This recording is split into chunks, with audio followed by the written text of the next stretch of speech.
Oh, lo, lo, lo, lo, lo, lo, lo.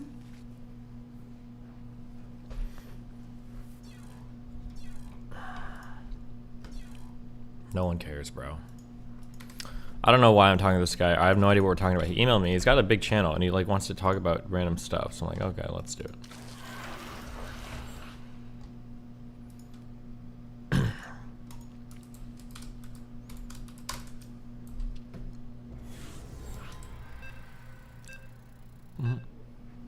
Right now, no, it's in like 45 minutes, 55 minutes.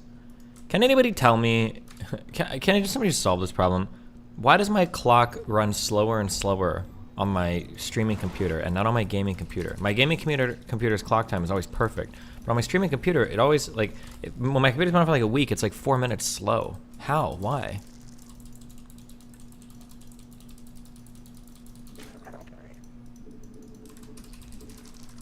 Shitty BIOS battery? Could that really be it? No shot.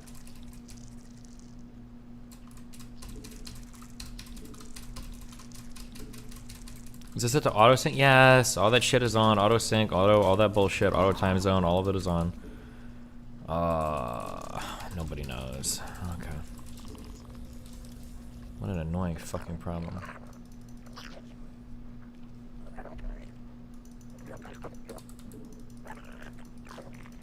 Any thoughts on John Jones coming back to fight? The thing is, the guy hasn't been training that hard since he's been out. I think he's just back to collect easy money.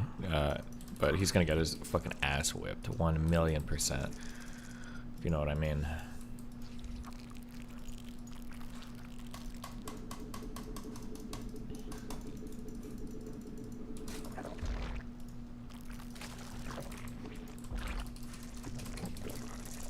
Want to bet? I'm giving you the future, son. I don't need to bet, okay?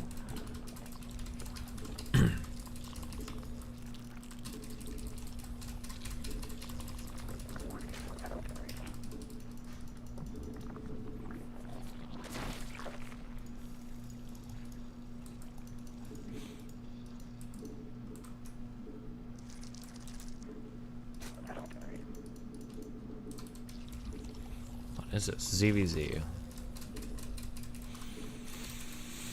Do you think you could have kids with Melina despite being in an open relationship? Yeah, probably. I imagine if we have kids and shit, we'd probably close the relationship. Or that'd be my guess. Or maybe not. I don't know. Damn. Do you think it's good to leave these out? Because I make like an extra laying in it.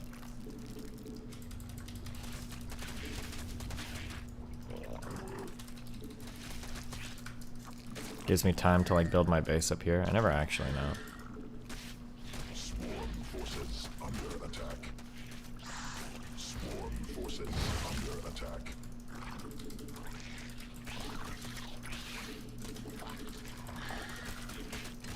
First queen ready. Swarm forces under attack.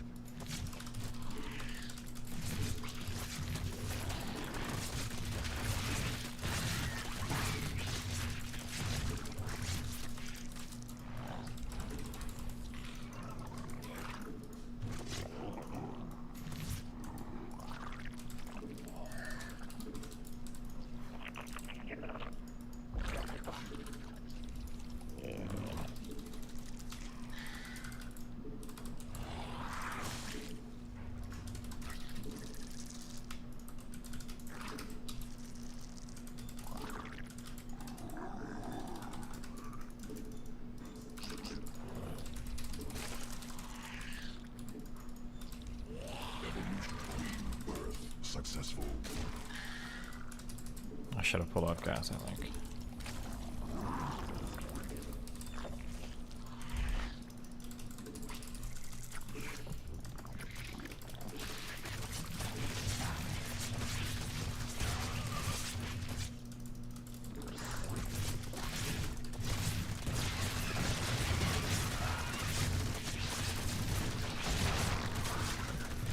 Interesting.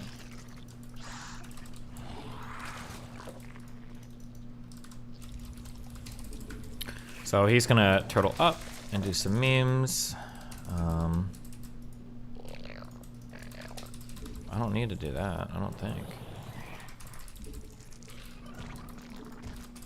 I feel like I'm in a good spot right now, but maybe not.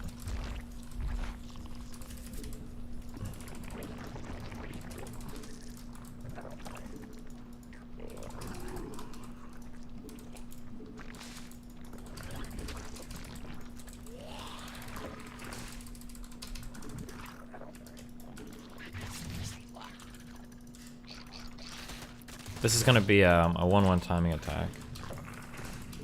But my 1-1 should finish around the same time his does? I don't think I'm in a bad spot. Especially if I get this third running. As long as I don't play too greedy. Oh my god, how did I not see these coming? What?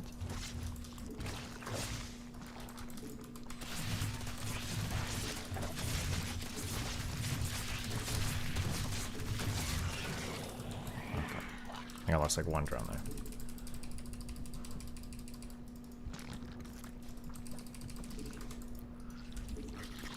1, 2, 3. I think I take both gases here.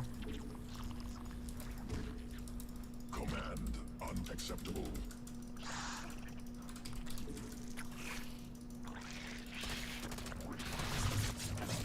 Oh my god, he's gonna knight us. Okay, he's already making roaches. I need to be making roaches. I might be a little bit late at making roaches.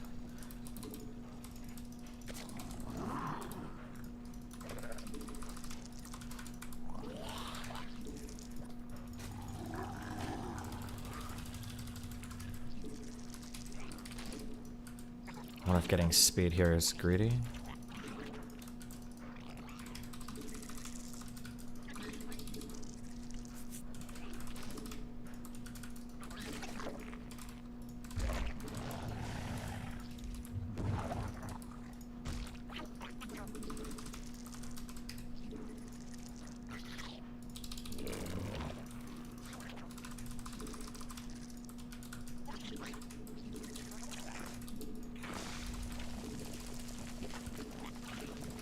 Swarm forces under attack.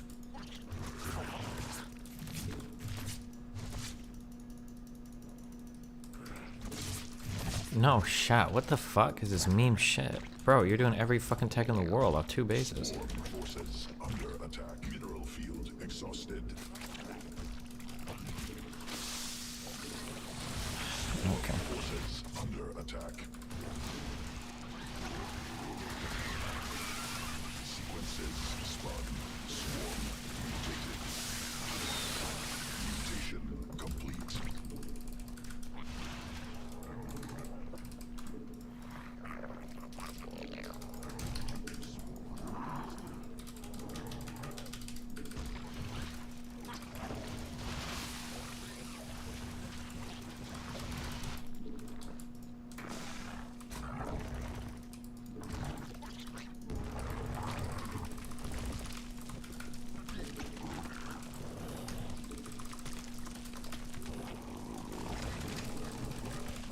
Swarm forces under attack.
Jesus fucking Christ.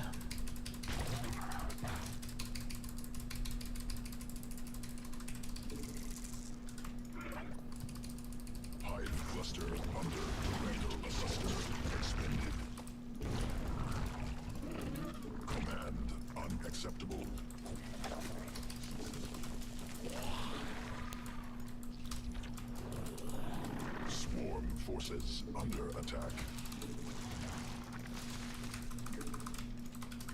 I think he's done making Muta.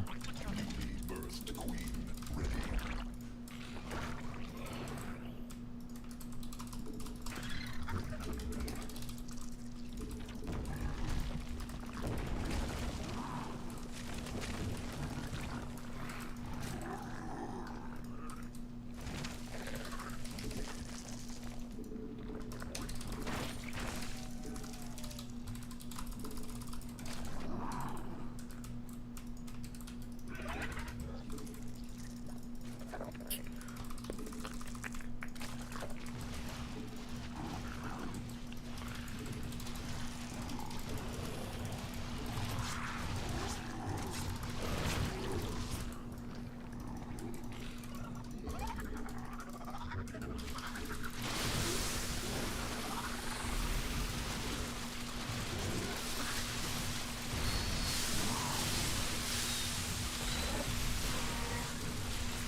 I feel like it's not worth trying to macro in this matchup. I think you should just pick a retarded like timing and just go all in every time. It's too stupid trying to like figure out like the 50 million fucking retarded things people can do. Or just like mass queens or something, I don't know.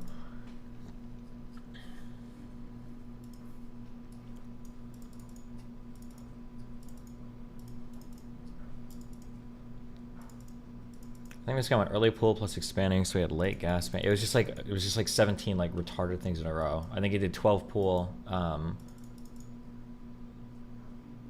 and then just like made like 8 non-speedlings to kill a hatchery, and then expand, and then like 6 muta, and then like mass rush, just like a bunch of stupid shit.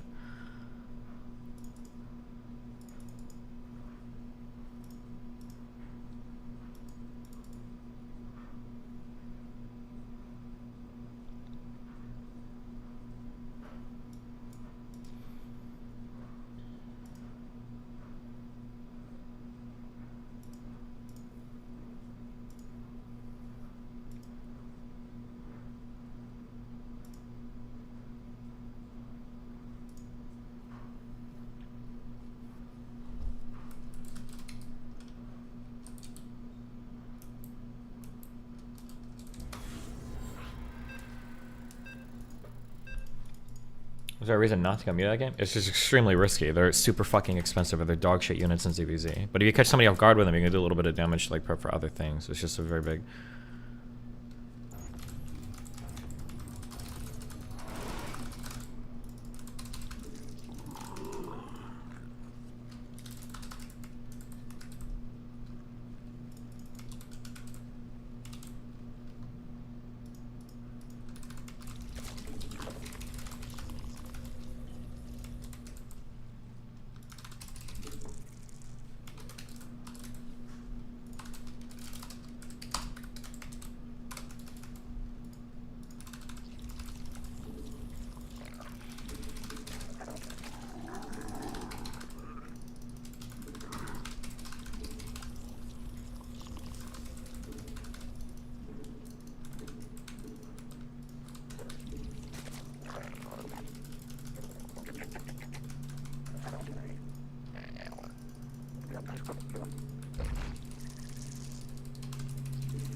Why is everybody making a big deal out of the Atomic Heart game? I have no idea why people like it or what it's supposed to be. Is there like a lot of hype around this game, or?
That's Sun game.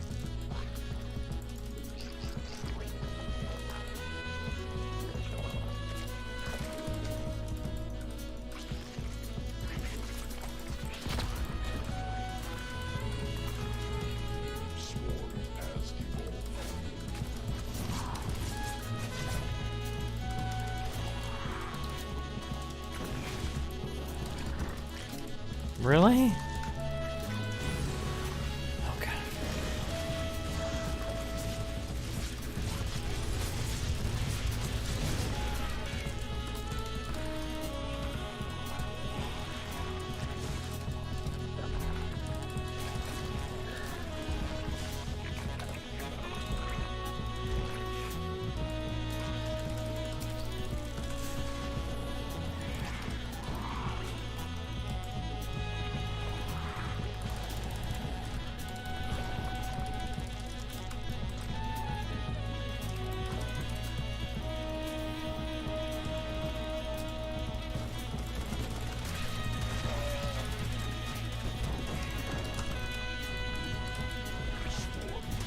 I'm dead. No, wait, no, not. Those are Widow Mines.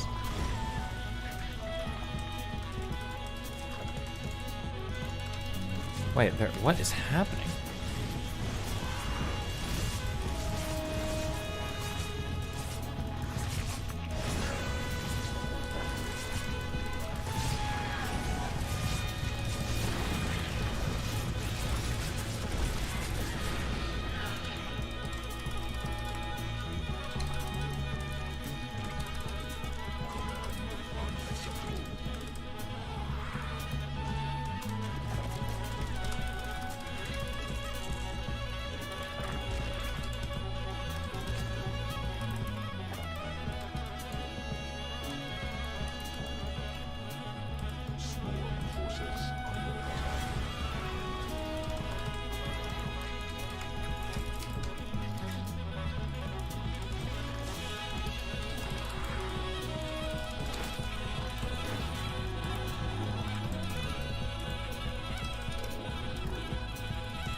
I think Jake Paul could beat me in StarCraft 2.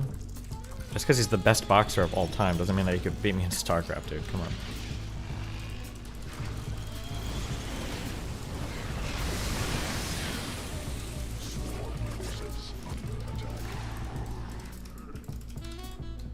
Evolution complete.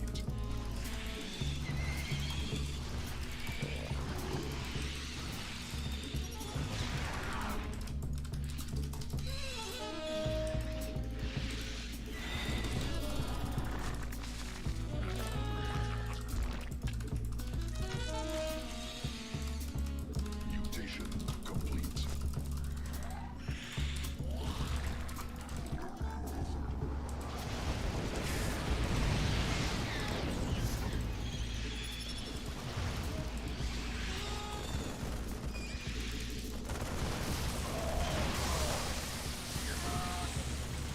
I just lost all these. Just kidding. Not all of them. Does this mean he's doing a mech build? Is that what that shit is, or what?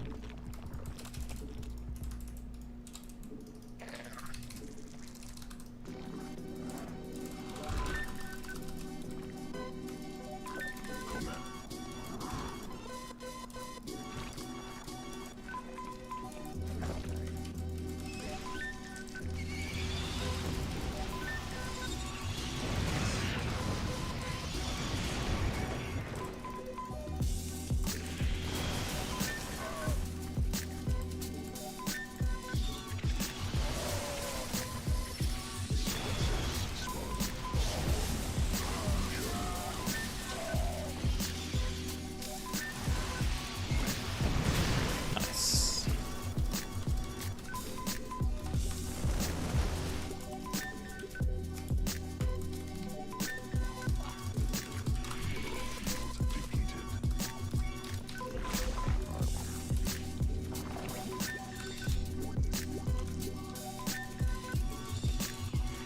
I feel like he doesn't have enough army. He's got to be like on like battle cruisers or something, right?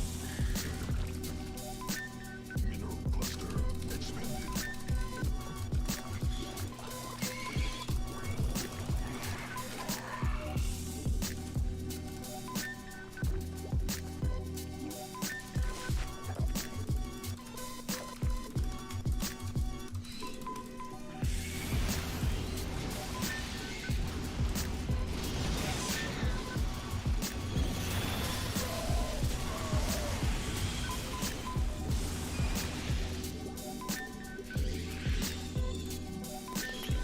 How dangerous is it to snipe these?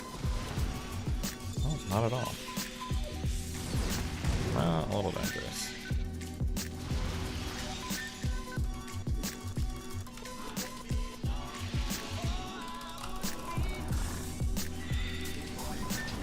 Under attack.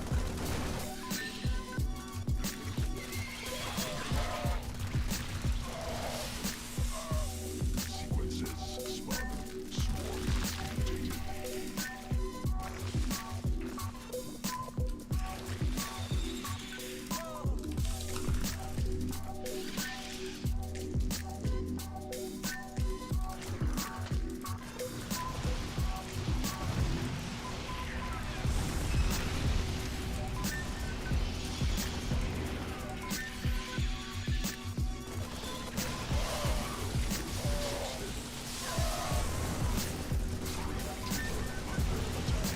Oh my god, these were not in the right spot.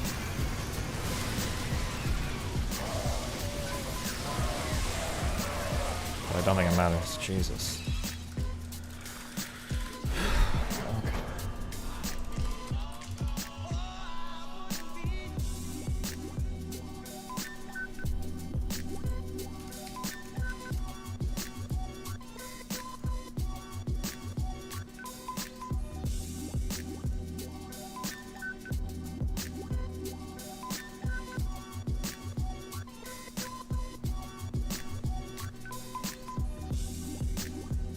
Does your MMR get changed by your bonus pool?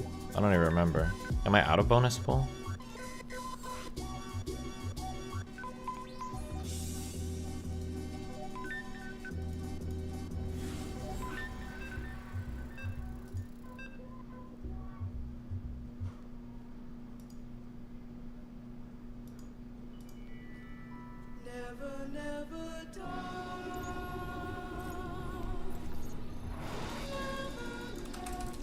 What's the NMR for Grandmaster? Probably like 4.8, 4.9k, I think.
Is your Donovan Sharp debate? I don't know. It should be on my calendar, I think, isn't it? It's in like a week and a half.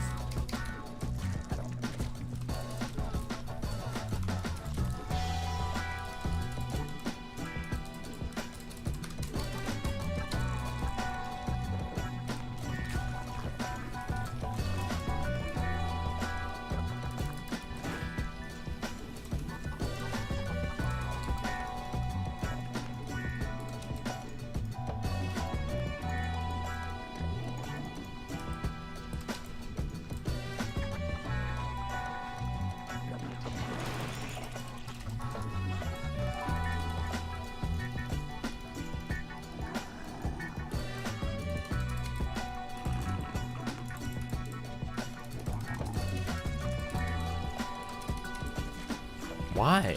I don't understand these weird fucking... Like, I'm just gonna send 6 lanes. Why?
Jesus Christ. What the fuck?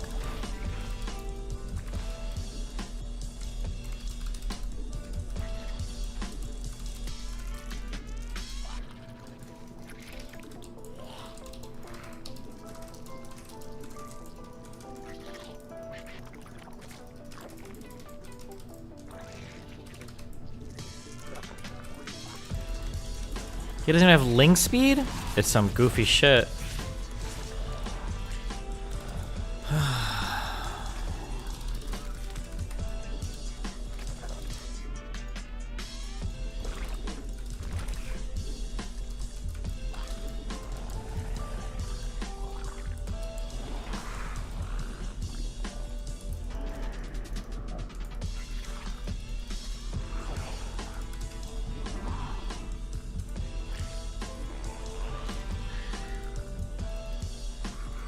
What the fuck?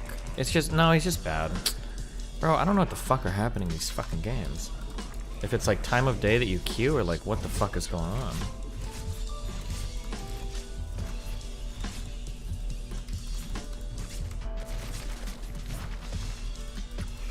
Unless he's got like a hidden third somewhere that I'm just like totally missing.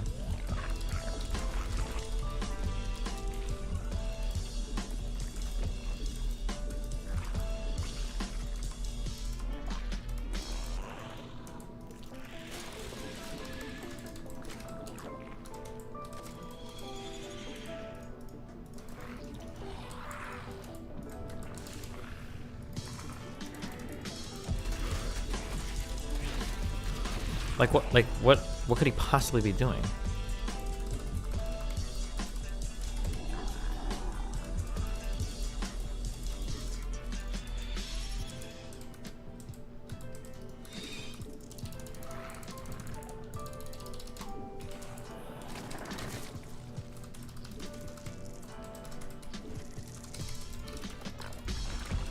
Oh, good one.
That's a little goofy.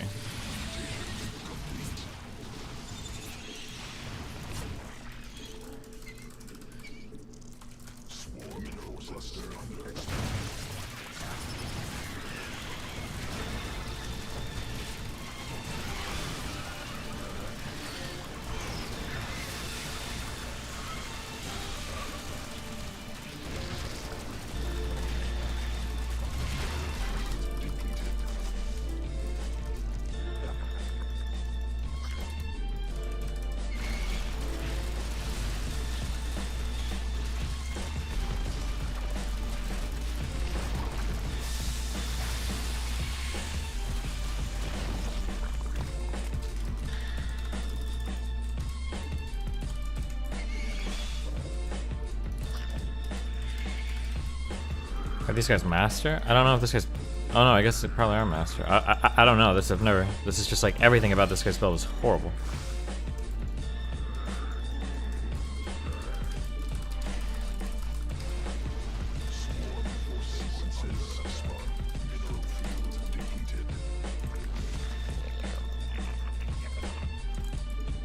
He's gonna need like a fucking Hail Mary, like fungal growth or something, I guess, to win the game.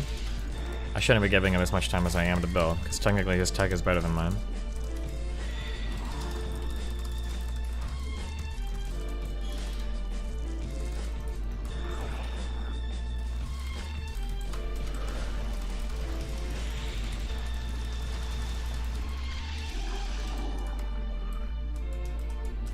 Did I really just unhockey all of my fucking shit?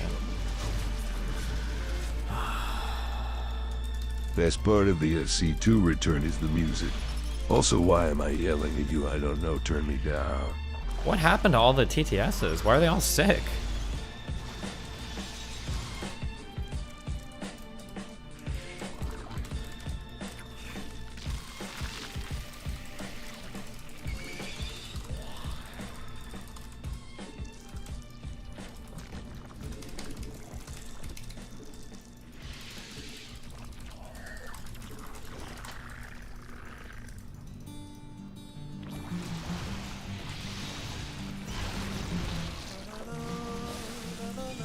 Like, what is this plan here? I think I just A move and I win. I'm pretty sure I don't even need to fucking be here for this attack.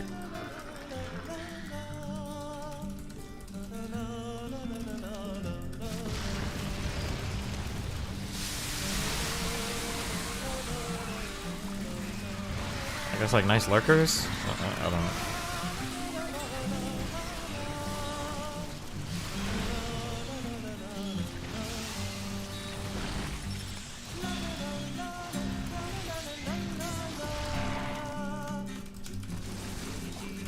I should have played this back a little bit right now. Hello, chat. I'm getting kind of tired. B.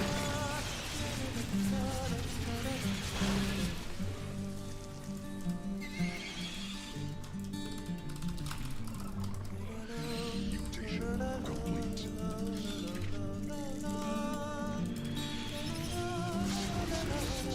Yeah, fuck. I should have. I wasn't thinking. Well, no, I was thinking. I didn't care. I should have cared a little more. If he takes a third, this is gonna be like a 45-minute game.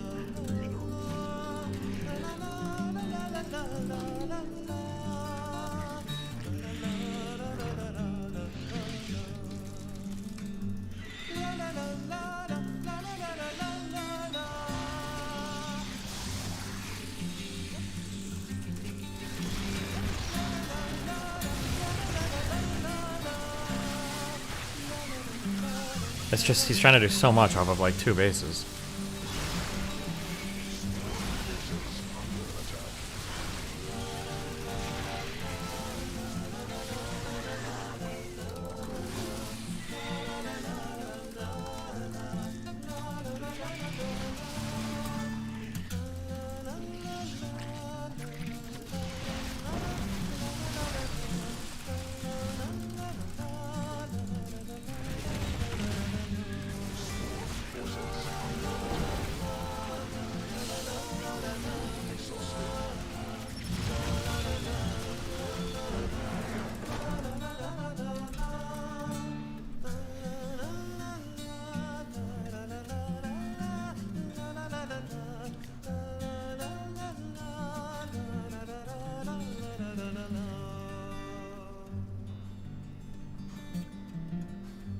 This game calls for a round of Ultralist Drop Harass. Do you think so?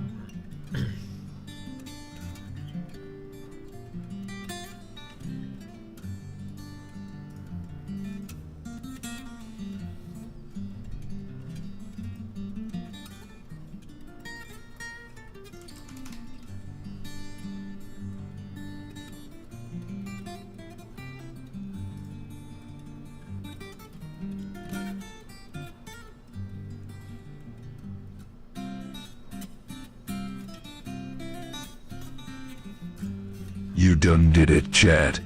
All those LS gave me throat cancer. It was fun while it lasted. Now, my only chance to do voiceovers again is if Rockstar wants to make Max Payne 4, because that's how I sound now. Wait, what happened?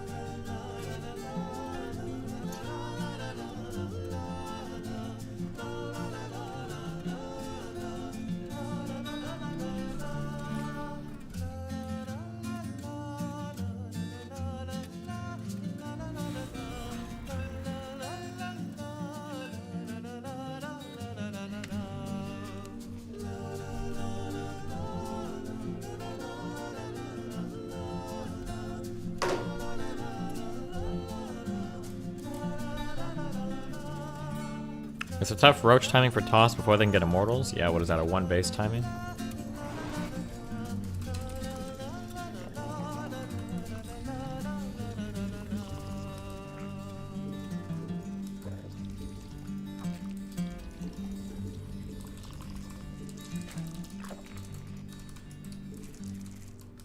Why did you give up on the more nuanced Tate takes and go full anti? I thought it was more interesting how Sneeko and company were taking what he was saying and then contorting it.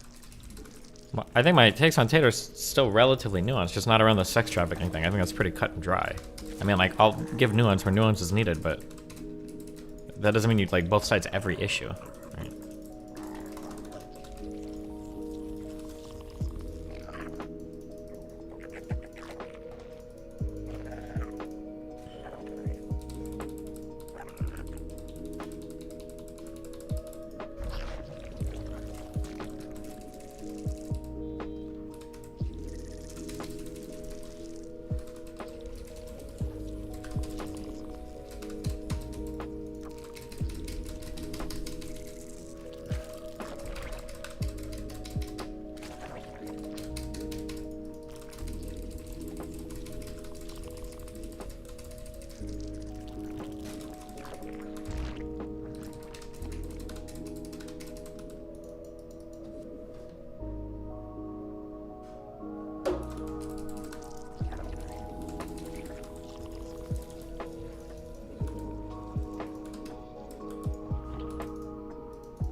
Is Roach Rush viable strat against pr0n? I mean, I'm sure there's some weird, goofy timing that could work, but I'm not about to discover it. Steven, you gonna try out Stormgate?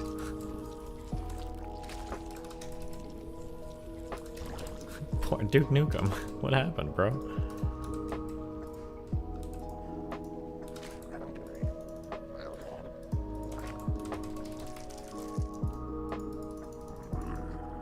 I'm worried about him.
Try out Captain of Industry.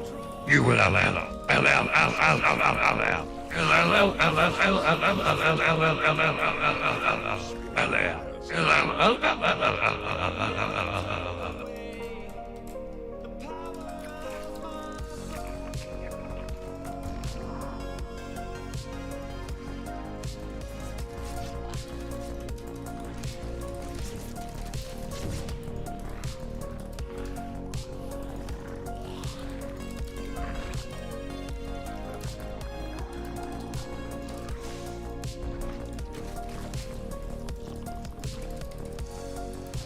Fuck.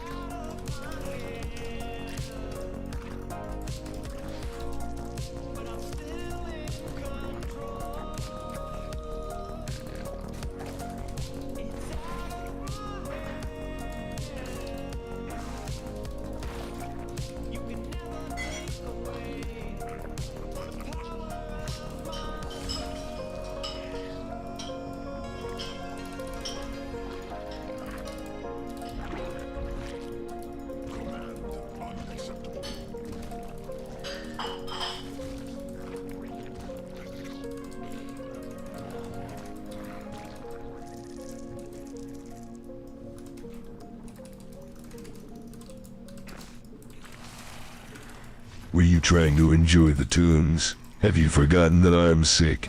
LL, fuck you all. Swarm forces under attack. Let's see.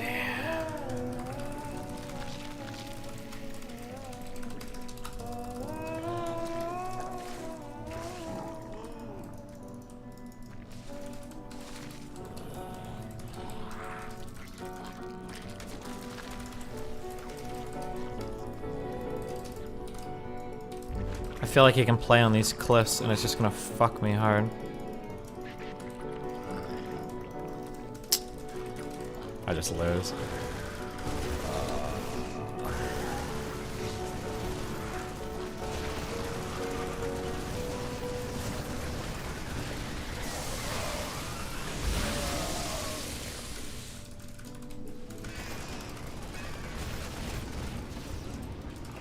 Okay, no, don't ever take the front. The front third is never again.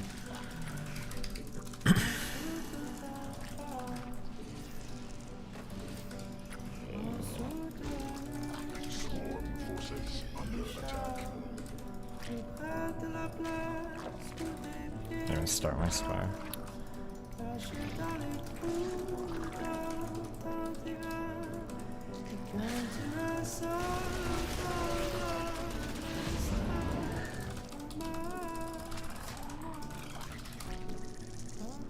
Destiny. You should have more disabled people on your stream. You've had plenty of mentally disabled. But what about physically? Wheelchair homies roll out.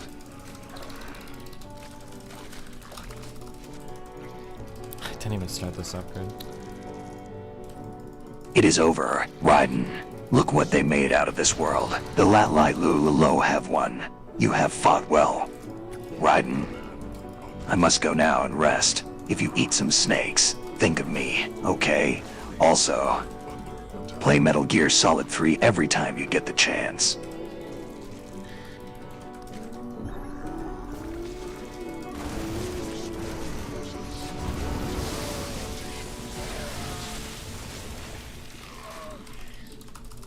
Here is $5, Steve. I saved some money switching to this cheaper insulin. And man, little-headed, but you DJ TK Surjitsur.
Destiny, remember President Sunday didn't run.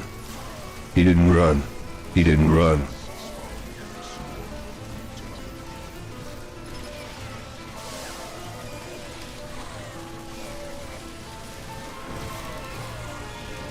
The game of life is hard to play. I'm gonna lose it anyway. The losing card I'll someday lay. So this is all I have to say.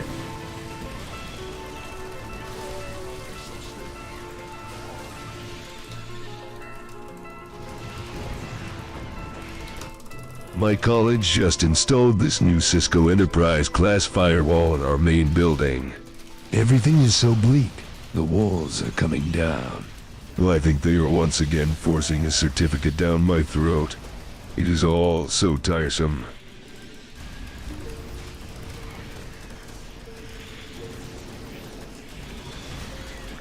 Where them infestors at?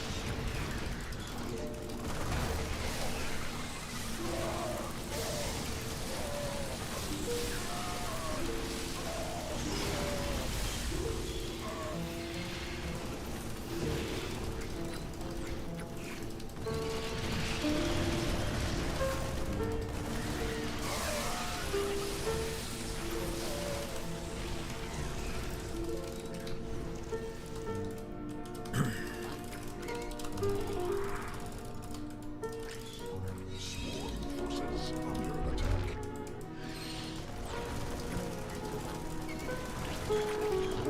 Cluster explode.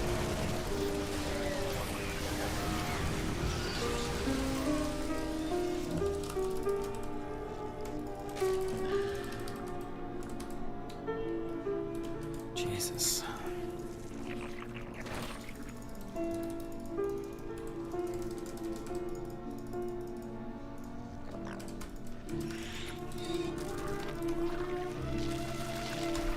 Steven, everyone here is sick. I think the TTS camp might have a COVID outbreak. What do we do? Also, when is the next composition challenge, you fuck?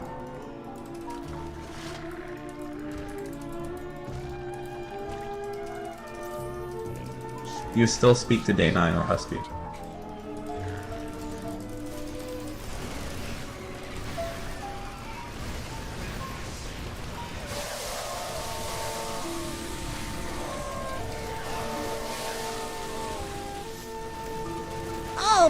Oh boy. I can't wait to watch my favorite politics streamer. Shut up, nerd, we're climbing the ladder. Oh, This is not for the weak of heart. You may want to kill someone, maybe even yourself. RSVP to my funeral, beer W, there will be beer pong. Okay, we're good for today. This guy was Diamond? Don't let any of this distract you from the fact that the Eagles' defensive line had 70 sacks on the season and yet didn't get one sack on the GOAT. Patrick GM. Mounds Oh, lower. right. This means he was Eagles GM, suck right? I'm not looking at the cock. wrong. Phillies lost. Eagles lost. Next is the Sixers. Lower.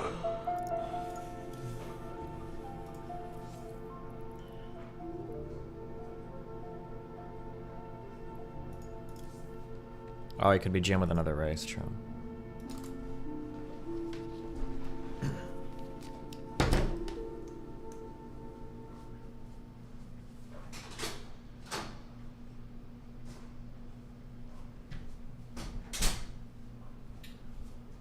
Mommy milkers.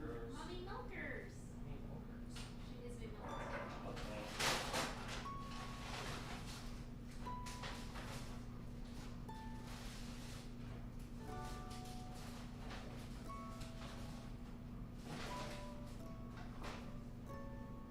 There's sandwich on the table. I think Bella's gonna go to the creative. Cool.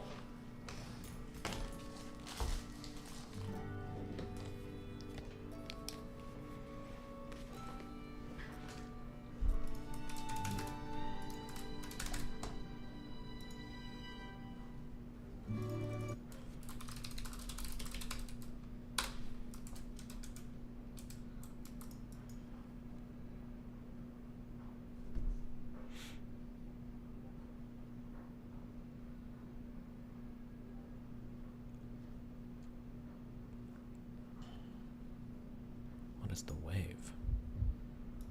44 minutes.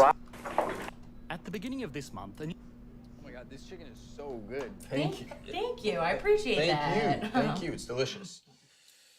clearly doesn't mean that. He's just trying to suck up to you. Can you be nice, please? Oh, it's fine. I get it. I don't like my sister. Guys, watch And this. He beat me at that. Bonus meme. Obama. And too. You can't beat me in Madden. Maybe we can have a little post-dinner game then. That sounds like it'd be fun.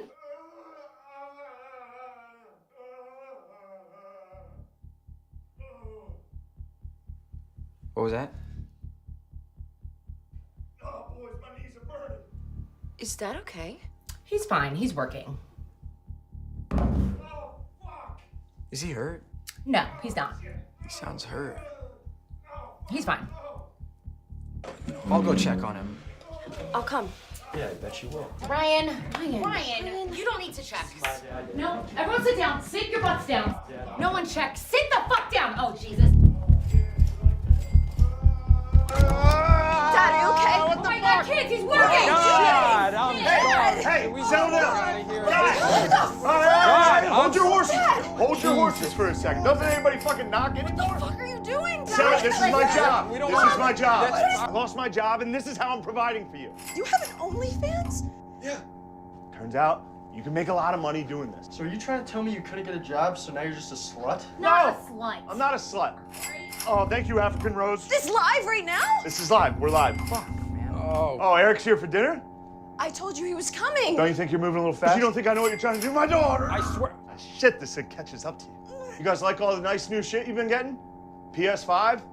Your Kia Soul? How do you think that thing's been getting paid for? So you don't want to see how the sausage is made before you eat it. But you'll gladly sit down there and eat all the sausage. This is how the sausage gets made. It's butt sauce. You show some respect. His asshole will never be the same because of this, for what he's doing for you guys. Who's watching this?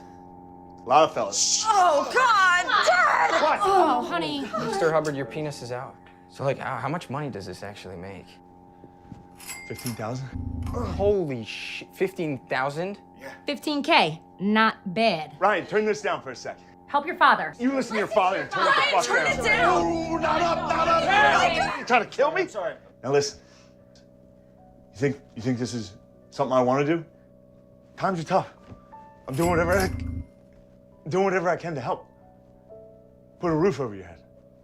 I do this because I love you guys. I think it's cool. You do? Yeah, man. Sex work is work. I respect it. What the hell's sex work? Hookers? You think I'm a hooker? Oh yeah. We're gonna get the big house at the lake this year. Did you hear that? Really? Oh my God. The big one? The biggest one. Eric, you like water skiing?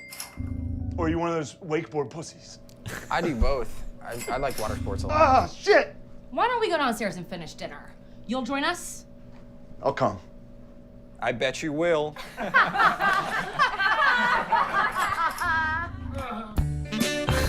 Jesus Christ. Okay, let me go wash my hands while talk to this guy. Fuck me.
Hola.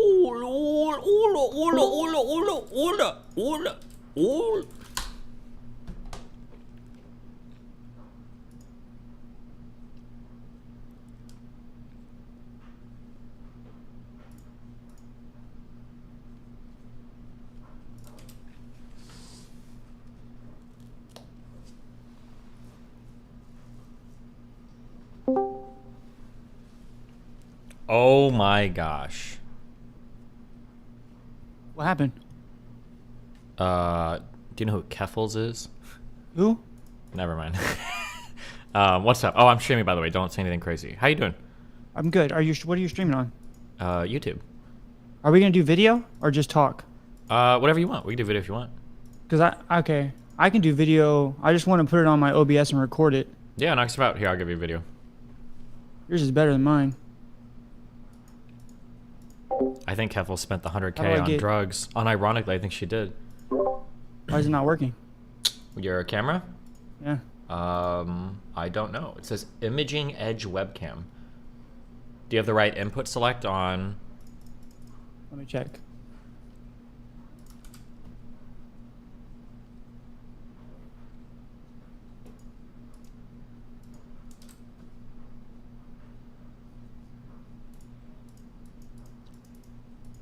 Oh my gosh. Have you ever seen my videos before? I looked up your channel when you messaged me, and I saw a couple things, but other than that, no. I think we occupy very different spots of the internet. Oh yeah, for sure. I just want you don't hate me, right? Well, when you ask that way, now you make it sound like I should hate you. Why should I? What do you do? Are you like a Nazi or something? Or a communist? Not yet. Oh, not yet. Okay, base. Good kidding, answer. It's alright. You might be by the end of this convo. We'll see.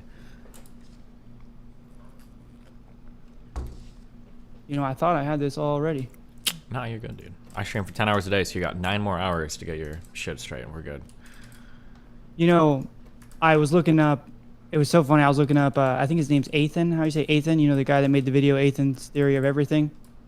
Oh, Athene. Athene, yeah. And he was doing funny videos of you last night. Yeah, he's got like an AI thing, and he's been running a bunch of different streamers' personalities through it. I wasn't sure if like he didn't like you or why he was doing it that way. We have a sordid past. Does that make sense?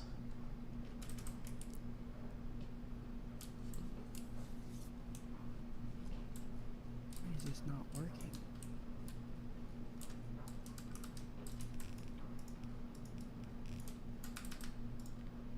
But I am grateful you are doing this with me. Yeah, no I problem. feel like I really don't have business doing it with you. But What do you mean by that? well, I mean, we're in different sides of the world, you know, as far as social media is. Mhm. You know, people you argue with and talk to. I don't really talk to them. I did interview Tristan Tate once, but Oh, damn. I put it on private. Because of the blowback? Since everything's happening, I was like, let me just put this on private. I don't know. My OBS is open.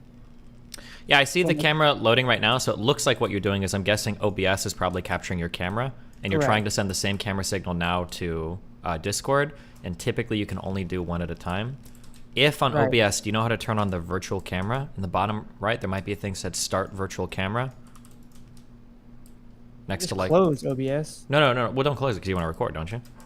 Well, I closed it to see if it would stop doing what it's doing. Oh, you might have to reselect the input now on Discord. But there's a way on OBS where you can get it to broadcast OBS will like broadcast another camera that you can capture with Discord.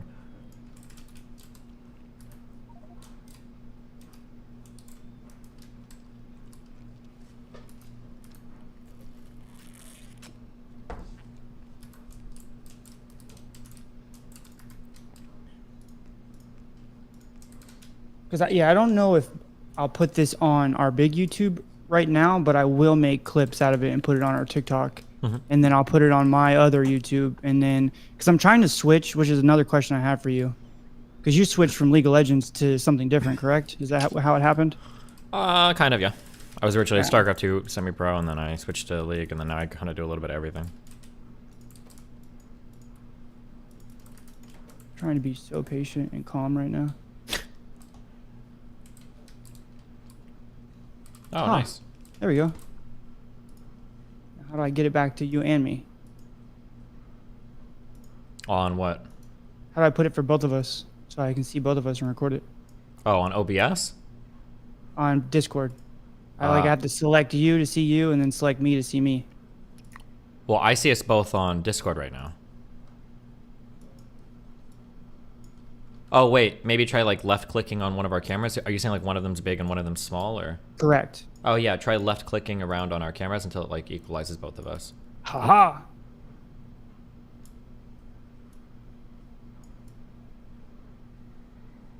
Okay. Okay.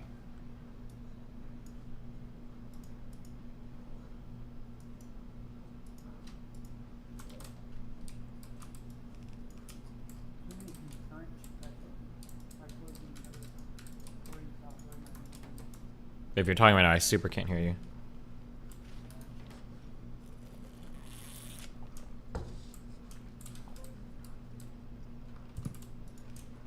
It says too many concurrent sessions. Try closing the other recording software, which might be using the NVEC, such as NVIDIA Shadowplay. Okay, so my Shadowplay.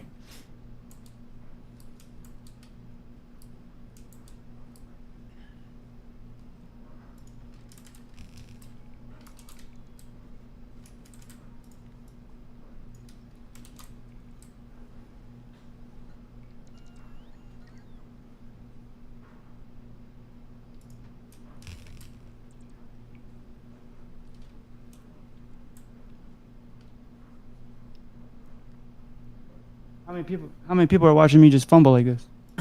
Like 4,000. You're good. Nice. We're just chilling.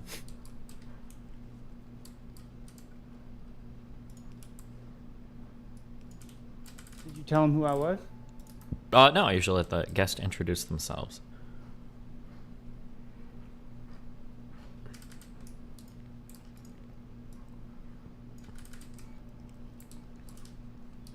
Are you gonna record this? Yeah, probably, yeah. Can you send it to me on Dropbox or something? Yeah. Or is that too much work? Nope. I'm asking for? I mean, I can send you like the whole recording of my. It'll be the whole recording of my stream, and then you can pick out this interview if you want. But yeah. Will it be good quality though? I mean, I'm recording everything locally on my end, so as good as Your clips are always good, so. they're okay. Yeah. Wait, are you in All right, Miami? so. What'd you say? Are you in Miami? No, I'm in New Smyrna. What is that a country or a planet? Wait, where are you at? No, like 5 hours from you. Oh, okay. I'm East Coast, but I'm just by Central Florida. Gotcha, Or Central Orlando, I mean. I've only ever seen that the pink neon shit. Usually there's like grass behind it. I see it like in every restaurant in Miami. I don't know if it was like a Miami thing or not, or maybe it's a Florida thing. No, I got it made for my wife and I's podcast thing, Beauty and the Bold. It was going to be Beauty and the Bald, but my management company, they didn't like the idea because they had Bald and Beautiful already on one of their podcasts. Sure. So I was like, well, I might not always be bald. I might get hair surgery, but then I changed my mind. So I was just like Beauty and the Bold. And in this scenario, I'll be the beauty and you'll be the bold. Okay. Not funny. I can be I was bold. trying to be funny. No, you're good. But yeah, I'm Dees. That's what I go by. Our channel is the Campisis. We do parody comedy. I grew up watching Married with Children, stuff like that. Okay. I grew up around a lot of construction workers. You know, a lot of misogynist men. Sure. So I just used that, and made comedy out of it. It just kind of dealing with the trauma in my own way.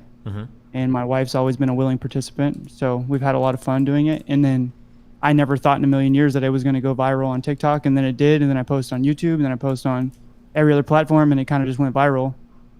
So I'm more of an outsider looking in at you guys like you, Sneeko, Tristan, Andrew, Hassan, all those people. I'm always spectating. And I was like, I want to get in the arena, Yeah. So I started reaching out to people and you answered. So thank you very much. Yeah. What do you how long have you guys been doing the YouTube stuff for on TikTok? Like when did you start? 3 years ago. Okay. Yeah. And then YouTube 2 years ago. Gotcha. Yeah. Do you know I there's like a lot of friends that I have like that kind of through really weird ways on like the YouTube and the TikTok world that want to get more involved in this kind of stuff, which is funny because I always considered like what I do, like this is like the ultra nerdy shit on the internet and then everything else is like really hip. Yeah, now I've got like random people from TikTok and stuff who are like, oh, like we should debate, like I want to get into this, or like, oh, there's a bunch of people like the No Jumper Studio that are like, we want to talk about more serious issues and everything, and it's just kind of interesting that everybody wants to jump back over to this space for a little bit. Well, this is where I originally tried to go. I've been trying to do this for 11 years, and nobody listened to me until I made stupid videos. Sure. Like, I mean, that's the only way I ever got the attention that I was, the validation I need. No, I'm just kidding, but yeah. Listen, I'm a content creator too. I know all about that validation, okay? Yeah, it feels good sometimes. Yeah. No, you're 34 though. I am. 34 years college, young. Right? I did go to college, but I dropped out because I was working too much. Or depending on who you talk to, because I was a fucking loser. So, it just depends on what angle you want to take. Well, yeah. I went to college. I dropped out because I got hit by a car. So I was like, I don't want to do this anymore. Okay, are you just gonna one up me the whole conversation, or I got hit by a truck actually? Okay, I got hit by one car and then well, hold on. Actually, now your accident might be really serious, and I feel like an asshole. Tell me about your car accident. What happened? No, I was driving a motorcycle. Girl wasn't paying attention. Pulled out in front of me. Broke my leg. And I was in college and I just couldn't. I hated going to crutches and going to school, and I just stopped going. And I think I made a mistake, but I mean, it worked out in the end. I feel like I'm pretty happy with where I am in life. So cool. What, not the getting hit, but that everything worked out, yeah. You're 34. This is something that's been intriguing me to were you around when the Zeitgeist Addendum and Peter Joseph and all that was going on? Were you paying attention then? When you say the Zeitgeist Addendum, what are you talking about? Peter Joseph talks about a resource-based economy, an RBE, and he got it from a man named Jacques Fresco in the Venus Project, which is down in Florida Bayou. It's in Venus, Florida. I don't think so. Because I only see clips, so I actually want to kind of get to know you and not assume and everything like a lot of people do on the internet. Yeah, no, I don't think so. I remember like, was it like 10 years ago? There was like a short film that was passed around on like on a URL, and it was called like I think the Zeitgeist. Unless was it. Yes. Is that it? Oh. Yes. Okay. Oh yeah, I remember hearing about it, but I never like watched it or anything. Yeah. That's right, because everyone in the comment section is, Destiny's a socialist, he's a communist, he's this, he's that, and I don't think that's probably, I want to know what you are, like what you believe in. Oh, I'm sure. just interested. I'm very, very far left, but I'm absolutely not a socialist or communist. No. Well, I mean, me personally, the way technology is going and how it's growing and how it's adapting, and the technology has beaten the man. So, I mean, to be far left at this point isn't necessarily wrong in a lot of aspects, because not everyone's going to be able to have a job soon. And there's going to have to be, well, I mean, the jobs may change into like content creation and what they've adapted to and changed to now. But I've always been interested in people discussing, what are we going to do when the technology has taken most of the hard jobs and most of the tedious jobs, and AI and the way it's going, and you don't even need an accountant anymore. I think people talk about this a lot. Have you ever heard of something called the lump of labor fallacy? No. There's for the longest time, I keep making this. I think I read this. I think even Marx was talking about how cotton looms would basically make it so that everybody's gonna have an abundance of time. It feels like every time we're on the precipice of some new technology, everybody's thinking like, oh my God, like we're gonna have we finally live in a post-scarcity society. There's an abundance of productive machines. Like people aren't gonna have to worry about it. But it seems like we always find more work to do. So I don't know if we'll ever truly run out, but I guess maybe we'll see. Yeah. Yeah, and so. And flip it on another angle is like you look at the auto industry, right? They had so many laborers for so long, but yet the technological advances have been so significant, they have less labor, but yet the prices have skyrocketed through the roof. So I would say that's probably something you don't agree with. Don't agree that the prices have gotten higher. Don't agree that the prices should get higher. They should be less. If technology advances, or are you saying the money and research that goes into that technology is why the price is higher? You know anything about like software development or anything, or? No, I'm kind of stupid. No, well, it's not stupid. Damn. Well, I know. I just fun to say that. Yeah. No, you're good. There's like like computers don't feel like they're ultra fast compared to what they used to be, even though the hardware has gotten so much better. And the feeling, I guess, like maybe things just haven't gotten better. It might be like a feeling or a takeaway you have. But the reality is that even though the hardware's gotten better, the software's gotten like infinitely more complex. And there's a lot of stuff going on now under the hood that we don't necessarily see every day, that makes the software we use today way more like robust and everything than the software we used to use in the past. I think for cars, it's similar.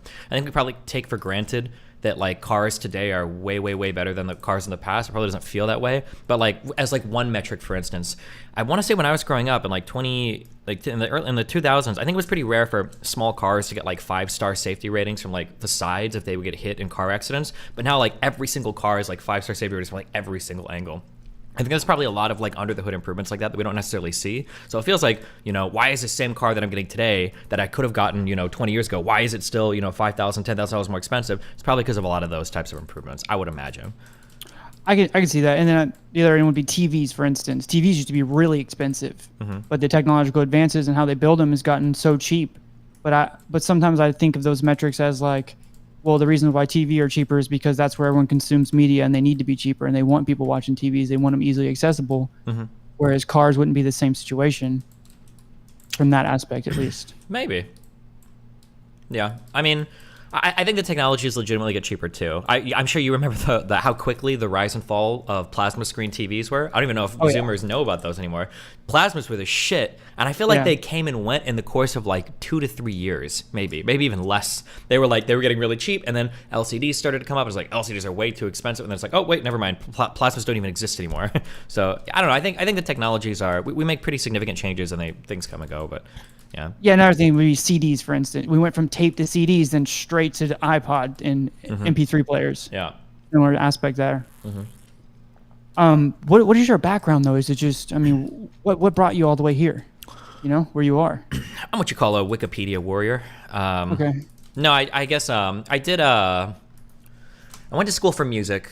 I failed school because I was working too much, and then I worked, and then eventually I wound up in streaming. A friend suggested a long time ago, he's like, hey, remember we used to play games in the hallways and stuff? It was always like super funny. You should do that like on stream. There weren't very many people streaming at that point, like some weird Korean kids and a couple of shows. And I was like, okay, let's see if we can figure this out. And then I started streaming. It was pretty funny. Then I just kept that up for 12 years. And here I am. That's the super abbreviated version. What about your childhood? Were you traumatized at all, or you got any good trauma to talk about? I mean, that's debatable. We all kind of do, don't we? Yeah, but you seem like you're a hard worker. I mean, you're working your ass off. There's probably two combinations of things going on there. One is that I've been pretty independent since I was 16. My mom and dad, my mom moved when I was like, I think like 14, 15. My dad moved when I was like 15, 16. So I've always kind of been on my own. So it's kind of like a do or die, basically, is how it works. Like you either keep working until you're dead or until you've got enough money to pay your bills. So I've always had like a good, like I can dump a ton of hours into something if I need to, if I have to survive. It's not like anybody's gonna help me. And then, but what I do for work today is stuff that I really, really like. So I can work a fuck ton, and it is work, but it's also fun, right? It's unironically, it's that. I'm sure you feel to some extent similar about the YouTube. It's like find your passion, and then you'll never have to work a day in your life or whatever. Which is it kind of fits with the streaming stuff, right? Yeah. Okay. Is if I hear you guys talk about gender roles and all that and the exception. I've heard you on Pearl's podcast and different areas. It's been pretty exciting. And my wife and I have been making videos recently with the Beauty and the Bold Dame talking about marriage and the relationships that we have. And my wife was going on talking about, make sure that when you're picking a partner and you want kids, make sure that's something that she's willing to sacrifice for, because in the modern day now, it's not the 1960s anymore. A woman having children at a young age is ultimately sacrificing her career opportunities at that time. I mean, she can always go back to it when she's 30 or whatever. But there's a lot of men that would come in there and be like, you're not making a sacrifice. The man's making a sacrifice to work 16 hours a week. But then from my point of view, if you aren't working 16 hours a week without kids, do you really want to be great, or do you really want to be that successful? So for me, I'm going to work 16 hours regardless, with or without kids. Now, I'm lucky that I had a partner who bought into what I was saying and wanted what I wanted, and she was like, I'm willing to take care of the kids while you do this and pull us along, because I'm pretty much the brain trust behind our whole channel. She does her role perfectly whenever she can, but she takes care of the kids most of the time, and that to me is a bigger sacrifice than me ever working 16 hours. I mean, I don't understand. Screaming kids, holding in my arms and all that is just not necessarily fun for me. Sure. Like I'd rather work, and that's not a sacrifice to me, Yeah, I agree. I think it's a healthy way to view the different roles that people can take in relationships, especially traditional ones. I feel like sometimes when I hear people talk about traditional relationships, it seems like they shit on the women role a lot. Like man provides resources and women just consume. And it's like, well, the only reason we feel that way is because you don't usually pay your wife for taking care of kids. But it definitely is exhausting. It can be exhausting work, yeah. You have one kid? Yeah, one child. He lives in Nebraska right now. I moved, I think, about 3 years ago. Me and the mom are split, and then I visit him whenever I travel, basically. But, yeah. Your relationship's good, though? I mean, you and the mom are cooperating and all that? Yes. For parenting, our relationship is really good. If we live together, we'll try to kill each other. But yeah, understandable. I get it. I feel, do you think life is luck, or do you think it's hard work, or do you think you're lucky and privileged to be where you are, or is there a certain...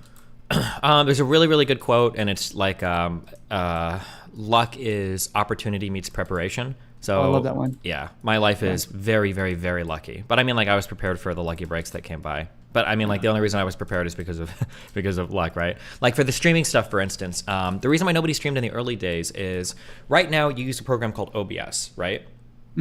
So you use OBS and it does everything for you. Back in my day, you needed a program called, I think we used Camtasia was what it was called. So Camtasia was a program that just captured your video device and then it outputted into another box.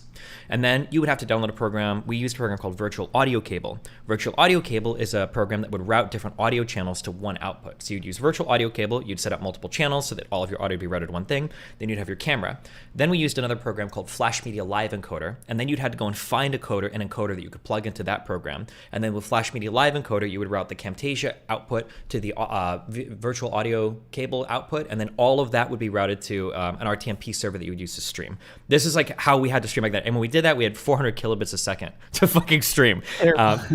So like the fact that I was able to figure all that shit out like gave me a huge head up, because no offense, but most gamers and people are just like tech retarded. I don't know much at all. And I was able to figure all that out. But the only reason I was able to figure that out is because I was lucky enough to grow up like with a family computer in the family room. So I was able to mess around with stuff, right? So that's like I put in the work to figure out all the streaming stuff, but I was lucky that I grew up in an environment where I could even be exposed to computers and shit, right? Yeah, I get that. Because a lot of people would call me lucky a lot, and it kind of aggravates me to some extent because it discredits all the work that I put into. Like I did not settle, and that's very rare. A lot of people settle for a career that they're like, oh, I'm not going to make it. Let me just settle for this option. It's the safest option, and I refused to settle forever. And I didn't make a video that went viral until I was 31 years old, and it worked to my benefit. And I think that a lot of people discredit how much work and honor and courage it goes into this whole thing. So I always want to talk to people and see if do they think it's luck or think what it is. But I agree that a lot of the situations that I've been in were luck. Yeah. But if I wasn't prepared for those opportunities or willing to have the courage to seize them, then I wouldn't have been in this place. So it's like some constant duality between two things. Yeah, I think I tend to push. It just depends on who I'm talking to, because some people will say things like, "Oh, like there was no luck involved whatsoever," and it's like, bro, you're lucky to be born in the United States. You could have been born in fucking Somalia or something, you know. So that in and of itself is already kind of lucky. But then other people say like, "Oh, like it's all luck. Like if you're a billionaire, you're just lucky," and it's like nobody becomes a billionaire by being just lucky, right? Like there's going to be some amount of like high skill work, or like, oh, CEOs don't do anything. It's like, come on, dude. So yeah, I mean, yeah, there's a balance. Like I said, I think it's that. Luck is opportunity meets preparation, and the opportunity sometimes can be lucky. That's like a lucky break, but and the preparation can be lucky. But there's also like skill that goes into both, right? Opportunity can be you busting your ass to network in the right ways to meet the right people, and then the opportunities present themselves because you put yourself in an environment where those opportunities show up. Or the preparation could be that you do some menial labor or some job in college or something like that, and then in the future, like you are more prepared for an opportunity that comes by as well. Yeah. So what advice would you give, young men and women that are trying to seize the opportunity and when it's the luck shows? Like, growing up, age 18, however old you want to start at. Yeah, my stuff is so cringe, and it might just because I have super ADHD and nobody likes to hear it. If I could go back in time and give myself like you have to do this fucking thing, I would say like at the very least, motherfucker, 30 minutes a night on homework. Just like focus more on school. It helps you so much in life. There's so much of your life is improved if you just try a little bit harder in school. I could have had like a full ride scholarship to college. Like I know obviously things worked out well for me, but like I was just so fucking lazy in school. And the thing is when you're in school, you don't realize how much life sucks until you're out of school. And then you have to work a shit job, and you have to work every fucking day to pay bills in a place that you don't like, for a life that you hate, that you're trapped in forever, and all you're thinking is like, fuck, I'm going to work at 7-Eleven today, and I could have just like spent 30 more minutes on my Algebra 1 homework. Yeah, so I'd say study more. I say another thing I would say is that's one, and another thing I say, don't take your health for granted. So like just a little bit of like exercise or working out. Like I don't think there's any reason not to be into like strength training if you're like a young person. It could be going to the gym twice a week, but whatever it is, like starting those habits early on, they stay with you for life. And if you go too far gone, like if you get into like the obese BMI range, coming back is so fucking hard.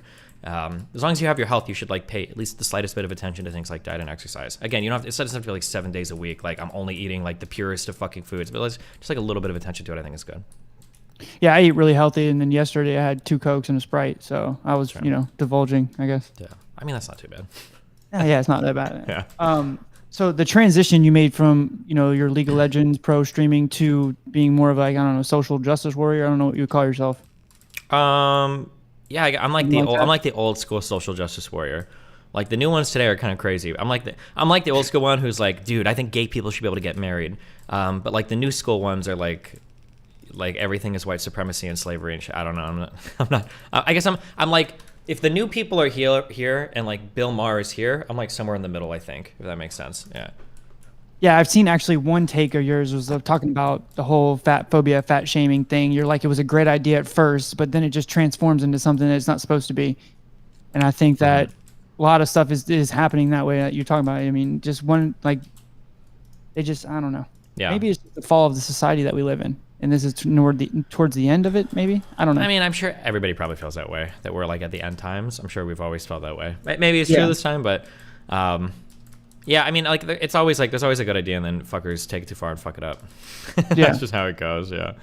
Well, like, when I first kind of realized, like, hey, I can be something more than just a douchebag, I started following Occupy Wall Street at the time. So this was 11 years ago or so. And what was happening at Zuccotti Park and Tim Pool, he was just blowing up in Washington, and I was watching this live stream with like 15 to 14 people, and I was like, oh, this is so cool. And I was going to parades and marching, and this was, I think, when Obama and Ron Paul were running against each other. And I actually liked Ron Paul, I liked Ron Paul. I was obsessed with Ron Paul in college, yeah. I know what you're talking about. Yeah, I mean, he had a lot of good points, and there hasn't been someone like him since then, I don't know.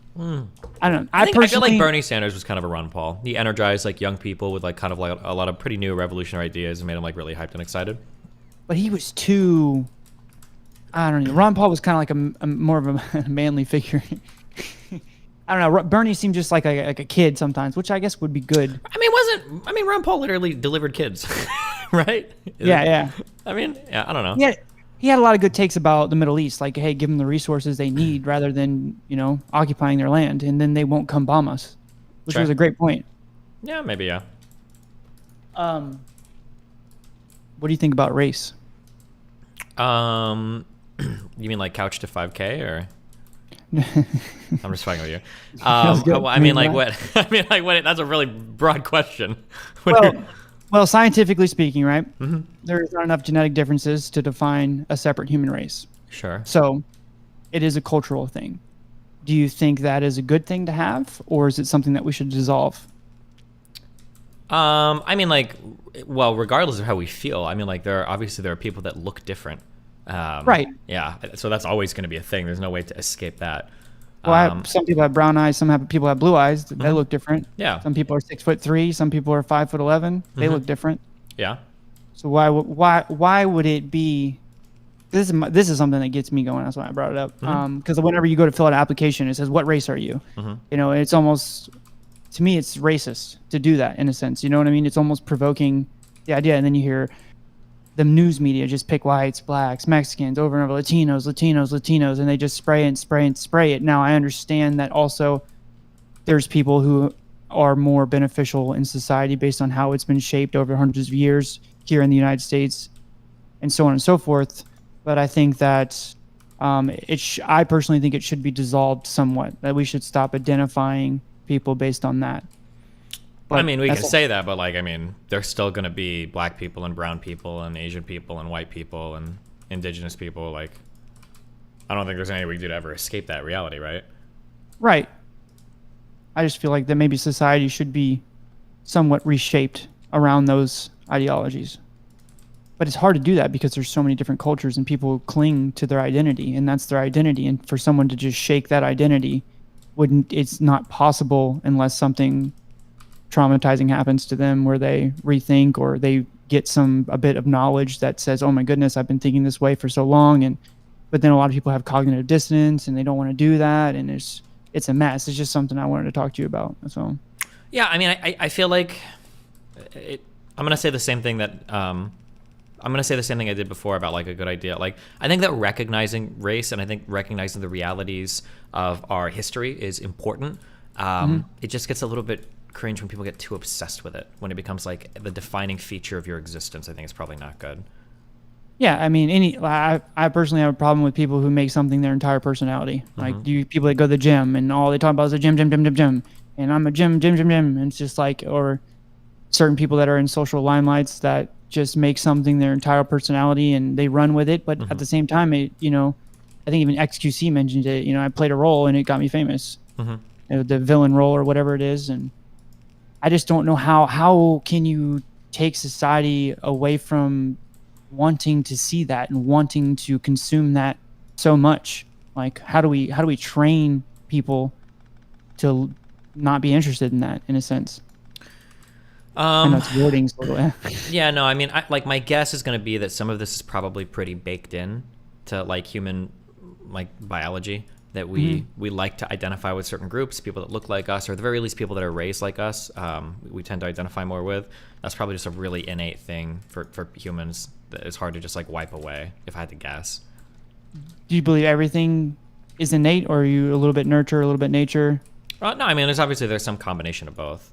But I mean, like, the more, like, there's going to be some things that are more deeper instilled in us than other things, right? It just depends on what we're talking about. Right. Yeah.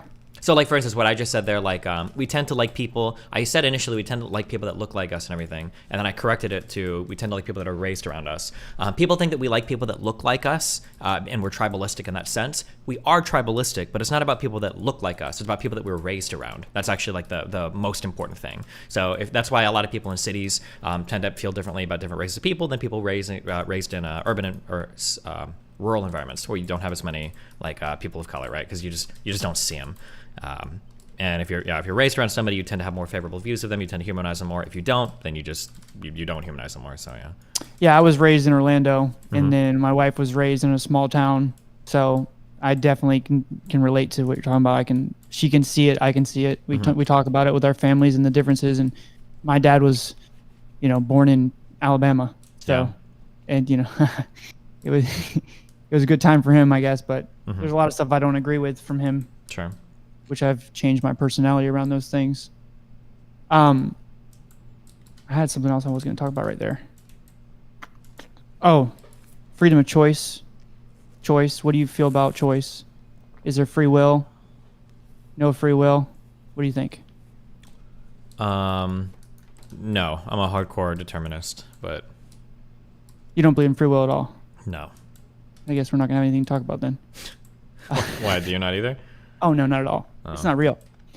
But and people get really upset about that because I at the same time, I don't believe in free will, but then I also tell people, hey, believe in this scenario, believe, and you work towards this goal. And I don't have an answer for that either. But if you believe and you're disciplined and you stay the course, same thing as the river that formed the Grand Canyon. It was just water, and that water hit that rock for millions of years, and it made one of the greatest canyons in the world. So you have to be persistent in everything you are, but there is no free will. I study Dr. Robert Sapolsky. He's a neurobiologist at Stanford. Yeah, we've watched a lot of his lectures for I love race him. real debates. Yeah, and that brings me to politicians. It's like I don't understand why politicians are there. Like, why aren't we having people like Dr. Robert Sapolsky determine what laws and this and that and how to shape society? Why is it these guys with law degrees and business degrees that put on makeup and go in TV and lie and panhandle for lobby money by industries to just create this shit society that we live in? And I don't understand why it keeps continuing. Like, when it's blatantly obvious that there are men and women in this world who have extreme intelligence, extreme knowledge, and extreme scientific backing that could build a society where we have less of the atrocities that we have. Well, I mean, people like that don't like to be politicians, right? I know. I would never be a politician. But I mean, so what do you think? What about emperors? Seems like there's a lot of problems with that style. Well, I mean, some of them worked really well, some of them really bad. Yeah. Like Marcus Aurelius. I think the U.S. empire right now is probably the greatest empire I think that's ever existed in the history of the world, I would say. And that was done democratically, so I guess I'm leaning towards that, being favorable towards that model of world domination, I guess. Because I read Meditations by Marcus Aurelius. I actually named my son Aurelius after him. So I was hoping that maybe he'll make some change. I'll put some pressure on him real early, Okay, that's pretty rough, but okay. This is my son Aristotle. Yeah, I got high hopes for him. Yeah, okay. And then I named my daughter after Ray Skywalker. Okay. I don't know if you don't like that one or not. A lot of people didn't like Ray. I don't know why. Yeah, I wasn't a big fan of her development in the series, I guess, compared to other characters. But well, what about Luke? Luke was on a farm whining about high school, fixing stuff, and she was born in a Jakku desert with no parents. I mean, why wouldn't she be stronger than Luke off rip? That was my point all the time.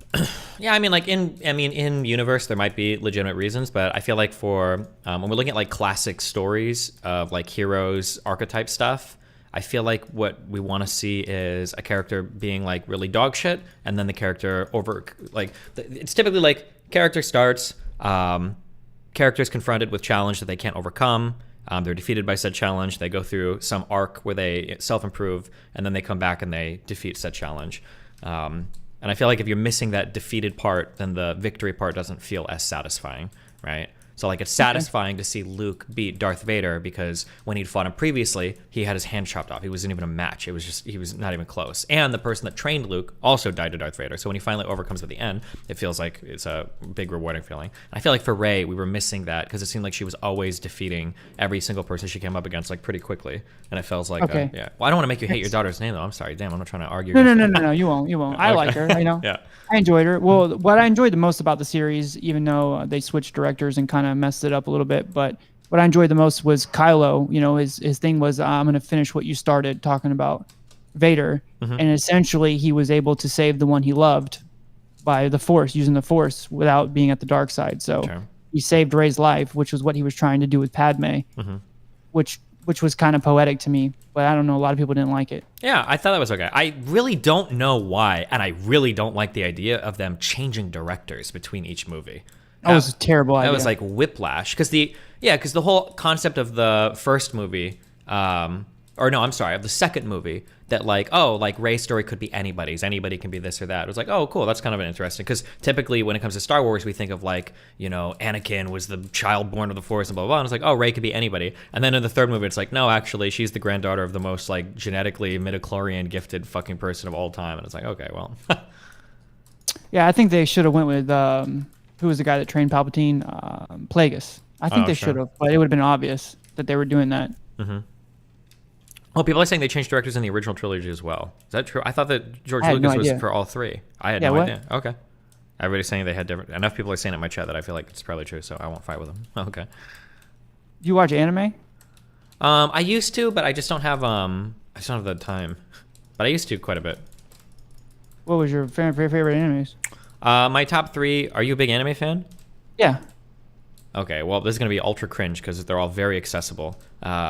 It's going to be the most accessible animes ever. But the top 3, I don't know what order they'd be in, but it's going to be Cowboy Bebop, Death Note, and then Steins Gate would be my top 3. I don't know what Steins Gate is, but I've seen the other 2. Oh, okay. Death Note, you know what's so funny? Is Death Note lost me after he killed L. I mean, almost everybody says that, yeah. Yeah, I was like, okay. Mm-hmm. You know, the protagonist is dead. Or not the protagonist, but the opposite. Your antagonist, yeah. I'm what? Yeah. The antagonist, yeah. That's not me right now, though. Not yet. No. Or no, I was saying the word you were looking for was antagonist, right? Yes. Yeah. I thought you said anti-protagonist. Oh, no. Antagonist, yeah. But, yeah, no, obviously it could have worked after that, but the next 2 people, Nier and Mello, were not, yeah, didn't do it. It wasn't as satisfying, for sure. I had something else I wanted to talk to you about. I just can't remember what it was. Because we started talking about Rey Skywalker and I forgot. We were talking about race before that. Should we move on from that? We guess what you mentioned children's names. You named your child Rey and Marcus Aurelius. Marcus Aurelius. You don't like emperors. You don't like that idea. Oh yeah. No, I mean, like it could work. Like the best emperor is probably better than the best democracy, but the worst emperor is so much worse than the worst democracy. 100% agree. Yeah. I 100% agree with that. Yeah. It would have to be like, you know, you watch Game of Thrones? Unfortunately, yeah. Okay, so like they were talking about Targaryen, when you flip a coin, you know, that's what happens when a Targaryen is born. They flip a coin. That would be basically what would happen with an emperor. So 11 years ago, I started something called the Human Society Project, and I created a Facebook and all that stuff and did all that. And my idea was that we could redevelop society based on the knowledge that we've talked about. You know, hey, it's nurture and, you know, use algorithms and technology to say survey the land. This amount of land can sustain this amount of people and so on and so forth, and kind of have an intelligent design behind society. Everyone made fun of me, laughed at me. I got really sad about it, and I just kind of buried my head in the sand for a while. Sure. And then eventually I gathered the strength to kind of try again, and it changed into uniting humanity. And my goal was to unite humanity under a singular purpose at some point. It may not be in my lifetime, but at some point, because if we don't do it, we'll cease to exist on the planet, because, you know, in 200 million years, the sun will evaporate the oceans, et cetera, et cetera, et cetera. And we don't have a way to leave the planet or terraform Mars or terraform the moon or find, you know, get to, I forget the name of the star, but that's 4.2 light years away. So like we don't Alpha have any Centauri or something? I don't know. That's what I always think it is, and then they're like, no, it's not that one. It's Sirius or something. So I can't remember which one it is. But to me, we don't have a way to be starfaring. So to me, we're on the brink of extinction right now.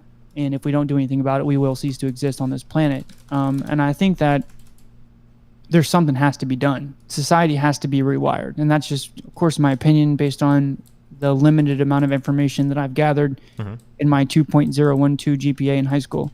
So, like, what do I know? You know, I'm just another opinion-ridden person, but I don't want to make it my whole personality. So I like to be open and talk to people like you. And I even enjoy talking to Tristan. My wife and I talked to Tristan. He, you know, it wasn't as bad as the clips. And I know Tristan's a different animal than Andrew. They're different in a lot of aspects, but it was enjoyable. And the one thing I brought up was like, what do you think about lying? Do you lie? Did you ask him that, or are you asking me that? I'm asking you and him. I asked him. He said, "Yeah, I lie." Basically. Yeah, I do. I shouldn't, but I do. Yeah. Well, I mean, what kind of lying is it like? I mean, I think typically we lie when there's probably something we want to get, and we're being selfish, and then we lie to get it. Probably, yeah. Well, at least you have some awareness towards it. I mean, that probably makes it. Having the awareness probably makes it worse. I would agree. Yeah. Because you should know better. Yeah. You do seem like a very self-aware and willing to change person presented with new information. Because I originally saw you going after Andrew, and I was like, man, just leave Andrew alone. You're so smart. Just like stay away from that minefield. Like I hear it, and I'm like, you are so brilliant. Like leave him alone. He's putting on a show. But then more came out, and I was like, oh, I guess maybe not. I don't know. Personally, I guess we'll see eventually. But.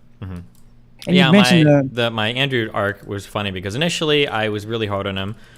He made a big apology video when he came back, and I was like, you know what? Actually, maybe he's pretty chill. Michael, I'll give him a shot because I'm very sympathetic to people that are like, I get clipped a lot. What am I supposed to do? It's like, yeah, I get clipped a lot. I can empathize that 1,000,000%. And then I did more digging into the sex trafficking thing. I'm like, okay, I'm not too sure anymore. or no, actually, I'm pretty sure he's a full-on sex trafficker. But hey, I mean, everybody's got their opinions. Yeah. Yeah, when all that came out, I was like, let me put this on private. Just in case, know, I don't want to be contributing to anything that's out of the world, but we'll see, I guess. And then Pearl, she's special sometimes with the one thing about these people that bothers me the most is how they deal in absolutes, and there's always exceptions, especially with the whole narrative that a mother can't raise a strong man. And that's just not true. There's so many scenarios in society. I mean, Bryce Hall is a famous TikToker. His dad showed him one time in his life. And I feel like Bryce Hall is a pretty good kid. I've heard him talk a few times. I mean, he's better one of the ones, at least. Kevin Durant, his mother raised him.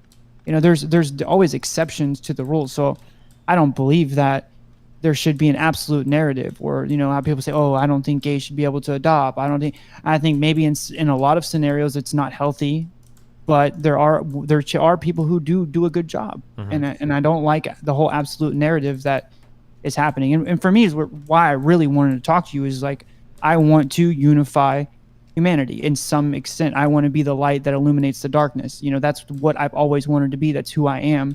I want to bridge the gap in differences in society and make us reach a common goal, and that's the survival of humanity. So when I see you guys sparring back and forth, it's kind of aggravating. It's like, why can't we just get along like at a playground with a bunch of kids, But at the same time, nobody's going to get millions of views if there isn't some type of controversy because society is so depressed and just bored with life without having purpose. I mean, purpose is so rare in this world. Like, it's so hard to find.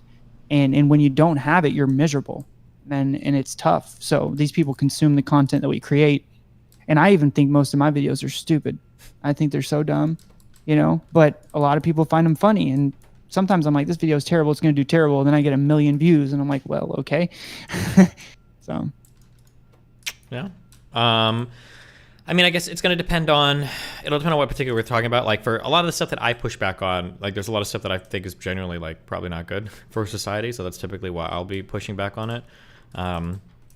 I wish we could get along, but I mean, like, I think there's probably a lot of genuine disagreement over like how society should function sometimes, So, and for some reasons, if you're a red pill and you think that like the feminization of men is destroying society, like you should be, raging against it. It makes sense to me because if this is like the most important thing to you to make society run well, then I mean, yeah, you should be really mad about it. Or like vegans, like when vegans do like stuff in stores and everybody's like, oh, it's so cringy and blah blah blah. It's like, well, hey, listen, if you think animals are living, things like people, and you think that they ought to be saved, then I mean, yeah, it makes sense to me. I think vegans should go as hard as they do.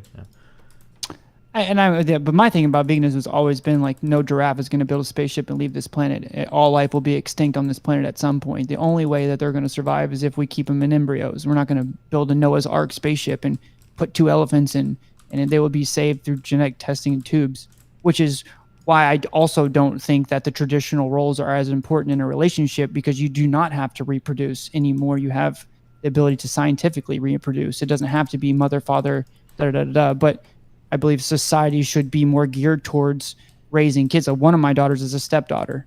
she's not biologically mine. And a lot of red pillars will say I'm beta for doing that. And then to me, they're just idiots for saying that. It's absolutely stupid. I mean, it takes a village to raise children, and most villages in society, in the up and coming of society, raised all the children. The woman stayed and did this particular set of roles, and they raised the kids. And there's also Dr. Robert Sapolsky, for example. A lot of his with his Campisi tribe in Kenya that died off because of whatever happened, but they got into the tuberculosis meat and all that. And the alpha males, the ones that were the stressors, ended up going extinct, and it changed the entire fundamentals of that society to be more, I guess you could say, feminine. Sure. Yeah, I don't know how I'm supposed to engage with that, but I mean, obviously I'm going to agree with you that like people that shit on like step parents or whatever are pretty dumb people. A lot of these red pillars that talk about like traditional family roles and traditional all that shit, like they don't even have children or families anyway. Like it's always funny that when there's like a 27-year-old like red pill YouTuber that's a woman, and it's like, well, where are your like 6 kids, you know? Like you're living your best feminist life right now, telling everybody to be traditional. And yeah, I don't know, it's kind of funny.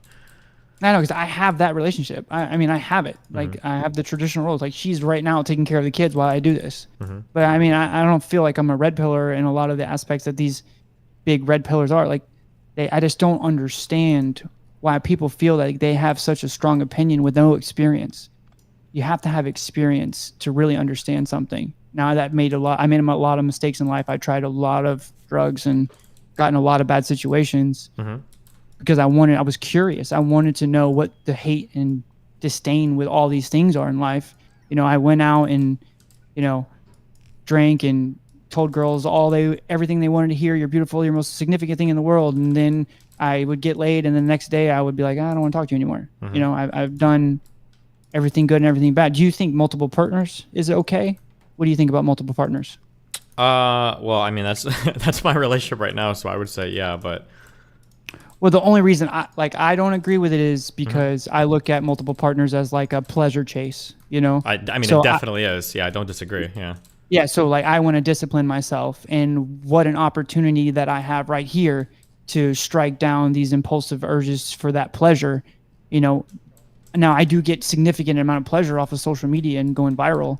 So I pick my pleasures differently. Now, I'm not going to be like, that guy's a fucking idiot because he does that. I'm just going to say I don't agree with that style of pleasure chase because I'm in a traditional family, whereas I don't want my daughters to have that situation happen to them where they have a guy has multiple partners, because I don't know. It's just an opinion. It's just my personal opinion. Yeah, it's not like a end all be all, you know? Yeah, to each their own. I didn't think we were going to agree on just about everything. Well, have you ever seen any clips of mine that you super disagree with? I guess that could be a starting point. It just hasn't happened in a while. I can't even remember. One of the ones that I think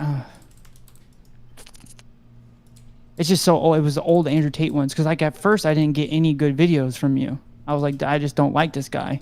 And then I saw one that was a really good take from you, and I was like, wow, finally a take I like. And then the algorithm just gave me a whole bunch of them I liked. What was the one you saw that you were like, oh, I like this video or whatever? I'm curious. If I remembered, I would tell you. Oh, shit. Okay. Well. It was on TikTok? Yes, it was TikTok. Huh. But like I said, I just thought you were picking a bad fight at first. Like I now I see like the ones you had with Pearl. I really liked your takes, because then she's like, well, wouldn't you say that you're the exception, or that's an exception? But yeah, it's an exception. Like, what are you even talking about? Like the angles that people take, you know? But my wife takes charge in certain aspects, you know. I'm not the one that's like, you need to do this. I'm not a micromanager. I wouldn't have married someone and had kids with them if I had to micromanage them. So she takes charge in a lot of things. It doesn't make me feminine for letting her do that. It's just the roles that we have in our family. And I think that people have this idea of what a real relationship that's functioning is, and it's bullshit. These people they have no clue what they're talking about with the feminine toxic masculinity and all this stuff. There are times when I tell her, we are not going to do that. I am in charge. That is not how it's going to go. But I only do that because I see the most efficient and effective way to do it right now. And then I show her, I'm very kind and courteous in how I show her. And then she says, you know what, you were right there. Or there's times where she's done that to me, and I've said, you know what, you were right there. And that doesn't make a man and woman thing. It's a human being being rational and another human being being rational. And this goes back to the whole race thing. It's like, I think that should dissolve, but I also think that the man and woman thing should be dissolved. Like, we should be just looked at as human beings at the fundamental part. And that obviously, you know, I can fight a lot of women, but any MMA fighter would choose Ronda Rousey over me every day of the week. I can't fight, and I'm a man. So it's like, there's another exception to these. It's just, I don't know. I'm rambling, but no, I mean, I think I largely agree with you. Like, I think that some people are suited towards things and other people aren't. And it's good to just go with what your strengths are. Men probably tend to be better at some things, and women probably tend to be better at other things. But, you know, if the roles are reversed, there's no, like, shame in that. There's nothing wrong with that. And in fact, I think it's stupid otherwise to pretend that, like, oh no, like, I can't let my, like I have personal examples of my family where, like, the woman is like, oh no, like, the man is supposed to lead and I'm supposed to follow. And it's like, bro, you could do this so much better than your husband. Like, what are you doing? And it's like, oh, you know, well, that's his job. And it's like, you're so stupid. But, you know, people get really I'm the same way. It's like, why would I want to do something that she's better at than me? Like, why would I want to do it for pride, for ego? I don't understand. What do you think about narcissism? I mean, we're all narcissists, right? You agree? No. Not in the, like, fucking clinical sense of the word. I mean, we all we all are a little bit, like, attention hungry, right? I think that's a pretty normal human thing to be. But, like, yeah, I mean, you have to have some level of, you've got to have some level of pride or ego to be a functional human, I think, right? Any small business owner has to have some level of pride in themselves. Any artist has to have some level of pride in their art. I think that's, like, a pretty normal, expected thing. Yeah. Yeah, but I mean, everyone has an ego. Essentially, there is no self without ego. I mean, the fact that you can think of yourself as I am Andrew or I am Destiny, that's an ego in itself. And you would try to survive and acquiesce your pleasure, your dopamine, right? And in doing that, that's essentially a narcissistic thing. There's different levels and different types of narcissists. But I think I guess I don't like using the word narcissist here because that's a really loaded word. Yeah, because of society and in the world you live in. Yeah, I get it. Because I used to get mad. I'm not a narcissist. And then I started to kind of understand that maybe I am in some ways. Maybe, Yeah, we're all a little narcissistic to some extent. Every normal, well-functioning human probably should be, right? Right. All right, well, I think that's it. That's all I got. Thank you. Well, what do you want to do, I guess, in the future going forward with your YouTube channel? Like, what are you trying to do, I guess? Okay, yeah. So I just kind of want to be more of, like, the podcast and intelligent conversation things. But I almost want to be like, you know how a magician has a beautiful target that he throws knives at type thing. Not that I want to throw knives at her, but she's just the beautiful one and I'm the bold one, and we talk and she shares her experience, I share mine. I'm obviously going to be a much more bolder than her, but that's just the direction we want to go. I mean, if you want to come to my studio here in my garage, that's fine too, if you're interested in that. It's up to you. I'm not a swinger, so don't expect me to, like, put my finger in your butt or anything. That's okay. But yeah, I mean, if there's ever, like, a specific topic or anything you ever want to hash out, or if you have, like, an idea for a show or something, I mean, I can probably always, Yeah, I was trying to prepare my best for this, the way I just didn't know how you felt about certain things, you know. My main thing is I just want society to be healthier as a whole, you know, and I know that it gets exaggerated, this toxic masculinity and then the feminine and all this stuff. And I think really what it is there's a group of people who aren't getting respected, and through social media, they've found a way to get the attention that you wouldn't get 30, 40 years ago because you weren't a cool person that was a winner that got the job easy, or, you know, was a high school football standout. Now you get a job anywhere you want. You don't have that happening as much because people have such a bigger voice now on social media and the narratives that are happening. And a lot of tech companies and everyone, they're getting scared of everything, you know. They don't want to step on anyone's toes. They don't want to get canceled. Like you said some things today. I was like, oh man, I can never say that. I can't say that. And you said something about that's retarded or something. I was like, I can't say that. How come you can say that? Can I say that? Because I had to change my, like, I've been trying to change my dialogue. Like, when someone, I don't know, you see someone that's not doing something, or you're like, you're a fucking pussy, but I can't, that pussy, like, is such a sexist term. Like, is there another way to slight a man without calling him a female? Like, woman, you pussy, bitch, cunt. Like, how else so I started calling people corn puffs. That's the best I got so far. I don't know what else to say. I don't want to call them stupid because, you know, everyone has some capacity for intelligence in some way. There's people that, you know, are mechanics that probably have the worst opinions in the world about certain things, but they're great mechanics, and I don't know anything about being a mechanic. So, you know, the whole judge a fish by his ability to climb a tree, you'll call everyone stupid thing. Sure. But yeah, that's kind of what I want to do. So you switched from League of Legends. It's just, why'd you switch? You just started switching? I mean, well, originally I was a pro StarCraft player. Then I switched to League because StarCraft was dying. And then I played Han a lot. Do you know what Han is? Heroes of New Earth? Jeez, yeah, I know what Heroes of New Earth was. Yeah, That's what I loved. So when I came back to the scene, I'm like, I don't like Dota 2 and I don't like League of Legends. I want Han back, but nobody plays it. No, I don't. Does Han? I thought that game actually shut down. Is it still going? I have no idea. Oh yeah. Poor Han people. Yeah.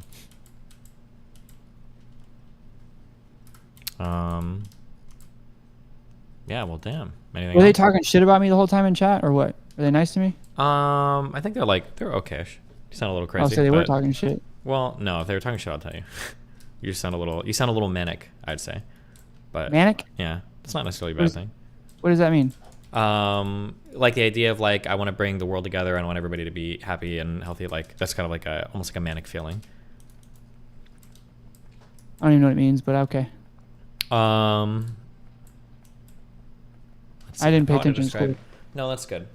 Well, no, that's not good. Mania, I guess, is like when you have these like hugely overwhelming feelings of like you're ready to change the world and like everything is big and huge and like you're gonna go out and like do like everybody's gonna be you're gonna change the world like on your own. Is that kind of like it's like a manic feeling basically? You're like on top of the world. You're feeling super euphoric. Have you done cocaine before? Yeah. Okay. I like a cocaine high should leave you feeling like very manic. Like you're like on top of the world. You're ready to fucking crush everything. You're super confident. You're ready to go. Like mania. That's like mania, I'd say. That's why I do what I do, so I can get that high without doing cocaine. Sure. Well, yeah. So, I mean, there's nothing wrong with it as long as you stay grounded. Yeah. Well, this is what I think. All right, you know, just me. The way I view the world and all that is like, say, eternity, for instance, right? Is this huge pond, and on the shore of that pond are 8 billion pebbles, and all those pebbles are the same exact size. You throw a pebble into that pond, it's going to send ripples and reverberations, and it's going to change the trajectory of the surface of the water forever. It will always be different. So I may seem manic, but I will make a difference in that aspect. And everybody has the ability to be that pebble and go into the pond. The only difference in the pebbles is the speed and tenacity at which the pebbles hit the water. So, I mean, it may seem egotistical, but you brought up the cocaine high. I mean, I did a lot of drugs, and the only substitute for those drugs is purpose, a purpose greater and bigger than myself. So yes, in that sense, I would agree with him. So that is why I do what I do, is because I was so torn apart by life, didn't know what to do, had no meaning, no value, just had to get pleasure to you know, take that feeling of being a loser away. And I didn't know what to do. So I developed a goal that's I probably will never see the results for. But I mean, I just worked towards it, and it's driven me and put me in a great position to win. So yeah, I don't think there's anything wrong with that. Yeah. Thank you, chat. Yeah. Yeah. Where'd your Twitch get taken down? When or why? When or both? I think it was like 8 months ago, and I don't know. We were arguing about like trans topics, and somehow I got the axe. So they won't let you come back at all? I don't know. I'll try again in 4 months. I think I can appeal, and then we'll see what happens. A year? You have to wait a year? It's 6 months, and I just did my last appeal 2 months ago, and they rejected it. So. Wow. Yeah. You like YouTube more though, right? Well, I'm not banned from YouTube, so yeah. But no, the rules and the guidelines are a bit clearer on YouTube, so yeah. Yeah, you just don't know why you get in trouble on Twitch. Yeah, sometimes. it's just frustrating for me. Which I don't know why they would do that when they're competing with. I mean, YouTube, from what I understand, doesn't really have a streaming team. They don't really focus on that. They just their streaming division isn't that big. Yeah. Or non-existence at all. So I would assume that the CEO just stepped down, right? So there's going to be some changes coming. And nobody knows. The inside of Twitch is like The pretty. CEO of YouTube. Oh, of YouTube. Yeah. For YouTube doesn't have to do anything. They have the.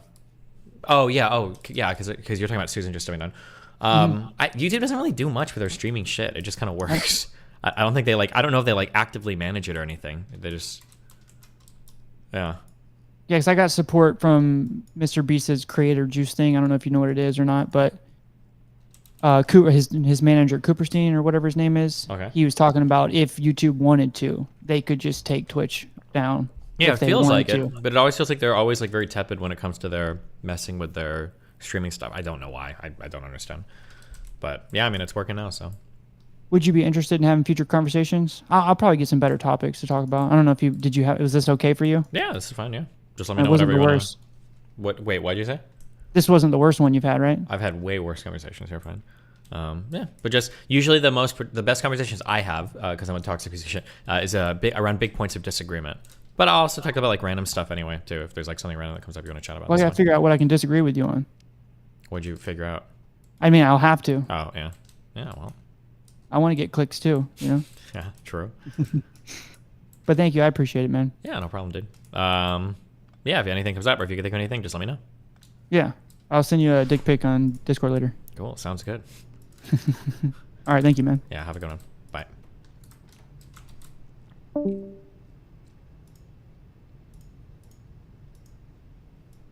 Didn't really know what to expect from that, but okay.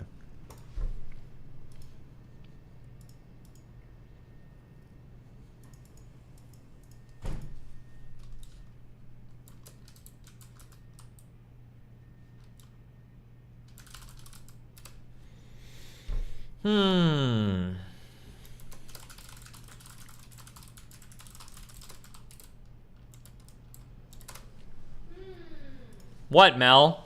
What? Did you just fucking make fun of me? Yep. Mel, You need to be making fun of. are you a good wife? Yeah. Do you want a good wife mission? Yeah. What? Okay, listen up, Mel. Yeah. I'm out of Red Bull.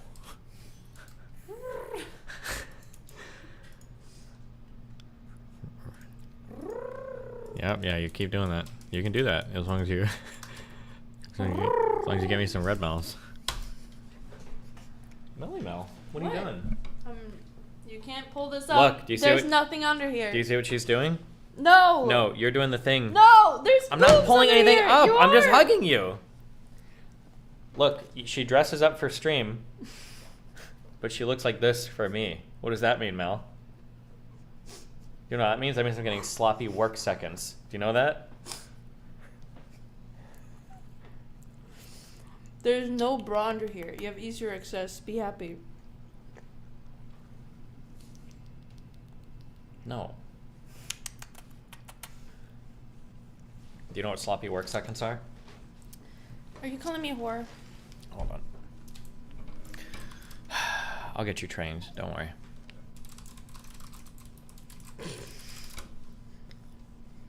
What the fuck? Honey, I'm off to work. How do I look?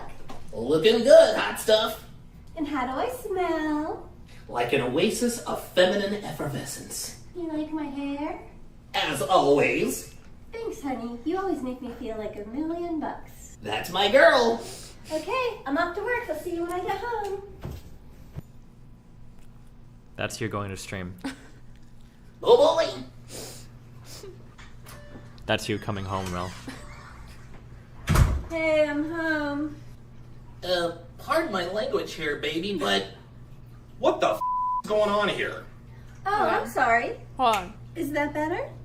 What you just wit- So why the fuck are you going to all these podcasts out to London dressing up and then you look like this? I'm the man. I get to do that. Steve.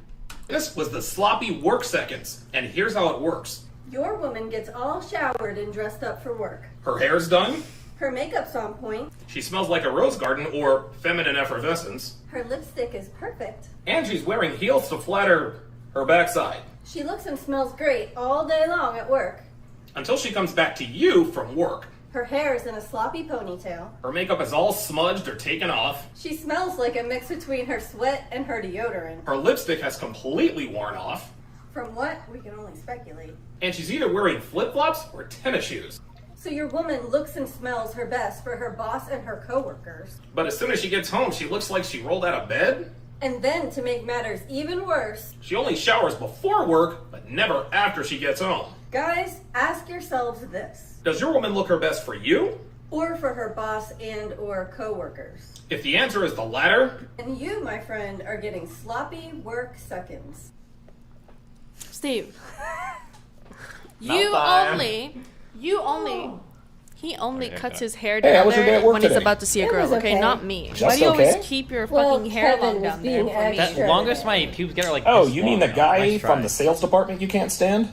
Yeah, he's been Ask your mom. super annoying lately. Man, that sucks. That's not even the half of it. Oh, really? Yeah, they're making me work with him on this project. Mel's just mad because she got called out for the sloppy work seconds. What? Steve, What? you bought new shoes and really cool outfits for your podcast, bitch. Yeah? Look at you. This is what you dressed up for me on Shaft? Yeah. This is your daily job. Why This do is you my- dress up for that? Why do you dress up for Just Pearly Things podcast? Not yours. Don't worry about it. Well, doesn't make sense. Got him. See? I always win. Every time. I'm always right. You're always wrong. Okay, now get me red mouth. Really? You think you're cute? Nope, I just need red ball. Fucking addict. Yeah, I am. Problem? Yep.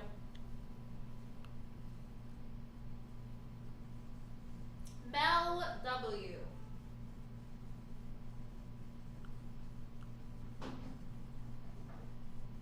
Bro, I think Kethel's actually...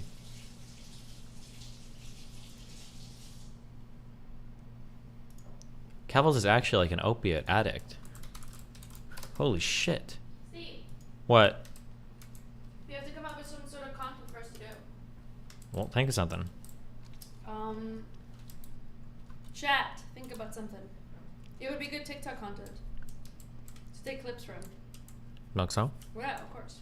I already gave you a good TikTok clip. What was that? Liga. Yeah, my balls. should we make more like that? Well, I'm not always that funny, you know? Everyone from London, Ontario is an opiate addict.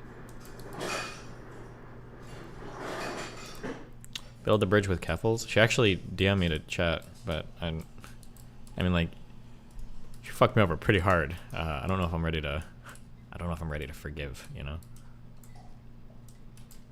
Damn, how much fucking copper am I consuming? Wait, what is the production thing?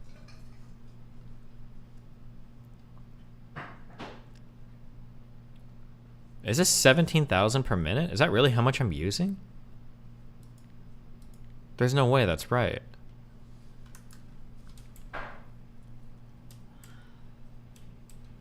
Jesus.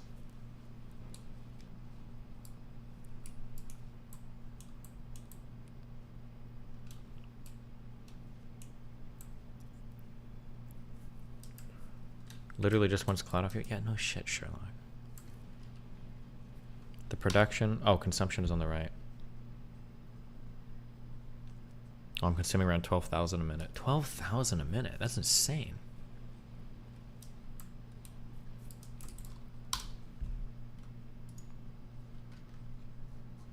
Or maybe it's not insane. I don't know. Damn. Oh, yeah. All these furnaces are running. Jeez.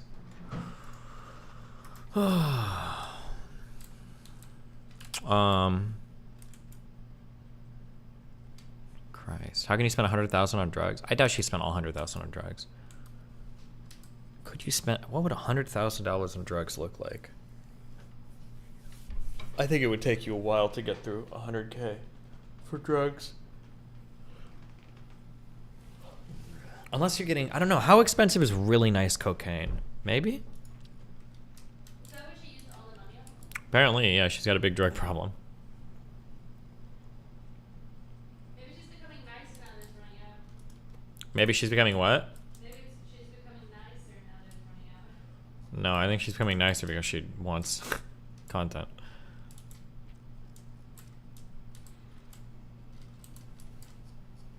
What the hell? There's no fucking Red Bull available. There's the little store right downstairs.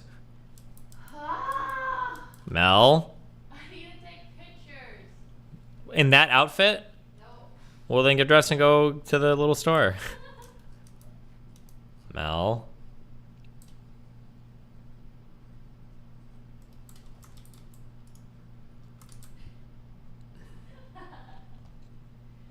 My hubby. How are you going to forgive Keffels? You got your Twitter explained. Why do you think I'm forgiving Keffels? Where did you even get that from? Did you just hear something and your brain exploded, or? One guide. He is getting one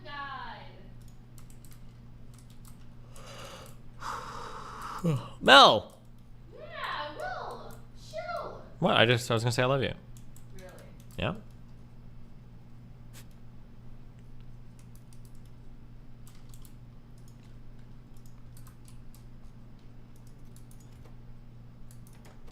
What is happening here?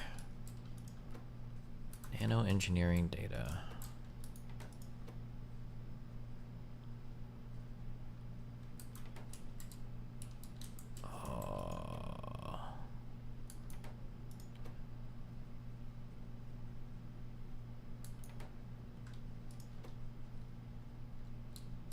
Nanomaterial. What? Aeroframe bulkhead.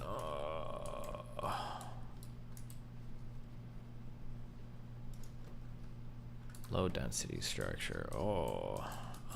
We need to do. I want to lay out the arguments for the porn stuff today.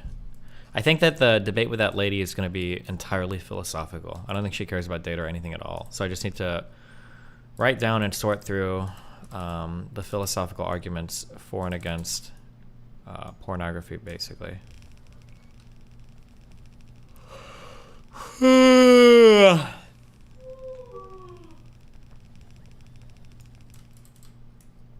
Mel? Why are you making Mel noises?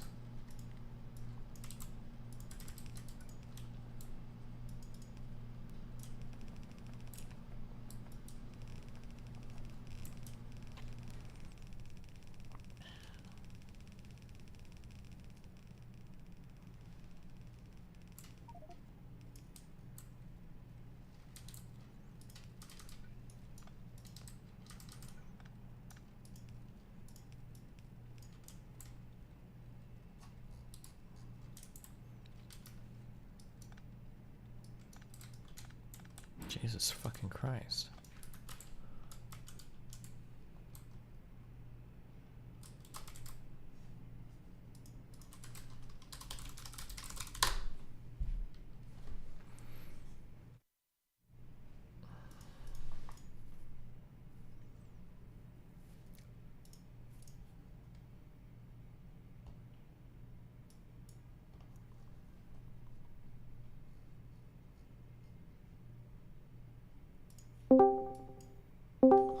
Nasikin, wake up.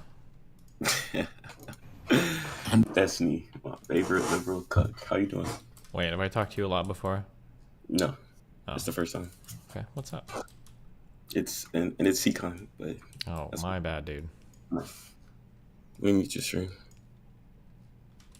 So how you doing? First off, doing great. Okay, so I kind of want to talk to you about the black pill. I recently discovered it, and I kind of just want to see what your thoughts about it. Let me close your stream, actually. Pretty depressing, I guess. Is it just nihilism? Is that what you think it is? Mostly.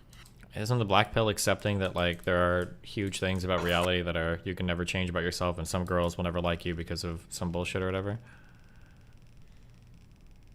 I might be a victim of in the algorithm or something, but to me it's mostly the differences between the pills are the black pill focuses on looks, the red pill focuses on game and then looks that you can change going to the gym, and then the blue pill is more personality. So I kind of want to hear your definition, and then I kind of want to provide the definition that I want to talk to you about. Well, I mean, there's probably going to be little nuggets of truth to all of them, right? Yeah, I agree with that. I know that's crazy. I'm just now getting into it, and I was kind of going down my list of friends, and seeing if they can debunk it at first. But now I've kind of accepted it, and it's whatever. So well, I mean, you can't every ideology is going to have some elements of truth to it. Otherwise, it probably wouldn't exist very long as an ideology, right? Yeah, there's going to be some things you could be born with that are going to make you naturally better in sexual marketplaces or whatever the fuck, and there's going to be some things you can change, probably, right? Yeah, but I think a lot of people would push back against that. If if you were to say that, okay, so this is something I would say as a black, that I think most black people would say. Okay. A lot, how do I want to phrase this? A lot of your sexual marketplace value, however you want to say it, is based off your looks. Looks get you in the door, and then game can help you, and then personality obviously is for like mostly like, it's gonna be useful, but it's not like the main thing. I don't think you would disagree with me. I mean, I would disagree. I think your personality is really, really, really, really, really important. Looks can help get you in the door. It's possible, but can I get a percentage on that? It's people don't really work that way. Like it's not gonna be like 52% looks or like 10%. Like I mean, depending on the person. I mean, some people are like super tuned into certain things, and some people won't care. But like, this is okay. I'll say this very confidently. As somebody with a higher body count than probably every one of these fucking little red toys online, okay? If I could choose between 10 out of 10 looks and 6 out of 10 personality, or 10 out of 10 personality and 6 out of 10 looks, without a second thought, I would do the 10 out of 10 personality, and you would slay harder. Not even close. It would be not even close. Like, looks can get you in the door, but like you can fuck it up. There are going to be some girls that'll only fuck you for looks. It's possible, but those are going to be like the lamest girls anyway. You don't care about those. Looks aren't going to carry you through like online combos as much. We try to set up dates. Even attractive guys can come off as creepy or overbearing if you're not careful. And I mean, like, there's a lot of stuff you can do for your looks in terms of like just getting like get a fucking haircut, shave, get clothes that fit. The personality part, I would go with a 10 out of 10 personality every time. And you said it was 6 out of 10 looks? 6 out of 10 looks, 10 out of 10 personality, I think would pull harder than 10 out of 10 looks and 6 out of 10 personality. Okay, so I think this would be the difference. Right now, I'm kind of like, it's mostly theoretical, so I'm not going to sit here and go hard, but I do think that the 10 out of 10 would have a better chance. Like, if a female sees a 10 out of 10, like a true 10, which is, it's quite rare, but just for the sake of this discussion, we're going to say like a really attractive dude.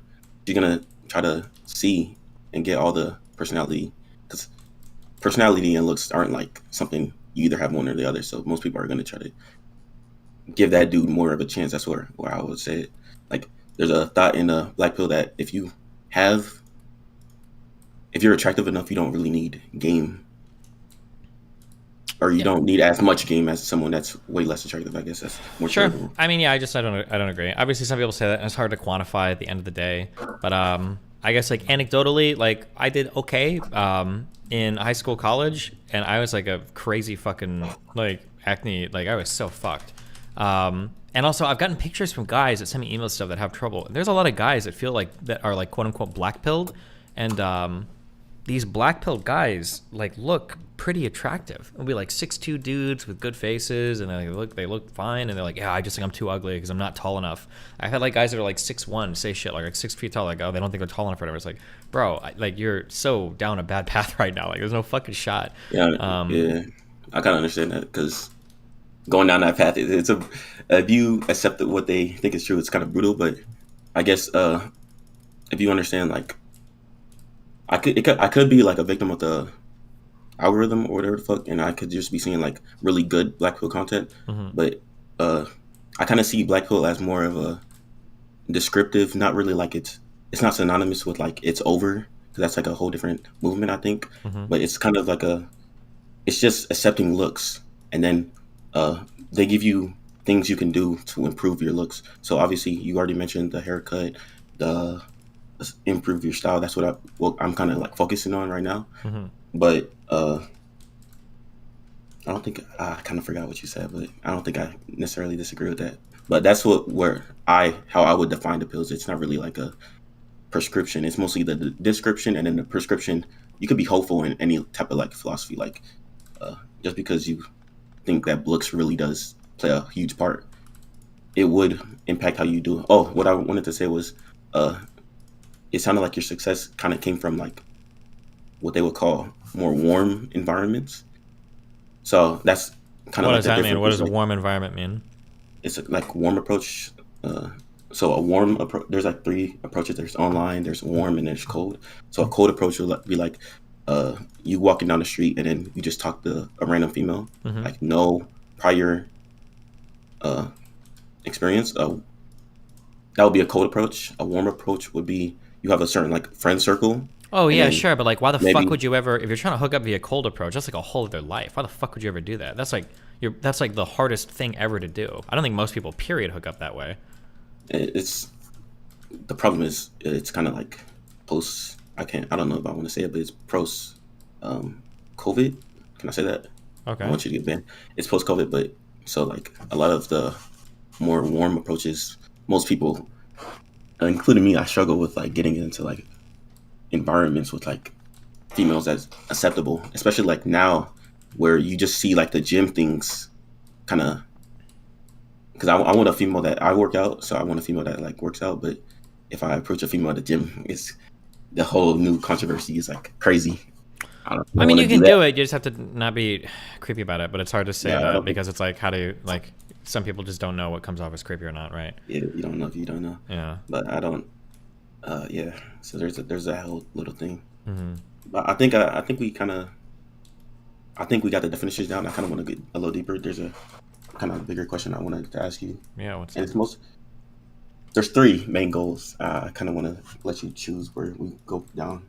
The main thing would be like, how do you square free will and like your knowledge of how psychology works with like, and not become like a genetic determinist? Because I listen to a lot of Sam Harris, one of my favorite people. I think he should be like what masculine men like strive for, like his security, like with his meditation and all that bullshit. Anyways, how do you square knowing or not believing in free will? First, can you define that? And how do you square that with like your brain always trying to trick you in psychology and stuff like that? How do you?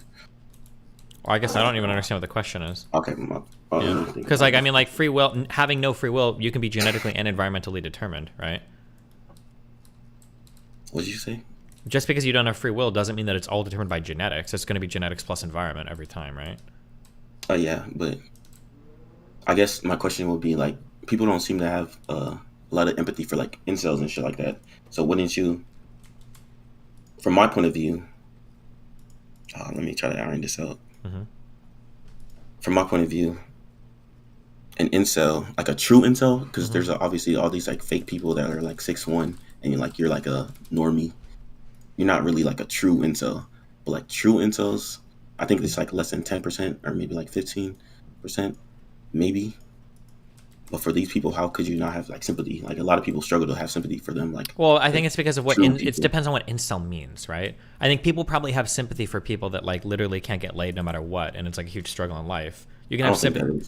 I think you can have sympathy for those people, but the problem is incel is taken on a broader meaning of like people that hate women, right? And so of course there's gonna be less sympathy for those people. Okay, I can agree with that, but it does seem like if you're not sexually like successful as a man, it's hard to be respected. At least that's from my experience from people I know. You're gonna be. Society really doesn't look happily upon you, or however you want to say it. Sure. I don't. What are we at? I don't know what we're talking about right now. Hold on. Yeah. Chances are, if you're not sexually successful as a male, usually people would assume there's other things going on with you, right? That's going to be true of like a woman that reaches a certain age as well. If you're like 30, 35 or whatever, you don't have any kids, some people will look down on you. I guess it just depends on where you're at or who your friends are, right? I guess, yeah. I guess I'm talking about mostly like virginity, and like for women, it seems that if you're a virgin, it's a good thing, but for a man, it's not. It's really not. Like, you get hard shit on, and then if you try to like discuss your problems, I think it's super gonna depend on your environment. I think, like, if you're online saying shit like, like fuck women, they won't give me the time to do blah blah blah, then yeah, people are gonna hardcore shit on you. But I think like if you meet a girl, you're getting along with her and everything's cool, and you're like, oh yeah, by the way, I'm a virgin, I don't think she's like, oh my god, I hate you. Like, I don't think it's gonna be the same. Like, and you could just lie about it, right? Like, it's not like anybody knows. Sure. Okay, I kind of want to talk about hypergamy. Can we keep going? Sure, knock us about. Okay, so first, can you define it, and then I kind of want to see, because I think that most of these red pill, black pill topics mostly like a definition game. But first, can you define it and how you kind of see it, what you think about it? at first. Isn't hypergamy like women? People say women try to date up socially or in terms of wealth, basically. Yeah, it's typically I see people try to define it without giving like a modifier at the end, like saying like status, wealth, and I think that's kind of wrong because I think you correctly stated in some interview that people kind of date within their like means or their bracket. Like you can only purchase what you have the money for. Sure. But something that really does not map onto like my experience or like the male experience in general is like when females say, I'm curious how you square this. When females say like, if I have this, a man must have this, like have more. Like how do you? If I have this, a man must have this. Wait, can you be a little? Like if I have this certain amount of, if I make a certain amount of money, Mm-hmm. a man must make more than me. If I'm this intelligent, a man kind of has to either match my intelligence or be higher. I think for the money thing, those standards are actually changing. Height and everything usually. Well, height is different because that's a highly gendered trait. For the money stuff, I think women over time are slowly becoming more amenable to dating a man that makes less money than them. I wish I had that study. Women's preference over time, partner, income. I think the one I saw, I think it was 2017, 2018. Oh. Fuck, I'm not gonna be able to find this over time. I think you're gonna have to summarize what you. Well, there was a study that tracked over time, like women being willing to date down economically, and I think it said that like I want to say like 10 years ago it was like only 27% of women would be willing to date down economically, and then as of like 5 years ago that number had risen all the way to like 38% or something. So it seems like it's slowly changing over time, but I mean that makes sense if it is, because obviously 10, 20, 30 years ago, men were expected to earn more, and as women earn more, those standards might change as time goes on. But do you think when they relax those standards that the other things they value is gonna like increase? Like, I think the manosphere kind of says looks, money, status. So do you think when they relax the money, the manosphere doesn't talk about relationships. They talk about a very crude form of hooking up, which most of them I don't think do that much. Looks, money, status don't power relationships. That's cap. That's the hardest cap ever. There's a reason why all these guys are single and have very little to no serious relationship experience. But you don't think that kind of gets you through the door? Like, doesn't matter. Getting in the door, it doesn't mean anything. Like getting in the door can get you in the door, but that's not going to power a relationship. Like relationships require dedicated work and practice to make them work. I'm sure there are some things that like maybe get you in the door a little bit easier, but I mean, those are things that I believe can be worked on. I think that what you said earlier, that warm versus cold approach, I don't know if it's called warm approach, but like having like groups of friends where you're like constantly or consistently talking to women and stuff, it probably goes a long way in helping too. But yeah, like people, do this like looks, money, status, looks, money, status, looks, money. It's like, okay, but like that's not going to keep a relationship going ever. I mean, yeah, it won't keep a relationship going, but I think that's where personality and your things come in. But if you don't meet her like looks threshold, I kind of feel like you're kind of but I think the looks threshold that women have for men, I think can vary dramatically. I don't think that women judge as harshly on appearance as men tend to, which makes sense because women don't shop for appearance as much as they in the traditional red pill world. They shop for resources, right? And I think women in general go ahead. Maybe red pill, but I'm kind of more black pill, and so more black pill females seem to be way pickier than men when it comes to looks. Like that's according to what I've seen recently. I mean, I could be argued out of that, but I don't think that's true at all. That's actually, I know for a fact on its face that's not true. That can't possibly be true. I think we're talking about maybe different females. Like usually younger females will prioritize looks, and then maybe later they'll start relaxing their looks standard and. If that was the case, there'd be a whole industry built around looks for men, right? And there's not really, right? For women, there's plastic surgery, there's makeup, there's like a billion different things. For men, there's like not really as much. Like if it was the case that there were like a couple easy ways or things that men could do to improve their appearance that would like guarantee get them laid, like every guy would be doing it. I think it'd be like massively fucking, like every guy would just be like, oh, we just need to do this, and then boom, boom, boom, boom, boom. But I think that for women, I think that the men tend to judge on looks more harshly, and you can see that in the way that like there's a billion things now that like every woman does in order to improve their appearance through like cosmetic surgery, filters on Instagram, like all this shit. Kind of want to push back, but it's not. My pushback is mostly theoretical, so it's not really. I kind of want to apply it before I have a harder stance. But most of these, when you say there should be like an industry based off looks, like if you do that for men, one, there's a difference between like the libido gap. I kind of want to explain on that later, but if you do that for men, like you're only able to change so much of your looks. So that's why it kind of feels like a lot of these red pill dudes are like grifting, not grifting, but they're trying to make a quick buck because they tell you all these things you can change. Like you can go to the gym, you could do, get your money up, all this. But if you were to really do what like Kevin Samuels used to do, where he would just rate your face and say, here, this is where you are. This is your sexual marketplace value. This is how much you can increase. And that's what I kind of see from like the black pill pillars, like black pillars that I kind of watch. There's not going to be as much of a market. Like that's way too brutal for people to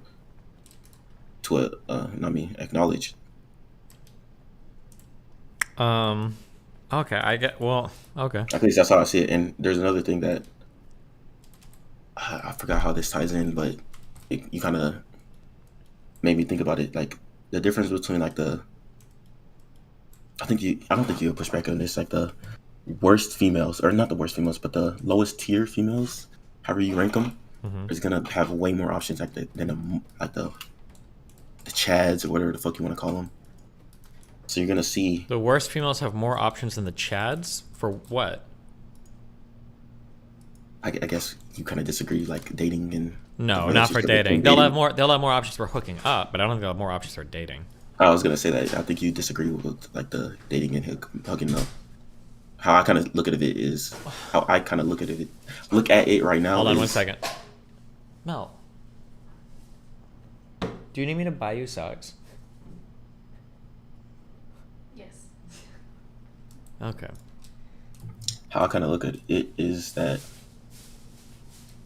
you kind of start off hooking up, especially like in 2022. You start off hooking up, and then it leads into like a relationship. So like, there's so much talk about like situationships and stuff like that. Do you disagree?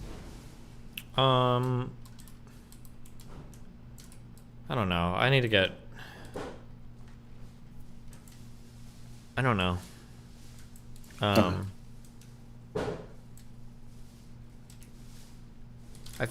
The argument that was given in my subreddit was that like if you can fuck easier, you can get in relationships easier. I just don't know if I agree with that.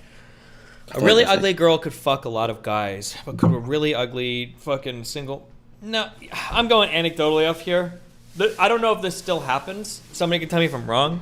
When I was in California and I was on Tinder, for over 3 years, I saw, anytime I would hop back on, I always saw the same, like, 32-year-old, like, 29-year-old, single mom, like, 400-pound, like, you're going to respect me and I'm only looking for a long time. I saw those women on Tinder for years. Literally. Every time I would come back to Tinder, those same women would always be there. So the idea that, like, any woman could hop into a relationship with, like, any man anytime they want, I don't know if that's true. Yeah, sorry, go ahead. I wouldn't agree with that. It's not I think men kind of, they hold the key to the relationship a little bit more, but the females, it's the sex. So if we take it out of this realm and we take it more into like a business aspect, I kind of look at it like a man. Oh fuck, I'm gonna fuck this up. But the woman is kind of like the company, and the man is like the person trying to get employed, right? So you try. Initially, you're like fighting for the company's approval or whatever the fuck you're trying to get into the door, right?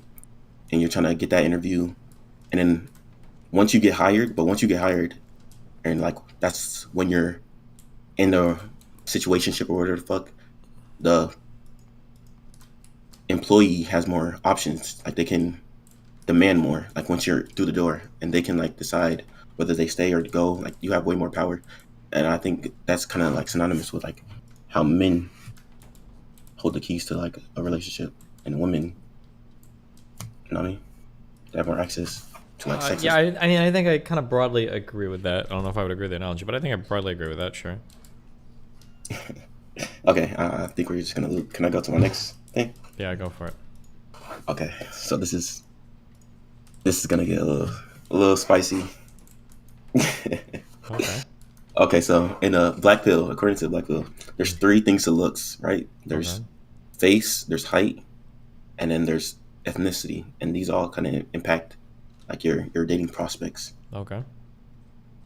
And basically, since you are like the person covering so many black issues and fighting all these black issues, I kind of want to have a question, see how you thought about it.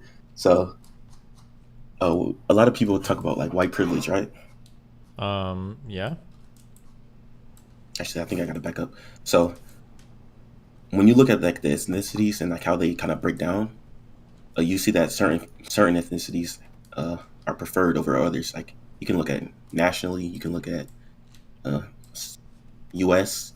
Like white people seem to be globally desired, like females and men. And I think in the United States, black women are the least desirable, according to most Like stats. black women and Asian men, I think. Yeah. Yeah, black women, Asian men, and I think Indian men go into that category. I think Asian women are in the maybe, yeah. top end. So knowing this, right? Okay. Would it be weird? Weird? I don't know what to call it. What word you want to say? But is it wrong to like, as a black man, go for a white woman, like to give your child the best white privilege, or whatever, fucking give your child like a slice of that pie? You know what I mean? Give your child the best opportunities, knowing that the halo effect exists and stuff like that, and all this. Like, I don't get how people are still like trying to date within their race, and why people are so tied to it when you claim that the other people have so much privilege. Like, why wouldn't you try to get a piece of that? I mean, if you want to, go for it. I mean, like the way that I see it is, there's always going to be some things in life that help, and there's going to be some things in life that hurt, and like all you can do is, you know, try your best with what you can control, try your best with what you can't. I mean, some people, there might be like different preferences for different races for, oh my god, for a variety of reasons. But I mean, like, would you be better marrying a certain race to help your child? I mean, I guess kind of. You'd also be better marrying like somebody rich. You'd be better marrying somebody that lived in a different area. You'd be better marrying people from different countries. I mean, theoretically you could, but I mean, like, I don't know if I could hold together a marriage just because of somebody's, like race. I'm not talking about that, but if you state a preference like that, if like say for instance, I'm a black dude and I'm explicitly say that like I want to date a white girl because I want my. Then that's cringe. I think it's cringe. You're not gonna be able to hold a relationship together by dating a woman just because of her race. Like, there's no way that's gonna work. I mean, there's other things to the thing, but I'm just saying if that's like a. I guess if you really want to. I mean, that's Fanatic does that with black women. He says you only date black women because they know the struggle or some shit. So. Yeah, this is not really like I don't really hold this point of view. I kind of think you should date whatever you want to date. Like, love is. I'm kind of cringy in that aspect. Like, love is love, blah blah blah. Do whatever you want to do. But I was just curious, like, what you thought about that, because I really don't see people talk about that. Is this interesting? Can I keep going? Yeah, if you want to, go for it. I'll give you one more take. Go for it. Okay, let me choose between the one I want to go after.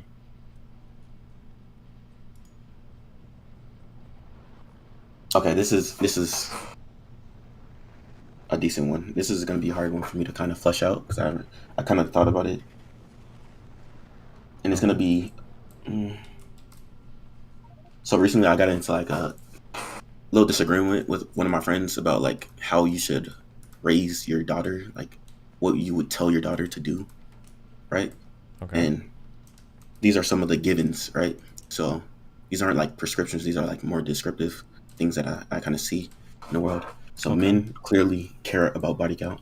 That's a pretty given. Men care about body count. Women, they seem to have to get their life together like pretty earlier than men. Like Red Pill would say they hit the wall at like 35, and you know there's complications with pregnancies. So if you want to have 4 kids, you'd have to like maybe start at like 30 if you want to have like healthy. I don't know the specifics, but you kind of get the gist, right? Okay. And then you combine that with, I think this is where you're going to disagree. I think I've seen you say that you wouldn't mind your daughter being a sex worker. I mean, I guess if she wants to, sure. Would you have a preference between your daughter being a sex worker and a doctor, like a Would there be your preference in her like professions? I probably would want her to do things that I value more because it's my personal choice, right? So like probably something in science or something like that would be something that I personally would value more. But you would you wouldn't just be indifferent between like whether she chose sex work and whatever science thing you want to have her go down. You wouldn't be indifferent, right? What do you mean I wouldn't be indifferent? Like if you would push her towards the. Yeah, I push her towards the thing that I wanted to do. Yeah, sure. Yeah, I'm just trying to establish that, like the preference thing. So knowing all that, like, how would you describe? What would you tell your daughter to do during her 20s? Like, would you tell her to, hey, I don't know if you're gonna disagree with this, but hey, your value is highest like at like 20, 22, 25 and stuff. Like you should start getting serious. I would never say anything even remotely as cringe as not as cringe. I would say focus in school, figure out what you're good at, try really hard, and then go down the direction of life that you feel is best for you. That's probably what I would say. Would you say to abstain from like men, or would you say like date with preference, similar to like Kevin Samuels? No, I would just say be careful, make sure you understand what you're getting into, like stuff like that probably. You wouldn't be more strident on that? I feel like because the main disagreement I have with my friend was that I feel like knowing what I know now, I would be pushing my daughter way more towards, hey, date with purpose, like try to plan your life and calculate like how many kids you want and know that it takes there's a wall, like, you know what I mean? Like, not to be too red pill, but there's a wall that is going to happen that you should have your life in order by then. So I don't know. I don't think I would ever tell my daughter there's a wall. I just don't think. You're talking about like you're harping too much on the like. I'm talking about the concept underneath it, like the. I know you're talking about the concept. But if you're having a conversation with children, there's no way that this isn't going to come off as you just like.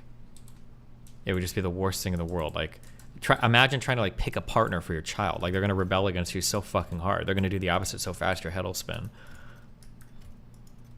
Sure, but you wouldn't just give up. You would just keep saying like, hey, this is what I think would bring you most happiness. Like usually having a certain like family and having kids is what it's gonna be most people's like joy in life. Like I don't know if that's necessarily true. I wouldn't be pushing my child in that direction. Really? No. There's tons of things in life that can make you more happy than just having kids. I guess, but like on your deathbed, you're not gonna really talk about those things. You're mostly going to be talking about like your family, like that absolutely depends on what you've accomplished in your life. On my deathbed, like I'll think about my kids, but I'm also going to be thinking about like how cool streaming was and all the accomplishments and achievements I had in my life, of course, and the memories I've shared with like other people and stuff too. There's more to life than just having kids. Yeah, sure. Yeah, I guess. I don't think I have anything else to add. Okay. Hey, thank you for the talks. I kind of just wanted to run down a few things, and I started watching you this year, not too long ago. Mm-hmm. I think so you could add that to the little tally of people that have been watching you recently. I think I got into you based off like Red Pill stuff, or maybe my friend introduced me. So yeah, your takes are pretty decent. Know what I mean? Well, thanks. Have fun. Be careful. Appreciate you. Bye. Have a great day. Jeez. Talking to Erudite soon. Funny juicer link. Looks like fact checkers are agreeing with your position on the Twitter files. What do you mean? Hold on.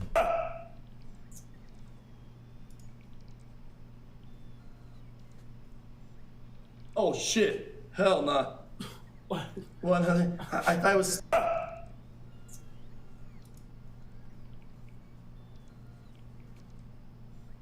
Oh shit. Hell nah. What's the joke? What, honey? Is it because it's like a black KKK hat? Okay. Hood, okay. Yeah, you and the other Twitter files narrators claim that a third party, Musk's lawyer, gave you the files and the files may have been left out. How do we know that you're not just reporting a narrative beneficial to Elon Musk as opposed to ones that fully represent the truth? You never do in any story. Pick any article source to a person familiar with the matter. Do you think the reporter is hearing everything that source knows? No source something. All you could do. Oh God, is this guy going to be at that thing I'm going to?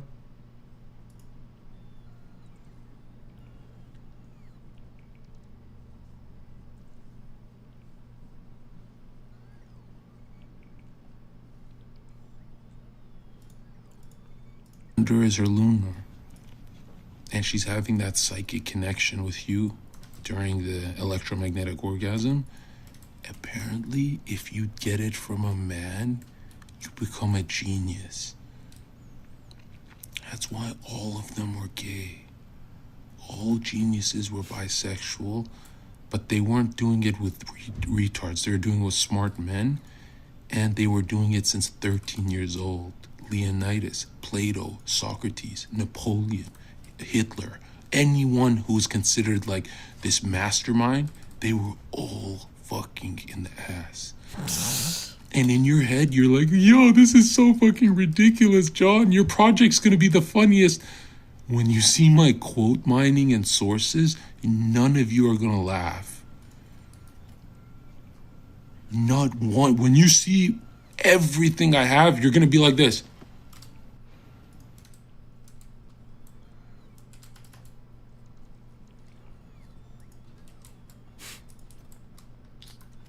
Well, was he wrong, guys? Because all I see are a lot of haters in chat.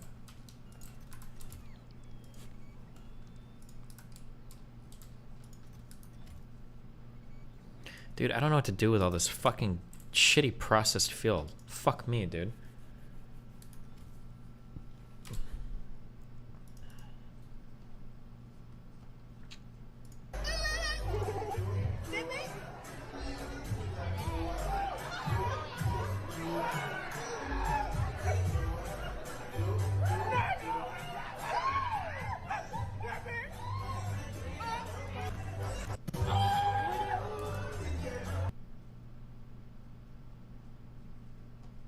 This is an actual minstrel show in 2023. This actually sicks my stomach. Look at the people in the room. There's a reason they aren't doing this predominantly black environment. I mean, in that case, like, isn't like all of rap a minstrel show?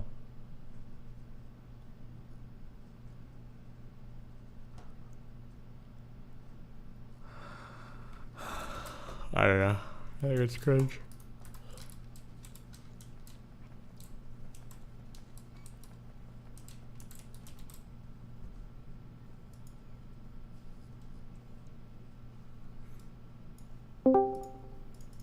Awuga, you're here.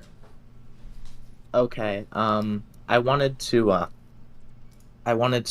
pick your brain a little bit about Rittenhouse, if that's okay. Pick away, my friend. Okay. Just to be clear, I want to hear what your official stance is on the moral wrongdoings, if any, for both Rittenhouse and the two rioters who died. I don't think Rittenhouse was in the moral wrong at all. I think the two people that attacked him, the first one was very clearly in the moral wrong. The second two were more understandable. I don't think they were necessarily in the wrong. You don't think Rittenhouse has to take his own L for inserting himself into such a dangerous situation and having to kill two people just to get out of that situation? No. Going to a protest should not be equals inserting yourself into a dangerous situation. That's ridiculous. No. It wasn't a protest. It was a riot that was going on. Doesn't matter. You should still be. It's America. It's a goddamn U.S. of A. You should be able to go wherever you want in a public area. You shouldn't be inserting yourself in. That's insane. He had a right to. I think he had a moral right to. I think it was totally fine. No, but, like, he had very reasonable agency to just, like, not insert himself into such a high-risk situation that, like, almost guaranteed I would have led him into that life-or-death situation. If it guarantees that it's going to lead him into a life-and-death situation, it's because another moral agent is making that choice. Right, but, like, we have some reasonable agency to, like, take some basic preventative measures to not endanger our life. Like, going to a place that has fucking riots going on is pretty insane for a 17-year-old to do. It's more insane for the rioters to be there. He had every right to be there. Yeah, I agree. I agree. But that doesn't mean, like, he's not also pretty insane in his own way, right? I don't think so. For a 17-year-old to go to a place that has riots going on to defend property that's not even his. If he was 27, would it make a difference? Why do I keep saying the age? If he was older, does that make a difference? Because a 17-year-old should know better than to go to a place that has riots going on, right? Like, I don't think he's brainless. That's pretty fucking insane. How many 17-year-olds do you know that are going to riots armed with a shotgun, marching up and down the streets in the middle of the night? I don't give a shit if it's, like, legal for, like, it's like my American God-given right or whatever. Like, that's ridiculous. That's insane. if a city that I was partial to had riots and I decided that I want to go there because I feel like protecting my community, at the very least as an American, I think I have complete and total legal and moral authority to do that. I think it's totally fine. Okay, sure, he can do that. He can choose to risk his life to defend someone else's, his dad's, sister's, ex-cousin's, teacher's property at his own peril, though. So if he does get into a near-death situation, and the consequence of that is that the internet bullies him a little bit, I think that's fair that the internet clowns on him for doing something so unbelievably risky for no good reason, right? Why? I think the internet should clown on the two dipshits that attacked him. Those are the guys that were unbelievably risky. They paid the price they paid for their stupid game was with their lives, right? Yeah, and you can clown on them too. It's called there's literally a name for it. It's called Darwin Awards. They fucked around and they found out. Yeah, they paid their price with their lives, but Rittenhouse's price for his dumb game was that he got bullied on the internet. He didn't do a dumb game. He did. He inserted himself into. He's allowed to go there. I don't know what to say. Wait, yeah, are you American? Well, yeah, I am. Okay, you have a right to go wherever the fuck you want in a public area. Yes, it is your right. The idea that somebody's protesting, that all of a sudden you're in a moral wrong for being there, that's one of the most insane things I've ever heard in my entire life. Not a moral wrong, but it's an incredibly fucking stupid thing, so you deserve to get clowned stupid or not. No, why would you get clowned? That's the point. It's so stupid. So the internet clowning on him. It wasn't stupid. It was pretty smart. He brought self-defense. People fucked around. People found out. He got out fine. Yeah, he survived, but the internet can clown on him for it. I think that's totally reasonable, given that he did something so stupid. Okay, I don't know what the stupid thing is. So going to protests or riots is stupid. When you're to risk your life to defend property that's not even yours, yes, and most people would agree. Okay, so how many 17-year-olds do you know who do that? I don't know why you keep harping on his age. Every single person at that riot was equally stupid. Then would you say that? Yeah, they were even more stupid. I would agree. Yeah. I didn't support the rioting, but I also saying that it can be the case that the rioters who were burning shit down and the two rioters that attacked Rittenhouse were mega stupid, and that Kyle Rittenhouse was pretty stupid and crazy too. It can be the case they're both crazy. I guess. I mean, if you want to say like it's all stupid, I guess, but I don't know. Yeah. But the problem is that like you still defended Rittenhouse. Like, I'll defend. Well, hold on. The conversation has shifted a little bit. No, that's what my main. Wait. Okay, hold on. Because originally we didn't want to talk about the legal. You want to talk about like his moral right to be there. I think morally a right to be there. In terms of like, was it dumb? I guess theoretically, anytime you show up to defend property and you're putting your life on the line is probably kind of dumb, sure. But people weren't attacking Rittenhouse because he was dumb. People were attacking Rittenhouse because they thought he was immoral.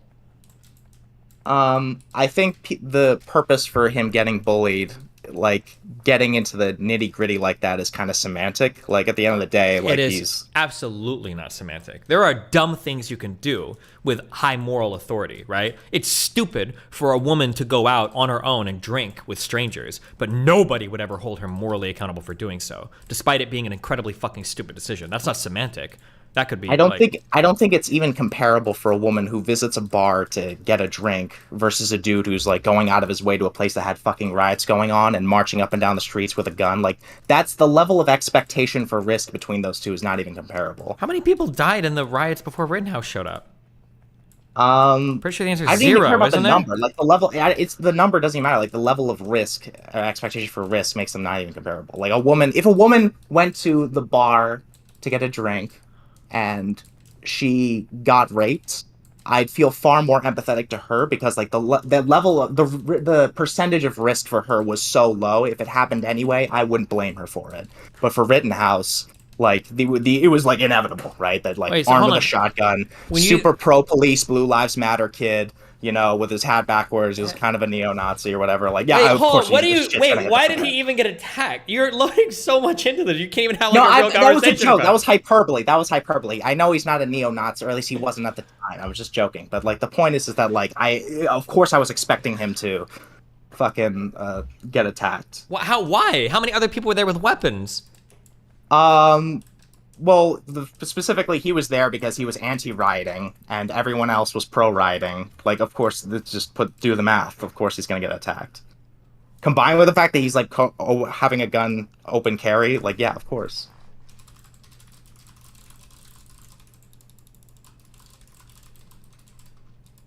Okay, well, what do you want to talk about? I was just, like, disagreeing with you because I don't think you should have defended him because he's pretty stupid in his own right. Well, hold on, but didn't I literally say he was dumb? But he has the moral authority to be there. Yeah, sure, I agree with that. Then what? Then wasn't that my original take?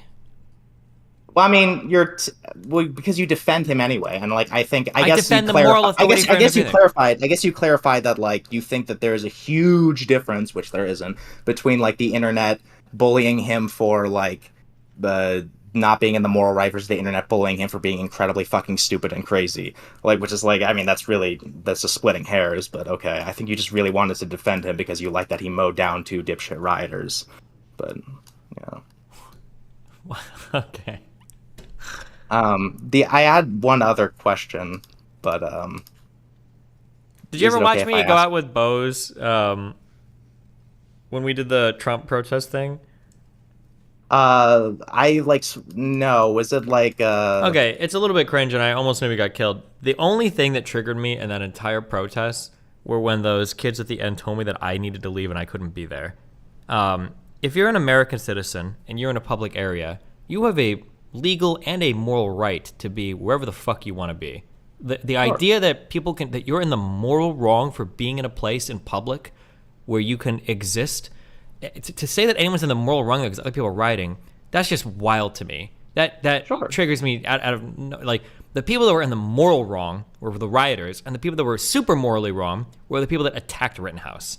I'm not gonna blame him for that. Now, is it dumb? I mean, if you're trying to maximize for survival, yeah, he probably should have had a crew with him or somebody else, or shouldn't have gone at all. I mean, or better, he should have just not gone there. It wasn't even his property. Like, yes, that was really dumb. It would also be dumb if your wife or kid was getting raped by 7 people in the street. It would be stupid of you to walk up and try to intervene. You should run and call the cops. But I'm not going to judge somebody. That's more understandable. It's your wife. No. Someone that's not his property. It's just like his dad's It's his community. Cousins. I understand that you like are a liberal that have lived in cities and apartments your whole life and you don't give a fuck about any community you've ever been in. That's fine if you believe that, but not everybody's like that. Some people grow up really attached to their communities. Some people spend a lot of time in them. Like the idea that you can just say like, oh, well, who the fuck cares?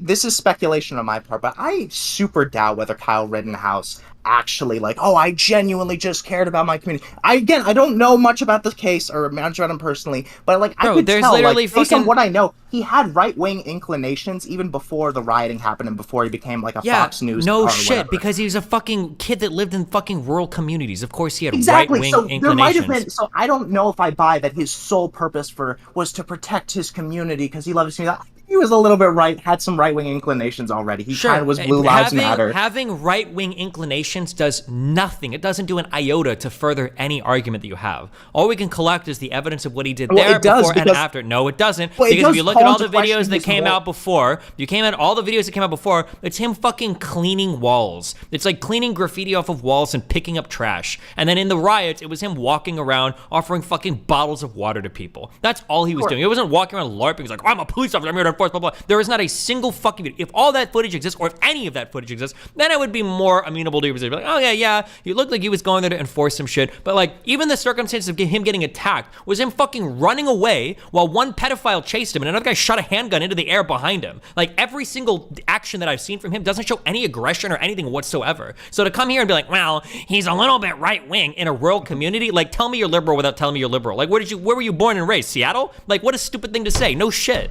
You live in Kenosha. Sure, his motivations can be multifaceted, but if part of his motivation was like that he's like right-wing, he wants to kill some dipshit rioters, that calls into question like how ethical the whole thing is, right? No, it doesn't. No. If you go to a part bar, of the motivation is that he's just a racist right-winger and he just wanted an excuse, like if you go to a bar as a woman and you bring a gun with you and you're like, man, if someone tries to rape me, I'm gonna fucking kill him, and some guy tries to rape you and you fucking kill him, no, I don't think that calls into question your motivation. Well, again, because you're not inserting yourself into an insanely risky situation. There's like a 1% chance for that, whereas like it was a 99% chance for Rittenhouse, and he was partially looking for an excuse to do it, right? I disagree. But if that evidence comes out, then, let me know.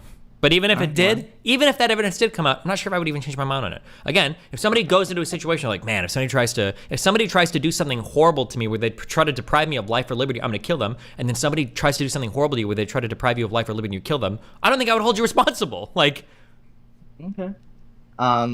Is it okay if I ask one more thing? Knock yourself out. I think, this probably won't spiral into another yelling match, but The second thing is, I hope it does. Well, that's because you're crazy. But the second thing I wanted to ask you was, are you for or against the filibuster? I think where I'm at right now is I'm for the filibuster, but I think it should be moved to the House of Representatives. I think that'd be based.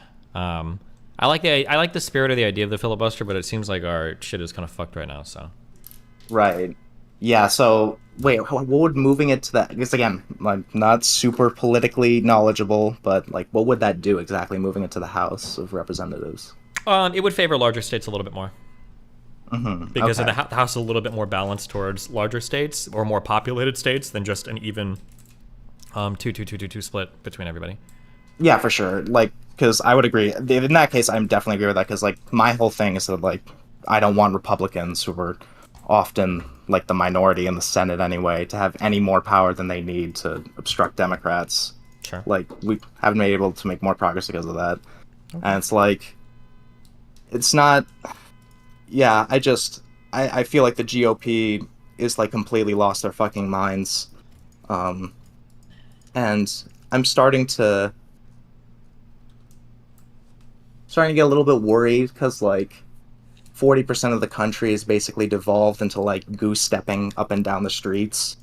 And I know you said that like you're going to be like, oh, I'm going to engage with conservatives and we're going to engage in civil discourse, marketplace of ideas, but like the GOP and the entire Republican voter base does not seem to give a shit about like the kinds of actions that they're partaking in.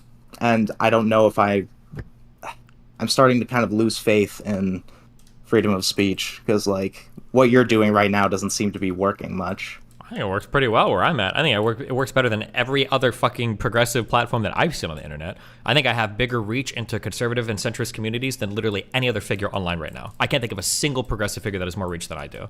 And I can't think of a single progressive figure that has as many connections with people on the right as I do either. I don't know of a single one. If you do, I'd be interested, but... Okay, well, excuse me for being snarky, but remind me how that social experiment of yours is going, the one where you were supposed to, a year ago, like, blue pill and rehabilitate, like, Sneeko and Lauren Southern. How's that going, by the way? How's progress on that? Progress is slow, and it takes time, and it's not perfect, but guess what? It's going a hell of a lot better than every other progressive online. How many people It's from the right... non-existent. How many... That's not true. It is existent. There are ex-groypers that are part of my community now. For Sneeko, he's actually worse than when he started. He's now denying Yeah, the but Holocaust. why? Because conservatives are unfixable. Okay. How many people do you think Hassan has brought over? How many people do you think Brianna Joy Gray has brought I over? never said Hassan is doing any better, Okay. right? I'm watching you over Hassan because you're at least trying and making maybe a 1% difference, but I'm saying that I'm losing faith in the ideas anyway because you're not... So when you go into like, so my chat or my subreddit or my YouTube comment section and you see that like 20% of my audience are like fucking conservatives, you don't think that counts for anything? You think they just hate watch me the entire time and there's not like a single idea that they're even like slightly reconsidering? You think it's all just conservatives hate watching me? Well, okay. I mean, I guess you are making a little bit more progress, but like... You're pointing to like why didn't you convert Lauren Southern, who has like 10 years of making far right content online and is known for inciting the Christchurch shooter and the Mediterranean Sea flare incident? And why didn't you convert Sneeko, who's been banned off of every platform in the world and then given access to Donald Trump, Kanye West, and Andrew Tate, some of the most popular yeah, fuck me. Like I didn't convert those people in 2 months. Like who am I? It's been a year and you have gone negative progress. I'm fighting against the world. How fucking retarded are you? Wait, I mean, that's kind of the point, though, isn't it? Like, freedom of speech can only work so well when internet echo chambers make it so that way these people have every incentive to just continue doubling down on their extremism. Yeah, but where do the internet echo chambers come from? They come from progressive moderation banning conservatives off of every single fucking platform they can speak to. No shit they're gonna be in fucking echo chambers. I agree that they shouldn't have done that, but, like, we can't change that. It's hopeless. You can change that by stop doing it, by stop supporting it, by stop enforcing it. It's like these dipshit fucking big... I don't care if you do. I'm talking about progressives. You is a broad thing there. Obviously, you as an individual can't, but progressives support certain policies that further us down here, and then they turn around and go, oh, I don't know about it. When people like, and it's even innocuous, and people like Valkyrie or Pokemon are like, oh, I can't do this, guys, because it offends people, you're furthering the culture. And when these people that are making tens of millions of dollars, and I'm not exaggerating, when they're making that much money, and they're not willing to take the slightest of stands on something, because they think if they play Hogwarts Legacy, their fucking VTuber audience is going to turn against them, they're all contributing to the problem. Yeah, I'm not changing the world on my own, I can't do that. But like, I think I'm making a better impact than most people, and I'm not going to sit there and kowtow the losing line of progresses, which is losing, by the way, and pretend that I'm just going to do that because I haven't changed the world on my own single-handedly. That's insane. Okay, well, firstly, I never said that you aren't like doing better than most people. Like, again, I only watch you because yeah, but you're citing Lauren Southern and Sneeko as like you failed because I didn't convert to people that are being driven farther right than 99% of the people on the planet are. Like, but it's disheartening to see, like, for Sneeko, you're like making negative progress even after a full year. And like, I know what do you mean said that negative progress? What do you think that means? I don't think I'm making negative progress. I think I've made really good progress. With Sneeko, and by extension his audience specifically, I think at least for looking at Sneeko himself, he is now like kind of a Nazi. Right? He wasn't like that a year ago. Here's the issue, okay? There's a very human thing you're doing, okay? Is when you try to improve something, humans only see improvement. They don't see a deceleration of unimprovement. So it might be the case that I haven't turned Sneeko into like a fucking progressive warrior. That's fine. I don't know if I ever could, but he probably would have slipped a little bit farther into the fucking black hole had we not been friends. That'd be my guess. But because he's not like out here like dyeing his hair with me at the same hairdresser, like you assume that like it's been a total fucking failure. I'm sure I've kept him grounded at least a little bit. But isn't that kind of miserable that like even with you using all of your hard work and shit, he's just slightly less of a Nazi than he might have otherwise been? Like, isn't that kind of like a testament to how hopeless everything is? It's not hopeless. That's life. That's reality. You're looking for movie magic where an event happened and fucking everybody's like, oh my God, we see the light above. That's not how life works. Change is slow and brutal, and it requires a long time, and it requires setbacks, and there are going to be failures, and there are going to be mistakes. Like, that's life. Like how many people are driving somebody in a certain direction? You expect me to just like descend from the clouds and be like, oh, the Matrix, bro, the Matrix isn't real. Like, it's never going to work that way. Like, all you can try is your best, and then look for slow incremental change over time. The problem is that things like even on a broad level in the country aren't slowly improving at all. Isn't it the case that like 60% of the country, or like 60% of Republicans or whatever, still believe that like that the election in 2020 was a fairy tale fantasy and that unicorns are real or whatever? Like, yeah, Republicans are dumb, but hey, at least they're slowly leaving Trump. Biden's gotten a fuck ton of legislation passed. Democrats are getting more and more popular in the country. Our electoral system makes it hard to see that. But right now, Republicans are like barely fucking hanging on because of the electoral system. That's not true. They're just migrating over to Ron DeSantis, who is literally a Trump, but even more legislatively effective. How many votes did Biden win by? Wasn't it like fucking 5 million, 6 million votes? But that was against Trump. Ron DeSantis, the entire GOP, the entire Republican voter base, being the bot sheep that they are, just need to hear Mitch McConnell and the GOP tell them, vote for Ron DeSantis, and they will all brainlessly mobilize around him. And then it's over because Ron DeSantis will crush Biden. Oh my God, so I'm sorry. It was 8 to 11 million. Yeah, that's fine. You're putting out Republican leadership. They're not going to be crushed or gone overnight. It's a process. 8 million. Yeah, I think Hillary Clinton beat Trump by like 3 or 4 million votes. Like, it's slowly moving in that direction. Society as a whole is progressing like pretty hardcore. We've got fucking gay marriage. We're debating trans issues pretty hotly right now. Biden is away gay marriage. Ron DeSantis, when he wins 2024 or whatever, like, bro, the Republicans, you're underestimating now just because we got lucky in 2020 and 2022. Like, you're saying got lucky. Bro, Republicans got rid of abortion, and they might have paid a pretty harsh price for it in the midterms. I don't think that society is like ready to roll back. You seem like you have no faith in the American people, that we're just going to roll back everything in like 2 seconds. Because American people then move. Then go to another fucking country. Go to Sweden or Norway or some country like that. I mean, I can't just like magically generate $1 million and fly somewhere else. You don't need $1 million to fly somewhere else. Like, fine, go get on Tinder, geolocate. Like geolocate to Scandinavia, get in a fucking apartment. You can do it if you really want to. Move up to Canada. And you're not afraid that, like, America, because like you live in America, right? Sure, I do. And you're not even a little bit concerned that like the people are losing their minds? Yeah, I'm always concerned about stuff like that. But I mean, like, all you can do is hope for the best. Like, this is our experiment in democracy, and you kind of just have to ride it out, see what happens. But I mean, like, what?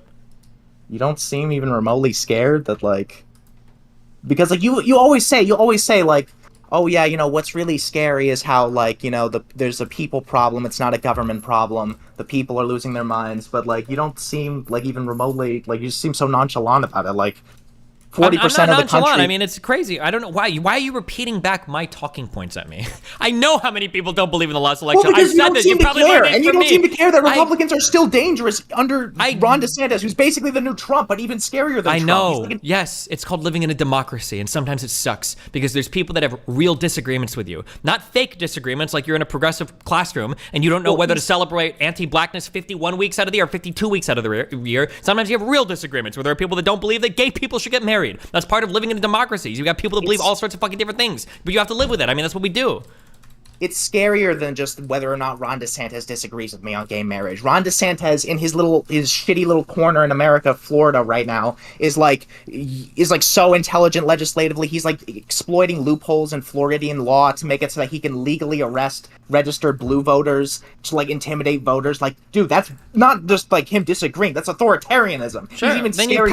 you patch shit and you fight against it. That's all we can do. That's We literally can't, because okay. he's What do you want to do? charismatic What do you and want to do? Americans are What do you want to do? brainless. What do you want to do? What do you want to do?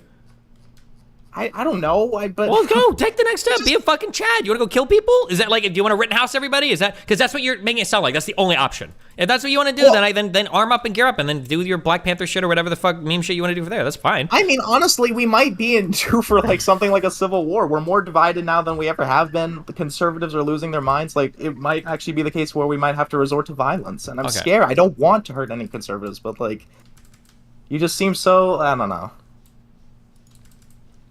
I don't think that's the direction we're going, but I don't know how you have so much faith in Americans, man. They're absolutely the most brainless species.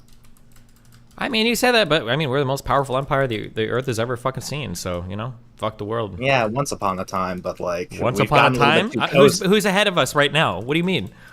I mean, China's taking over. Because China's starting to get ahead of us. Yeah, China has like 7 billion people and a whole host of their own problems that they haven't even begun to figure out yet. China doesn't even know what it's like to exist as a fucking superpower where your people are enabled and empowered and have tons of like middle class jobs and shit. China has all sorts of growing pains that they have yet to even begin to go through that the United States already figured out. Yeah, but like at least they're unified, right? And at least they don't have like $7 quadrillion in U.S. debt, and at least they don't What do you have mean like unified?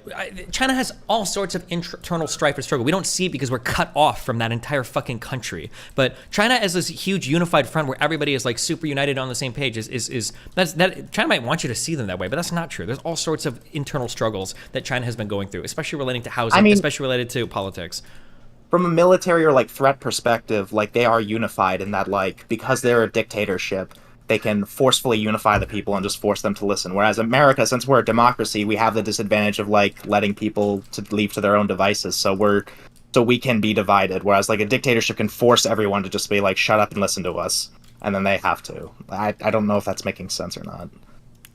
Dictatorships, I'm going to say something that might trigger history majors. I don't know if this is true or not, but my feeling is all governments draw their power from the people. Democracies do it directly. Do you know how planes have wings that bend?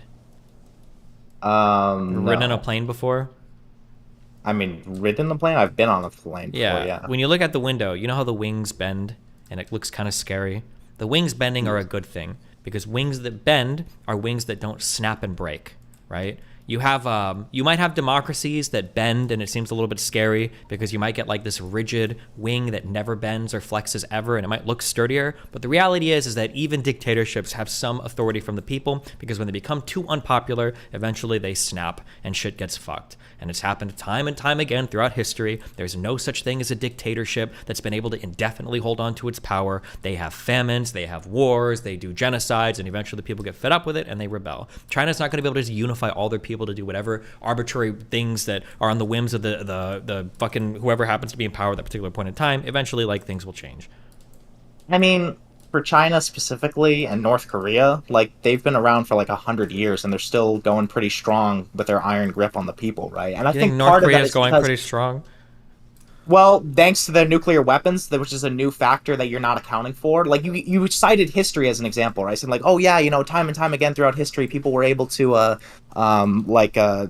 overcome the dictatorship. Yeah, but there wasn't factors back then like nuclear weapons or the internet being censored like in China or whatever to control the people's minds or in North Korea. Like this is stuff that's why these dictatorships have lasted so long. So like, yeah, I just don't buy. Okay. Well, I'm gonna do what I do. Like, because that's all I can do. So you tell me if you have a better idea. Let me know, because it sounds like you're just saying we need like civil war, and that's like the only hope. But I mean, I reject I don't that, want a so. civil war, but I didn't ask that. I don't know why you're saying that. Wait, why do you think I care what you want? I'm not asking what you want. That's like a cop out. It sounds like you're saying the only thing that can happen or cause change is civil war. I'm not asking if you want a civil war, but that's what you're making it sound like. Well, I didn't mean to make it sound like that, but I guess. Well, what is the alternative then? Oh God, I mean, that is a good point. I do think that, like, let's say it reaches a point where conservatives start killing minorities or whatever, or they start passing legislation that threatens the lives of... I think there's, like, Republicans have been nowadays trying to pass legislation to make being trans illegal or whatever, or, like, it would be considered indecent grooming of minors to be trans in public.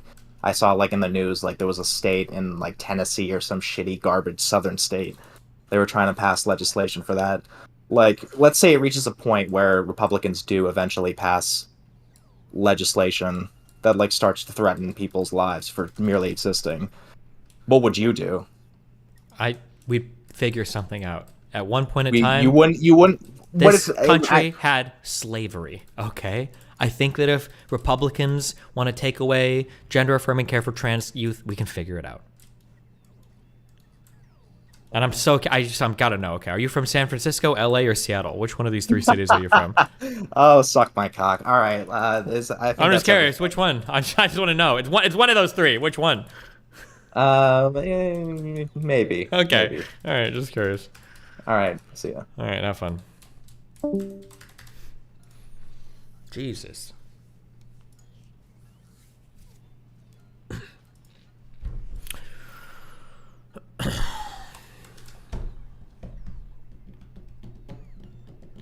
Chemical warfare against the Amish. In this thread, we'll examine why the East Palestine, Ohio chemical accident may have been a coordinated attack from state actors to harm the agricultural community known as the Amish. Oh, fucking kill me.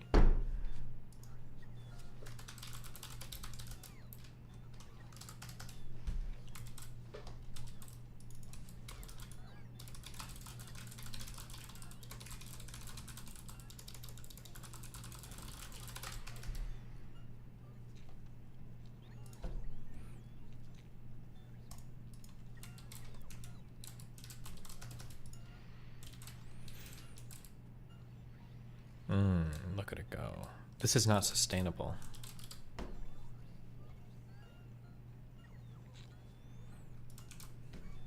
You know, I don't mean to say this, but I don't know how else to say it.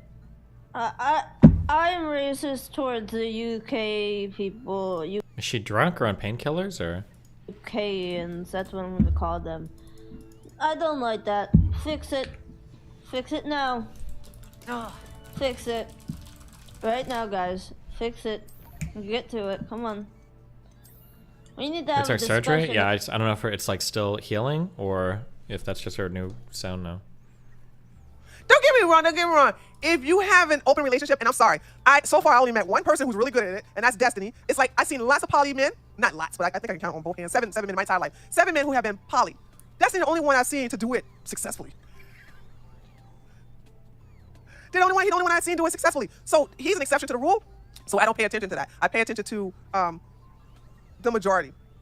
It's probably true that if you're like normal people, it depends on what both partners are looking for in a relationship. If you want to do like poly or open shit and both people are looking for like other partners to kind of date, I think that men and women can do equally well. But if you're only opening it up for sex and if like both partners are like super horny, the woman is going to outfuck the guy like a ton, of course, right? That's just going to be a fact. But then at that point, like the woman should be more probably concerned about the guy to make sure that he's not getting like outpaced intellectually.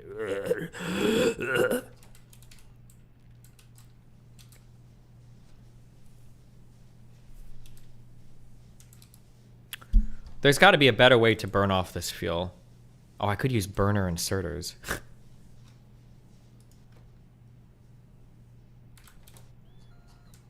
I could make a fuck ton of steam. And then what?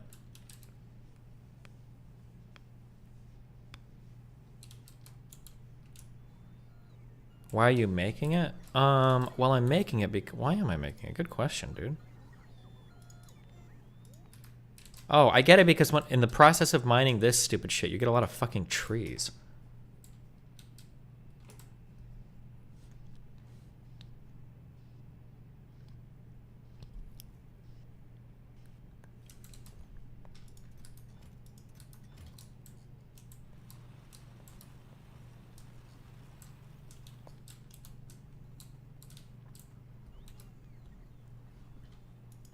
Oh, actually, I guess you can use the trees for other things, huh?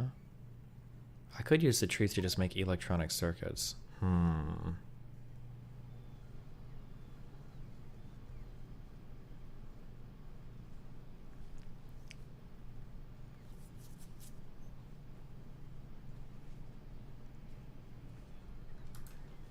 there gonna be fire content coming up? If not, can I go watch a vid on your channel? I'm waiting for Erudite to wake up, so.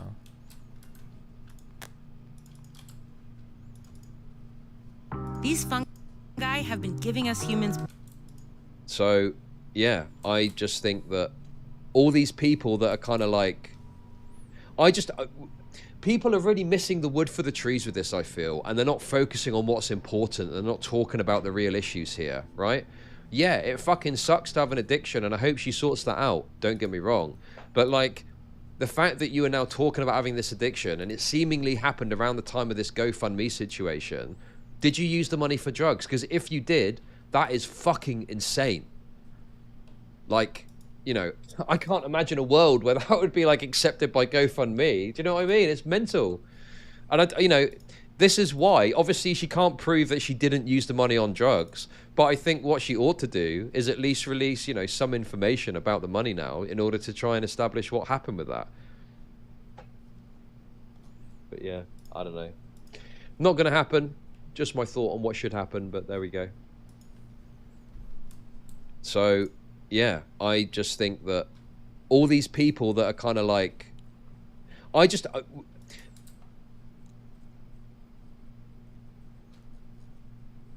Okay, let's keep Carter alive one more day.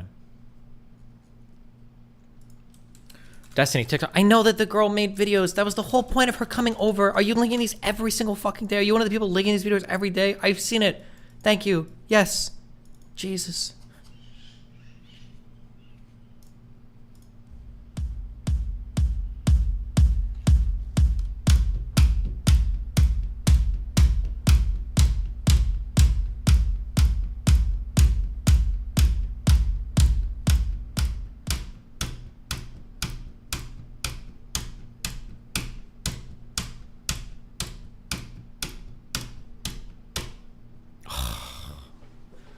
What the fuck?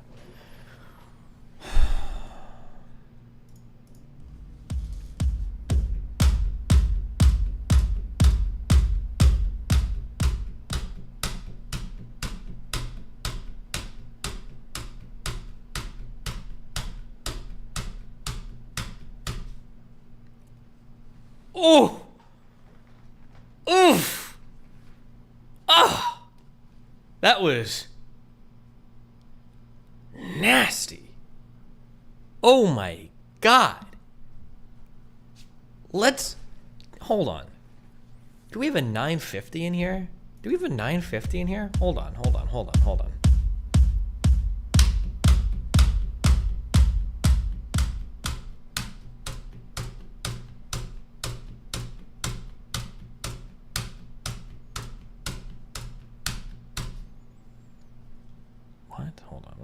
We're looking for it.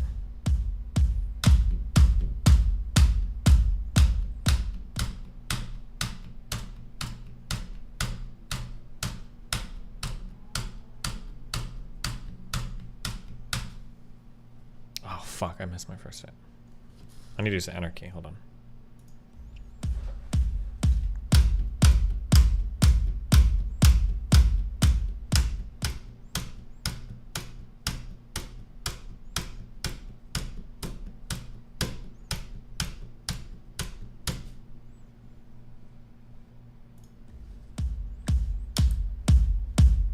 Let's try one tapping. Hold on.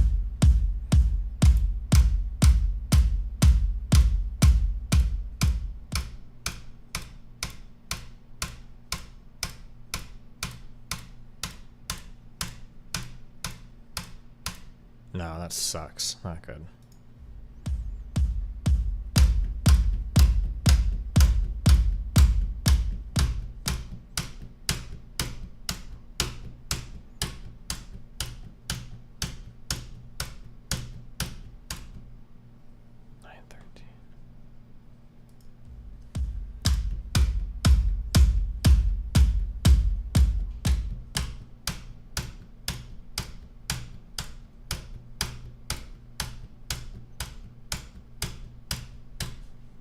Damn. Oh, fuck. What? Did this one double hit?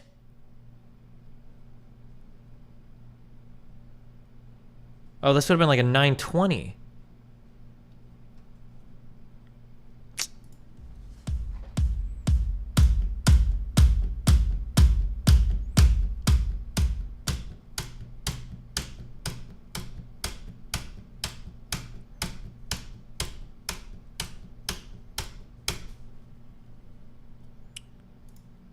Okay, we're a little fast.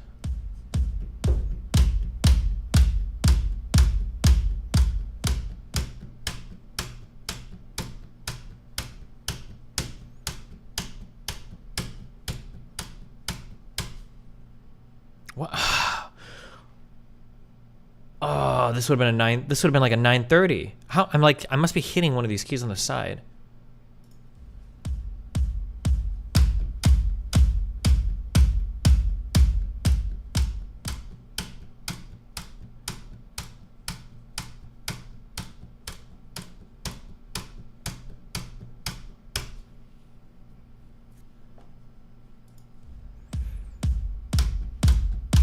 Add a little swing?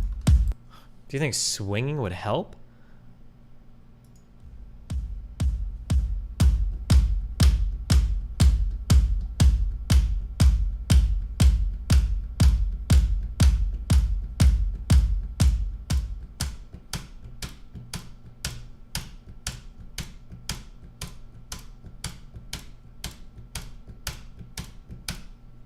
No. Oh, look, I'm in the pocket, okay? That's why I'm late on every single hit. Okay, never mind.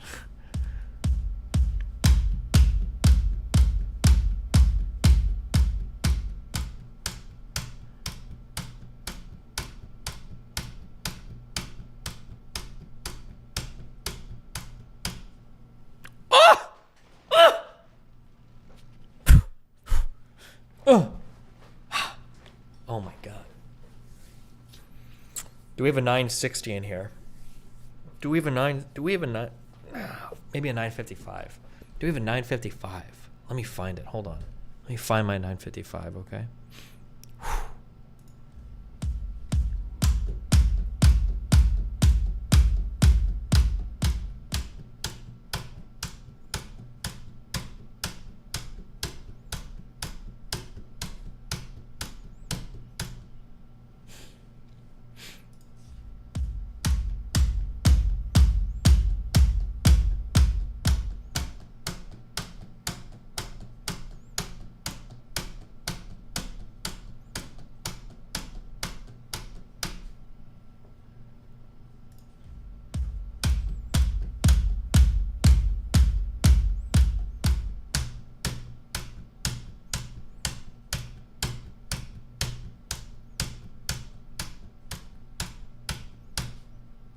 What?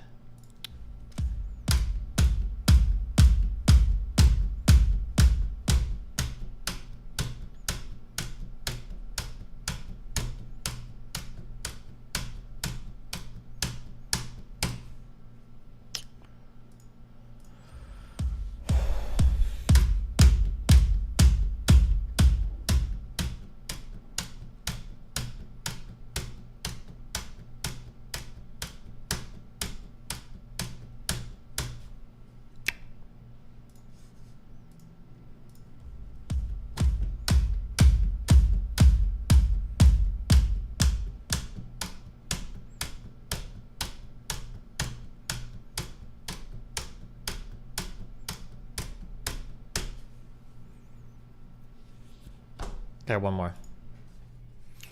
One more.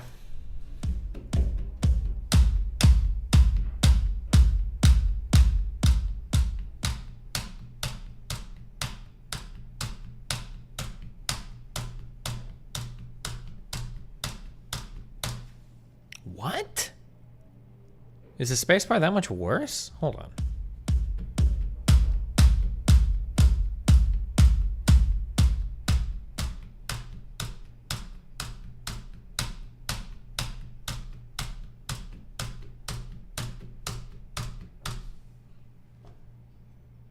No.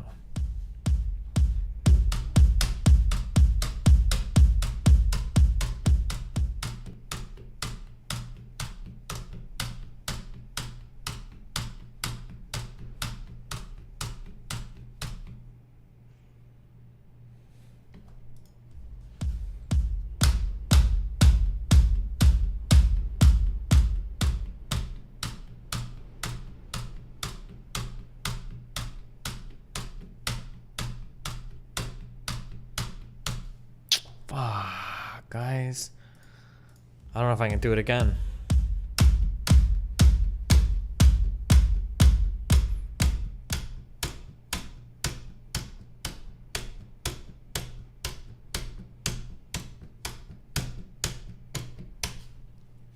Okay, last one.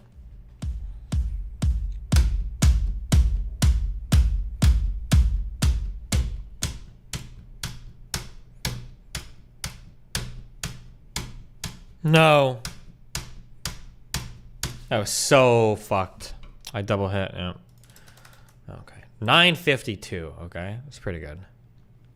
Jimmy's staying alive another day. Time we use the flash, we're gonna flash you.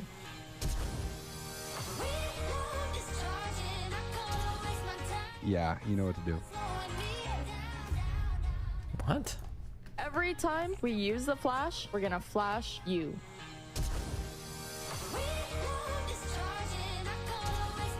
Yeah, you know what to do.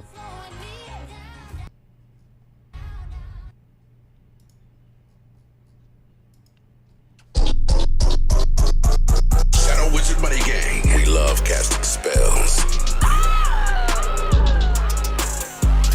This song is sponsored by the Shadow Government.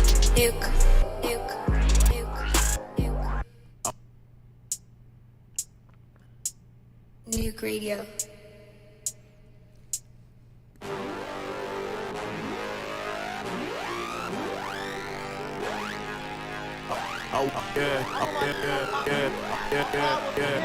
Warning, nuking is now legal worldwide.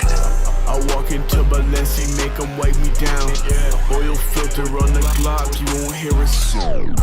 I walk into Balenci, make them wipe me down. Oil filter on the Glock, you won't hear a sound. I walk into Balenci, make them wipe me down. Oil filter on the Glock, you won't hear a sound. You keep your heavyweight, we can go pound for pound. I'm in Harrods out in London, spend pound after pound. If I need a drink, then my man, he gon' ask around. These are my jealous sneakers, I'm not wearing drown. Recite a prayer, cause the devil's trying to bring me down. Okay. It's on the old LSF today.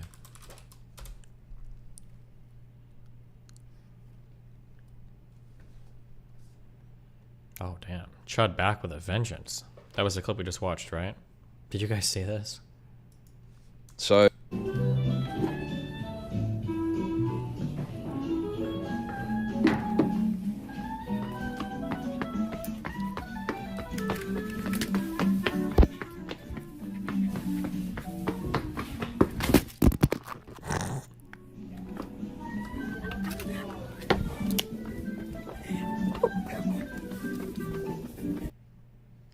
She tried to make it seem like somebody stole her phone, but it was fucking her the whole time.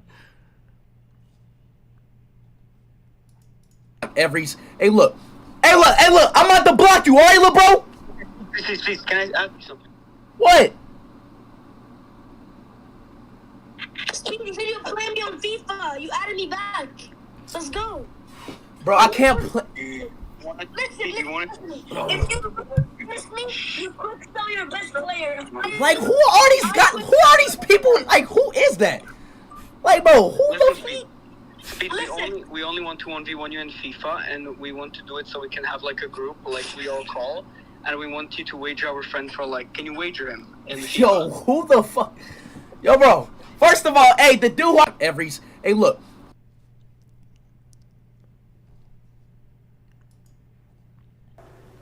See, this is why we need the airsoft gun. Stop. This is why we need the airsoft gun, you know? What? That's not funny. I'll fucking murder you. Bro, they don't hit hard. It just be like, stop humping buttons. Are you fucking dumb? What? They're not airsoft. They're He's never shot those dogs with Nerf. airsoft guns.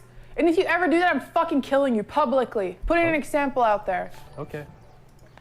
Murder. Okay, so public. you're gonna let Kevin hump his brother? Public execution. Kevin, come here. Manny, you're I'll not feel on my this way. board. I know! And I was like, how can I feel this way?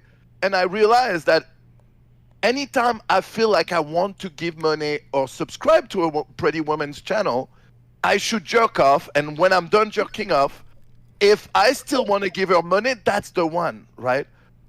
But since then, I haven't found one that I want to. Yeah. Manny, you're not on my board. I know. And I was like, how can I feel this way? And I realized that anytime. By the way, champs, I got someone on the line.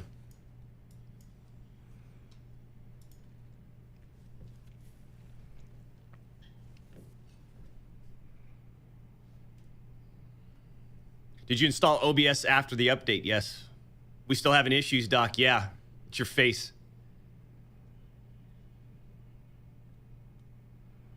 Where's Alex? Probably at your mom's house. Like, champs, I'm not in a good mood. Based. Right now. So just be careful what you type in chat. I just don't... It doesn't matter.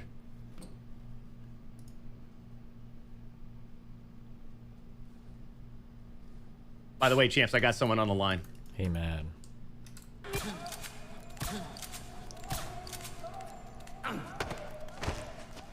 Jesus Christ. Okay, this is not good.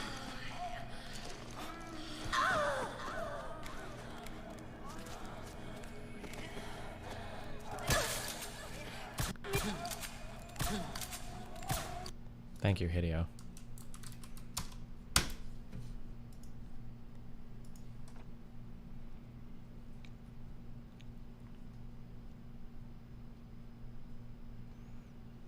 You know what I mean? It's like a real way to stick it to them. Yeah. United States military. They want to say, hey, join the military for a month, join the military for 3 years. We're going to deploy you out there. I'm going to say, fuck you guys. Fuck yeah, I'll take your fucking money.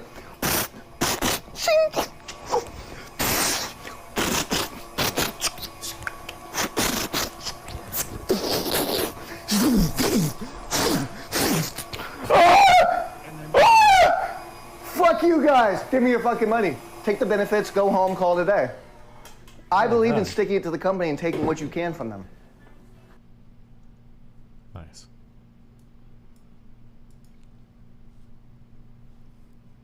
Jack's off to the bag of chips. I'm not jack off. There's no Twinkie on my desk. You literally see clearly my keyboard and then my monitor. Like, what are you guys, fucking train wrecks right now, saying I got my chat open during Among Us? Like, this is not happening right now. You probably wore a yellow shirt to hide the reflection. Shut up.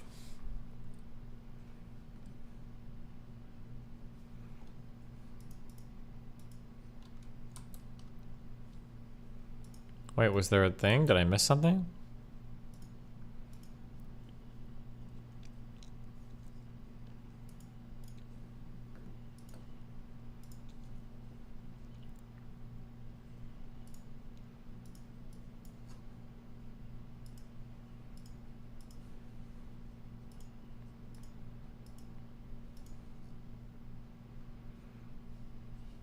I think the foundation of all people has to be where we come from ultimately. And ultimately where we come from is the divine. I play with my fingers because I saw Gabe Mount Brown play like this, Albert Collins play like this, Albert King play like this, and those are the guys that I was lucky enough to get to sit with and watch and play with. I am a little bit Asian and...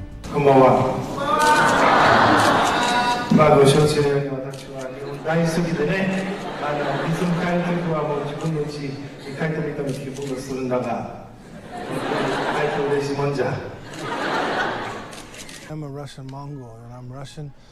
My father was a Russian Mongol, so these people are Russian Mongols. Vladimir Putin. You have Italian descent? Yeah, I have some Italian on my mother's side, and...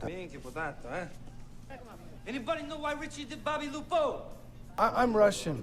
My family are from Vladivostok and Belarus, and, you know... Vladimir Putin. С наступающим. Я дурак! Pidaras. Now you know, let's have a shot of rum. Then me can make you come with me to the ocean. That would be fine. You can be my bowcat. Do it. Came from Mississippi, Delta Blues, Mississippi, Louisiana. I'm a Russian. Okay. The University of Austin offers forbidden courses. What? Hyundai Tucson versus Nissan Rogue. Look what Tucson has and what Rogue doesn't. Hyundai Tucson wins every time.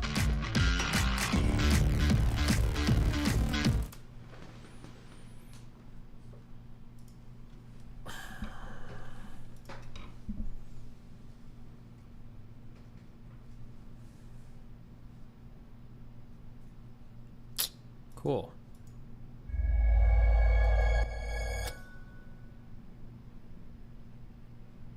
We debated if Islam is religion of peace. We debated single parent households versus two parent households. We talked about transgenderism, so very intense hot button topics. So the forbidden courses, like summer program, is a 1-week program. And essentially we had one core course, that we took in the program, and that was supplemented with a bunch of different other activities. And the other supplemental activities were like, we had academic ones, we had super social ones. So I took a class on critical thinking and like freedom of expression from my aunt Hercy Ali, who just has an incredible story.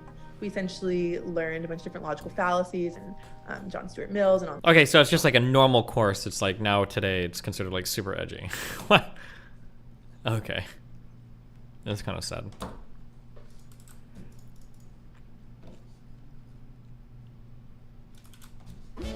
Oh shit. Crafting.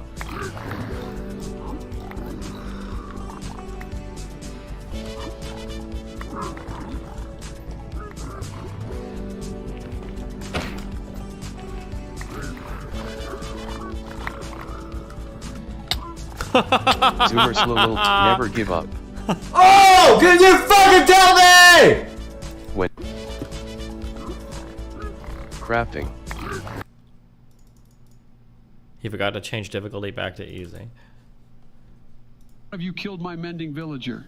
It's not fucking funny. Do you know how long it took me to get that? Calm down, Sleepy Joe. I think it was Obama. He ran in the direction of your base. What the fuck do you mean calm down? It took me 3 hours to get the right trade. It wasn't me. I'm busy looking for diamonds.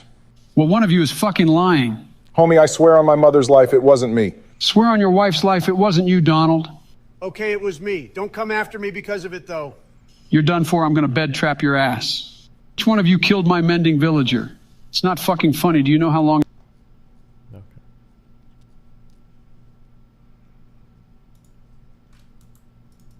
Top rapper in New York right now. Better meme. This video is unavailable. For lunch, bitch on my body, I get what I want. Like you thought I was feeling you, that nigga a munch. Nigga eat it, he ate it for lunch. Bitch on my body, I get what I want. Like bitch stay mad, let's keep it a beam. Know they be mad, I be on the scene. Ass too fat, can't fit in a jean. Use my steps, but it's not what it seems. I got that ready, I'm keeping it clean. Fucking with niggas that's toting a beam. Saying you love me, but what do you mean? Pretty ass fucking me like that I mean. Baddest bitch out, you shitting me? If you ain't a baddie, can't sit with me. I swear that these bitches my mini-me's. He wanna sex, niggas be dreaming. I'm from the X, niggas be scheming. I'm on their necks, they's not breathing. Thumb in a check, blow their knee. Okay.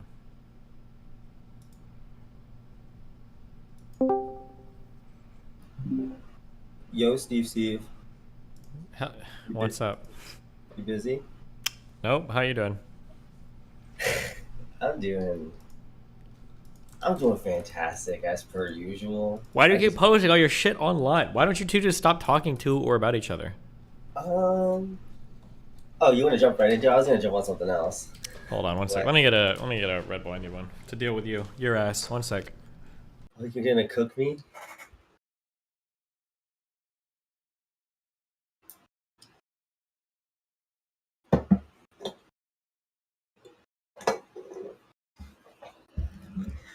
I just want to help with my Tinder. I've been hooking up with a lot of ladies lately, and a lot of them are big Hassan fans, and I've noticed that they just do not like Steven. I've had to, unfortunately, take my shirt off during sexual coitus, and they say my redact.dev tattoo, and we start talking about Dan, and then we talk about Dan, who is affiliated with Steven, so I talk about Destiny, and they're like, oh, I love Hassan, and I actually really fucking hate that guy.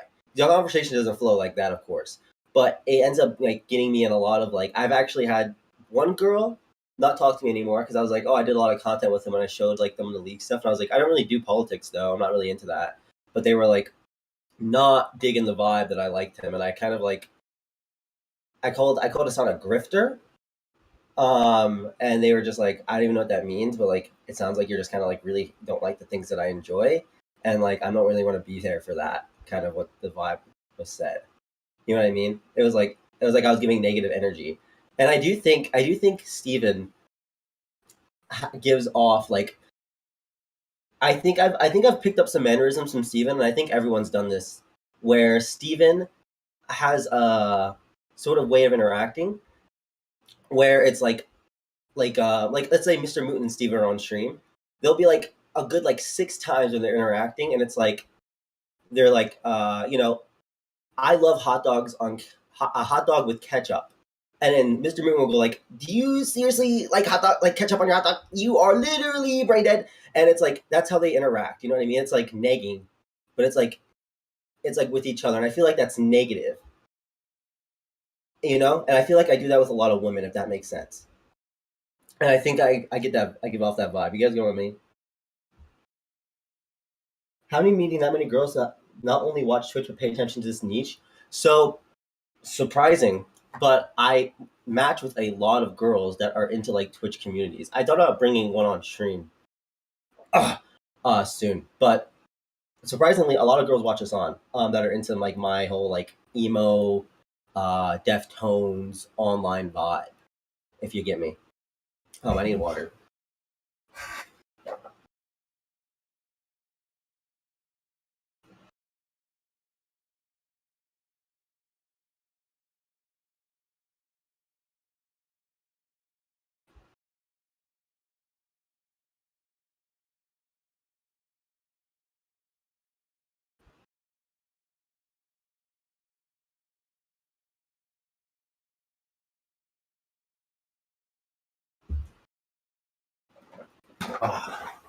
Chat streaming because Darius gets laid more than them. Unironically true. I have one girl that's making an OnlyFans, and she wants to strictly post content with me, and I'm gonna promote it and do all that stuff. And I'm gonna be back on the grind where I'm with a girl with BPD that does OnlyFans, and it's gonna be a whole situation. We're all just victims of a loop. I've been thinking about this a lot, and I was thinking, like Eren Yeager was always going to be an evil person, right? They made the Attack on High School anime, and Eren Yeager was always going to suit up the school. You know what I mean? If you guys read the Attack on Titan High School edition, Eren always has sought out some sort of violence in his life, and I think I've been destined to engage sexually and romantically with girls with BPD.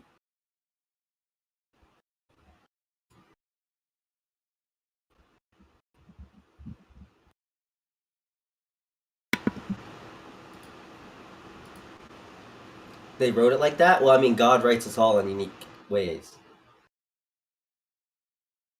Take a break from girl / pussy for a sec. Can you rate my mini pink I did from D&D? Looks like Karthus. Love it. Crazy pussy? I've actually, I don't know why it is that BPD pussy does actually, I thought it was like a joke, like an internet joke, but every girl I've had sexual intercourse with that has BPD, I've been able to nut, like just fine. Is a trauma a kink now? I don't think so. It just is coincidental. I was destined to be a locale. I think about that sometimes. I think about that because I've been working my job, so I've been doing sales, and as I'm doing sales, and I'm like conning these people into buying this product, I'm like, this really isn't for me. I would like more to just like have like I would rather be a retard right now. Like I'd rather do something retarded. Like I'd rather like you know, like I'd rather like right now, like if I could like I'm trying to think of a thing like if I could just like show off my fleshlight, or I could show, you know, like the bong water that's been sitting in my bong for like 3 months, Like I'd rather like do that for funsies or like or drink the bong water even. I'd rather do that. That sounds so much more fun than working a 9 to 5. Like if every day I had to drink bong water, I would rather do that than work a 9 to 5 admin job. You're like DSP, but a complete. I don't know. Clean your bong? I don't even use it. So why does Sushia look so much like your mother? I thought about that, and I think as a kid, when I was like 16, I told like all my friends that like my mom was banging, and I don't know if like there is something deep in me where I am attracted to my mom. I've always told like people my mom is like very I think my mom is attractive. I actually I still to this day I think she's like cute, but like I don't find her sexual. But I do think Sushi looks very similar in a way whenever she's not wearing makeup. But I don't think of my mother in that way, like at all. My mom has a lot of issues, and I don't like I don't put them together.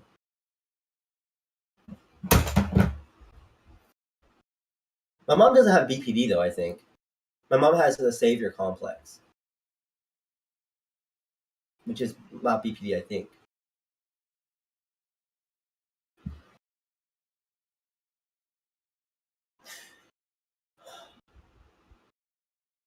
So I'm just post pics of your mom. I have issues. Is your mom divorced? Yes.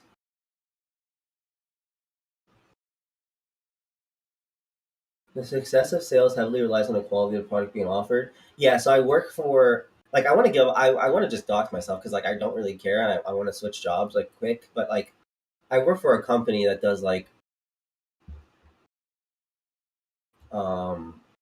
they do like they do certain things, and it's like I don't really like I feel like I'm just like conning people, and like I don't in the product I don't really have I do like at least 100 calls like a day, just trying to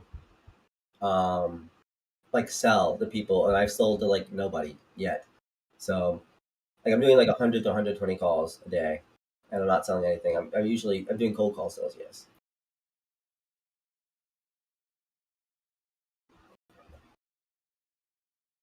I'm a welder. I don't know how to do that. All right, Darius, what do you got? Yo, what up? What up? What up? What up? Steven, can you tell me real quick? Through the information you have, am I a bad guy? No, I just think you're both fucking retarded. I do agree that I am retarded. And that's all. That's all that matters. Yes. So to answer your question earlier with why I posted publicly, I very much think that I have. I guess I don't know how to deal with like my emotions and the ways that I think of like when I'm very like down or I'm very like fucked like mentally is through like a sense of narcissism and like almost like I need to like disassociate from who I am in order to get through. Okay, stop using the words. What you're doing is you're mad. You want to make her mad, so you post on Twitter to make her mad. That's what's going on. I would not want her to be mad. I'd rather just like feel good about myself. You know what I mean? Yeah, by pissing her off. I really don't think that my thought process is to piss her off. I really just think it's just to make me. What ends up happening? You're literally going through your text messages to find ways to make her look bad to post them online. Like it's simply not trying to make her look bad. It's because she would be bad, and it's because sure. But I'm just saying, like, why do it unless you're like, why not just move on? Because the action of moving on is, I think, a lot harder without assistance. You know what I mean? Like I feel like I am just like I'm trying to really I don't know if I'm trying to say this. I just feel like it's just like it's hard for me to move on and just like I guess see people like not well I guess even with her it's like even like to see like it just like I don't know because like if I feel like everything's just like normal, everything's just like chill. I'm just like sitting here hurting and I've been like getting kind of fucked and then like you're just like okay lol I just leave like if you want to go really into it like I think it's really depressing for me that like I have to take care of the animals that we kind of got together and because like she kind of just dipped out and did her thing like I'm just like stuck with this decision. Get rid of them then. and I have to get rid of them. But now it's like a whole thing where like I have to like go through that process like alone. And when it was Who like cares? originally, like, Do you want to do this forever? Do you want to go back and I forth don't forever? want to do this forever. Okay, No, but then nothing that you're saying matters. Well, I get Like, that oh, it doesn't- sucks. I gotta do. Okay, it sucks. But like, But you can either do it. No, it sucks, but like I don't have to get through it. But like, it's easier to get through it when I feel like I'm in a better health headspace than when I. You're feel not like getting I'm- in a better headspace by posting your guys' personal shit on Twitter, though. I feel like I'm in a much better headspace. No, you don't. You don't. Because if that was I true, don't then know. any of the 15 other times you've done it, you would have been over this by now. I've done it 15 other times. Yeah, how many times you guys been fighting publicly, leaking your shit publicly, and doing all this shit? What do you mean? Are you pretending this is the first time you've done it? I think it's like the second time. Okay. I think the first time we did that, and that was a while ago, like 2 months ago, and this is the second time. And I'm not saying it's like not a bad thing. I do think it is a bad thing. Not saying it's like a good thing, and I should be doing that. I don't care about being bad or good. I'm just thinking about in terms of you getting over it, right? You guys are never going to get over it if you guys keep publicly fighting and Well, if leaking I shit do it- across all the discords that you fucking weird people all inhabit constantly. She's leaking up Discords. That happens. You guys are always talking in discords and shit, and then because we're I don't always do that shit. Really? There's no discords with Nadoosh or anyone else that you're like typing private shit into, or with any of the. Unironically, that was her because that's what I was saying. I think I don't know if I told you that, but that was her. She was like going in there like talking about shit with like you and then talking about shit with me, and it was fucking weird. Unfortunately, I don't. Okay, I feel like I always see weird things leaking from discords, but like, I don't know. I feel like if you guys just stop talking about each other and then move on, like Yes, you guys. I think that is very much true. I don't disagree. I think making it online brings it to always be permanently attached to me when I decide to do stuff online. So I don't necessarily disagree. I thought about just like deleting it because maybe that'd be better. But I think I don't know. It does feel. I will not lie. It does feel a little good. That I guess I am like hurting her because I feel like she is actually doing like fucked shit, and I feel like she's still repeating her behaviors, and it feels good to like kind of say fuck you, I guess, to that. But like, I don't know how to. I don't have the vocabulary to. Sure, like nothing is going to be lasting. It's not going to help you get over anything, and then Yeah, you guys are just going to be I back know. to square Yeah, one. yeah, no, I know, but it's like the temporary like push that I have to do things, kind of like I guess will help a little bit for me. Probably permanently it won't help. I'll probably like deal with this again in like 3 months. Like the stuff with Melina, like I've already said, like I regret that a lot. I don't think I regret anything with Sushi so far. Like before I deleted it because I thought Sushi was telling me like, hey, I'm trying to.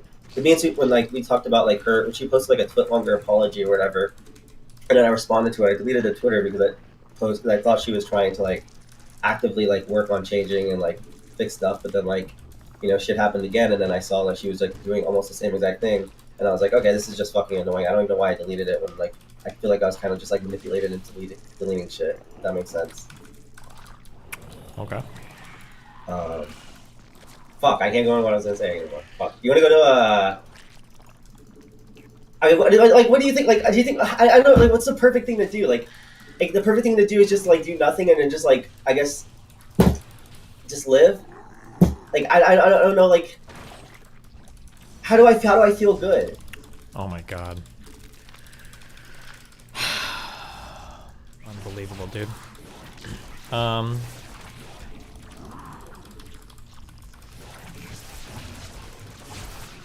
Hold on.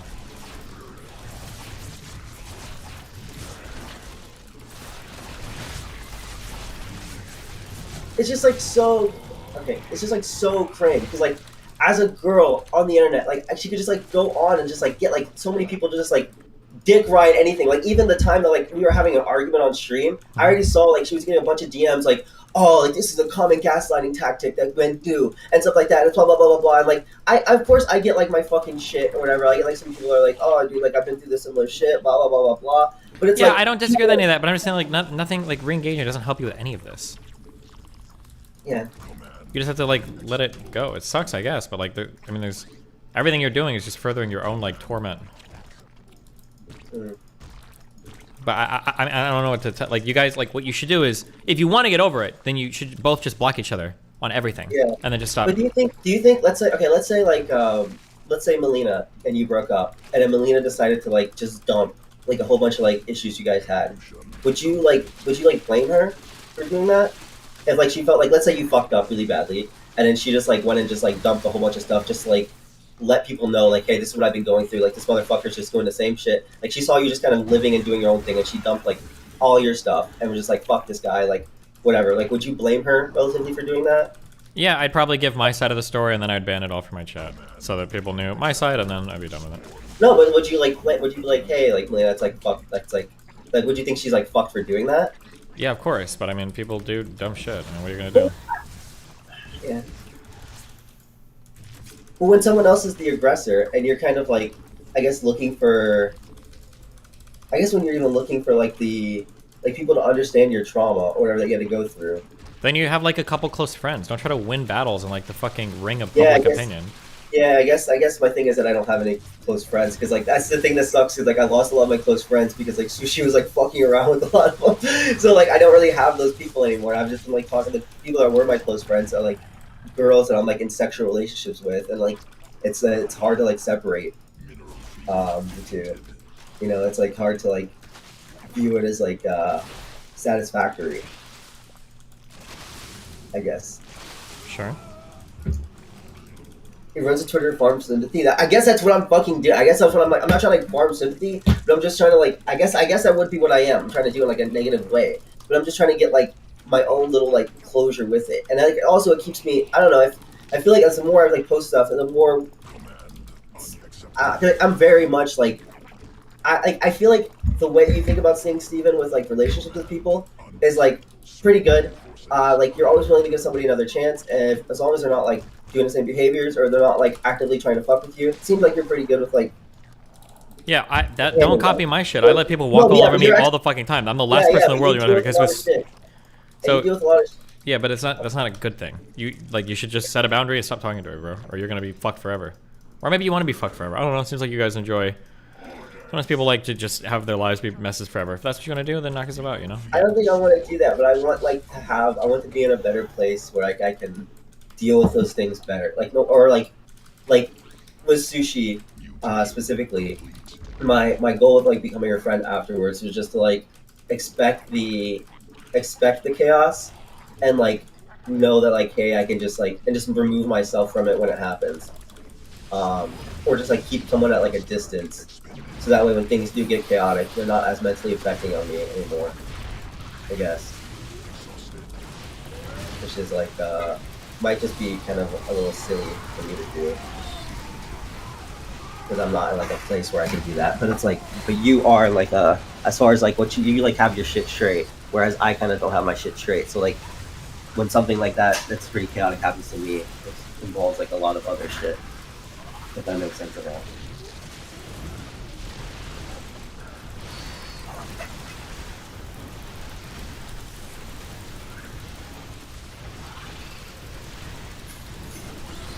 True that. Do that.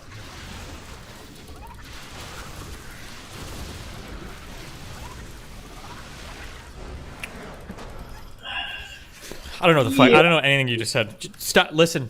Block each other. Stop talking to each other. Forever. Okay, so let me ask you this, because maybe I shouldn't actually even talk about this. But she sent me a message, and I don't. Here's the thing: I don't know if I'm being manipulated right now. I don't know if I'm being manipulated. She sent me a message today that was asking pretty much to like talk about stuff, and that she wants to like bury the hatchet type vibes. No. You would say no? No. Yeah. Why the fuck would you do that? That's what I'm thinking, but it's also like if like we bury the hatchet type vibes, like then that you can just like move on and like understand. How are you gonna be able to bury the hatchet? That's what I'm fucking saying. That's what I'm fucking thinking. But like. And like, listen, okay, like, what would like, that's what I'm saying. Like, how the fuck would I know what I'm saying, but it's like my body wants to just like, I don't know what the fuck to do about it, dude. I don't know what the fuck to do about it. My body wants to just say, okay, let's just figure this out. I can't. How can I not stop that? How do I stop that action? Just like don't do it. But then it's like, then I'm like, okay, dude, like, well, it's like it's not even like pussies on my mind. Like this is, dude. No, of course it's not that. You're obsessed with her and you want to date her. That's the problem. I don't want to date her. I don't want to date her. You do. You do. I don't want to date her, but I like. You do. I like. Yeah, that, if you can't admit that, then you're lost. Because you don't even know you're fighting it. If she messaged you right now and she said, listen, Darius, I made a lot of mistakes. I fucked up a ton. Like, I want to make progress towards like making yourself a better person. Can you give me one more chance? You'd do it 100%. You would. I would say let's talk in like 2024. Let's talk in what? 2024. No, you would not. You would not say that. I would definitely. I told her like, hey, like let's talk, but let's not do it till May. Let's catch up in May. Uh-huh. Like, wait. If that's what you said, then boom, then block her. Wait, and I'll block her in May. Easy. But I didn't. I actually. That is smart though. I was thinking of doing that. I was thinking of responding that way. But it's like also like here's the thing. Like the Twitter post like does relatively like mess up her income, and it does like she was like it does kind of mess up her stuff, and then it's like. My intention generally is not to like fuck up her shit. It's mostly just to like share trauma with other people and fucking get like I guess more. No, it's not, bro. The thing is just fuck with her. That's the only point. I promise you, it's not the fuck. I promise. I don't know how. Bro, to, you're like, leaking messages about like personal fucking details and shit. Of course, it's literally just to fuck. If I just wanted to fuck with her, I wouldn't like post my own shit. Oh my right? fucking god, bro! Why am I getting fucking rushed? These stupid matchups so hard.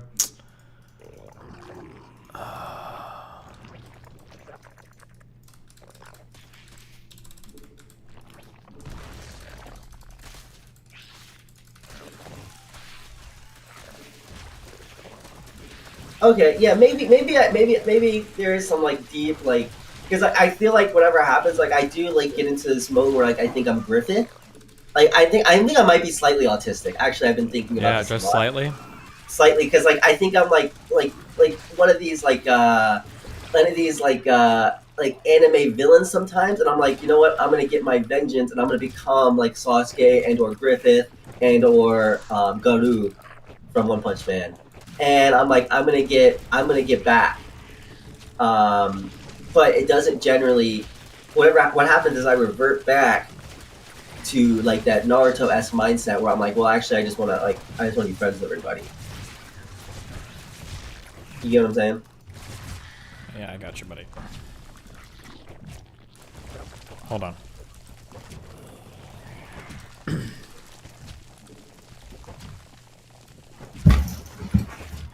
You okay?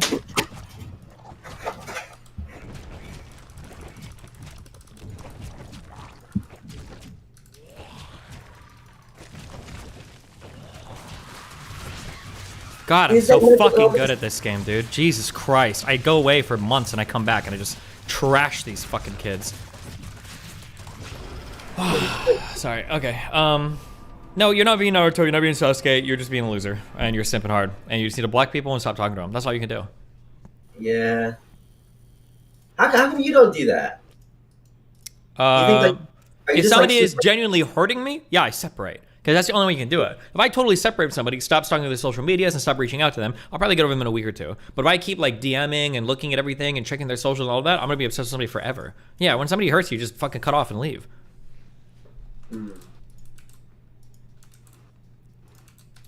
You're probably not as invested as I am. Is probably the thing. That's the separation. Okay. I guess that makes sense. Okay. I'm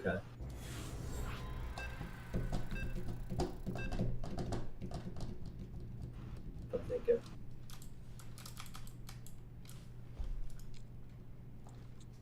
Would you gamble though? Like, let's say I'm no longer hurt by sushi, and then like, let's say 6 months down the line, I'm like, okay, we can talk, and I'm not as invested. But like, would you just? I think a lot of people would just say like, don't even talk to her, bro. The problem is that you don't seem to be able to protect yourself from getting hurt by other people. So you probably should just never talk to this person again. You seem incapable.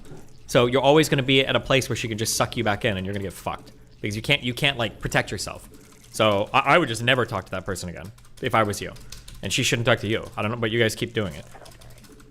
But you don't seem to be able to recognize like, oh, this is unhealthy for me, so I should stop engaging. You seem to not be able to do that. So why would you put yourself back in a situation where the same thing is going to happen again? The only thing that might be able to change it is maybe if you're in a relationship and you've got another girl that's like keeping you from fucking around. Maybe. But I don't even think that would work. I think you probably just hide your messages.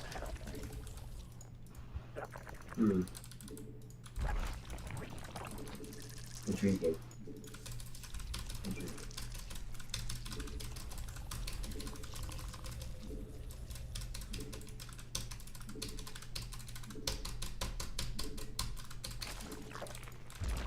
This is why I need to. Never mind. Yep. So when are you guys moving back in with each other? We're not moving back in with each other, Steve. Yeah. I'm just thinking like 3 months. Like, okay, that's my guess. Like Schrader is the only girl I'm thinking about. Like I can just like, should I just like tunnel vision? Like how do I like stop? How do you just like stop? Like how do you find like I can't find a passion. Like I like streaming and stuff like that, but I'm working this job and I'm like I don't have a passion. Like I don't know what the fuck like I can do that like can keep my mind off something that was my passion. Where like the idea of a relationship and like I got engaged and like. That was like my passion was making a life. Your passion could just be a person. That doesn't make any sense. Well, not a person. It's more. It was like my passion was creating a life. That's like not a passion. That's like, called being obsessed. That's called being obsessed. My passion is this one person in my life. That's always going to be destined to fail. That we were going to. The passion was that I had a person in my life that I was going to create something with, and then that passion's just gone. I mean, I can guess I can just create that with somebody else. But it's like, then I need to talk to Schrader more often. You know what I mean? And I don't want to like put that onto somebody else. Okay. If your whole life is like centered around a person, you're always gonna fuck up. Like that's. Yeah, it is. But how do you stop? Yeah. No, you're right. I don't get a hobby. What do you like to do for fun? I've literally stopped playing League, dude. Like I'm like get a real hobby, not fucking League of Legends. I do cardio for like 80 minutes a day. Wow. Like that's like a hobby, I guess. Oh my god, so exciting. Not very.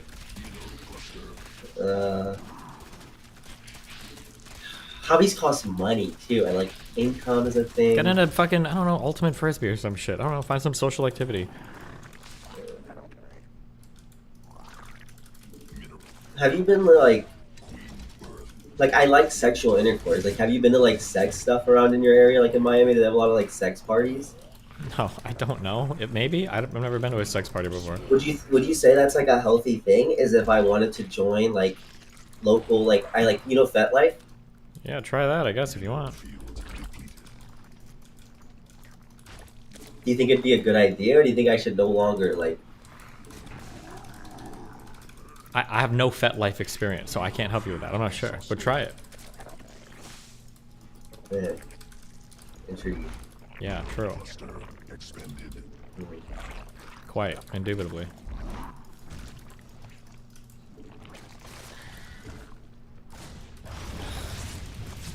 Try living a normal life. I did. I have a normal job, and like I just want to like every time I'm at work, I'm like looking at all these people. This person was telling me they played Happy, Pharrell Williams Happy at their wedding, and I wanted to just like kill myself. Like I just was like, dude, I can't turn into this person, dude. Like I don't want to do that. Because the person said they were happy at their wedding? Wait, what? No, they played the song Happy by Pharrell Williams, and it's like, and they're like playing like some like Megan Thee Stallion during our like training sessions and shit, and like everyone's dancing on Zoom calls, and I'm like, dude, this is so fucking dystopian. Like I'm just like, I would rather do anything else than like this. I'd rather like legitimately be homeless to like sit in this Zoom call with like 20 people and like bond about fucking like construction. I have so much more fun doing than leave the call. It's my work, you monkey.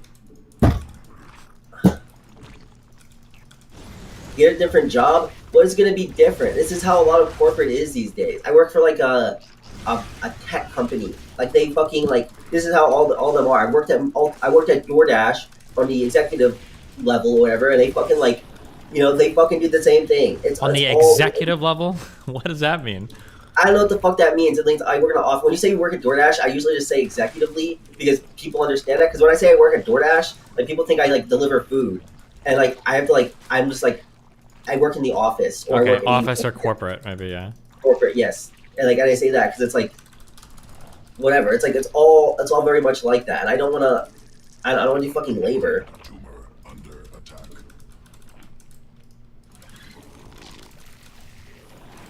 I could just be my own boss. I thought about making an OnlyFans and like doing doing with like am I just a fucking loser? Like when I think about doing OnlyFans and like I think about like streaming and I think about making money from it, is that just like loser behavior? Like am I never gonna change? I think your silence is answering my question. Is it? Did I start a? Oh, is it loser behavior? I don't know if you enjoy it and you make money off of it and you have like fun doing it. I think it's probably fine. Yeah, my idea. Your problem is like, it feels like you start like 50 million different projects and then you never fucking go anywhere with any of them. That is so true. That's what happens because I have to like balance real life with like the life I want. So I have to use this more as a hobby and then go from there. I'm looking for an easy money fix, you know. I want to put in the work. I want to learn. I was thinking about learning coding and then just starting being coding. Like Don't do that. God, it's so cringe. Where do you come from? Where everybody I hear is learning that shit. That's never gonna happen. If you ever think like I want to learn coding, it's just don't. Okay, that's not gonna work. Wait, why? Because you're not. If you have no background in it whatsoever, you're not just gonna learn to code. Like being a good programmer is like it's like a whole fucking mindset of a thing. It's not like oh I want to do this for fun and I'm just gonna pick it up. Like if you have no interest in it, you've never expressed interest in it, you've never done anything for it, you're not just gonna randomly learn like a fucking language and like be a programmer. Well, like I don't think I'm like gonna randomly self-teach myself, but like there's coding boot camps that exist. Yeah. Okay. Never mind. Try it and report back. Okay. But no, don't say never mind. Don't give up on me. Like because I don't like. I did like some Tumblr stuff and like stuff like that. I thought that was cool, but it's like obviously not like doing any sort of dev work is. But like a lot of people are just going to boot camps and then just getting like these fucking like 60, 80K jobs. No, they're not. I don't. Well, maybe they are. You know what? If they are, then good for them. I feel like I've heard of so many people that are like, oh yeah, like I want to code. I'm gonna take a boot camp, and then they either do it or they don't, and then like nothing ever comes from it ever because they think they're just gonna like magically learn like programming is like working at McDonald's. Like oh, I just like learn how to make the language and then now I win. Like I don't know. It just seems weird. I've never heard anybody like having success with that, but maybe some people do, and maybe I just have bad selection bias. So, you know, fuck me. When you decided to go to school for music, and you just like, is that just like a long thought out thing, or is that just like you just had to go to college like after you got done with high school and that's what you picked? I'd already done music. I did like music throughout like all of high school and shit. Like that wasn't just like a random like oh I'm gonna do music. But I didn't think I would ever make money in music either. That's why I had that casino job. That's where I planned to like make most of my money from. I think the dream for most people should be that you find a job that you're okay doing and it powers your hobbies. I think that should be like the goal for most people. Interesting. So I need to find a better job and I just need to stream more. That sounds like what you're saying right now. Well, I don't know if the streaming thing is good for you either, because again, it seems like you start and stop and start and stop, and then you don't actually like ever stick with anything. Yeah, but I feel like I'm gonna have like a relevance coming here next month, and that's gonna like keep me on it. Because if I don't do it, then I'm gonna let the relevance down, and that's like it's like you know the term body doubling. Did you say long-term bodybuilding? No, you know the term body doubling. I don't know what that means. Okay, so okay, so I'm using irrelevant to keep me on my grind, so I can get into a routine of streaming. I enjoy doing it, but I just don't have a routine with it. So when I stream, I just don't know like what the fuck. Like I'm not like adapted to just doing it. So when he comes here, I'm gonna like have him like keep me on it because we're gonna be doing stuff together. Accountability, yeah, but I use body doubling because it sounds more cool.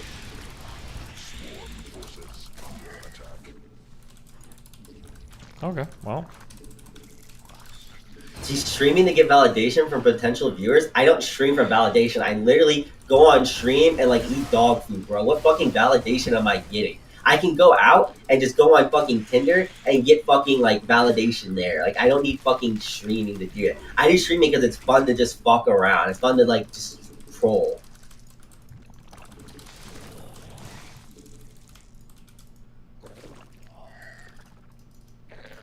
Why are people posting copium?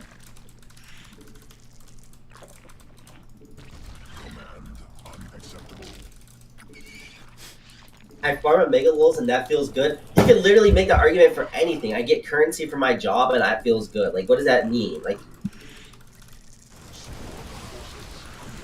I thought about joining the army. I thought about doing that because that would like get me. Oh shit! I thought about joining the army because that was like get me into like a real routine and it would like force me to do something. But then I was like, then I'm just being programmed like a drone. Wait, who joined? It's a Tabor joint. Oh. I thought. I have two things for you, Darius. One, if you really wanted help, I've offered it to you a multitude of times. You've offered me help? Aside from my chronic parasocialism with Steve, I'm a relatively well-adjusted adult. And if you really wanted help, I've been here the whole time, and I've always told you that. Have you met the archetype, Tabor? He's like, there's like a type of person that comes into a room, they complain about the same problem, and then they get advice for it, good advice, and then they leave, and then they come back and they complain about it. The complaining makes them feel good, but they never implement any of the changes, and then they'll do that for 10 years. That's Darius. Yeah, my ex in college literally lived with 9 people like that, so I know how it works. And the other thing, if you actually want to help yourself, it sounds like you have like ADHD, ADD, like myself, it's nearly debilitating, okay?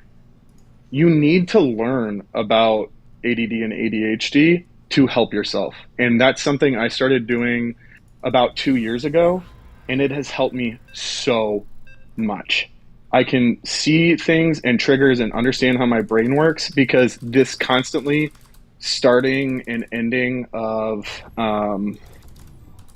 tasks or projects or whatever, you get caught up in the dopamine of whenever you think and talk of this project already being done without doing any of the work. And when you actually have to sit down and do the work, you're not going to get a dopamine rush from that, and you're fucking done within a week.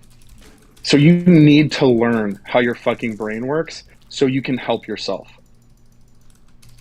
Can you give me an example? Every time you talk about doing a thing, you get all the good feelings from doing the thing, and then you don't do the thing. And it never gets done. I would have done the you jump to the next.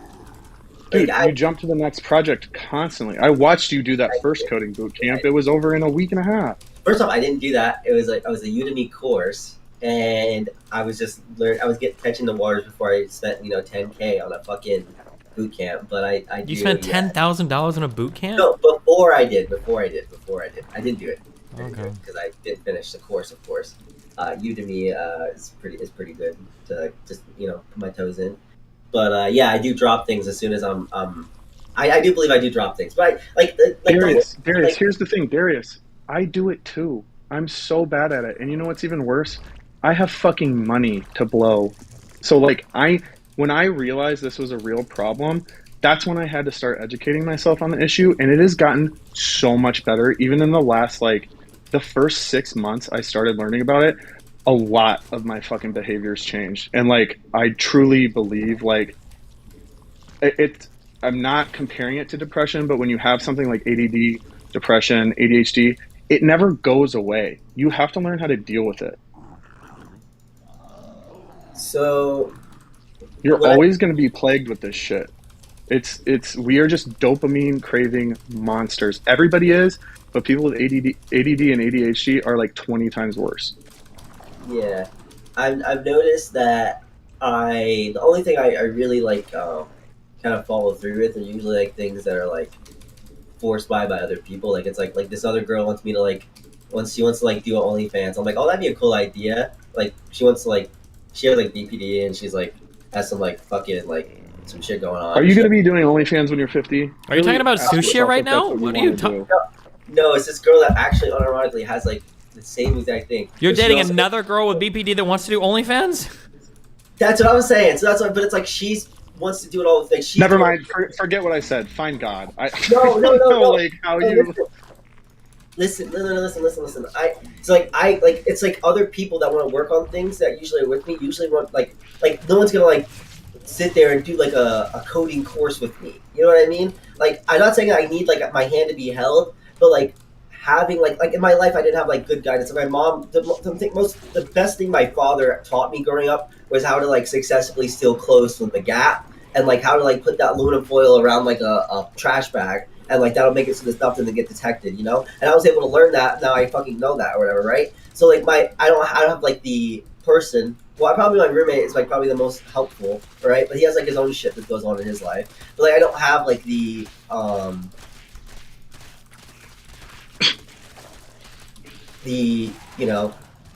fucking the dude, the push. Who the fuck is Tyrell? That was my D&D character. Tyrael is his D&D character. They all had Ty names. I don't know. Okay, so that just answered absolutely nothing. You need to learn how your brain works, dude. And like, okay, cool. Like having a relevant there will be cool. Like I like him. Like he's whatever. But like at the same time, it has to come from you, dude. Yeah, no. I just have it to. Starts in your brain and it ends in your fucking brain, dude. Yeah, I think I've been doing since this breakup. I maybe not because I've been posting that stuff recently, but like, and this may be easier and it may just look like I'm fucking cocked out. But like, I've been like, I wanted to stream like so many times and just start streaming and just do that. But like I've told myself like, hey, like, I like getting all this like dopamine. Okay, you're done. Anything else? Okay, you can't therapy the same shit 50 million fucking times. All right? Mm-hmm. You know what you need to do? Come back in 2 weeks if you haven't talked to Sushi a single fucking time. Otherwise, fuck off. Because you're. Because here's the thing. You're gonna be feeling like shit, and you're like, you know what? This is a stupid idea to hit her back up, and you're gonna fucking do it anyway because you want that dopamine. Okay? Once you realize you don't have control over yourself, you have to like understand your impulses are what's controlling you right now. That's it. And even today, after all of this education I've done and all the work I've done, there are still some times where I say I have option A or option B, and B kind of sucks, so I go with option A, and I fucking regret it the next morning, and I'm so mad at myself. You are not going to be perfect, but you at least have to give it a fucking shot. And I know chat's clowning on me for even putting in this much effort or caring this much, but it is so frustrating when I see a guy like you, because and I don't mean this in a mean way, if my family would have never moved from Oklahoma to Michigan, I was going to quit football that next year, and I literally would have been you. Our life is our circumstances, and you just have to know it's your problem you have to deal with. I don't care if fucking Tony Robbins, David Goggins, whoever, motivational guy, shows up at your house and does a 3-week boot camp with you, you're going to relapse. Okay, you have to understand how your brain works. You know, send me over some good things. I will read them. All I'm gonna do is send you the Amazon link to the book I told you to read, and that's it. I can't do anything else. I bought a book called Walden recently. I don't know if that's supposed to I don't know what that is. I just told you what I'm gonna do, okay? Okay, I will take that book, and then I can learn a thing or two. I do struggle with reading, but like I will read. I will try my hardest. I'll link it in chat. Chill. Okay. Henry David Thompson. Yeah, I've been told to read Walden a lot because that's like apparently really good. He's like super profound or something. So I got a copy of that I'm supposed to read. That would read in the strength training anatomy book. That's very useful. Okay. All right. Good information here. Catch me out in 2 weeks. You're gonna see a different guy. Not holding out hope, but I always hope for the best for you, buddy. Hasta la vista. Bye, Steven. Jesus, bye.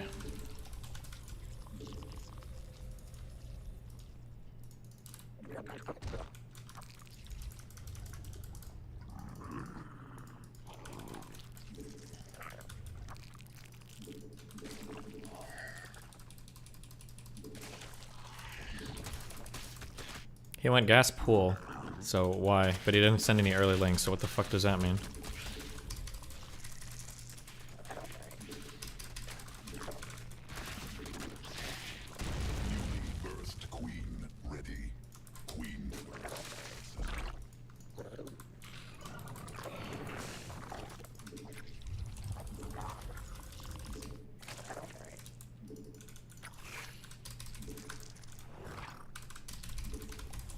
Maybe this plays ZBZ really paranoid?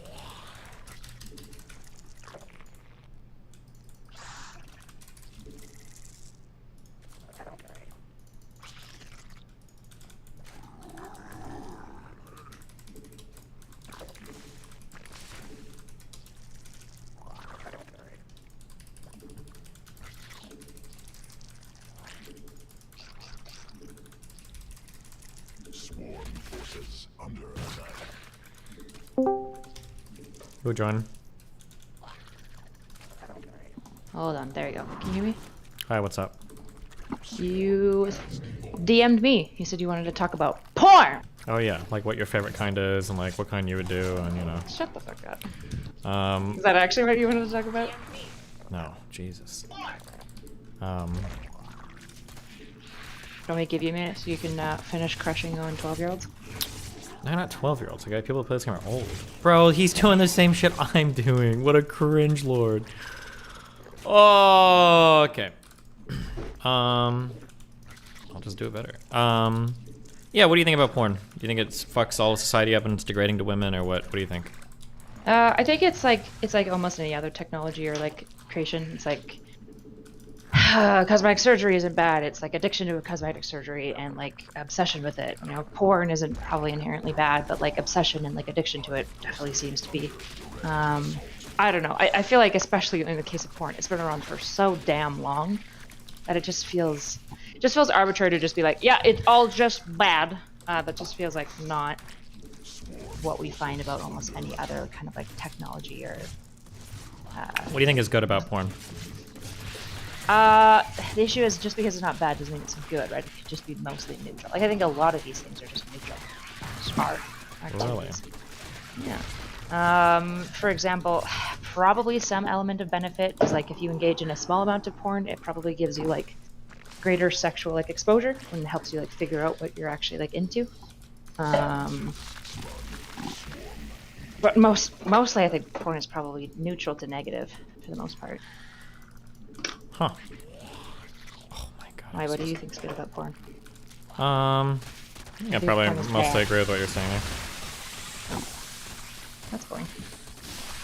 Sure is. Okay. Have you seen that Megan woman or whatever ever? Megan who?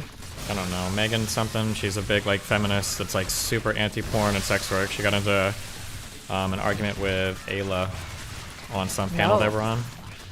No, I haven't seen it yet. I have I've got a debate with her coming up tomorrow. Oh, okay. What's her talking? Is it just like porn is patriarchal in nature Basically, and it like yeah. It's leads all to like the, do you know Lav's it's like talking the loud points? talking points. Yeah. Okay. Jesus. Yeah.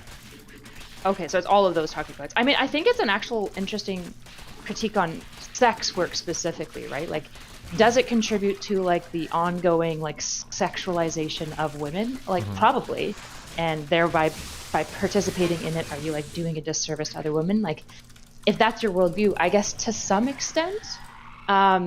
The issue is that like, the issue is like I kind of reject a bit of the framework, right? Like I'm like, even if I don't know if I would believe that if we weren't in like a patriarchal system, that women still wouldn't be sexualized.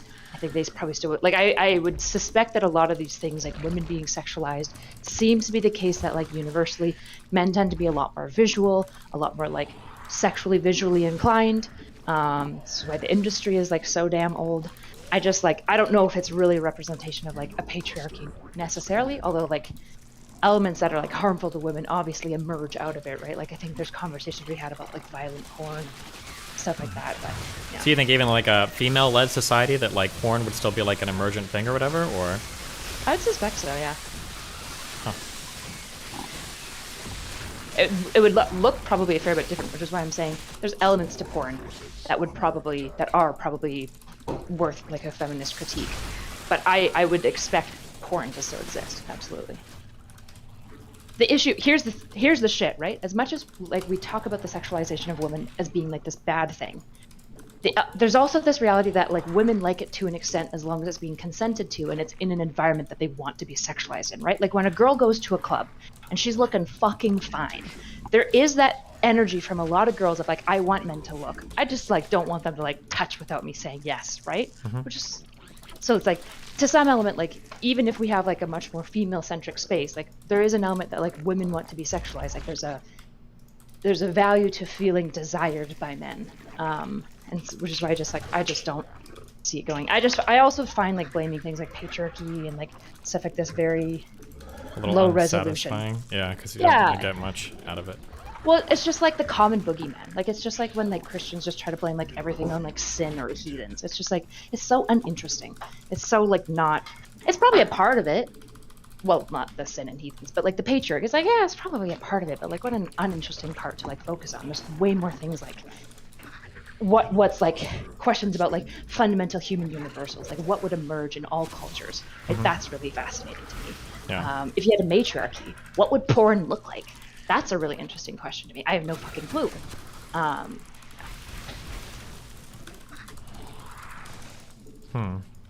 I feel like my conversation with her is going to boil down almost completely to philosophy. Yeah. Fuck. August has me paranoid about doing debate prep online.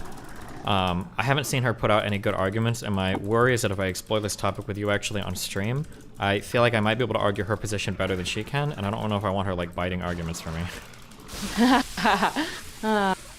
What do you think? Does she seem like the research type?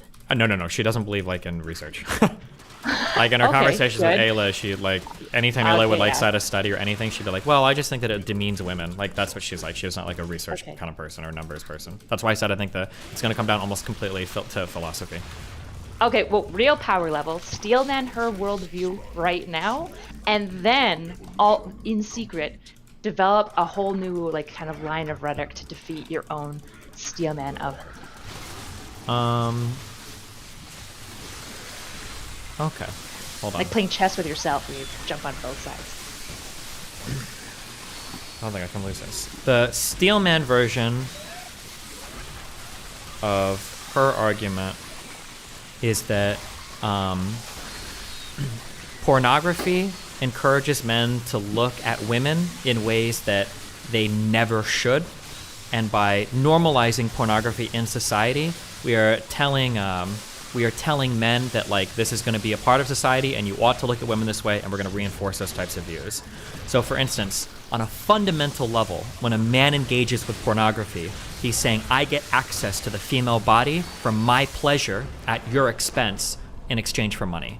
And that type of exchange is fundamentally a dehumanizing exchange, and there is almost no possible way outside of consensual intercourse to remove that dehumanizing exchange. Even in the case of fully consented porn, the reality is at the end of the day, the woman is doing that job for money, and she wouldn't be doing it otherwise, right? The whole point of porn or the whole point of prostitution is I'm giving you money to get access for something that I wouldn't get otherwise. And that exchange is by default, intrinsically, fundamentally dehumanizing. Yeah, go ahead. Okay, all right, chat. This is Destiny Masterclass. This is how you do. So this is like one thing that you're really good at doing that I can't figure out how to do, which is that you frame the narrative. So like right at the beginning of your argument, you framed a whole bunch of things about the narrative. You said things like men never should, right? You just presumed that, Yeah. and then you presumed into that as well that the transaction necessarily always harms women and only benefits. So you just assumed also a direction, but you bagged that all into your statement. So that I'm going to buy into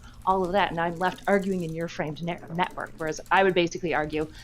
What do you mean men should never look at women that way? And why would Well, you when I assume say, that? well, the argument would be, to be clear, I'm arguing from her framework. This is mine. I know. She would say, yeah, she would say that, well, if she knows how to present the argument well, she would say that women should be viewed as people, not treated as objects, and that the exchange of cash for sex is fundamentally an object relationship, that I'm paying you for pussy. Why are you attaching like a moral negative to objects? To objectification? Well, because I think that by default, every single person would assume that humanity is always placed, humanizing somebody is above like an object. Like we treat humans in a different way that we don't treat objects. Yeah, but I think you can like attach a human perspective to somebody and still objectify them. Like I don't think objectifying necessarily must be immoral or evil. Maybe. I think how you treat that person in a dehumanized way, if you objectify them and then you dehumanize them in your actions, that's for sure a problem. That could be true, but is that ever the case with men? Yeah, absolutely. I think all the time, like men will objectify their coworker. They'll say Cindy sure is hot. No, I mean, is it the go case home where and- women as a class are objectifying men in a similar way? Yeah, I would say, like, in a lot of cases of sex work, women are objectifying men just as much as they're objectifying the women. In the exchange, men are objectifying women as a sexual object. Women are objectifying men as a wallet, as a thing that they want to achieve money from, right? So in that way, like, both of humanity's pieces are lost. Isn't it a little bit different though? Like in terms of she's objectifying him for the wallet because she needs the money to survive, but he's objectifying her for the sex because that's something that just feels good and is recreationally fun for him. So? So the power differential there is favoring the woman. Or, I'm sorry, it's favoring the man more than the woman. That like, yeah, this is like fun for me, but like if she doesn't get the money, she's gonna be starving to death.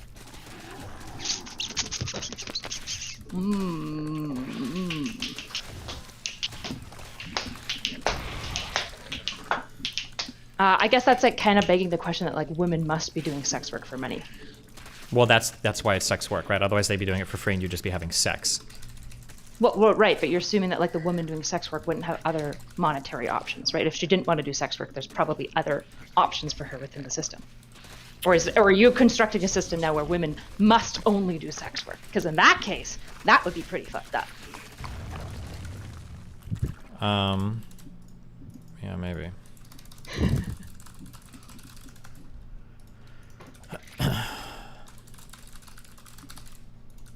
Okay, what would you have argued against that? He targeted the fucking spine crawler, so of course he's doing this stupid fucking shit. I didn't even send my fucking shit in. Is there any world where I split this so well that we survive? I don't think so.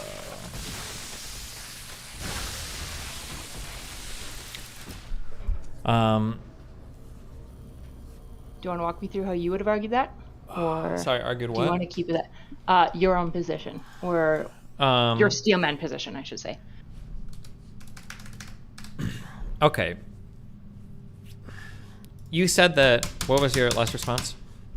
My last response was, if you're assuming a system where women like can only do sex work for money, that would be pretty fucked up. But in a system where there are other options, maybe we shouldn't just presume that women are working for money because they'll like die. Sure, I think the argument would be that any system where one must work is a system that has some level of exploitation, right? We all have to work to survive, right? But that's like kind of a necessary bind to society.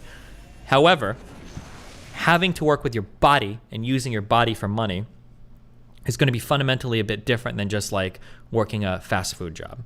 So it might be the case that you have to work, but the fact that like prostitution is like one of those options, that shouldn't be an option, because there are so many downstream negative effects from sex work or prostitution that it just shouldn't be a thing. Like selling yourself into slavery shouldn't be a thing, or selling a kidney for money probably shouldn't be a thing, even if you have other viable ways of earning money. Right. So we agree. Wait, what? That was an argument against sex work, I think, right? Yeah. So, but essentially, like okay, yeah. Mm-hmm. No, sorry, I wasn't saying so we agree in that. I was saying like, okay, so we actually have a similar line of attack that you offered. You just added the groundwork of labor is always exploitative to some extent. Yeah, but she's a feminist. She'll agree with that. I'll probably agree with that to some extent, because I mean, you have to work to survive, right? Yeah. That's a really good ground line, because you're right. She probably wouldn't necessarily buy the line that I just said, which is like, are you just presuming this type of system? She'd be like, well, no, of course not. But now I still am left with having to do all the groundwork that you did in your answer.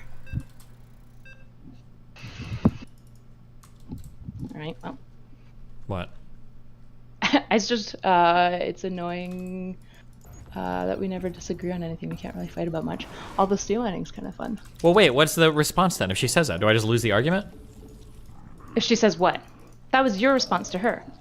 Your response to her is all labor is exploitative. Oh, no. The response is going to be all labor is exploitative. So therefore we have to allow some, but sex labor is like a special category of labor that like, just because all labor is exploitative doesn't mean that we should let poor people sell their kidneys to survive, right? And go, oh, well, that's exploitative just like normal labor is. I think she's going to argue for a special qualification or classification of sexual labor. Sure. Do you think that you can make a separation though of like, I would argue that selling your kidney seems a little bit different than doing sex work, in that like the kidney is irreplaceable. Unless you get somebody else to sell you their kidney. Yeah, it doesn't have to be the same thing. I'm just saying that selling a kidney is a lot different than conventional labor, just like selling your body is a lot different, or selling sex work is a lot different than conventional labor. Like, is there any other type of work where you give a man who's almost always going to be in a position of power over you, both monetarily, because you're working for his money, and physically, because he's going to be bigger than you, where you're putting yourself in that position to earn a paycheck? Does that ever happen in any other type of work? That's a really good question. I'm trying to think if there would be any examples that would counter that. Like, one thing I think about a lot is things like, which she probably won't bite, is like construction work in many ways is like men who are selling not their bodies in the same way, but construction work is like horrific for your body. Yeah. And it tends to be low labor. So it's a lot of men basically getting paid pretty shit wages because they're poor and they don't have enough education to basically achieve anything else. Trading more or less their youthful body and their like bone structure in many ways, their like postural structure for income, which is like highly exploitative.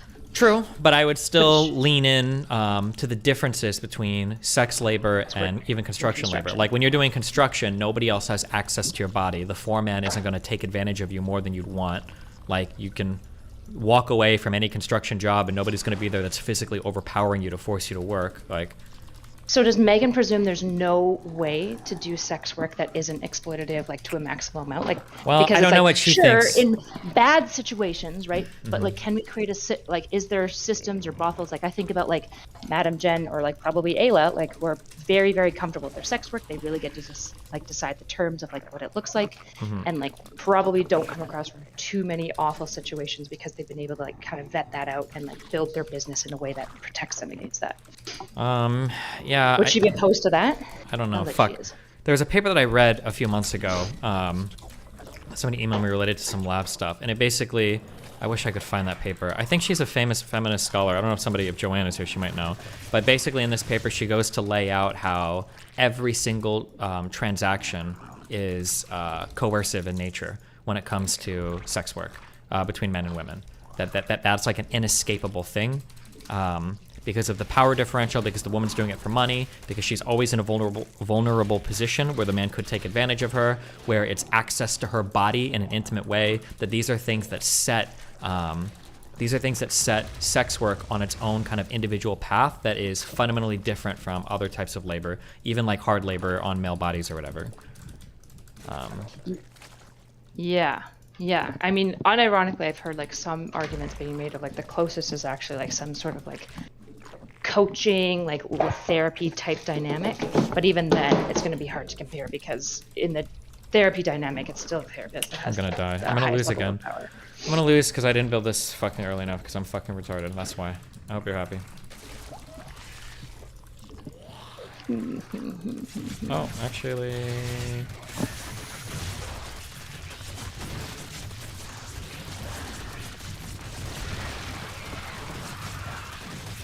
Oh my god.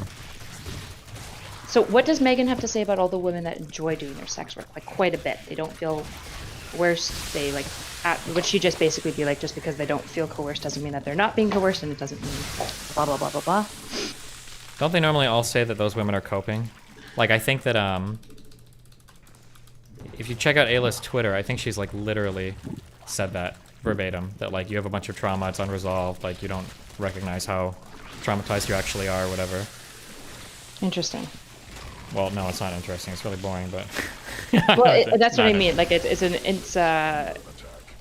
interesting choice to just basically say that like any woman who says that she's enjoying this dynamic is coping and lying, and it must be necessarily coercive. Yeah. Because it feels like at that point, now you're in almost an unfalsifiable situation. Like it's an unfalsifiable claim. Because like, okay, well, if I can find 17 women who say that they like it, you're just going to say that they're coping. Yeah, exactly. And therefore, there's no way for me to ever prove to you that they're enjoying it. Yep. So then in that situation, just make them think their argument sounds stupid? Does anybody have a link to a more formal debate? Actually, I should try to, she's a writer, so I should try to find some of her writings maybe on it. Because I don't know, I've never seen her get challenged like on the like hardcore philosophical grounds. It's usually, I watched Ayla Debater, and that was an empirical debate, which she couldn't engage on at all. And then I've seen, I watched her on some panel, but that panel was dog shit. Or no, I'm sorry, it wasn't a dog shit panel, it was just they didn't go very deep into the topics, so. I'm trying to find her name. Megan, is she on Twitter? She's on Twitter, right? Oh yeah, she's on Twitter. Oh yeah. Has Ayla blocked her? I'm trying to find her through. Wait, did Ayla block her? I just can't find any messages from between Ayla and her. Oh, Ayla actually might have blocked her, actually.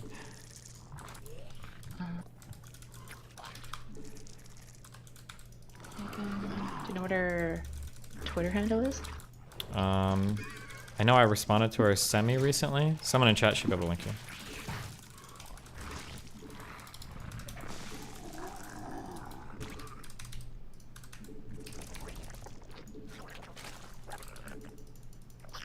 Also, wait, do you not want to talk about this? Because didn't you say you didn't want to? No, I do. I'm really paranoid that like, it would suck if she hasn't heard any of these arguments before, and then she like goes to do research on stream, and then she like picks up a bunch of like really strong leads from my stream and then builds on them. Because I haven't heard her. I know that she's going to do the philosophical argument, but I haven't heard her make very compelling philosophical arguments. And I read a lot about this shit in the Lav arc because Lav makes a lot of these arguments, and if she hasn't heard them, it would suck to like give her a bunch of ammo for the debate. Yeah. Okay. Well, I mean, we can. But no, we can talk about it. I don't care. That's all good. I don't care. We're Gucci. Megan Murphy. That sounds right. There's 2.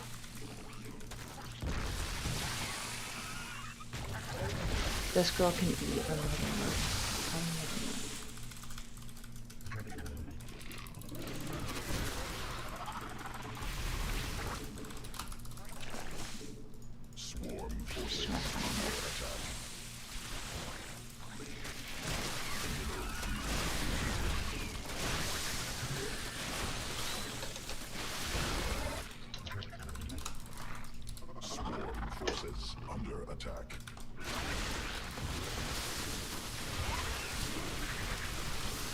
Oh, okay. Was this the ethics of intimacy? The debate with Ayla? Yeah. It might have been.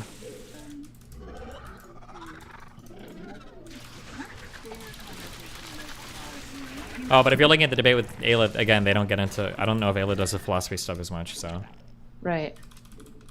I'm just trying to hear her actual premise. Oh, sure. I'm not really familiar with her.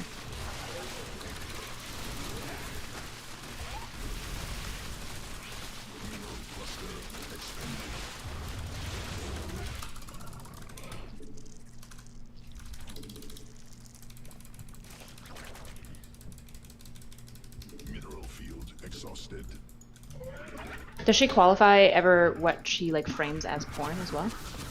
I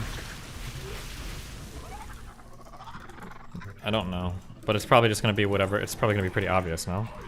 Well, like things like you know, like sexy girls would do like ASMR. Would you consider that porn? If it's being used for men's sexual pleasure, probably. Yeah. Okay, so even in that case, that would be like coercive, unethical, and bad. Yeah, probably. Interesting. That's so stupid. Oh, what a crazy framework. I really hate unfalsifiable worldviews. Well, wait, why do you think it's a crazy framework? What do you mean by that? Because I think like assuming like inherently within a relationship between two things is that it must be coercive, and that if you claim it not to be coercive, it is only coping, is just like... Well, it's probably not going to be inherently in the framework. It's going to be in the context of our greater society. A lot of feminist analysis is going to come from the historical position that men have power over women in a variety of ways, and that women's material conditions historically are what leading them to pursue things like sex work. So to say something like women choose sex work freely would be the same thing as saying that like a black person chose slavery freely because it was the way for them to live in the United States. It doesn't make sense given the historical nature of the power differentials materially between men and women. So they would probably presume then that like a matriarchal society wouldn't have porn? They might be okay in a matriarchal society with porn. Because in that case, women have the power. Yeah, women would have the power. They wouldn't be exploited, right? Or exploited. Right.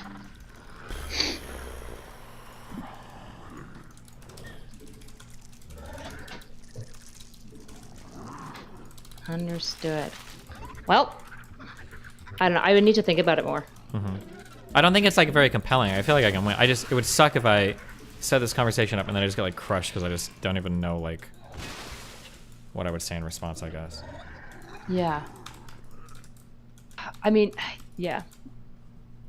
The problem is I'm like, I don't know what advice I can give you. Like, you're definitely like better at this. Like, especially a lot of like when I'm in the middle of a debate, like my ideas about how to respond come in the midst of the debate. Sure. Like, okay, when they're saying this, now I actually understand the worldview a little bit more, which means I probably know that they would bite this bullet. So I'm going to see if they'll bite this bullet, and if they bite that bullet, I know I can go from like there. Yeah, I'm pretty sure I'm overthinking. I don't think it's going to be a challenging conversation. I'm just worried if I miss something, it would suck really hard. Do you often like worry before like any debate? Only before the easy ones. Do you think he's got tunneling claws? No. Jesus. Like, actually, you only worry before the easy ones? Is that a joke? No, it's somewhat true because I worry that like it seems like it's gonna be really easy, but what if I'm missing something? Like it's a trick. Like you're like, okay, this seems like it should be easy. Yeah. Interesting. That makes sense.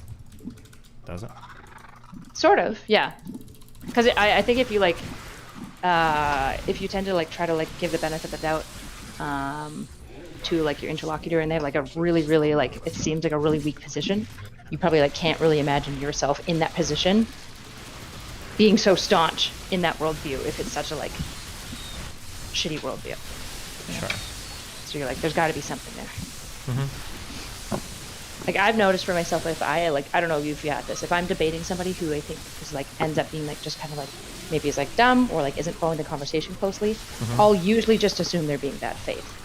So I don't really conceive of like the fact that like they're maybe just not tracking, especially when like 4 people, like not when like I just explain, obviously I could just gather explain, but when like 4 people try to explain what's going on in the conversation and they're like still not tracking, I'm just like, okay, they must be bad faith, but sometimes that's not actually the case. Fuck, I should have evolved these earlier. Yeah, I guess I worry that there's gonna be some, but it doesn't usually happen. I was just curious because you spent a lot of time obviously like in the red pill space and everything. I don't know if you'd heard like certain arguments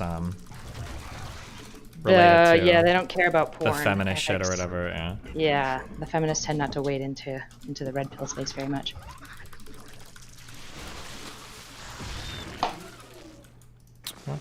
Okay. Well, good luck. I'll be watching. Curious yeah, to I see guess what if you you come up can with. think of anything, just let me know. Okay. Bye. Be careful, bye.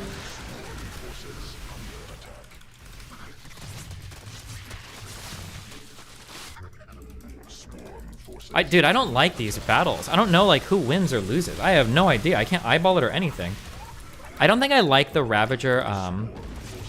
I don't like the Ravager bile attacks. I feel like I have a really hard time understanding like what's being hit or like the damage being done.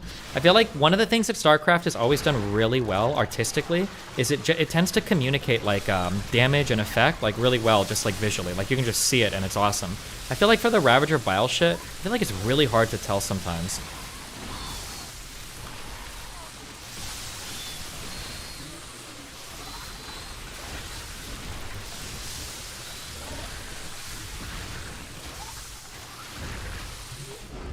I don't know. I really just, it's the isometric camera.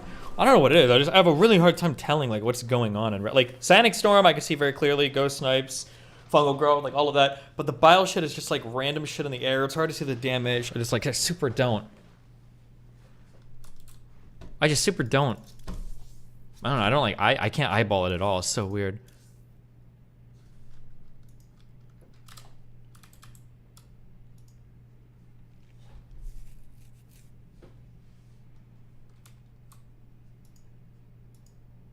Why are you this is so old.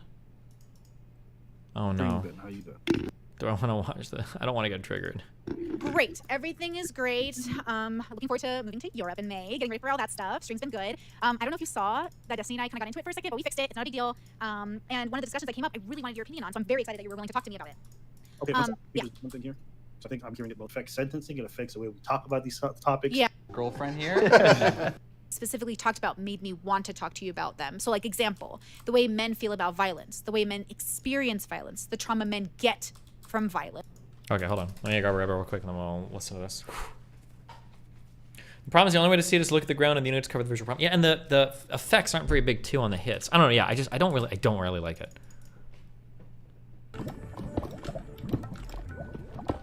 Oh, okay, he's good, He's good, guys. He's a fucking master. You guys really think Forsen would die like this? Oh, he made it a box! Oh my god. Look at him. Oh. Crafting. Okay, he's fine. Good movement. Okay, he's good. He's crushing it. You're fucking kidding me with this fucking run, dude. Okay, there we go. Zoomer slowly. What the fuck is this game about? Huh?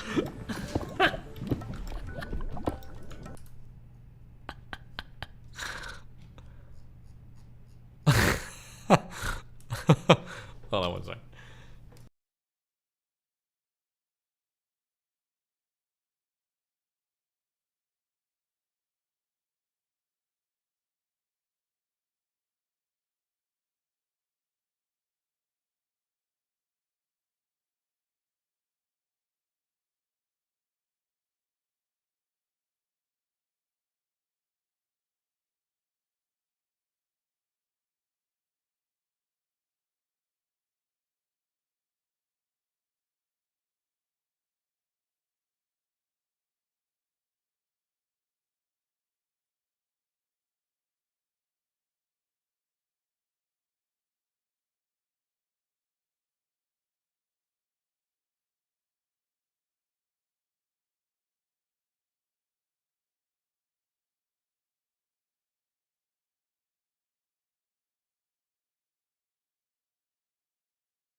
Oh, true.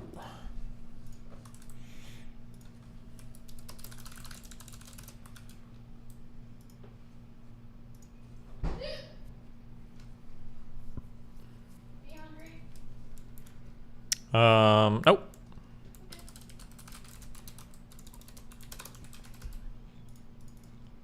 Fergus got that drip too? Yeah, he's kind of wearing what the other guy was wearing on his head, but as a jacket. You're right. You're right. What? He got the drip too. I like the Puma look too on Shadow.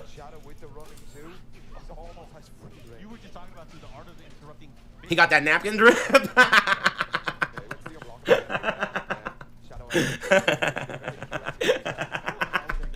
He looks like a cocktail napkin. Hey, somebody ban this funny motherfucker. I don't like that shit at all, dude. Get him out. Funny little bitch. Fergus got that. Versus Destiny and I were talking about the comparisons in relation to rape, which so he put out him and Ayla put out a poll on behalf of the conversation, asking people if they'd rather be jumped by two people and end up in the hospital with no permanent damage, or would you rather be non-violently raped by a man, no matter your gender? Wild questions. Okay. Yeah, they're wild, but like we were having the debates, and again, I think all violence could cause PTSD, could cause harm, and I'm not trying to say that one is worse or better than the other. My positioning is like trauma is trauma. I mean, no, one is definitely worse than the other. Well, which one is it? That's what we want to know. So what do you think? Getting raped is definitely worse than the other. Why? Why? Because I think there's like a sort of mental violation. So is this geared towards men or women? I mean, I think they're both pretty harmful, but are you asking me from? I think it's more it's harmful in a different way for men than it would be to be raped by men. Ooh, interesting. Okay, there's no direction I want to push you into. I'd rather you just speak, so I don't feel like I'm feeding you a line. I mean, you can feed me a line. I'll just disagree with you. I'm very good at agreeing with you. I think we Rare Abba L. I think this is probably true. I think most people would probably rather be beat up than raped. That's probably the case. But that's why I was asking why. I think most people would prefer that. I feel like... never mind. I feel like my positions are clear, but maybe not. I don't know. I'm not sure. I don't know. Like, I feel like I said over and over and over again yesterday. Didn't I say, like, if you were to pull most people... Didn't I say that on stream? If you were to pull most people, would you rather have the shit beat out of you, or would you rather be, like, lightly raped? Most people were like, I'd rather have the shit beat out of me. And I think Ayla's polls, I think, even showed as much. Like, yeah, that's the position that I agree with. Already told me I can be lecturing, so. Okay, so well, in general, the poll question was specifically men assaulting any gender, men or women, so both got to vote, or would you rather be mugged, whether you're a man or a woman, by men? So basically, the question is sort of like, is the man rapist and the man mugger scary, and which one would you prefer? Okay, and what do you think? I would personally prefer to be mugged if no permanent damage, because my rape left me with PTSD that I still have to deal with, which triggered the other day, and I yelled at my friend on the internet. Like, I was so in my feelings, Abba, and I'm like, fuck, this is something I'm still dealing with. Like, I still have to deal with it on a daily basis. You're allowed to yell at your friend. It's not a bad thing. Well, it's not the greatest thing either, though. No, but I think, like any relationship, there's ups and downs, and there's, sometimes heated moments. As long as you guys can work it out afterwards, I don't think it's bad to chat. And we really did. So yeah, I'm pretty, okay, fine. Well, okay, so does that inform your opinion then? Do you feel like because you can work it out and people could be understanding, it would be better than being, but you think being raped is worse because it's a man? Okay, I mean, if I was, okay. So let's just be clear. When you say non-violently raped by somebody, can you paraphrase? Because like I had an experience once where I was sleeping and I woke up and I was inside a girl. Now was that like a deep violation? Yeah. Honestly, it didn't really bother me, but it happened. But I think it'd be very different if she was like in my bum with a strap on? Like absolutely. And if it was a dude, it would also feel even more different. So yeah, I think all these things change the parameters of how I'd answer this question. Okay, I need to ask you, and you do not have to answer anything I ask you on stream. These are personal questions. Did you feel like when you woke up inside of her that was an assault? No, but I think that's my way of handling it. It's something that bothers me. Like, I know people are like, no, there's probably something. I'm like, no, it really doesn't. But other people are going to feel differently about it. So. Would you want it to happen again? Low key, there was something kind of hot about just waking up themselves.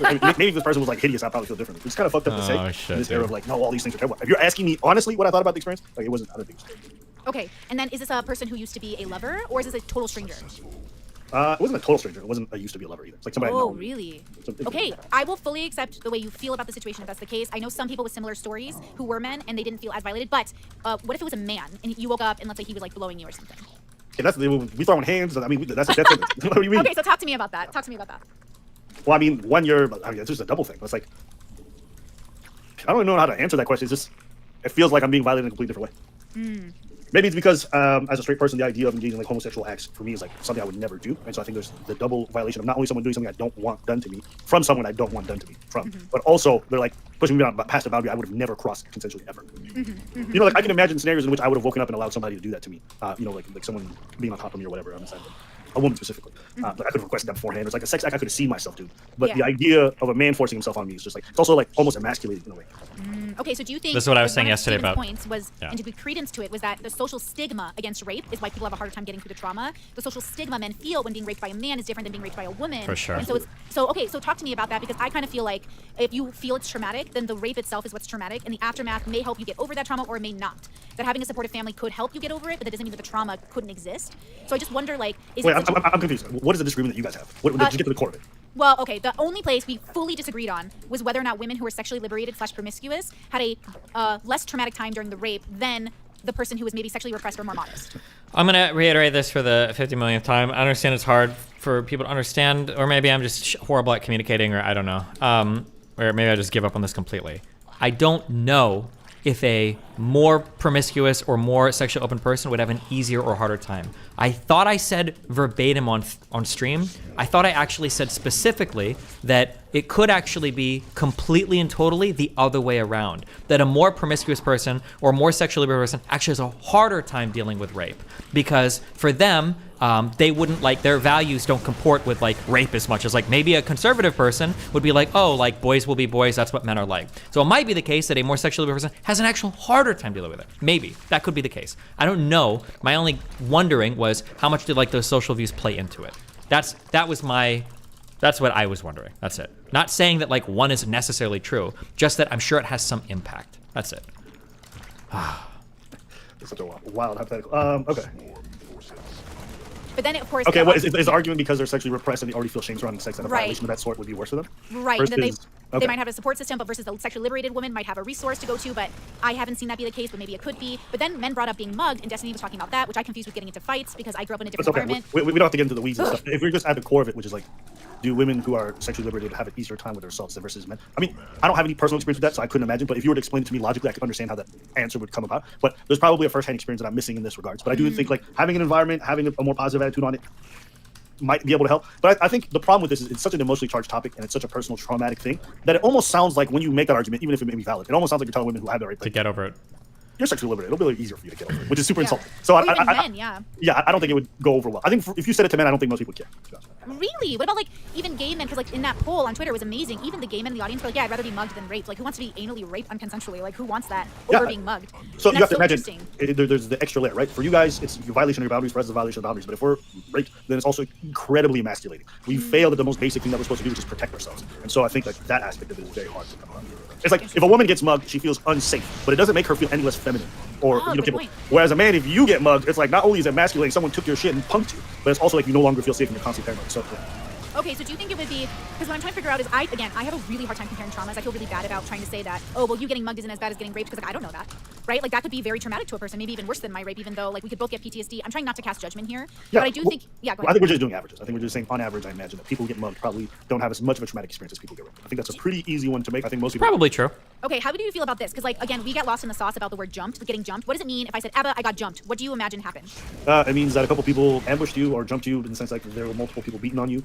They could have beaten you extremely severely, but it's still like a pretty good beating, and they may have taken your stuff as well. Depending. Okay. Does a jumping automatically incite trauma? Yeah, absolutely. Okay. Does a fight, like a street fight, always is it the same for a street fight? What do you imagine when I say street fight? Not necessarily. Yeah. So if I think street fight, I'm like two dudes duking it out, basically like, yo, fuck you, fuck your mama too, but they start throwing hands. Okay. Yeah. But do you think a street fight would always elicit trauma? Not necessarily in the same degree. Like maybe you could make the case, but not necessarily. No. Okay, so and again, I'm speaking from my ass right now because I only have one example of being jumped, and it's not me, it was my brother. Sure. And it was a story that I was really upset when I first heard it, but he told me not to be upset because to him it was just a fight. And I was like, how is this just a fight? They jumped you. And he was like, yeah, but like I cut him off. So he was driving on the freeway, he cuts off this car to go to the gas station and flips him off. Because my brother's an ass, okay? He's a complete ass. He's been fighting since he was in high school. Right. So he's an ass, he goes to the gas station, and 3 guys get out of the car, he didn't realize they followed him, and they jump him. And he comes home with bruises and cuts all over him, and I'm really fucking mad. I'm like, he's an adult at this point. Hello? John, Buggin, Zerka. What's up? What are we doing? I'm listening to my friend's chat right now. Wait, are you coming to... Wait, never mind, don't talk. Yeah, never mind. Okay. All right. Who are the friends? Is it Abba and Brittany and Abba, yeah. Is it good? I don't know. Are you fucking high? Bro, drugs are bad for you, man. I'm not high. Why? What? I don't get high. You sound I fucking... think we should throw a fucking panel together right now, real quick. No, I'm... I don't know. Do you want to like put on some fucking bitches and fucking debate them to tears? Or do you want to chill? I'm just chilling right now. Jesus. Yeah, what are you up to? How's life been? Just editing. Almost done this. I'm making a whole documentary. And Twitch, just a few podcasts a week, but that's it. What are you doing? Just been playing games, you know. We had Anna on yesterday. She goes by Kimmy now. Yeah, I saw that. How'd that go? She seems like she's doing better. Yeah, no, she said you guys are cool, so I can make jokes again. I was like, thank God. Fuck, you guys were like had problems for a year. Yeah, I wonder why. It was almost like there were people that were fucking milking it hardcore. It would have happened without me, though. If I didn't exist. Well, maybe a little Hey, bit. who said go off Masonic King? That's actually gonna send me to hell. Don't ever call me that. Do you believe in hell, Steve? Nope.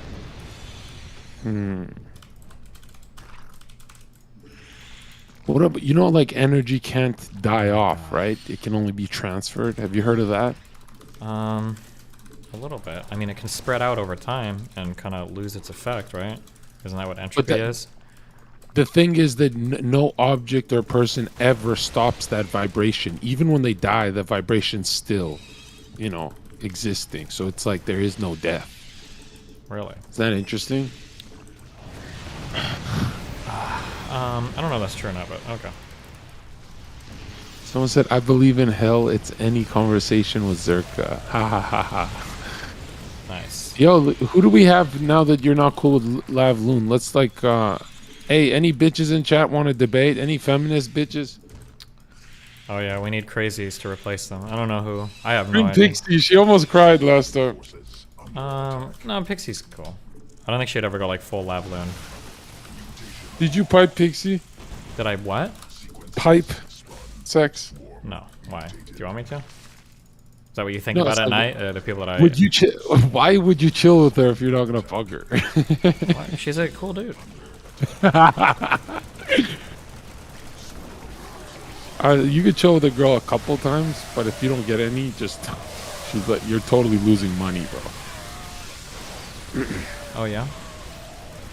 Like you're a nice guy. I feel like people take advantage of you for dumplings and shit. For dumplings? You know, for like when you go out, you pay for Pixie, don't you? Yeah, because I'm rich. I paid for you. Fuck off. Am I piping you?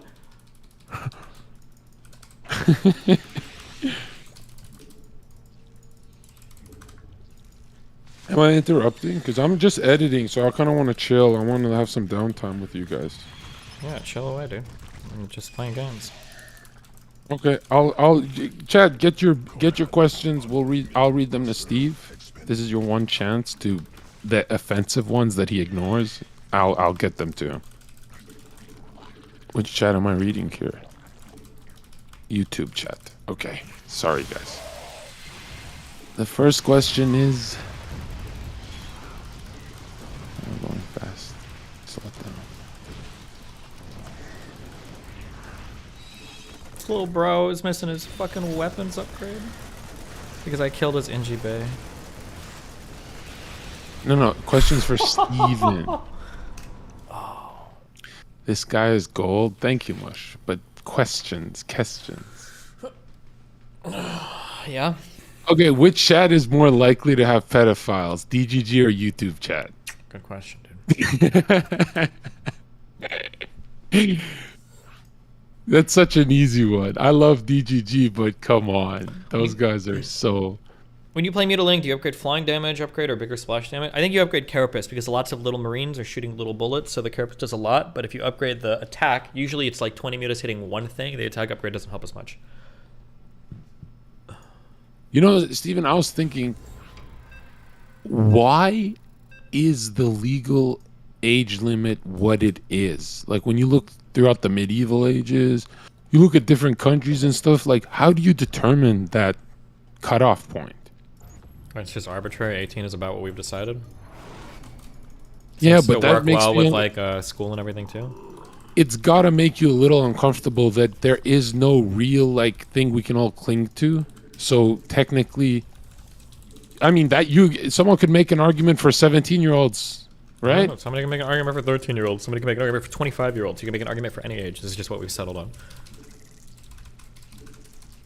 Well, what's the lowest from any country? Like, which is the most pedo country? Isn't France like 14? 14 meaning you could get with a 14-year-old? I think. I could be wrong. I don't know. I ask a libertarian. I don't know the age of consent in every fucking country. I think that's 14 for having sex with someone around their age, but I don't think it's for an adult like you. I don't know.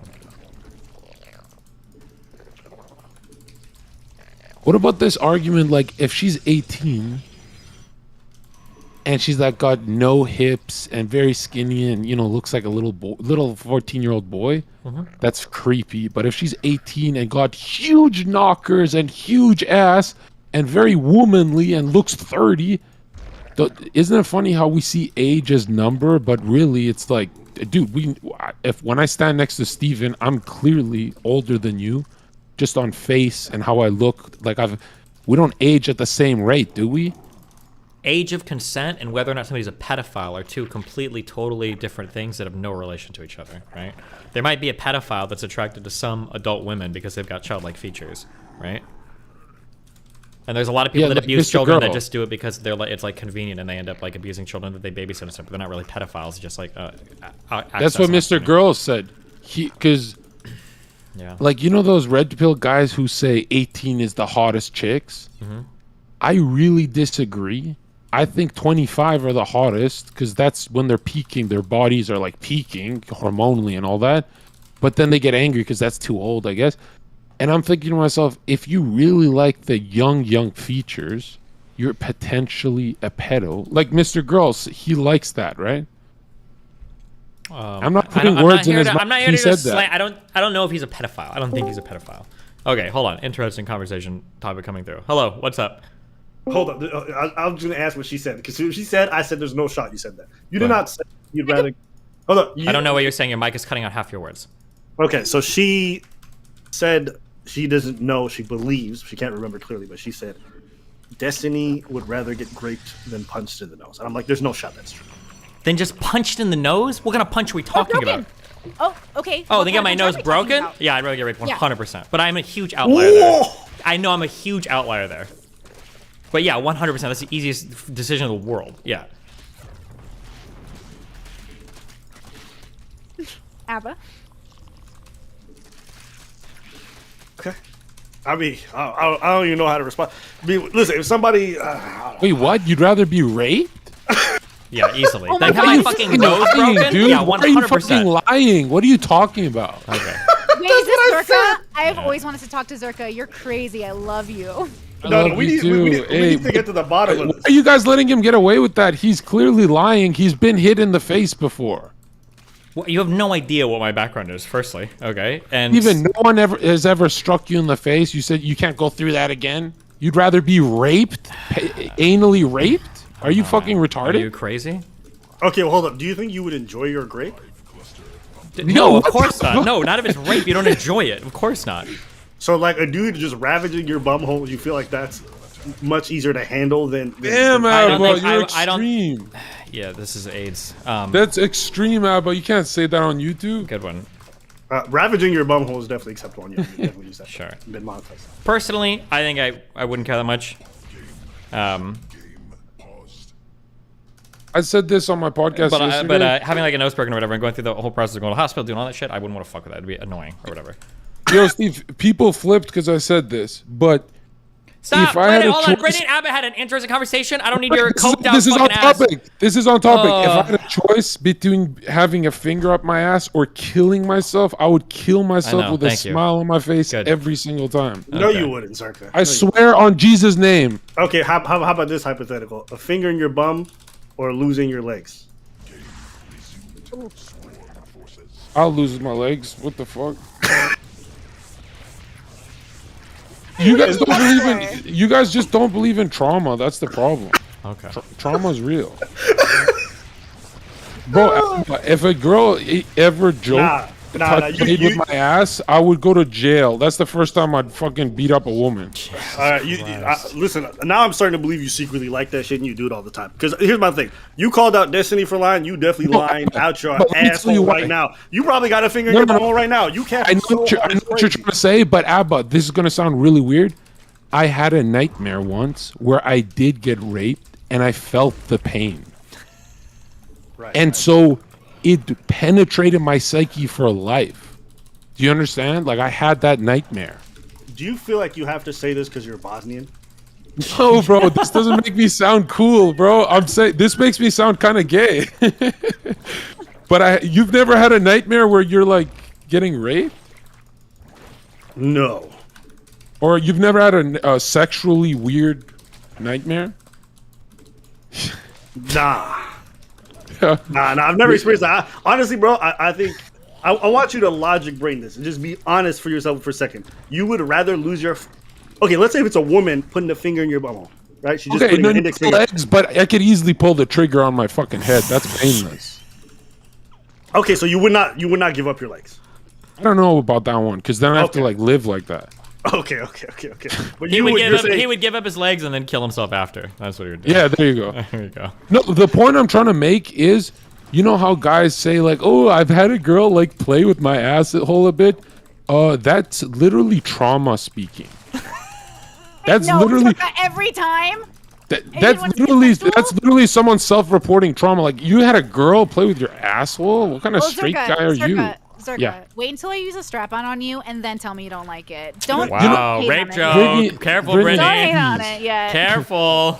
Do you mean consensually? Like consensual all anal is rape? Is that what you're saying? For men, that's what he's saying. Yes. All girls who convince their guy to try their finger, all those girls should be in jail for life. No, I'm not taking you seriously. No. No, look at the studies. Most men say they don't like it. They're doing to impress the girl because it's trending. You know how it's trending for you liberals to lick each other's dirty assholes? You know, you guys don't just eat ass.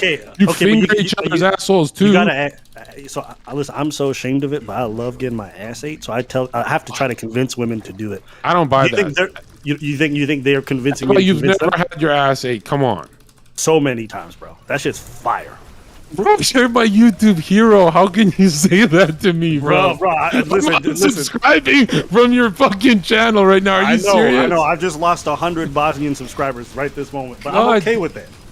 So when did that first happen? You were like 19 when you it had to have been a young kid. Yeah. Man, it was so traumatic, man. She was 40. I was 19. She said bend over, and then she just started ravaging my butthole with her tongue. That was fire. How about that? Means you're on all fours getting your ass ate. I know, bro. The most emasculating thing, man. I felt like I was getting connection with my inner dog, but let me tell you, man, that shit felt good. How boring is sex to you people that you do this stuff? Not boring at all. I think it's very exciting, actually. Okay, here, this is something you can judge. When my ex canceled me, she was like crying on stream and she said, I only banged her in one position for a whole year. Is that weird? Only bang in one position. What's the position? What's the position? Like doggy. Doggy's good, but like only one the whole time? No missionary? No looking her in the eyes? People couldn't believe that I did one position the whole That was your girlfriend? relationship. That was your girlfriend? Yeah. So I'm thinking to myself, am I the only guy on earth that does one position for the whole year? Never one, not even Valentine's Day, none of that. Like one. And people attack me for that. They're like, "Whoa, you're kind of like a psychopath." No, that's not that weird. That's not that weird. If you don't like her, I think that's not weird. If you like her, I think that's sus. Like me, when I used to have clients and they would pay, I would tell them like, you have to pay for any extra positions, and they'd be like, I don't have the money. So I'm like, all right, well then you only get one. I think that scenario makes sense. But if you love the person, like you can't just do one position. You got to do a little bit more. Put 2, Yeah, 3 because a there. lot of people said I'm vanilla. I think you just don't give a fuck about her. No, I cared, but I'm not vanilla. We did like grape play. Gotcha. CNC, consent, non-consent. We love that. Yeah. What's that Consensual, called? Non-consent. CNC, Yeah. consent, non-consent. So I'm not boring, right?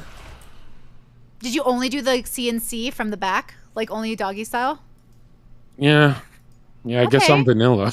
Did she ever turn it around and do it on you, just to like, for you to experience it, the CNC? No, you know what's funny?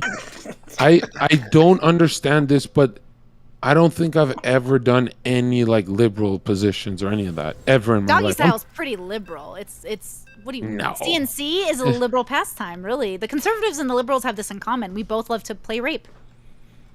Yeah, is that like every human? I think we like to have safe scenarios to play out scary moments in a different way. I think we like to have power dynamic shift, and I think we seek intimacy in different ways as long as we know we're safe after.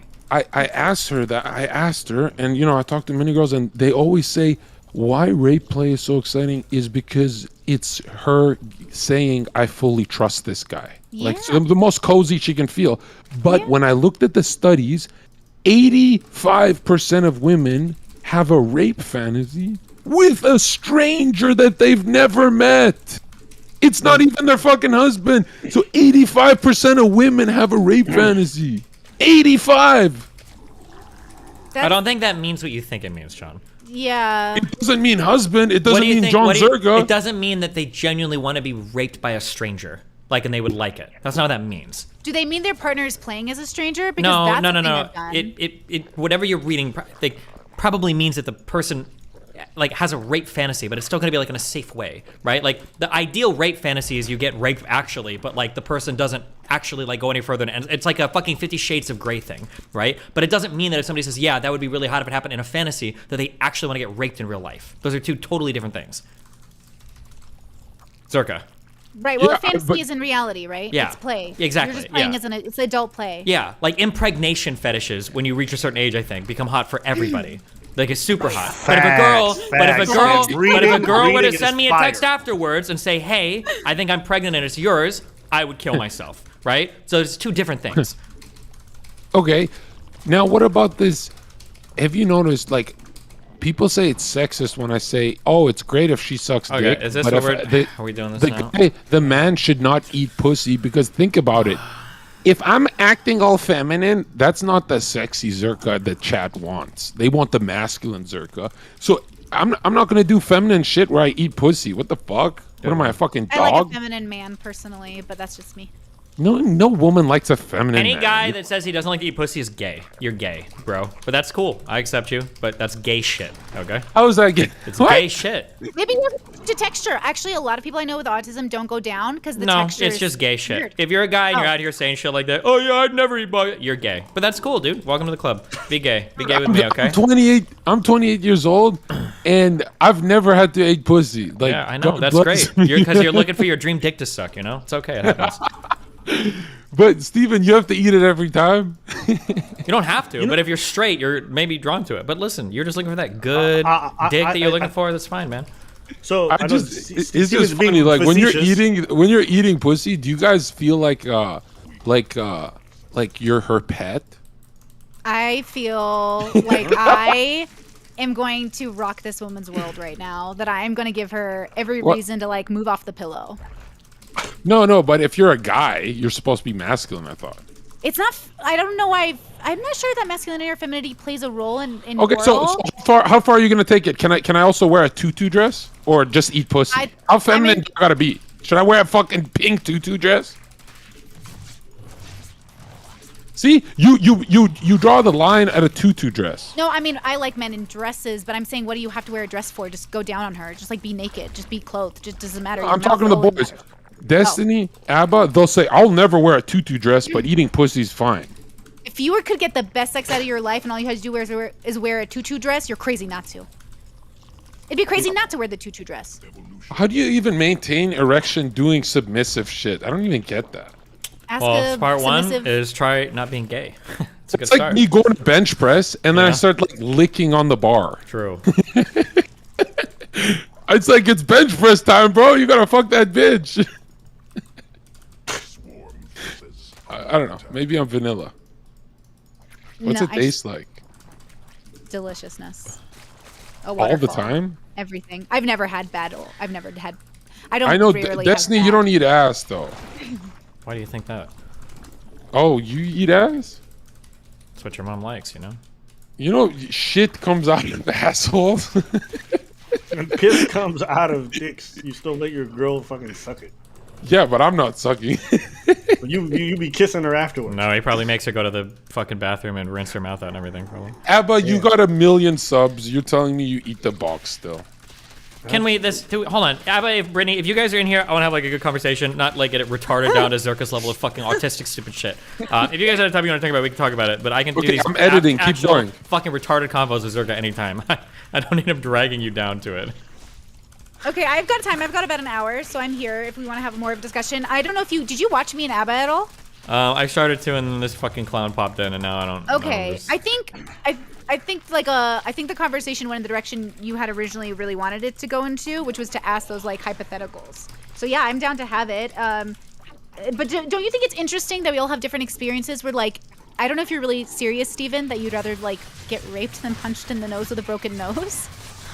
But Sure, like, that's interesting. Yeah, I can.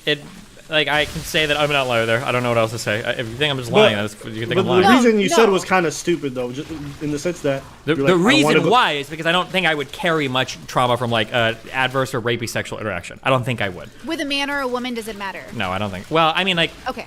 I'm fucked in the head. So with a woman, I don't know if a woman could rape me. Maybe she was really ugly and had a huge fucking strap on. I don't think I would ever care. I've bitten some bullets on some pretty big fucking ham beasts that I've gotten catfished by before, and I fucking went through it, and it was pretty traumatizing. But I mean, fuck it. Yeah, I just don't think that's a little bit of a toxic masculine thing to say. These better not be mutilates. Yeah, but I think Abba actually said something similar, right? Where it's hard to imagine as a man. Like if you woke up with a woman riding you, I think I'd be like pretty annoyed. But like I don't think I would carry much with me there that I would care much about.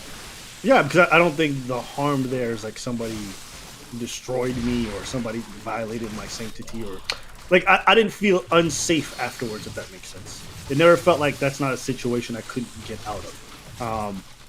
And so I don't know. For me, it's not the same thing. I don't think that matters actually. Oh, I do. I think if you feel helpless in the experience, then I think that's completely different than something else. True. Like when I think If of I were to go ahead. If I were to ask you, would you rather be raped by like a woman strong enough to like hold you in place, or would you rather be raped by like a weak man who's gonna like do his thing and finish and then walk away at the end?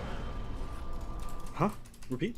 So you're saying that like the captivity part is like what's stressing you out or whatever, but like let's say that it's just like you're locked up and you can either get raped by like a really weak man or like a really strong woman. I feel like you'd still gravitate towards like the strong woman.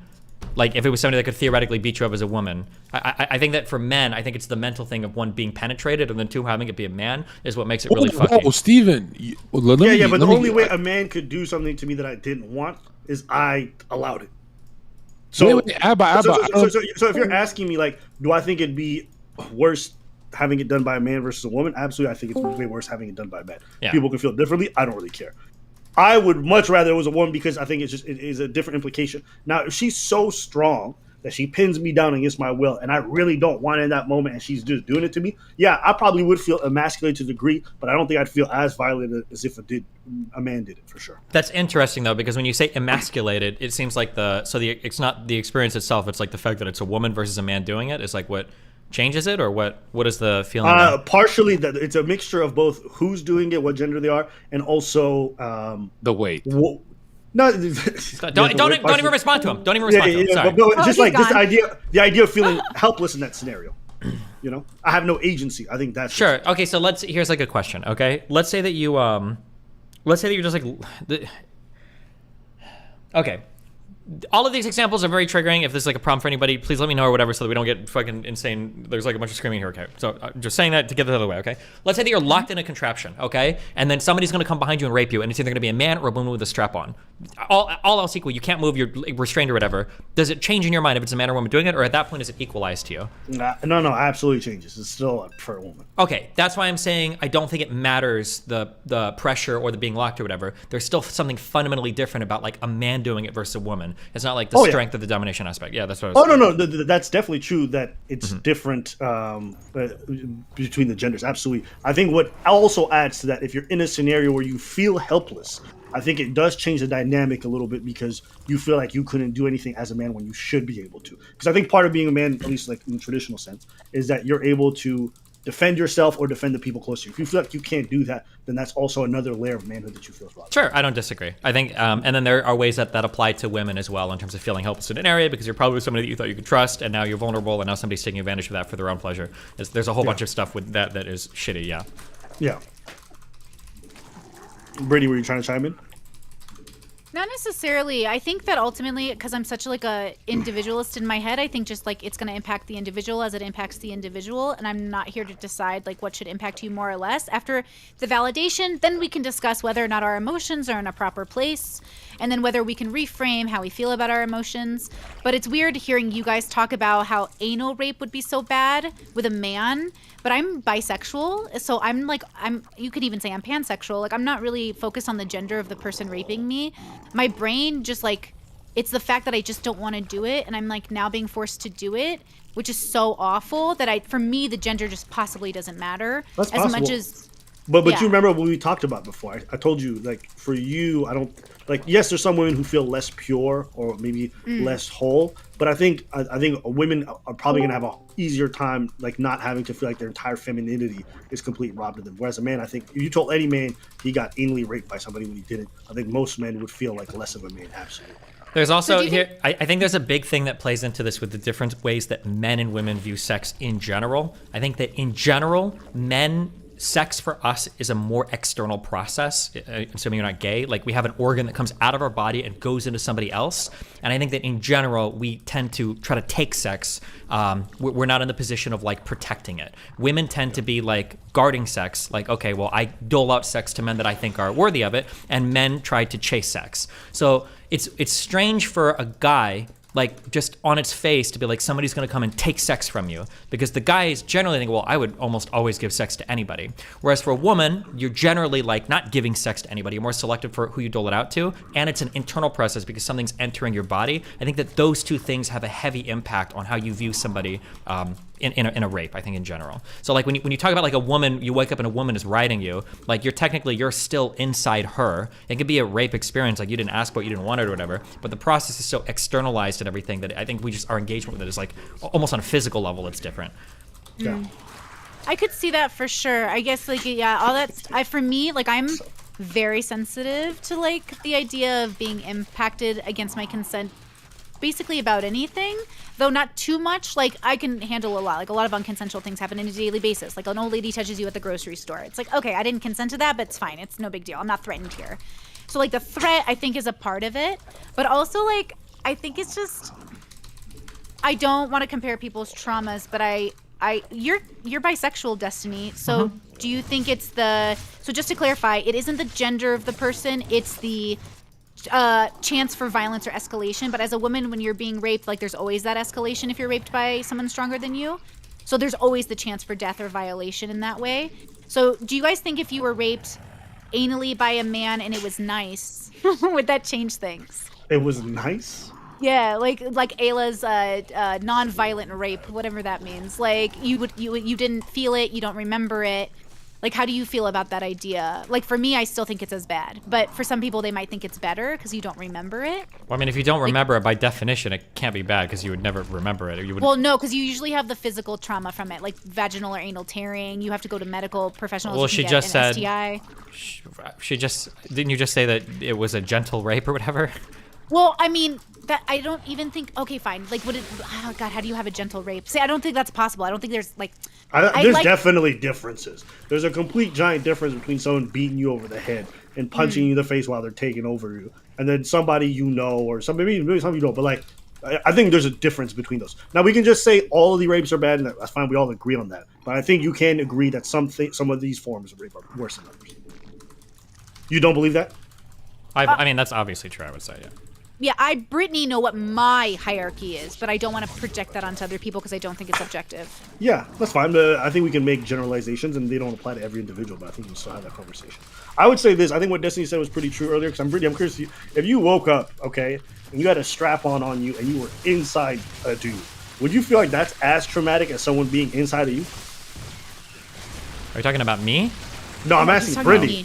If Brittany had I'm just curious. I feel like what Destiny said about the external versus internal thing is kind of true, physically. Yeah. I do believe the penetration makes a huge difference, which is why I only constitute rape as like penetrative, anally, vaginally, but that's not fair to a lot of people who feel like their rape is more than that. So I want to validate those people, obviously. But yeah, I think it wouldn't be as traumatic as my personal assault was, because that was different. Yeah, it was way worse having something inside me. So I think that's a big portion of this conversation. I never thought about it that way, but I think Destiny kind of nailed it now, right? And I think the idea of something penetrating you is drastically different than doing something external. Well, that's why I'd rather be mugged than raped again. Because it's like, well, a mugging happens on the outside of my body. Like, even if they cut off my toes or something, it's not inside. It's not the same. But that feels discrediting to people who have had that violence, and I don't want to do that either. But for Brittany, yeah, that seems less bad. I think for most people that seems less bad. I don't know why we're so worried about discrediting. We can say that like something is bad, but it's still not as bad as something else. Or maybe that's just I'm an asshole. I have no problem like saying something like that. Like Brittany's trying to be inclusive of every individual experience. Okay. I just don't know. I also don't know because I don't believe in generalizations because there's 8 billion people on the planet. So I don't know Can we generalize people having 2 legs? True. Yes, for sure. Absolute 100%. There's certain things that I think make sense. Like, you know what I mean? But for my brain, assault is so personal and different that everyone has a different relationship to violence that I'm not sure that it could be the same or not. Like, I'm sure someone who is molested could have the same amount of trauma as somebody who is vaginally or anally raped, even though in my head, I would put molestation above, I would rather be molested than raped. Brittany would. But how could I tell those people that, hey, at least you only got molested? Well, you wouldn't, because you'd recognize that like everybody's background is going to play a really personal role. In terms of what happened. But again, like those backgrounds could be generalized too, right? That like somebody with some background might not have as negative a response to something as somebody with a different background or whatever, right? Absolutely. I want to be inclusive and remember that people experience things in ways that I don't. But that's why I think our initial conversation got muddled. 1, because I was triggered, and 2, because I was hearing the wrong message. Like, I was hearing that you were almost saying, you know, like, things were less bad. But, like, that is the conversation to be had. Why do you think people would rather be mugged than raped? Like, isn't that interesting?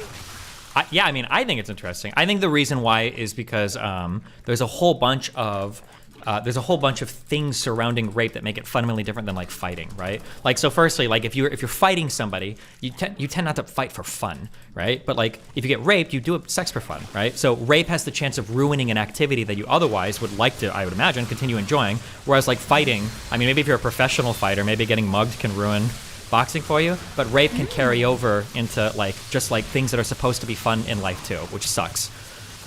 There's also the fact that like usually if you're getting jumped or you're fighting, it's strangers that are fucking you up, whereas for rape, usually you put yourself in a very vulnerable position, especially as a woman, and now somebody's taking advantage of that. Getting jumped isn't generally the same thing, but I'm willing to bet that people that get jumped because their friends set them up probably have a way worse experience trusting people than people that just get jumped by strangers on the street, right? That would be more closer to getting raped, you know? So I just want to clarify, because statistics show that you most likely will know your rapist, you're saying that feels more like a thing you put yourself into than a mugging that seems impersonal and by a stranger. I just want to make sure I heard that right. Yeah. I think being violated by somebody... No, hold on. That you put yourself into? No. Okay, just to be clarifying. Clear. Yeah. What I'm saying is that when you are having sex with somebody and they rape you and you have a personal attachment to that person, there's a person that you are, when a woman has sex with a man, you are endowing him with a ton of trust, a lot of trust. And for them to rape you, they're taking advantage of your trust in the worst way possible because they're stealing sex from you, they're making you feel fucking horrible while raping you, and they're doing it because they're in a vulnerable and privileged position that you've put them in. Not because you you said put yourself in that situation. When you say that, I don't know if you're saying like women deserve to get raped. That's not what I'm saying. No. I'm saying that when you have sex with somebody you trust, you're in a position where you've given them a whole bunch of trust and then they're abusing it oftentimes. That's what I mean. See, this is where I'm an anomaly as well, because I did not personally like know my attackers, so I don't have a relationship. Like I don't even know. Like I don't have the same versus other people I know. They know the name of their attacker. They know where they're living. They can find them on Facebook. Like I don't have that, so I like literally just stopped going to that area where I used to live, and like I stopped hanging out. So I'm trying to figure out if like certain types of rape are more similar to certain types of mugging versus other types of, and that's why there's like a little bit of a trauma overlap or not. Because again, in order for, I don't want to say like rape is worse or being mugged is worse. It's like even taking that poll sounds like we're saying being mugged is better than being raped, but like they're both horrible. Yeah, but things can still be better than the other thing. Like, I mean, it sounds bad when you say it, but could they be generally truly? yes, of course. Yes, for absolutely. sure. With some things, but with I don't know. I'm having a hard time with the rape thing because like if rape via rape meaning violent rape, in my opinion, like not stealthing or anything like that, which I consider sexual assault. So that's a problem too. Is like what is rape? Because I'm only imagining being held down and saying no, don't do this, and someone doing it anyways. Versus some people in my audience call their rapes, but like when they ask that person to stop, they did. So then the question is like, are we having different relationships with that's sexual assault for sure, and that's definitely molestation. But again, if you can ask your attacker to stop and they do, what are we talking about here? Well, I mean, that's mugging, what is rape? That's a fundamentally different question, but I don't think that's related to necessarily what we're talking about. It's just what's worse, like being raped or being mugged. I mean, if you're going that route, we could probably agree that on the whole spectrum of rapes, that like there's a whole bunch of rapes at the very bottom end that are not as bad as being mugged, right? So like stealthing, where you say, hey, are you fucking me without a condom? And they're like, yeah. And you're like, get the fuck off me, and they get off. I mean, some people would consider that rape, but it's probably not as bad as like getting your arm broken, right? Versus like when you go up the scale, for the majority of the human population, I believe, the majority of the human population, when given a choice between like getting jumped by 3 people and having the shit beat out of you versus getting anally raped for 5 minutes, I think a lot of people would choose to get jumped. I think they'd say, fuck it. I know there's more damage and everything, but like there's so much mentally for men and emasculation and mentally for women and trust and vulnerability that go on with that type of rape that they're just like, yeah, fuck it. I'd rather just get jumped. If I have a, like, so imagine some dude mugs me and breaks my arm, you know? If I got a tier list, that's going into B. But like, if a big prisoner comes up from behind me and just takes over my bumhole, that's going to S tier in terms of trauma. I just think, and then we can categorize those things. There's even like there's even some weird masculinity things that go into it too, where like your brother's saying like, oh yeah, like you know, you could come back and have lost that fight, and be like, yeah, I got jumped by like 4 dudes. They broke my arm, but you know, fuck it. Like you can do that and even like be bad and walk it off, but you're never coming back and be like, yeah, these guys jumped me, and yeah, they ran a train on my ass and raped the shit out of me, but here I ain't like that. It doesn't work the same way, right? You'd always feel horrible. You don't even get wasn't that the original conversation we were having? Because I felt like you were under the impression that getting jumped and mugged and hit in the nose was better than getting raped, but you're saying no. No, I first of all, when you say better, that's a really weird way of framing it. Sorry. I'm saying I think most people it's not as traumatic. Yeah, most people, it's not as traumatic getting jumped probably as it is getting raped. I think that's what the vast majority of people would say. Every guy would agree with that. Yes. Every man on this planet would 100% agree with that. Yeah. Okay, but you guys would stop it when it came to like, would you rather die or get raped? I would. I think there are some men that would rather die. Yeah. But then you ask those same guys, would they rather lose their legs or get raped, and then a lot of them will change their answer. So, like, I think some people don't view death as nearly as scary as they view some other things. And I think in that case, the idea of being robbed of their manhood is as good as dying in a lot of situations. And I think a lot of men really do believe that. Like, some dudes are so tied to their masculinity, they actually suicide themselves after getting raped. I mean, like, look at the whole, like, it's like, in a way, it's kind of like honor culture stuff a little bit, right? Like, you'd die for your name, you'd die for your honor, Yeah, absolutely. Yeah. There's even women like that. I know women from like secular countries who, after they've had their virginity taken from them by force, like they feel unmarriageable. They feel like they're not deserving, that they're sullied. Like even though it's not their own fault, they carry so much shame with that. They choose death. So that's a real thing that people do choose. Now, for a lot of other folks who are not nearly as tied to the idea of shame and things like that, it's probably not as intense. But depending on what background you come from, like that, it goes deep. Yeah, I wonder like how many of us, I organized that my brain is kind of like, facts of life. So on the macro, of course, like someone has to be raped and it just happened to be me. So it's not personal. That's life. And then I go down to the micro where I feel like, okay, but yes, this thing happened and now I have this trauma, so now I have to fix it like a broken ship, go to the repairman. And then I go to therapy and I get X repaired. But still, like, repeating X over and over again would be strange to me. Or, like, maybe that's how I would view it. Like, do I want this to happen again? Because I've had some people say, like, they weren't traumatized by their assault. And I'm like, that's interesting.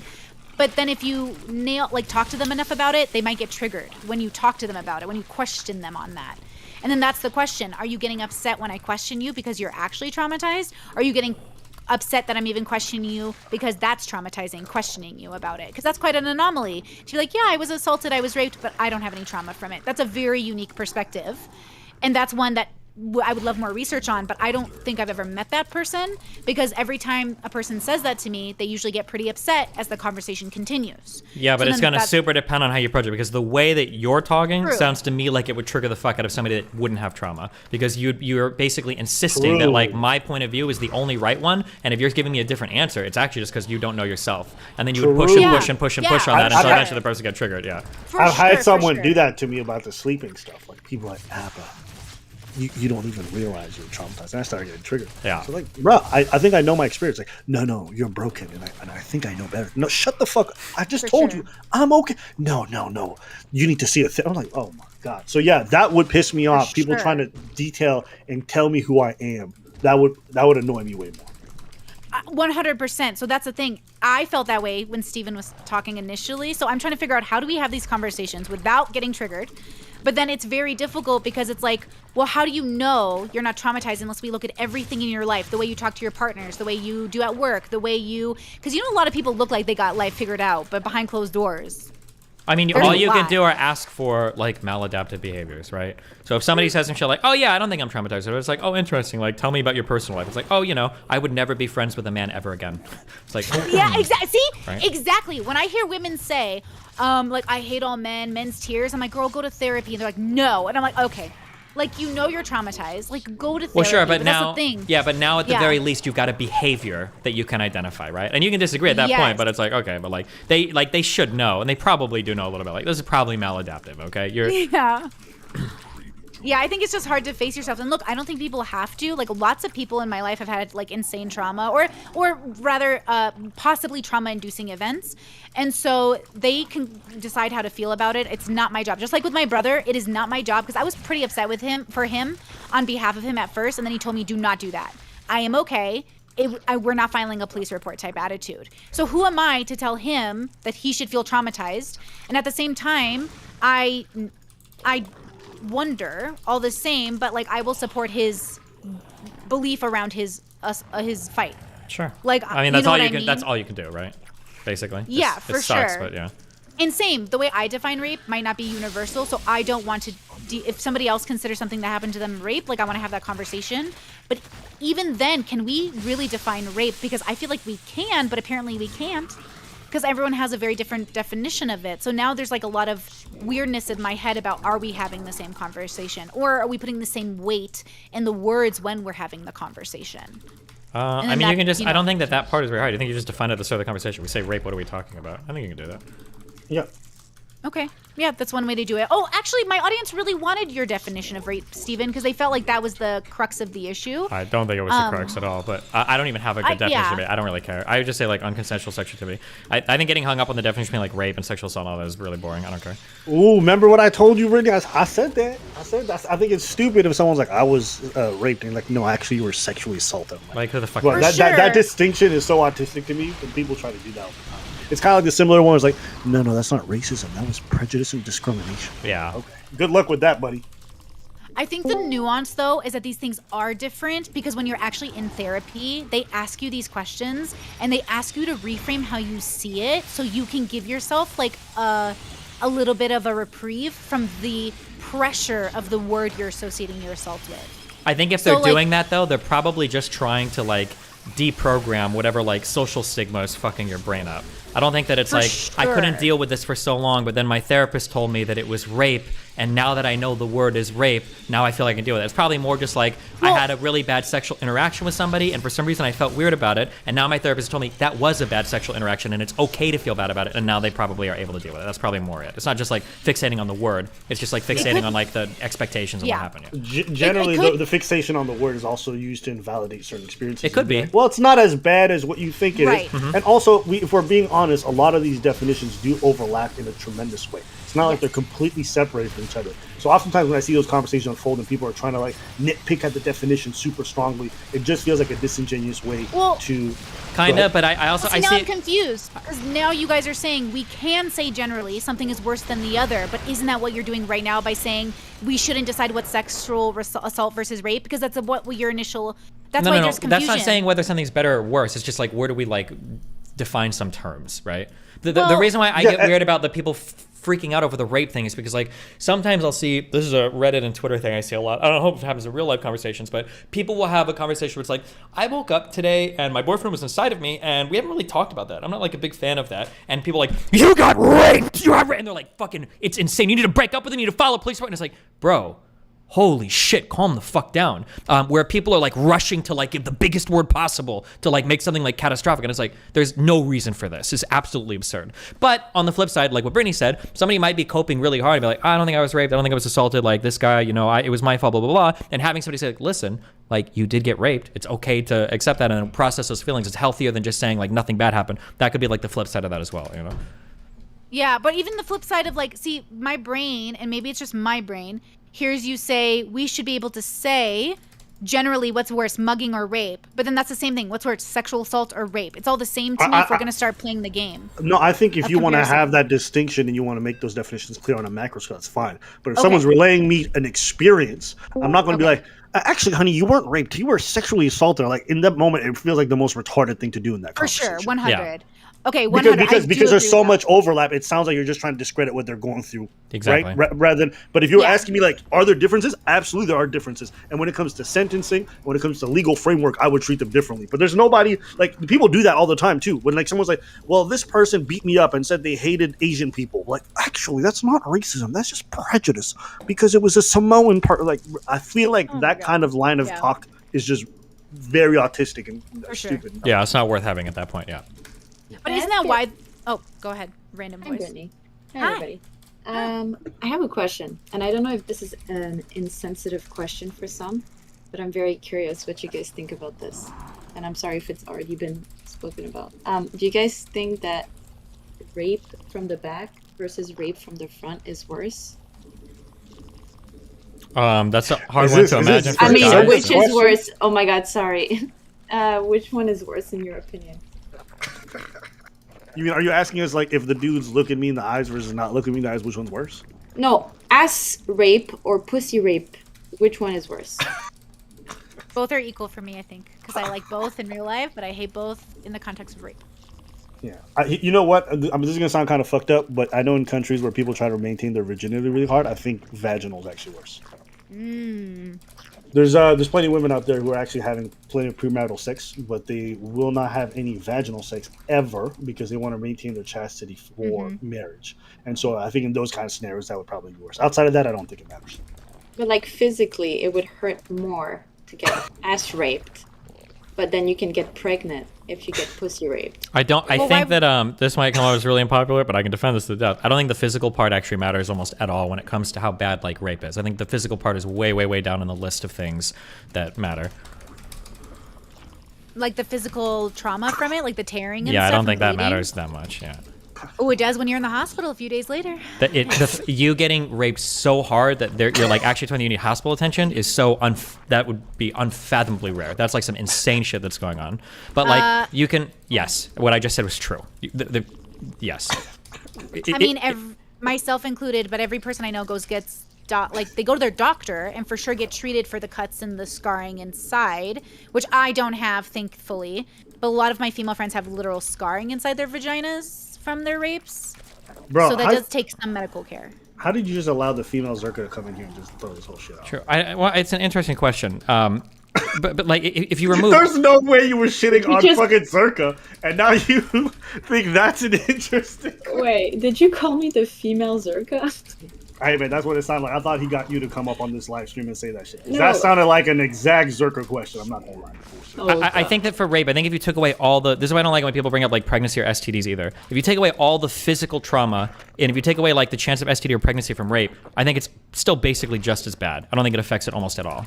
Like if rape is like 100 points bad, and you got rid of like STIs, any pain, and the chance of pregnancy, I think it would be like 100 to 99. It would like be very, very, very little like not as bad, but it would still basically be as bad, I think. Are we assuming the vaginas are wet? Probably not that wet if you're getting raped, I would imagine.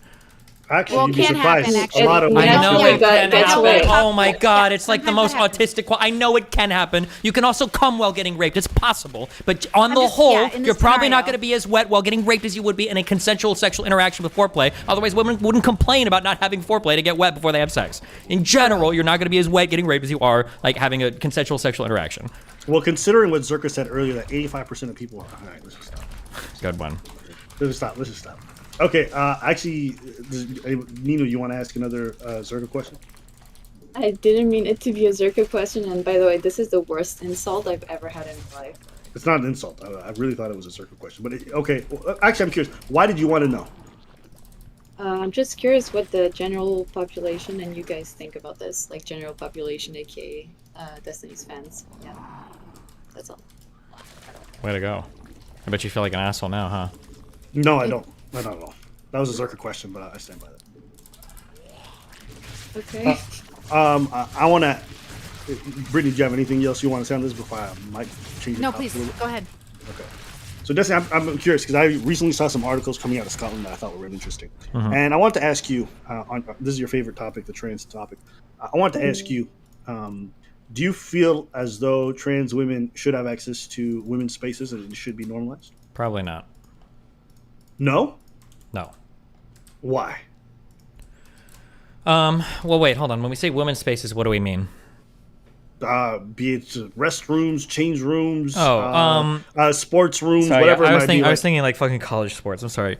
I think at that point it depends on how much the person passes. I think like 95% of women, trans women, will be able to assert themselves appropriately. If you're getting how much they pass? What do you mean by that? Like if you like Blair White is not going to be going into a boys' bathroom ever, and she probably shouldn't be, right? So you think we should acknowledge their transness based off how much effort they've put into looking like the stereotype of a woman? A little bit, yeah. Ooh. Yeah, some people get real triggered about that, but when people say that like I'm a trans woman in their profile and they've got like full on fucking beards and they present masculine in every way, I don't consider that a trans person. That's just somebody on Twitter that's really hungry for Can I attention. tell you guys a story? Yes. Oh, go ahead. Well, I just want to say quickly, after my assault, I went to a women's support group, and I really, really loved going there. It was really a safe space for me. It was so important. And then this very nice woman joined who happened to look like one of my brothers with a beard. And I was like, hey, I really love this space. Why are you here? And they were like, oh, I'm a woman. And I was like, okay. And then I just stopped going because, again, it's not my space. It's not my job. But I will say having a woman's space with a male presenting looking person is really difficult to process. Sometimes in support spaces, but in every other space, like I'm super into LGBT things. I'm pro-trans, obviously, super pro-trans. And I'm very comfortable with most people in most spaces. I'm super comfortable going to the men's bathroom and all that stuff. But holy crap, in a support group, the last thing you want to see is a trans woman who isn't passing. Yeah, for sure. Like, it's really fucking hard. I mean, okay, when you say passing, what does that mean? Like if you does it if remind you- me of a man? Oh, okay. So I got a big problem with this framework. Now, I don't believe in this kind of stuff, but considering what I understand to be the framework on this kind of conversation, if you're saying what is, I think most people can look at a trans woman and tell it's a trans woman. So even if they're making an effort, them passing is just not going to be very likely. So by your idea, most of them would not be admitted to women's spaces because most people can tell a trans woman is a trans woman. I think the trans women that get on TV are different than the ones I usually meet because I usually can't tell as much, but sometimes like they're passing enough. Like, look, if ContraPoints came to a women's support group, nobody would get triggered. She doesn't look like a man. She's a woman for all purposes. Like Natalie Wynn looks like a woman, acts like a woman, lives as a woman. Like I don't think would trigger anyone who was afraid of men. I will say that like this is super anecdotal, and I acknowledge that. But I think that it sounds so bad to say, but I think you tend to see like the worst of the worst online. I think in Oh, yeah. real life, like trans women tend to be a lot different than what you see online. Like they make a I think decent so. effort to be like femme presenting. A lot of them pass and you have no idea about it. But like it's one of those things where it's like, even I do this shit where I'll be like, I hate plastic surgery and I hate the way that it looks. And I'll say shit like that. But then like somebody will check me eventually like, well, hold on. How do you know when you've seen plastic surgery that looks good? You probably don't even know. You probably just think it's natural. It's like, actually, yeah, probably. So I think it's one of those things where like you'll see every trans woman that doesn't pass, but you won't see the ones that do because you'll just see a woman. Okay, even if I grant you guys, okay, maybe there's a bias there. Do you guys believe that most trans women pass?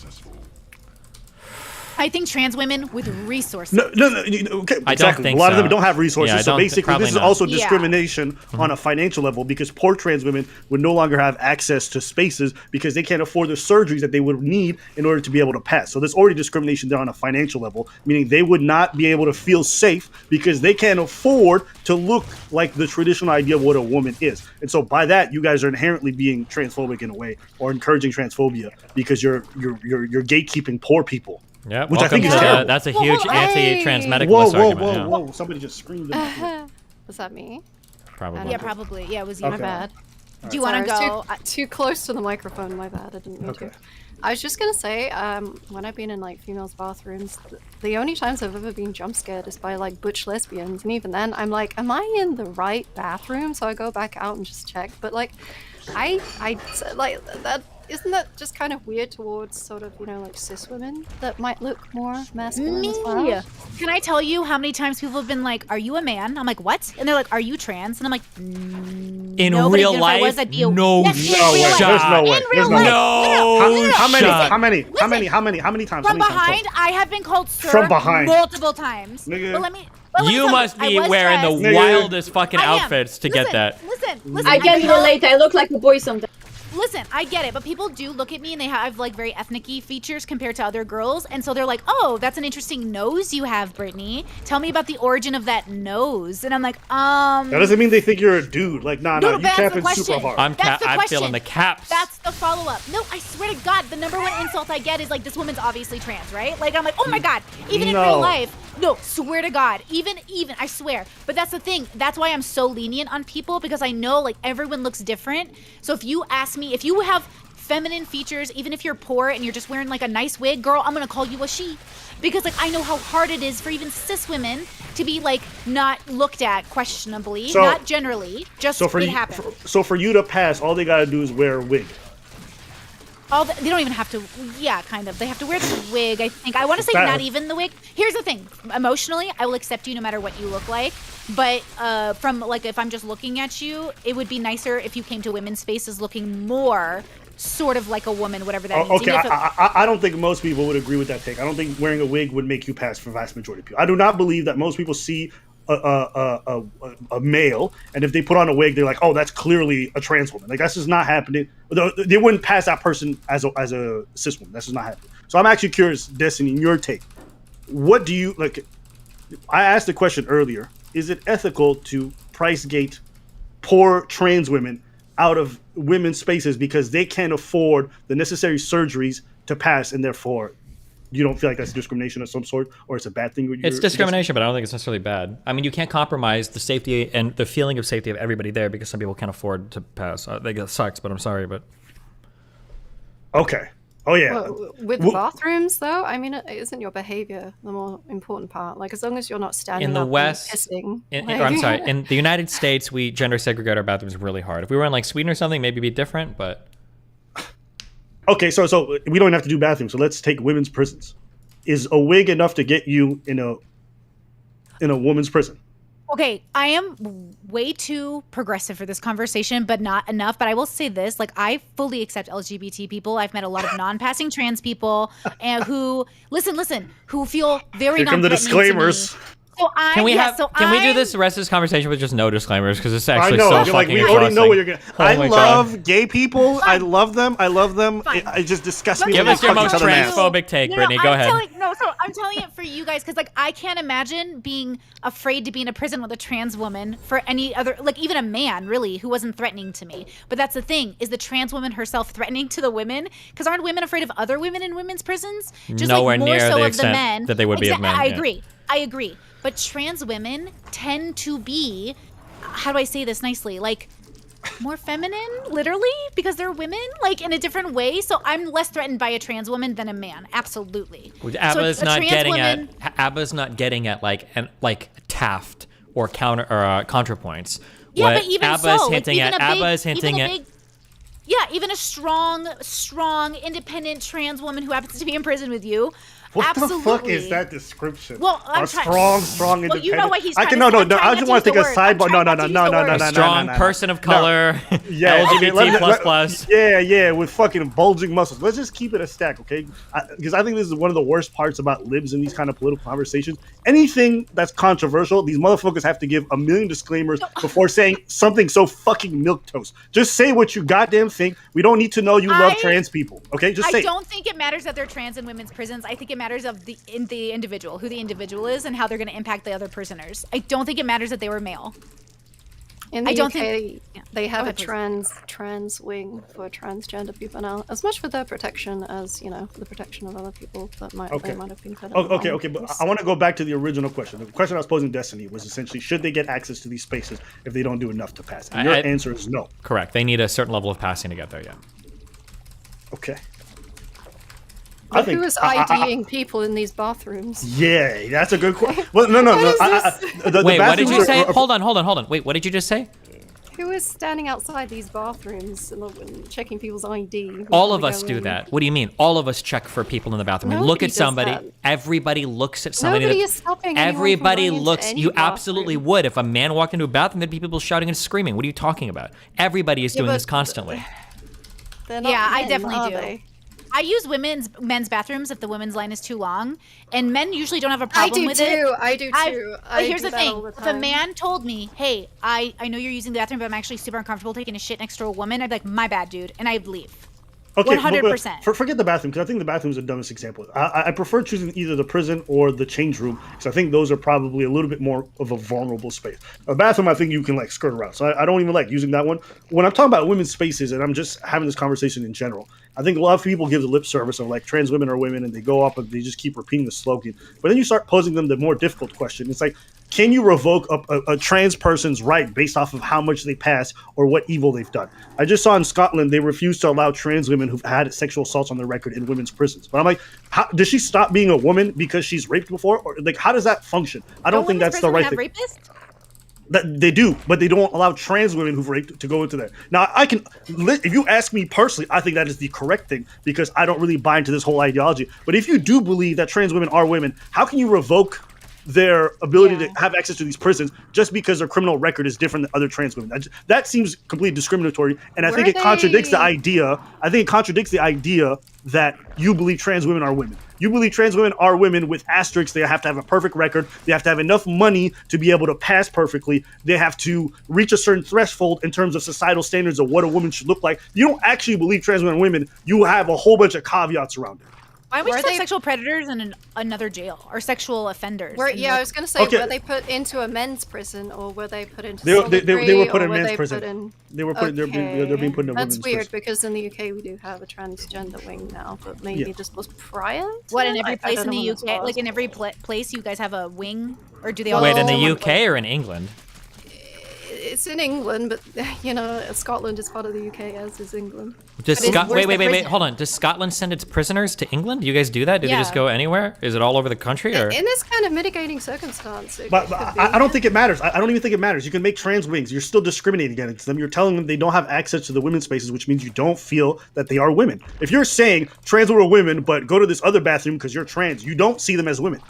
Well, okay, so the reason the trans wing works is because if they are still potentially a danger to women, i.e., they haven't had the surgery, etc., they are still potentially a danger to them.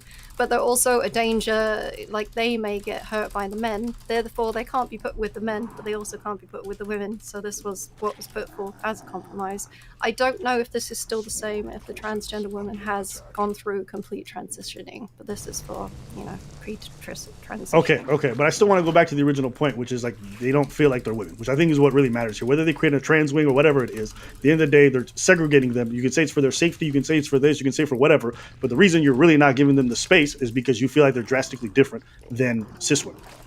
And so therefore they should have no space. Trans women are cis women. Nobody thinks that. Well, that's what I was getting at. Is some people do that slogan of like trans women are women, trans women are women, and it's like that's kind of dumb. Trans women are women doesn't mean trans women are cis women.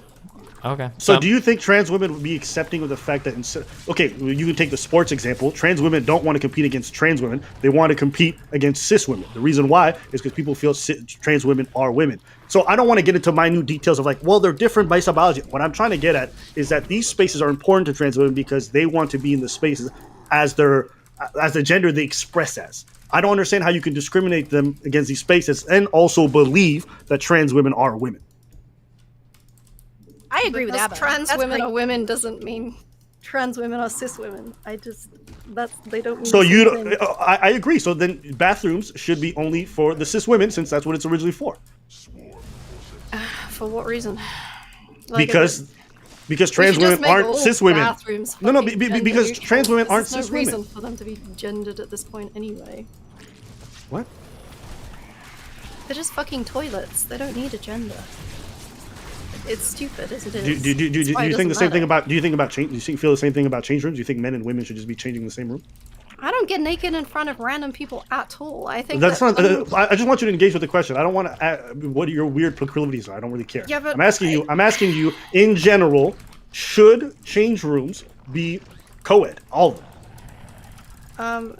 No, but like there should be the option for people to have private changing rooms, so it doesn't matter what. Okay, but that's not possible. That's too expensive to do in every space. So hold up. We're doing this stupid thing. Everywhere in England. All right, Destiny, can you engage with the question? Destiny, can you engage with the question? Because this is a waste of my time. So I want to get to the point of it. I mean, I'm not going to disagree with anything you're saying, so I don't know why you want me to engage. Okay, all right. Well, then in that case, I guess you just have a tremendous transphobic point of view. Yeah, that's why people call me transphobic. I'm like a transmedicalist.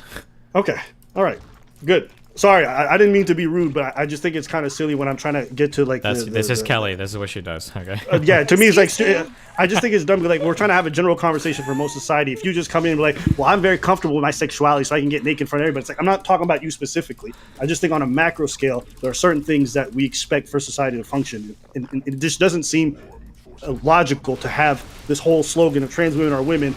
They want access to these spaces, but we're not going to give them access to these spaces because trans women should be segregated. They should be kept safe. Like that you can't have those two things coincide. So I think that's what I wanted to talk about. Not necessarily like, oh, well, let's just change all bathrooms and let's change all change rooms and let's create a trans wing. Like, that's not a feasible solution. Like people say, let's create a trans bathroom. I've been to multiple gyms and etc. etc. I've never had to like change in front of other people and swimming pools and stuff. The way they're already set up in the UK, people just don't like getting naked in front of random people. Hold on, wait a second. Gym changing rooms in the UK are all just one giant room? Or I'm sorry, are you all get separate rooms for everything? Is that true? There are always some separate rooms in every gym and every swimming pool that I've ever been to. Yeah. Okay, interesting. I've never been in a gym like that in the United States, unless the women's ones are different, I guess. No, so like in England, especially all the swimming pools, they have like the group changing rooms as well for kids and stuff too. So I don't know, but like it's yeah. I don't know. Well, maybe we're just prudish, so we don't like being naked in front of anyone. That is entirely possible. I don't know. Destiny, what do you think the question I raised in terms of ethics and like how to deal with the whole trans topic? What do you think this means for the general discourse? Because generally, I don't think I think the question I raised I think is a tough one to answer. So what do you think the mainstream view of the whole trans issue, like from the left, how do you think they would react to the question I raised? Probably horribly. Which is? It's just a bunch of people screaming slogans at each other and being retarded. Like, that's where the conversation is. Ask me. I'm more progressive than Steven. Ask me. Well, but you're Okay, sharing opinions with both of us, I think, it sounds like. So, like, most people are going to either scream at you, trans women are women, or they're going to scream, trans women are trying to rape little girls in the bathroom. Like, that's where the conversation is publicly. It's fucking completely retarded. I don't even think men are trying to rape women in bathrooms. I think yeah, go ahead. I'm actually curious. Do you think that these people, if they found out the trans woman was a sex offender who had raped 2 women and they were going to jail for that, if they found out that that woman, trans woman, was not going to be put into women's prison, do you think they would fight that or they'd accept it? And the reason why I ask is that if they accept that that trans women should not be in a prison with cis women, they're essentially saying that there's a strong distinction between trans women and cis women, and that trans women aren't actually women and shouldn't have access to women's spaces. Am I wrong? Can you say it again, Abba, for me? I couldn't follow that, to be clear, yeah, sorry. Sorry, if you believe trans women are women, okay, and then you come to find out that a trans woman who had raped 2 people was going to jail, but was not going to be put in the women's prison because of those rapes, and you accept that, then I think you don't actually believe that trans women are women. I agree with that. I don't think people do think trans people are trans. Like, I think people are trans. Like, I don't think people actually think trans women are women. Careful. Except trans women and people who... Because, like, the thing is, you can't erase the male and female part. So what they believe is spiritually, personally, they are women. I believe they're women. But I believe they're women, which is different. Really weird. The conversation online has shifted a little bit more extreme to where there are people that push for, like, actually trans women are biological women. I know. Yeah. I know. I mean, those people deserve to exist in their little bubble in the universe, right? But here, oh, guys, I can generalize with you right now. Generally speaking, on a mass scale, I personally wish we could get to the point where, like, gender isn't the issue. It's more like offensive violence and the potential for that. Because there are men who I think would agree they'd rather be put in a women's prison and they're not going to be violent towards those women. So I think we're all just afraid to admit that, like, we're afraid of violence no matter the gender. There's yeah, no but the way. issue is that, like, There's no 98%... Well, what do you mean? Of course that's true, what she just said. I'd rather be put in a women's prison. Yeah, I bet you would. Yeah, what do you mean? Yeah, but the problem is that, like, it's violence is very gendered, right? Like, yeah, but okay, well, men, don't you about to say violence is gendered and men are violent, then men get mad when women are afraid of men? I'm not mad when women are afraid of men. I think that's perfectly valid. Neither am I. I just don't think just because you're afraid that entitles you to do and say anything you want. Sure, of course not. Well, that's the dilemma, right? People feel that way about trans women. They're like, well, you're a man, so you're going to hurt women. And then women go, well, you're a man, you're going to hurt women. But we're all butthurt about it. Whoa. They're not men, they're trans women. Well, they're let's women. wait, real quick. Okay, you mentioned earlier that you had a safe space for therapy, right? It was a women's group, but not for therapy. It was just a support group. Okay, but regardless, right? Yeah. In your mind, what is, like, the purpose of a safe space? To give people a space to feel safe and where they could talk about things that people came to talk about. So, like, maybe in this case, it would be like my assault or stuff like that. Mm-hmm. Yeah, so I think the purpose of a safe space is that, like, you're in that space with people that have a similar subset of things that they're dealing with, and then you don't have to worry about, like, caveating or keeping something in mind because you don't have to worry about appealing to somebody that doesn't belong in that space. That's, like, the point of a safe space. I think that the issue is when we talk about, like, bathrooms and locker rooms and stuff like that, for a lot of women, to some extent, these are safe spaces. Like, the way that women act when there are men present is going to be a little bit different than the way women might act when there are no men present. And even if it's subtle, and even if there's not much that you, like, it's not like the average man is, like, a rapist or a murderer or whatever, but, like, you're going to be a little bit more on guard and a little bit different in those spaces where men are present. So I think that's why people push for having some of these spaces separately. Like, even if most men aren't murderers or rapists, sometimes you just don't want to be around men. Because I will tell you, my mother will never be convinced to go to the bathroom with a man. She will never think that's reasonable. Can you stop saying a man? Just say trans woman. No. I meant a cis man. Okay.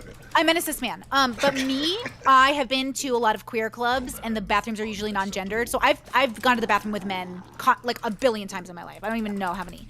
So when I think about it, I'm like, yeah, this is a safe space. But I would never let my mother go to those spaces because it would trigger her. Because, like, she doesn't understand the energy of the room. So I think that plays so much heavier into these things than we want to admit, that some of us, like all my gay guy friends, would definitely rather be in the women's prisons. Like, they don't be with men, and let's say they're not sexual predators, right? It's like, yes, I, Brittany, would rather be with all genders in one space that aren't going to be violently raping each other. That's the space I want to be in. Which prison has that? Probably the women one. But women rape women. Like that's the thing. It's not like women aren't raping women and Okay, if I were to like, look up the numbers, do you think that it would be about equivalent in terms of like sexual assault stuff? About in women's prisons versus women versus men's prisons? I don't know. I don't know how true that is, but I've actually heard that like lesbian relationships are fraught with like abuse and. But I know that carries over to not sexual. equal to- I don't believe that would carry over to sexual violence, but yeah. So, I would mean, in a prison, you're going to probably. be having a much higher density of actual violent people. That's the problem, right? And then rape is used often as a power play. So like the problem is, do lesbians rape for power in prison as much as men rape for power in prison? Yeah. I don't know.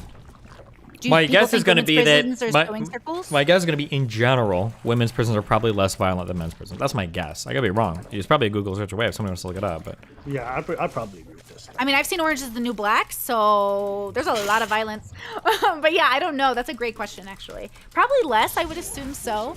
But women are less prone to violence because we're like, honestly, we're like, let's just like not. And our egos aren't associated with it. The reason why I brought all this stuff is because Destiny, at least his framework makes more sense to me because I think it's actually pragmatic and can work on a like macro scale to some degree. It would require some amount of discrimination because like the barometer by which you would decide whether or not somebody passes would be somewhat not. It would be subjective. You would agree, Destiny? Like, yeah, a little not bit. entire, Of course. Yeah. Okay. And I think it would also discriminate because some men or some males already born with more feminine features are going to have a lot easier time passing than others, and so the amount of surgery investment required would be drastically different. And so knowing all these things, what you describe as a framework is so drastically different than what I hear in the mainstream, which is like the moment you say you are, and so there's no one who can question you. And to me, that just doesn't make any sense because then if you have no barometer, then you'd basically be accepting anybody who says they are as a trans woman. But I also have seen that when there's been a few cases of like trans women who've raped people in the bathrooms or done some sexual assault in this very minority cases, people have discredited their transness immediately because they're like, well, no, they're not a trans woman, they're a sex offender, or that they're not trans. These are just people using advantage. Like you shouldn't judge all trans people by that. But I'm like, how do you just take away their transness the moment they do something evil? I just don't understand that. Usually, it feels like this isn't the case for people that were clearly trans prior to them doing what does that mean, though? whatever crime was. Well, there are people that start to transition as they've already been charged with the crime, and that's usually why this topic of conversation gets brought up. It's not people that were already trans for several years prior to, being violent or whatever it is they did. Okay. So, I'm actually curious. When you say transition, you don't mean surgery. You just mean like they've identified with a new name and they've started publicly appearing as the other. Yeah, so there's only really been a few cases, but each time, at least the ones that had the most publicity to them, they started to say that they were trans through the middle of the court case, right? So it was quite a while after they committed the crime. Mm-hmm. That's why.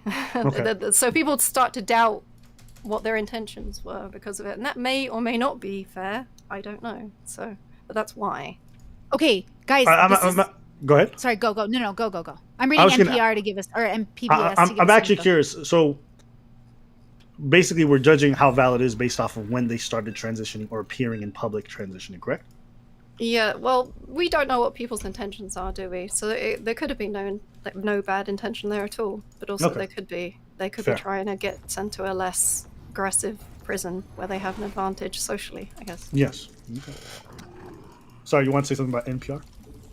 Okay, this is 2018, so this is a little outdated. This is kind of crazy. They're saying there's 2 million Americans in jail, and they're like more than 200,000 of them are female. And I'm like, wait, that few of women are the ones, that many of men are in prison? What is going on? America has the highest prison population in the world. Yeah. Yeah, for sure. But I didn't know a majority of them were actually that many men over women. That's 200,000 women. That's it. That's insane compared to all those men. Men that's commit awful. like, isn't it like men commit like 98% of violent crimes? I mean, yeah, shit. absolutely. Well, in this, they're saying prison is harder for women because of like reproductive stuff and periods, which is not what I'm talking. I want to know violence statistics, people. So obviously, just in numbers alone, I'm gonna say that it sounds like men definitely just have a rougher time of prison. And well, but it's not a numbers; it's a per capita thing, right? Because it's not like 2 million men are in one prison. Yeah. No, you're right. So if out of those 200,000, 100,000 of them are being extremely violent and you're raping right, in jail, that would probably be higher than the male population. Yeah, you're right. By the stats that I looked at, it looked like they were more likely to be raped by male staff, like the women that are in prison. So in which prisons? prisons? The women are more likely to be raped by staff. Yeah, than they the have women. a. Yeah, that makes sense. That makes a lot of sense. I thought you were trying to say like the men are more likely to be raped by staff. I'm like, no shot. I don't believe that whatsoever. Yeah. But the women, I didn't believe that for a second, but I believe it for the women.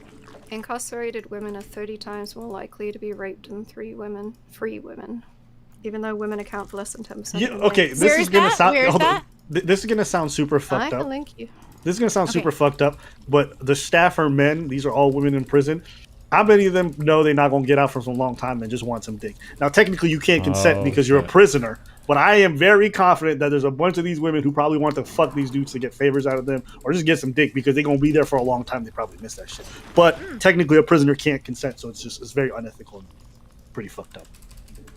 Can't believe you'd even fucking say that. Jesus. That's facts. I need to That's find facts. the initial source for this because. Well, I just the want to link know what it listed is country. broken. Like, are we doing a global? Oh, Yeah, because I think really? that matters, I think right? it was America, but let me. Oh, check. okay. Yo, Because I don't want to yo, also assume. we're all Imagine being a prison guard and the female prisoner's like, bro, I'll suck your dick for a cigarette. I'm like, God, is she fired too? Jesus Christ. You're one step away from saying, imagine being a teacher at a poor community college, and she's like, I'll suck your dick for an A, and you're like, oh shit. Yeah, but you know what the problem is? Nobody feels any sympathy for criminals. True. Dehumanize them. Absolutely. Yeah, that's it, man. Once you find out she murdered 3 people, it's like, yeah, suck that dick for that cigarette. Jesus You guys Christ. Foul shit. What the fuck? I think you can. People make rape jokes about prisoners all the time, and nobody cares. I think it's only once you get out of jail that those jokes matter. True. How do you guys feel about using rape as a revenge tactic against somebody who raped you? Jesus fucking Christ. What the fuck? Okay, Zerka. I was just saying, like, I'm just trying to figure out, like, we like, it's weird how we think about violence and sex and like trading favors, and I just like, I don't know, my brain went there. Sorry. Yeah, I thought you were from Iraq, not from Ow. fucking Iran. Jesus. You mean like hire someone to rape them?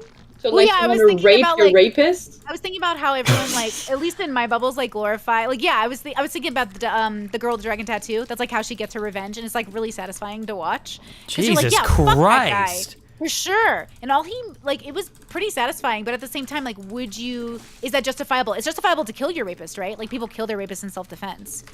Like, a lot of people don't even understand how. That's not. Yeah, self-defense is not the same as Right, if you right, went right, and for murdered sure. your rapist. Ethically Well, speaking, did you hear- I would say it's wrong. Would I feel bad for the rapist? Absolutely not. But if you ask me if it's correct, no, I would say it's That one. I want to know if we feel bad. Do we feel bad when if we your cause- rapist gets raped, no. Yeah. I don't think anybody would feel bad if your rapist got raped. There's a big element of self-defense that fundamentally changes how we deal with like scenarios where we're punishing people. So for instance, if you're like, could you murder somebody that could you murder somebody that like like tried to kill your family or whatever? People would say yes, but if you were to ask like, could I rape them or could I torture them? I don't think people would be okay with that. Yeah. See, Yeah, we I'm like a dying. swift death. Wow. We I'm like a dying. swift. That's what I'm saying. We would rather die. We'd rather kill. Wait, what did I than, miss? Like cause like rape people. Because Go ahead, Rick Abba. brings up like, yeah, you know, like how crazy it is when people they murder folks in self-defense. I'm like, what are you gonna rape in self-defense? Like, how do you? I'm just saying. Well, there are some countries. I think in Iran they actually do that. Don't they do the eye for an eye shit there?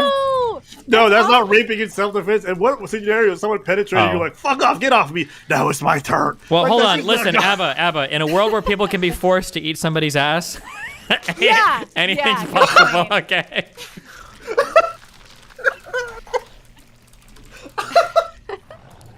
Abba's just lost it. He's Oh. gone. So wait, you guys think it's okay to like you get raped and then you go kill your rapist? I would say I'd give that one a big no. Oh wait. Oh, go kill your rapist. Like hunt them down. That's a hard one. No, like they rape you. retaliation as opposed to defense. Yeah. And then you go you just kill them. I think that's What one of do you those mean by- things. It's hard to say, but I think socially speaking, there are some things that like I would understand. I don't think you should do them, but I'd understand it. I don't know if I'd punish for it. Like the one I always think of is that like if somebody like rapes or like tortures or does some like bad shit to your kid and like the parent like hunts them down and kills them, like you shouldn't do that. It's not good. But like, damn, am I really gonna like come at somebody for doing that? I don't know. And there's a lot of there was reasons. like there was that father. Yeah, in the who, Texas courthouse, beat he the stood outside. pedophile to near death. Oh, never mind. Well, the reason why he was wrong, okay, even though like yes, we can all say go beat the guy who touched your kid. The problem is when people take on justice for themselves, oftentimes it's messy and it puts a lot of other people at risk. And that guy, if I remember correctly, when he went after the pedophile's father was also in the car, and it put his life in jeopardy as well. So the moment we start to allow for that on a societal level, we risk complete anarchy and a lot of innocent people being hurt as a result of people taking justice to their own hands. So that's why it's wrong on an ethical level. But if you ask me, I think most people agree they would never feel bad if a pedophile was murdered by the parent of the person they abused. Like nobody would feel bad in that situation, but it doesn't mean it can make it right. Yeah. And it has to be 100%, right? Because the worry is like, what if a girl says, oh yeah, he raped me, and then he didn't, and that's why we have to have like a system and a law and everything, because that shit happens. True. God, I must have jumped in like right when you guys moved on from the trans woman in prison. You can bring it back. I'd love to hear your take on that. Wait, who is talking? Why does it say 6 people are here? Are there more than 6 people? There's 7. Oh my 7. god. I have a rape question real fast now that we're on this topic. Go for it. Do you guys think that it's more traumatic for a victim who was raped to have enjoyed it and, let's say, orgasmed than a victim who had a horrible time? I mean, in both situations they have horrible time, but I'm just saying, like, if they I think it's worse for the person who orgasmed. That would fucking haunt me. That would make me feel like shit. That would make me feel 1,000 times worse. Abba, why are you laughing? Because these are crazy questions. This is the way you said it. But do you think it's worse for the person who had an orgasm, or do you think the one who didn't enjoy it? Well, you feel like super guilty and kind of beat yourself up over that kind of thing, right? For a long time. It like really 100 carries times with more. you. Yeah, but I mean, when you orgasm, there's physical pleasure, right? Well, your body's having an experience that your mind could not be having. Exactly. So that's why I mean, like, that's what I meant by that. Yeah, for sure. Yeah, women have reported that happening. I think, that would feel worse. But trauma tier list. Yeah. Yeah, I feel like it would be much worse. But it isn't worse, and if you're hearing this, you're valid and I love you. True. You know what'd be so fucked up? You know how so many women report never having orgasm? Like, Yeah. imagine it's like the first time. Oh my god. That's really fucked up. I think that's S tier. The first time you ever orgasm is through that, like that'll just in terms of trauma. That would be so sad. Okay. That would be so sad. Agreed. So wait, Zonia, is that the name? Hello. Yes. So what did you want to talk about in regards to that topic? Well, you seem like you've moved pretty far on from it, so I wasn't sure where you were. I kind of caught some of it, then I had to go and do something, then I come back, jump on, and you guys. Yeah, do you want to talk about the portion you did here? Yeah, so you're talking about like how to decide whether or not, like, where someone should go in terms of the prison, and so there was like somebody brought up saying, well, like in this case, I think it was Kelly. Like in this case, the person was transitioning after they had committed their crime that brought them into prison.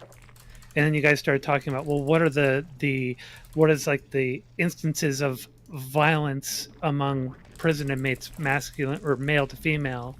So that was about the time where I jumped out. So I was like, from my perspective.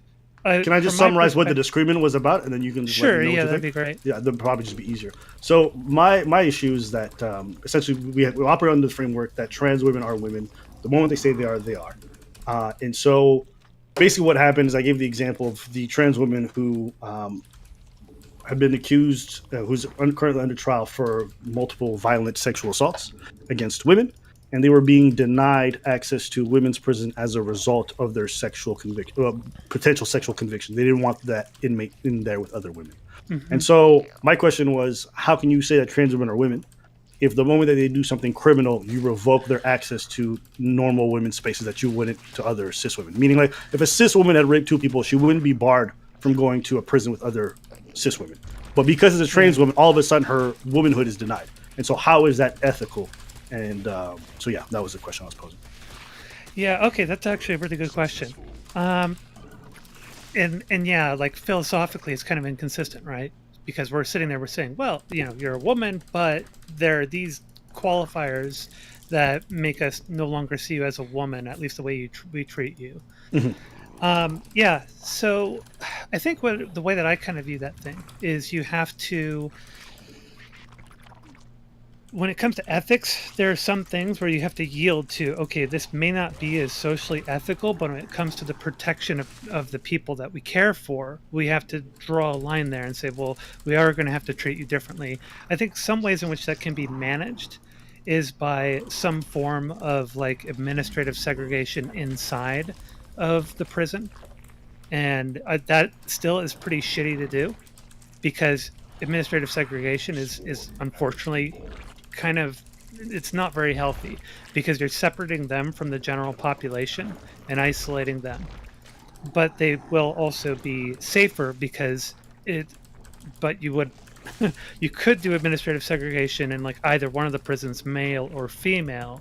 It's cruel either way. What I think probably would be the better approach to give them like transition time is to move them to the women's prison, but to administratively segregate them there, and over time, as they go through, maybe a gradual period of combination of socialization and maybe even medical transition, it can be decided by like the warden or whatever they have for this, board of, ethics board or something that makes these decisions, can decide whether or not to better integrate them or integrate them on a trial basis with the general population of the prison.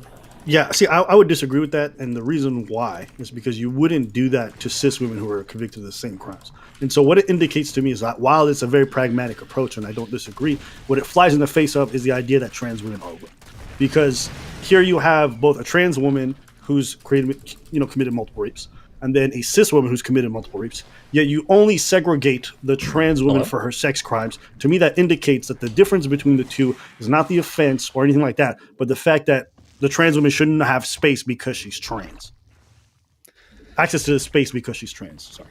But sometimes you kind of have to do that sort of thing to keep other people safe. Like I take it from my perspective. This is the way that I would kind of view it, and this is obviously purely an anecdotal kind of demonstration.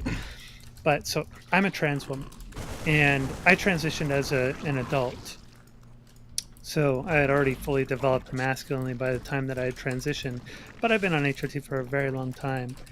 And so I would be worried, honestly, if like another trans woman who had sexually assaulted multiple women and then transitioned after being convicted, I would be worried because that person went into the system as a violent sex offender who is, has all their testosterone and everything, and they're just transitioning, and they would be a danger for me because they could easily overpower me or potentially easily overpower me. Right? Would you feel different if they hadn't transitioned recently? What if they'd pretty much gone most of their life most of their adult life as a trans woman? That would balance things out a lot more.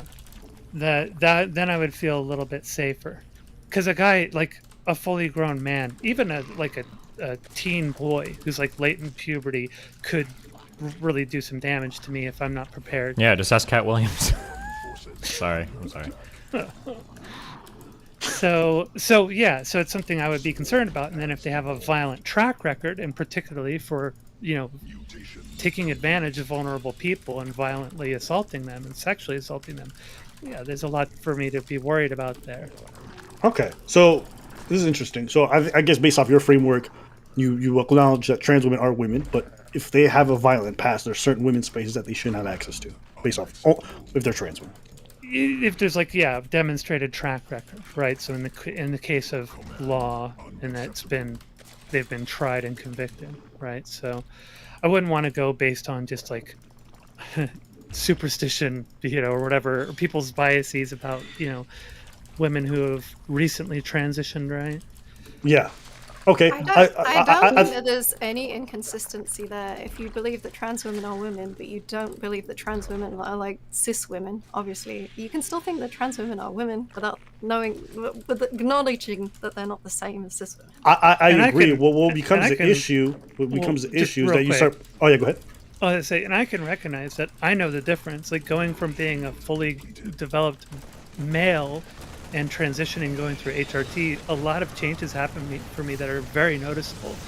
it's much harder for me to keep on muscle mass. I lost a lot of it, and I also lost a bit of my more aggressive edge over time.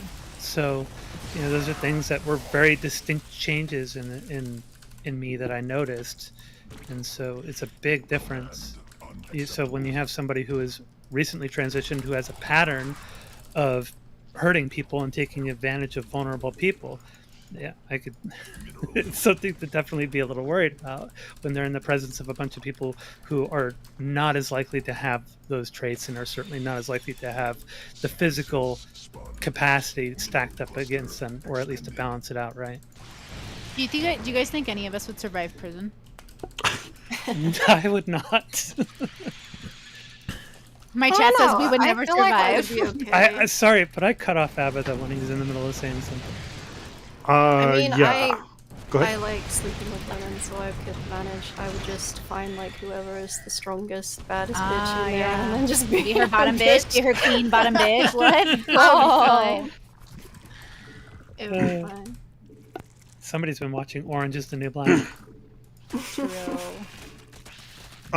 So I think what's interesting here is that based off the violent nature of the individual in question, I think what ends up happening is that a portion of their transness gets kind of denied, or their idea or their access to women's spaces gets denied based off of their behavior. And I think what that implies is that there's a certain level of danger and added danger to trans women that cis women don't have.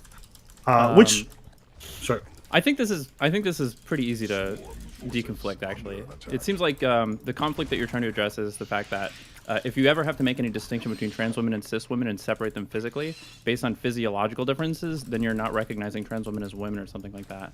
Is that correct? Pretty close to that, yeah. Do you want to clarify what I'm missing?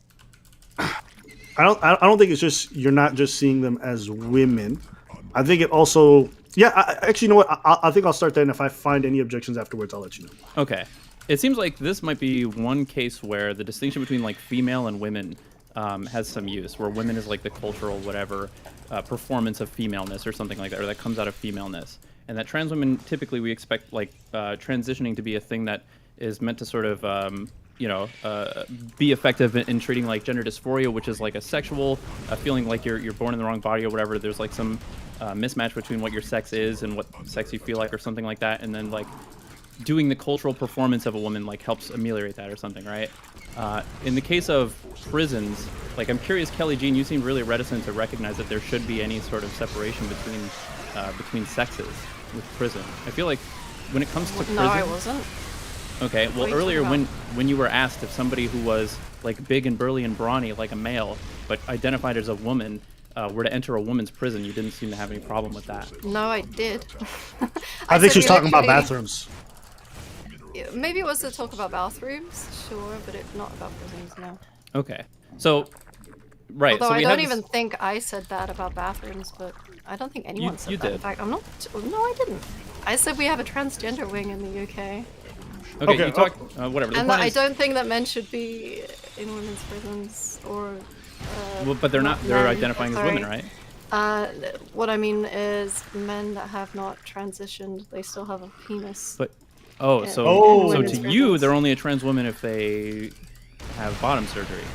No, they're a danger to women. It doesn't matter if they're a trans woman. Based on what, though? Well, wait. When trans women take medication, doesn't it cause their penis to become basically like not functional?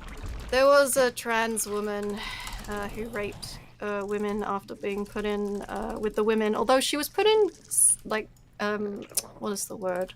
Confinement, solitary confinement, but still somehow managed to rape other women. Administrative segregation. segregation. I think that's fine. Do you think this one trans woman or trans women are matching the numbers of the women already getting raped as it is? Like, how much more are they adding to the numbers? Well, I mean, I don't know for UK stats. I hope that they're That's not a as really bad good as question because, like, really dystopian Americans. you would expect at least one trans woman to rape somebody, right? Because people rape in prison, right? So is just one, is that cause for concern? It would depend. Yeah, you'd have to break down the numbers, but that is true. We can't stop all rape, but we can at least put in some safeguards. But also, we don't want trans women being, murdered by men either. So right. Yeah, well, I mean, we are highly likely to be raped in men's prisons. Like that's pretty much Yeah. inevitable. That's why we have a trans wing, because we're better. Do trans wings have rape? Oh, probably. We're doing our best. Would somebody be up to dragging in a colleague of mine? Real quick, I just wanted to address the ABBA thing real quick, because I feel like it's really pretty easy to disentangle this by just saying, like, with things like sports and prisons and stuff, we don't have that separation because of, like, the cultural differences or whatever social performances between men and women. It's because of the physiological differences, right? And even if somebody's on HRT or something like that, or somebody is taking hormones to try to, like, sexually transition to the other side, there's still going to be some separation. So it's not so much, you can still recognize that somebody is like a woman but has, you know, still largely male physiology or something, right? So I don't think that works, and the reason why I don't think that works is because that physiological difference is what I think makes a lot of females feel generally unsafe around males in general. So if you were saying trans women still carry that difference, then that would apply to any space where women might feel any kind of vulnerability. It could apply to bathrooms, it could apply to change rooms. So your idea, it applies to every space that women traditionally. Not every space, but some most spaces. spaces. Not even most spaces, but some selective spaces. Hold up, the reason why we have women's spaces, where women would be going exclusively. The whole reason why there is a separation. Yeah, exactly, based on the physiological difference. So, like, trans women or women, I think can apply to, like, I think nobody would question that this should apply for calling somebody ma'am at the grocery store, or, you know, whatever, like the woman, the trans woman that, you know, the GameStop that had, like, the viral meltdown or whatever. Like, it shouldn't be difficult. We should all just affirm that you should call somebody who's, like, presenting as a woman, even if they have still largely male physiology. But that's not a woman's space. A grocery store is not a woman's space. I'm talking about traditional women's spaces. And the reason why most women's spaces exist is in order to feel safe from males. Have a space where they don't have to worry about that influence. And so there is no space. The reason this is a problem is because there's a word game happening here where, like, most people haven't, like, they don't want to adopt or whatever. That, like, most people will just assume that women, the definition of woman is vagina haver, right? Yes. Like, people don't distinguish between female and women or whatever, the cultural and physiological difference between between women and female. By the way, FK is in off topic. If you would. Do we only need the 12th person in here right now? Is that... well, I can leave. I just wanted to just address that real quick. Well, I'm curious to hear your thoughts on that, Abba, anyway. It seems like there's a little bit of word games happening with this. I don't think there's a word game. As I understand it, the whole gender expression versus biology thing is something that some people believe in, and I think they make a stark difference for them, and that's fine. I have no issue with that. But I just think it's interesting that they acknowledge that. But the moment biology is brought up, then they start justifying the reasons why they would segregate trans women based off of female and sex. So it's like trans women are women, but they shouldn't have access to women's spaces because they're male. It's essentially what they're saying. So then they prioritize their sex over their gender in almost every woman's spaces. So if you're doing that, there is no time where you could say it's okay for trans women to be in women's spaces because they're always going to be male, and therefore that difference in physiology always exists. Well, no, I mean, that's as simple as just saying trans women are women, but trans women aren't necessarily female. I've said this about 8 times. You said it now. I'm sure they'll listen. Destiny. Are you understanding what I'm saying, or like maybe? I understand what you're saying, but he's saying that he's recognizing a distinction between sex and gender, but you're playing the, like, trans women are women card with no distinction. That's the difference right now. Right. He's saying that sex and gender are different, and he's saying... Yeah. The reason why I'm doing that is because the way society operates and the way that the trans discourse happens is because they're trying to eliminate that distinction as much I as understand, possible. and I agree with you, and that's what I said. I said on Twitter, that's why I said that to Brittany earlier. It's like, well, some people are trying to say trans women are biologically women. There are people that say that, right? Yes, so I think that's what I'm really arguing against. Yeah, if but you're nobody just saying in there's here, a difference, I would agree. Yeah, no one in here has that position, so it's hard because nobody's truly representing that side of the argument. Actually, they do. They are kind of No one in here in this call. I think. No, in this call, because some folks are saying no, trans women should have access to women's spaces, but then they say caveat when there's a threat or when their biology might be in effect, then they don't have. They're saying trans women should have access to women's spaces when we're accounting for gender. Right? But trans women probably shouldn't have access to women's spaces when, like, the sex is the really crucial difference. So wait, hold on. I just want to say something, just to make sure I understand. Sure. As I understand it, the reason why folks didn't want women having access to the prisons is because there's a difference in biology, and so therefore it's a physical thing. It's about their sex, correct? Okay. Hold on, let me, okay, wait. This is super clear. This is super easy, okay? Sex and gender are two different things, okay? But most people say, right now, they argue this, say sex and gender are two different things, okay? So women, in the gender sense, should have access to women's spaces when it doesn't matter that much in terms of what the sex is. But in sexual spaces where the sex matters, then that should be reserved for people of the female sex, which would exclude trans women.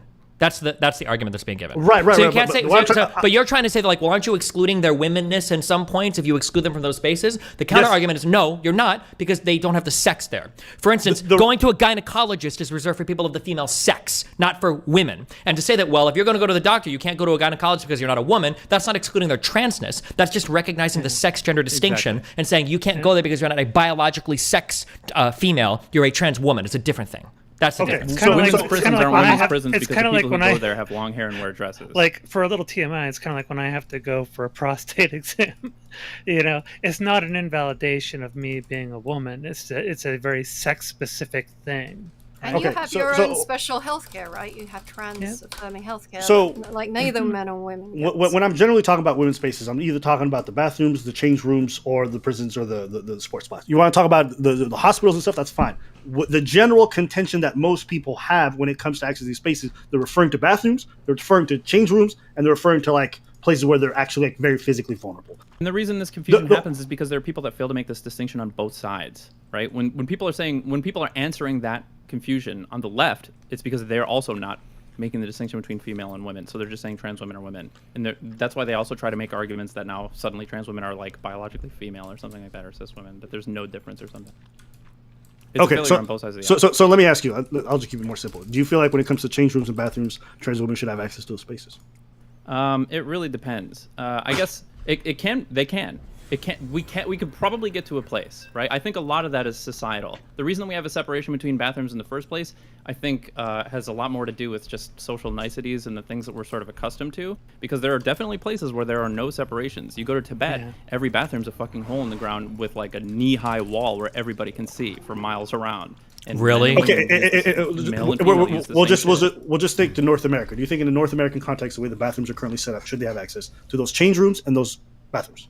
Whether they should is going to depend on like the social attitudes by and large, and like what allows society to function. That's my answer to that. That's the only good answer I can give to that. Right now, it feels like we're not really ready, but we could be in a pretty short order. I would say it would be great for us to move in that direction. So that would be the ideal direction to go. Okay, so I just want to ask this question. Aren't the differences that exist in prison spaces as well as sports, or like even the implied physical differences, aren't they also going to be pronounced within bathrooms and change rooms as well? No.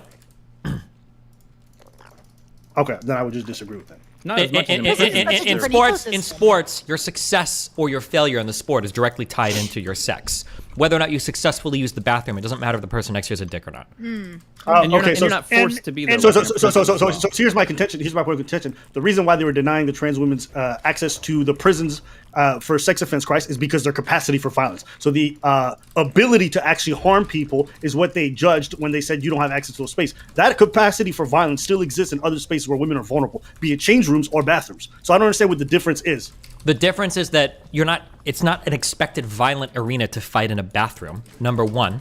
Like people aren't generally going into bathrooms to fight. Now, if that was the thing, if we had a culture of everybody fighting in bathrooms, maybe we'd feel a bit different. And then number two, people aren't being admitted into and locked into bathrooms. If that was the case, we'd probably feel different about it as well. But people can freely come and go in bathrooms. You're locked in a prison or a jail, and you have to spend time there with other people around you. So I think those two things make it. That the people going to the bathroom inherently have like shown some disregard for social contracts or something. Sure, and even that isn't relevant. If we were locked in bathrooms for 10 hours, like let's say when you went to the bathroom, you'd be locked in there for 3 hours, people would probably feel on both sides quite a bit different about this conversation. But you're not. You don't think that's relevant? And it's also a concentration point of criminality, right? So you have an obligation to ensure the safety among a very volatile group as it is. That's what Wicked Supreme just said, but I don't think it matters as much. I mean, it kind of does, but I'm just saying, like, even if we ignore that, if you say you're going to lock somebody in an area for a little bit, I think that men and women being locked together in a room is going to carry a way different connotation, which is, I think, what prison is like. I think that's the big deal,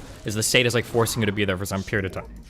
Okay, so one area where I think we could kind of like find a little bit of where things could become a little bit different is when you divide based on like violent criminality, right? Like, because I wouldn't be as concerned if the person were in prison for something non-violent, where they weren't like violently taking advantage of, well, for instance, women. So if they came in for something that was non-violent, but my view is I don't think we should be imprisoning people for non-violent offenses. But does that overall, actually like, determine the likelihood of somebody being violent in prison? I'm curious. I think it would reduce it. Well, like I'm saying, like, do we think that, like, if we did like a huge study, are non-violent drug offenders in prison far less likely to engage in violent behavior than people admitted for violent crimes? You know who you could ask about this? Your friend Martin Shkreli. Good one. I'm not I'm not really sure of that one. That one I'd go based off sort of an intuition, which if they're not already prone to violence and they aren't coming in for a violent crime, it probably stands to reason that they are less likely to commit violent offenses while in prison. I don't know if that. I don't think that necessarily logically follows, but.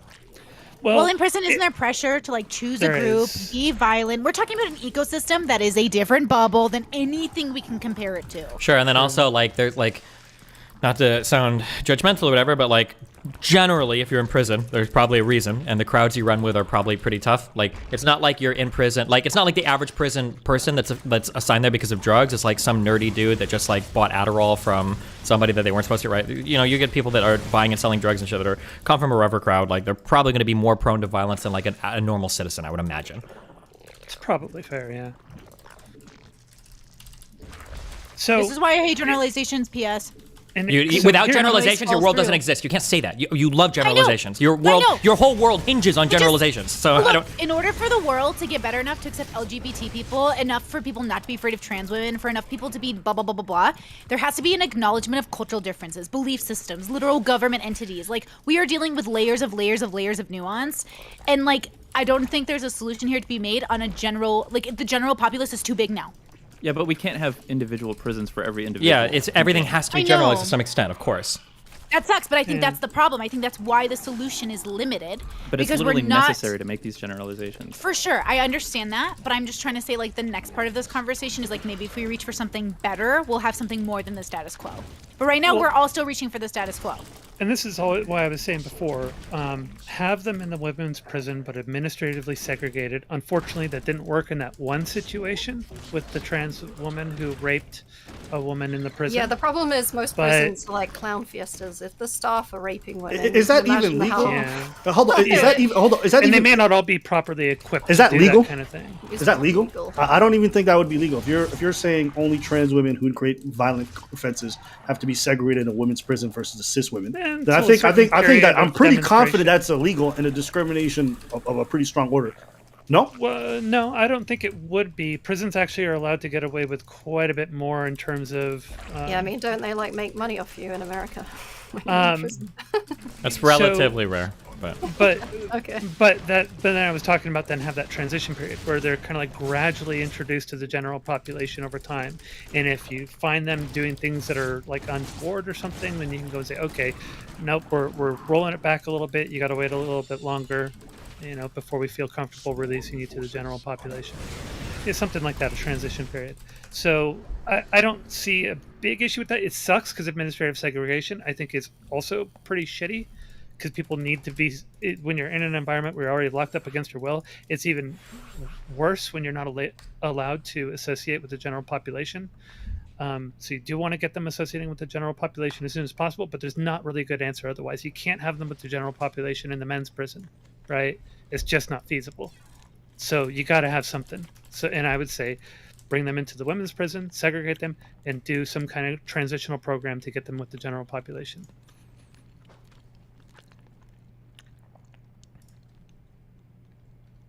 Case closed. Good work, Detective Zonia. You did it.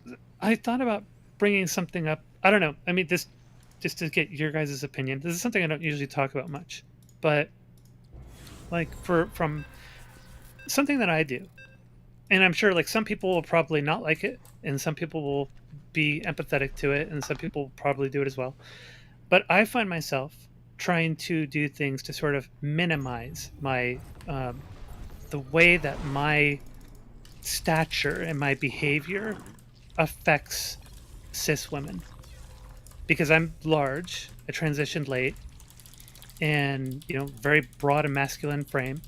So I try to do things to sort of like play all that down. It's not just about passing, because I notice when women look at me in a bathroom and kind of double take and kind of stiffen up or something, or when I'm in a women's space or something. And so I try to go out of my way to like not have an imposing posture, try to downplay my frame a bit, and be aware of things, like, because I'm raised as a boy, I was raised to be like assertive and forward and all these other things that were very just normal for boys and men and expected. And so that's just the default for me because of how I was raised. So I've done so many things to sort of downplay all the things that would cause my stature to be imposing in the presence of women in like women's spaces. Have you encountered being excluded or like rejected from women's spaces? I've been fortunate to not have too many of those situations, but there were times where I chose to not go to the bathroom because of a look that I got that showed that someone was alarmed that I was approaching the women's bathroom, and I changed my mind. There was a time I was driving down to LA, and it's a long haul down I-5, and in one of the towns on I-5, I wanted to go to the bathroom and I couldn't. I ended up instead having to go on the side of the road because there's really not, like, I was worried something would happen, and so I just decided I wasn't going to go, and the next stop for a bathroom was quite a ways down the road. So would you say like you're afraid of women as much as like, or in a different way than you are of men, like when you go to the bathroom? I'm more afraid about like if I'm gonna get the the phone on my face live streaming me to like TikTok or something, or the or cops someone called calling on the cops, you, or falsely, like that sounds fucking awful. Yeah, so a few times I've avoided bathrooms, especially in those towns that are more conservative along I-5. Yeah. I tend to be okay here in the Bay Area, but yeah, when I get outside of the Bay Area, things get a little bit more iffy.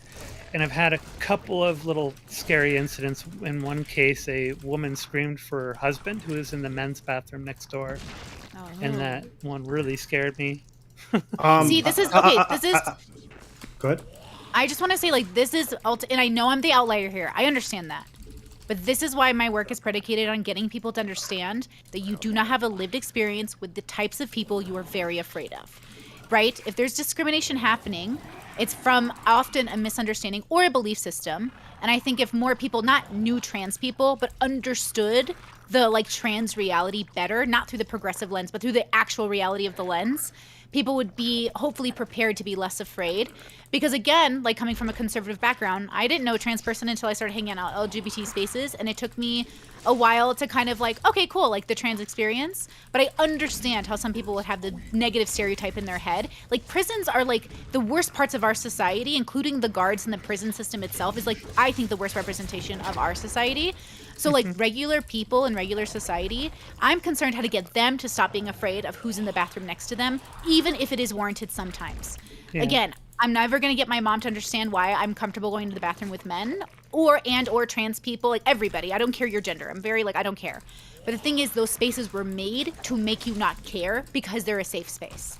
But regular society, public spaces, the only way to make them safe spaces is to generalize in a way that is helpful or was helpful, but it's becoming less helpful. Man, because even cis women have been stopped in front of bathrooms during this like fear tirade, and that's the problem. Even cis women are being attacked. Brittany, you are such an empath. It's beautiful. Yeah, like that was something I remember back in 2016, like TYT reported on this thing where a cis woman had been, like, someone had gate-kept her from the bathroom and chased her out just because she didn't look, traditionally feminine.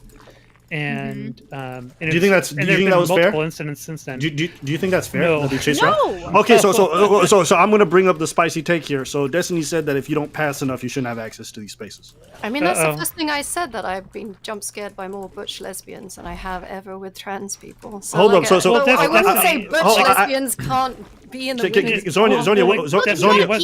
Hold on. I want to know what Destiny's threshold for that would be, like some examples of that. I'm never going to be able to give you an example. You know this. That's just how gender expression works. The reality is that like we gender people all the time and determine whether or not they belong in a given space, right? I could be wrong, but I've never heard of even like a therapy session or whatever where people are doing like a genitalia check to see if you belong there, right? Like we gender people based on how they look. That's just how it goes. So would you say like if they had probably like the more pronounced masculine traits, which would be like beard, right? Yeah, it's going to be beard, broad shoulders, certain facial structures, certain body I've got structures. broad shoulders. Yeah. I'll never be able to go into Destiny's I also women's don't- room. Ooh, hold on. Wait, no, Brittany. I want Destiny to respond to that because that's actually important. Destiny, how do you feel about the fact that Zonia would not be able access to the spaces that you'd like because you don't feel like I never said she wouldn't get access to things like bathrooms and shit. I don't think that sex matters there. I don't care if guys go into women's bathrooms. I think it's stupid. Nobody cares. Or I don't think you should care. That society can function. But like, would I admit Zonia into like an all-females prison? I'm not sure. It would have to be like a... Dude, it's so fucking annoying. It would have to be a background check on how long the person has been trans, basically. Okay. Zonia, what do you think about that? I mean, for the background check on how long someone's been on HRT, that definitely makes sense. As for stature, that's a difficult one. Like, cause like I transitioned late, so I've got my full stature as, you know, I would have been a male, right? Or am basically biologically male. So I've got the full stature, 6'1", broad shoulders, big arms, even though I don't have much in the way of muscle on them anymore. So I look imposing, which is why I go through and go through a lot of effort to downplay all of that. But yeah, so what this hinged off of was Abba saying that you would gatekeep the bathrooms. No, I never said that ever. I never said that. Okay. He said women's spaces, but he didn't specify. Now he's caveating and saying prisons. I said in the beginning, I said places where the sex matters, not where the gender matters. I don't think the sex matters. They can roll back the tape. The first time I asked you, didn't say it, but it's okay. Now that you've clarified, I understand better. So that makes more sense. Yeah, then we don't really disagree much.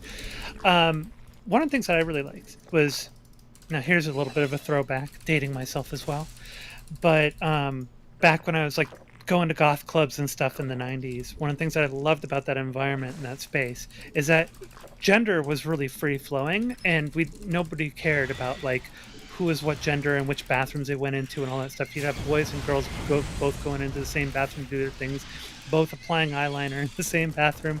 Nobody cared. It was really, really free spirited and free flowing, and that, in my opinion, would be like the ideal situation with bathrooms. But unfortunately, that is a very select group of people who tend to be very free-spirited, easygoing, not really into, you know, aggressing on people, very chill. So it's a very controlled selection group, right? That's kind of the conundrum about this, that we, like, what's being suggested is that we kind of have to clock people based on heuristics for how dedicated they are to, like, a given gender performance or whatever the fuck. We already do that, though, but yeah. No, I agree, but you're saying that that's how we should do things, and I agree. Like, when it comes to... Well, the only alternative is a genitalia check, right? Well, no, I wouldn't say that's the only alternative. Well, how else are you going to figure out what somebody's sex is? Do you think men are also Are you trying to embarrassed make me have women forget in what their I was locker trying to rooms? say, or what? Do you want to just, like... Sorry. all in every word? Well, it's just like we like say things and we just brush over them. But I think we're like, oh, like we can never, like if we do this, then that means that it would be like checking somebody's gender with just looking at it. It's like, yeah, we do that all the time. We have that's like necessarily that's a necessary function of society. You don't check anybody's genitalia. Yeah, sorry, go ahead. Yeah, so it's funny. When I started the sentence, did I say sex or gender? Your mom. That's what you said. Okay, I Because said we have gender. sex. And just now you wanted Abba to, you know, make sure that he understood that you were talking about separation based on sex. And I said the only way we can do this is heuristics based on gender, right? Like, in order to determine if somebody belongs in like a women's space or something like that, which is supposed to be separated based on sex or physiology or something like that, we kind of have to clock some heuristics that are gender performances. And like the only thing that's about that, the conundrum here is that fucking all it does is reinforce the you know, the importance of how rigorously we fucking adhere to a gender role in society. And maybe some people just don't give a fuck. Yes. I mean, that would necessitate that they conform to gender roles and gender stereotypes in order to make that a possibility. Which, I mean, if you want to go that way, that's fine. But I do think that this discussion and the fact that people have to pass in order to get access to these spaces is incredibly racist. Since it normally means that people... Hold up, let me finish. Let me finish. Since it normally means that those who are financially disadvantaged have the least amount of access to some of these treatments and some of these things that would help you pass. Meaning that it would overwhelmingly be POC, people of color, trans people, BIPOC, whatever you want to use, who would be sent to the to the wrong prison and then have their lives put at risk because they didn't pass enough because they couldn't pay. Yeah, there's a racial bias there. The reality is just going to be insulting like androgynous people all of the time because you're more likely to be picking up on those people than you are actually like an actual trans person. Like it's just going to be manly looking men and feminine looking. Yeah, and so the reason why some of them would quote unquote look manly, the reason why some of them would quote unquote look manly is because some of them are too poor to be able to afford the treatments or the surgeries or some of the other accessories that would enable them to pass a lot easier. Thus not meeting the threshold, thus being put in the prison with the males, which would put their lives at risk because they pass enough to probably be good enough to fucking rape, but they don't pass enough to be put in a space that would actually keep them safe. So yeah, there is an absolute racial bias. Wait, aren't you Canadian? And don't you there would also have be this shit figured out? And it would also be disproportionately affecting kids that were born into and raised by more socially conservative families that aren't as comfortable with their kid transitioning or getting early access to. Right. So Zonia, do you not then take back what you said earlier in regards to saying it is a matter of how well they perform their gender, that they should get access to these spaces? Because if you don't, then you're pretty much in agreement with what makes those kids or what makes those poor people be put in dangerous situations. Oh no, I'm not taking the position that people have to perform that to get access to those spaces. I'm taking the position that it's understandable why it is that that women are on guard when people who don't perform well. Wait, no, because earlier you definitely agreed with Destiny. When Destiny said the only way you get access to women's spaces, and he's clarified prisons, for example, is that they have to be able to present to a certain degree, which means they have to perform that gender. Now you're saying you don't agree with that statement. He was saying a measure of like how long they've been transitioned, right? Which is. But how would you measure that if they don't present well enough? Well, that would have to do with how long they've been on HRT, right? Is HRT, hold up, am I confused? Is HRT like not cost money? Yeah, it does. Oh, it absolutely does. And is it more classist than racist? But unfortunately, in that situation, we're having to make that decision based. Where I said that I'm mostly in agreement with them on that position, but I still think that there should be like a transitionary period where you effectively do like what I stated before.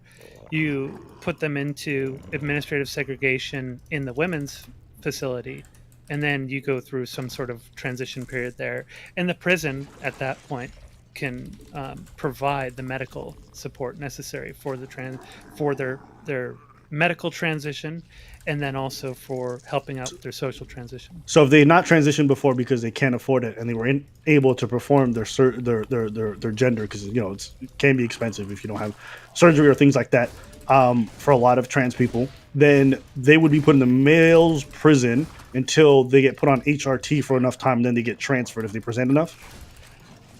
That one is a tough one. Yeah. If they haven't done any transition at all, fuck them. What do you do with them? There you go, Destiny. I guess say it. No.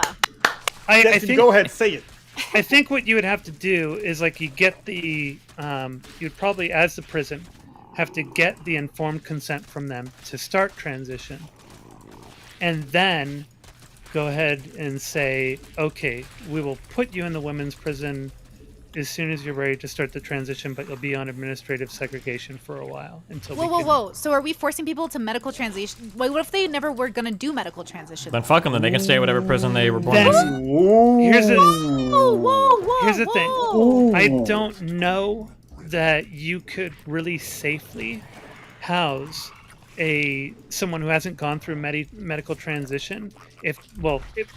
Remember the criteria that I was going for before was with a violent past, right? And violent crime. You can't safely put them in the same general population with. Hold up. Right now, we're not talking about violence criminals. Just regular people? No. We're talking about people who created non-violent offenses. I know you don't believe they should be in prison, but they go to prison. Okay, so they're in prison right now, and they are a male, and they haven't gone through HRT or any of this stuff that would make them ultimately present very well because they can't afford it, whatever it is. Now they're being put in the male's prison.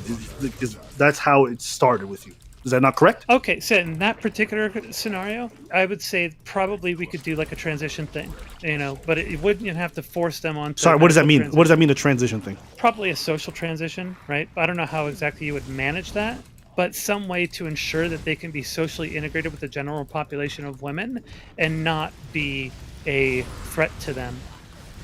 Right. Okay. So how would you? How would that look? Basically, I'm going to tell you what I understood from what you said. Socially transitioning means like making them look like women based off of things that not necessarily HRT before they can integrate. Is that what I understood? Yeah.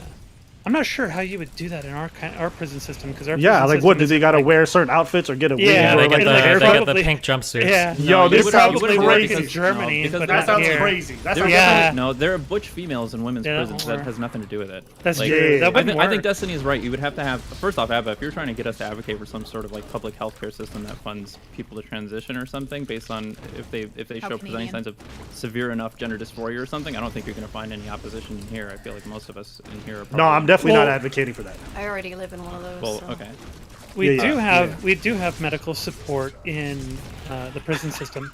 So if you do get diagnosed with certain things, you can go through medical transition on the prison's dollar,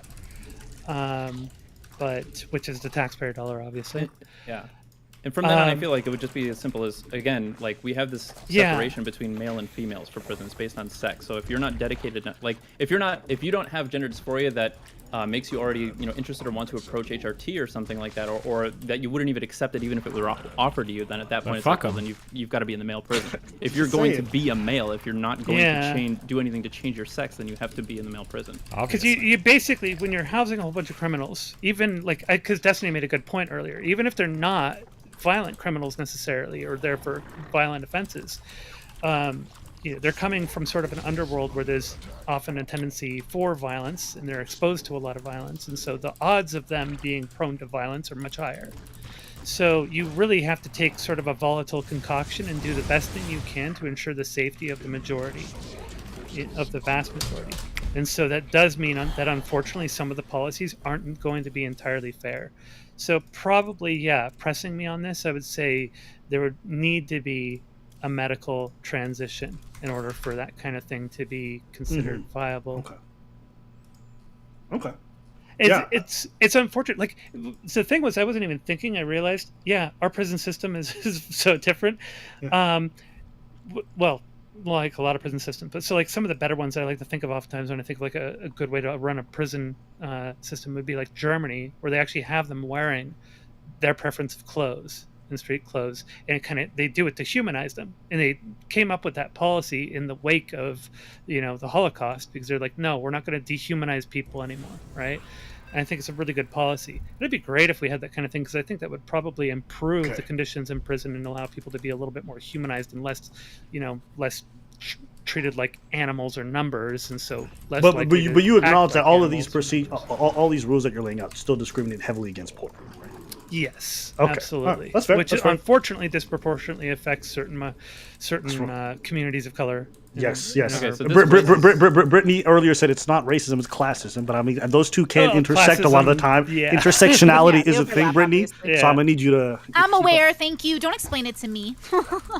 I am curious. Is it too childish to assume that humans could get to the point where maybe we segregate via violent criminals and non-violent offenders, and maybe we can start there? Because we already have different. California is starting to do that. But I mean to say, like, I wonder if it could extend to gender with the same Wait, what do we? idea. Hold on. Sex has to be separated. Full stop. unless you have proof of somebody transitioning early on. That's it. There is no transitioning in prison. If you're going to, then you're getting castrated. Like, we're going to do the full-on drug therapy, whatever. There is no social transition. There is no... Stop. There is no social transition bullshit. If you're going to transition, once you've gone into prison, then you're going to do the full drug therapy and everything if you want to qualify for it. Otherwise, you go to the prison that you're assigned sex at birth, and then that's it. That's the only way that it works. Is it unfair to some people? Yeah, sure. But I mean, like, you can't...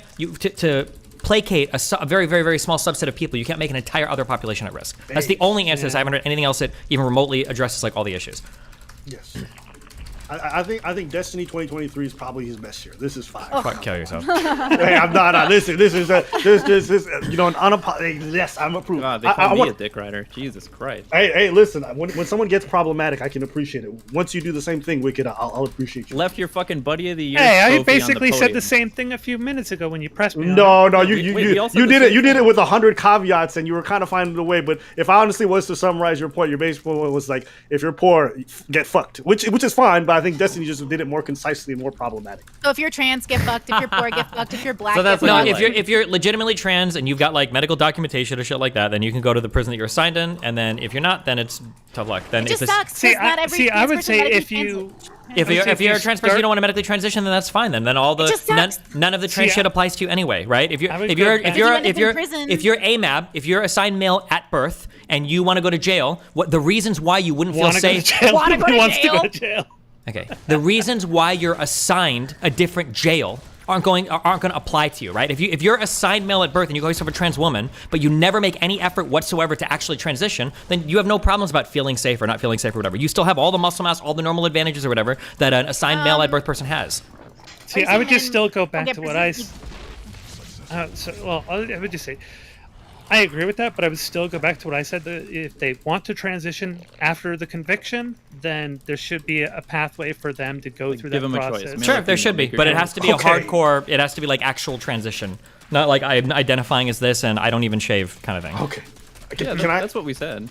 Yeah. Can I ask another question on this topic? Well, Brittany was just going to say something. I cut her off. Oh yeah. I just want to say this, but I don't know that it matters. I guess like maybe I'm too close to this situation as well, because like my cousin's in prison, and I think about him, and he's been assaulted a lot, and I just think about how he didn't go in for a violent crime.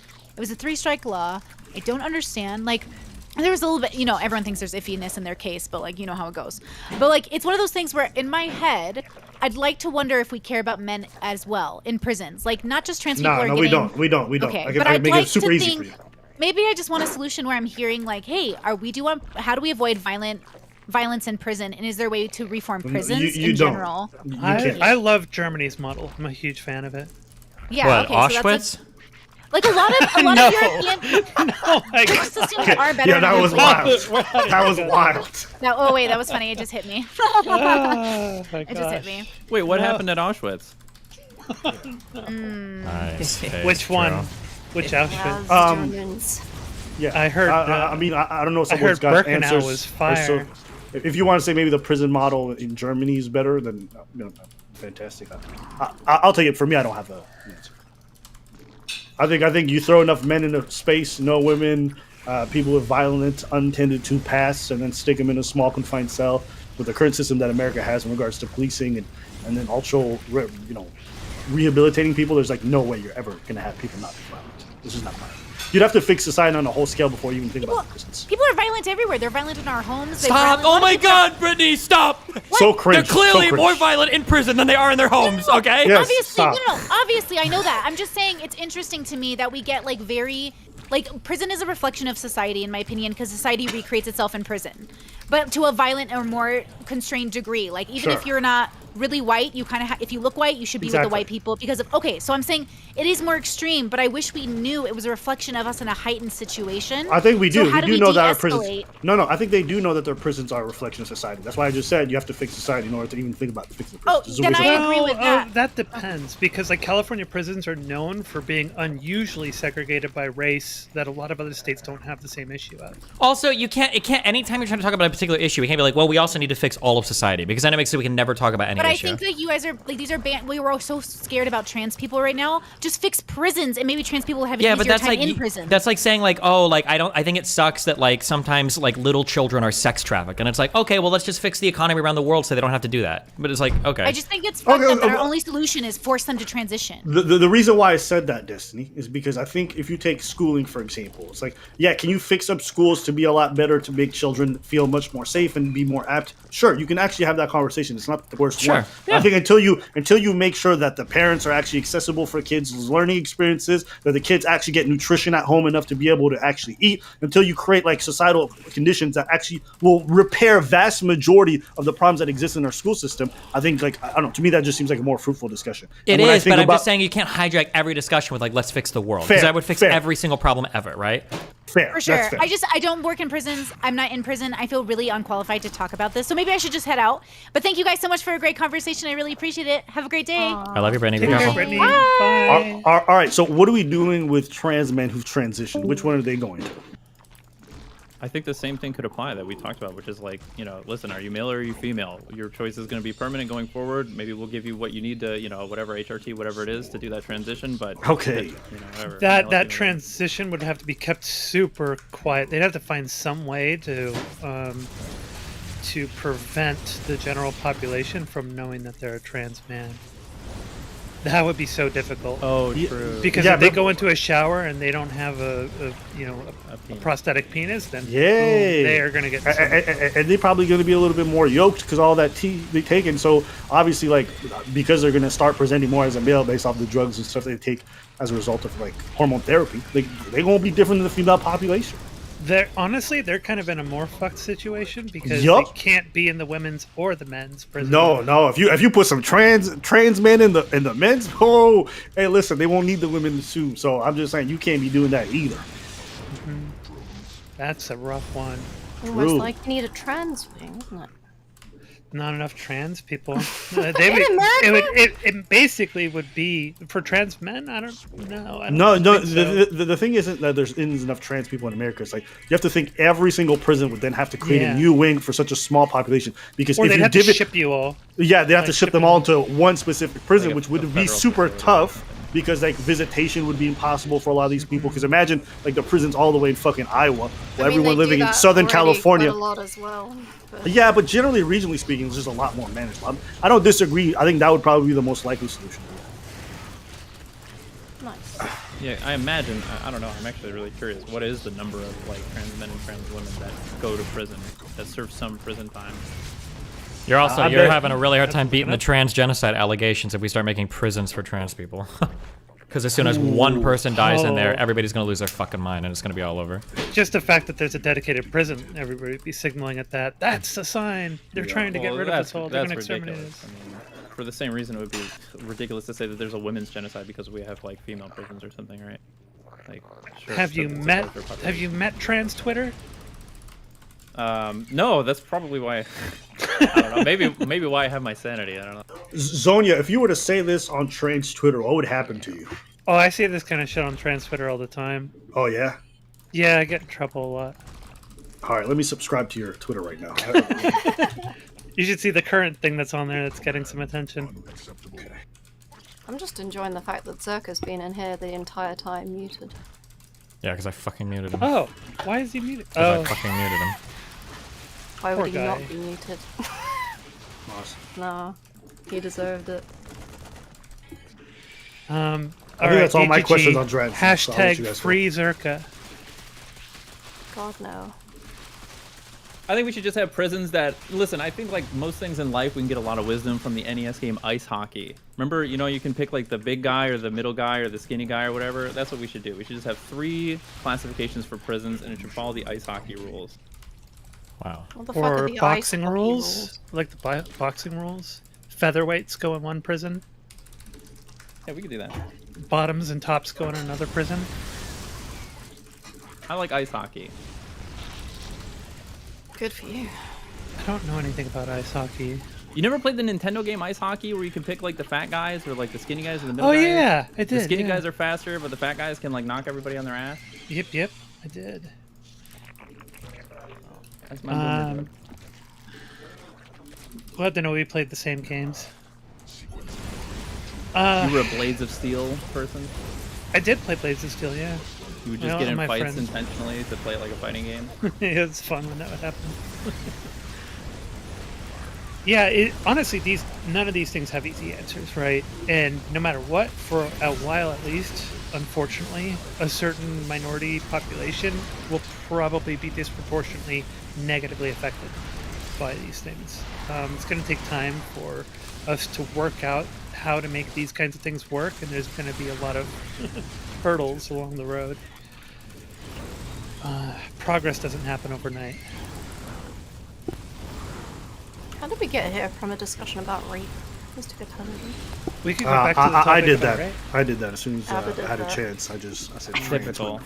Just trying to fucking dive bomb Destiny's career more? Is that it? Do you guys think that if you're a trans person or you're already transitioning, should you be allowed to say the N-word if it's in a rap song? Since we've got Abba here. Do you want to do that discussion next? Or what other ones do we Hey, have? you can. Wait, I think you think this makes me look weird. Feel Yeah. free. Go ahead. Okay, yeah. I like cool. this stuff. Go ahead. I Wait. want all you white folks to say they should be able to say the N-word. Go say it. Yeah, I mean, if you're singing along with the song. that No, makes stop. sense, I was right? just kidding. Stop. We're not doing this.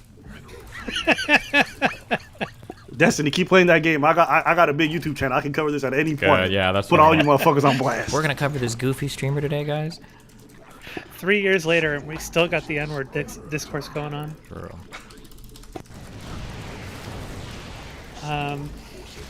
Abba, did you ever like organize the D&D stuff you wanted to do?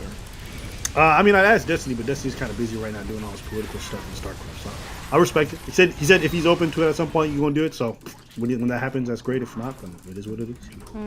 But do you want to do like a one-shot or something? I hate doing one shots. The reason why I don't like You doing hate one shots them? is because one, it feels okay. like I'm getting blue balled just when things get good. And two, I think the best part about playing D&D in general is just building a story and seeing the characters develop over time.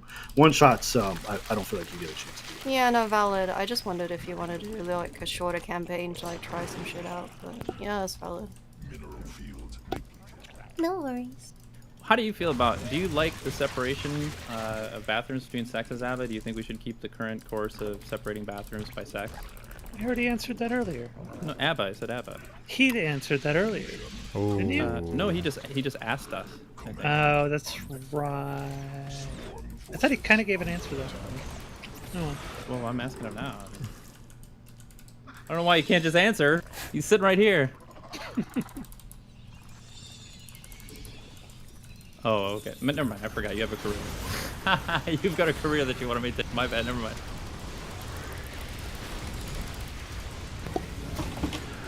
What do you think? Hello? Were you not here, Abba? What is that music? Sorry, I muted myself. Spines here? No, if you want to ask a question, I'll answer. I really don't care. What do you think should be the fate of bathrooms separated by sex? Do you like the current status quo? Do you think it should be more like open to more people or whatever the fuck? Yeah. I'll be honest with you guys. I don't believe in this whole idea of like gender expression really dictating whether or not someone is the thing. I don't really think about gender when I think about women and men. I think I've always used gender in my personal life and when I thought about womanhood in the function of sex. So for me, that's the only really way I care about it. But generally, like that's just my take on it. And then from there, if I meet a trans woman or anybody who says I'm this or that, I'll use whatever gender pronoun you want or whatever name you want. But beyond that, if you think about spaces, I just think they should be segregated by sex, and that's all I really think about. Okay. Do you want to answer my question? Ooh. I think I did I not? I think you should be separated by sex. So if you are a male, you should go to the male's bathroom. If So you're a you female, think bathrooms should be separated by sex? yes. Okay. That's what I just said. I said spaces, simple, should be separated by sex. That's it. Period. Oh, okay. The question I was asking was, what would you prefer, like if all bathrooms were unisex or something, which is the case in some countries. Yeah, well, not North America, and I wouldn't want that. Yeah. Am I dodging your question? Am I protecting my career? No, still? now we got it. Gotta stick to our cool. Western roots of sex segregation. Do you have no unisex bathrooms in America? We have some very rare. Wow, weird. And like small businesses or small brick and mortar buildings or something like that. Yeah, but it's not because they want them. It's just because they don't have like enough money.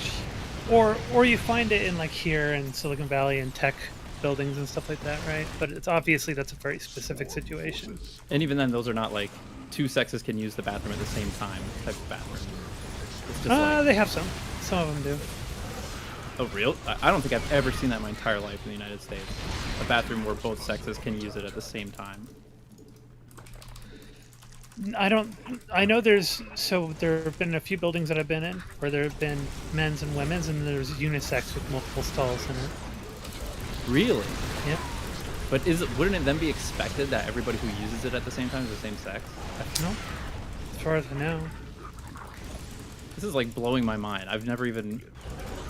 I don't know. I just went to the women's, but I knew about the unisex ones that were there that had stalls.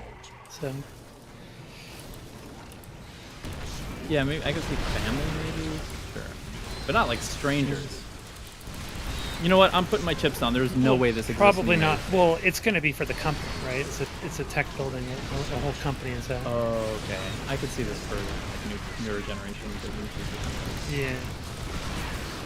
But I haven't been into the unisex ones because I kind of just go to the women's ones because I don't have that issue here in Silicon Valley. You know, going into like the building I'm working at or a friend's building or whatever. I've never had an issue going into the women's bathroom.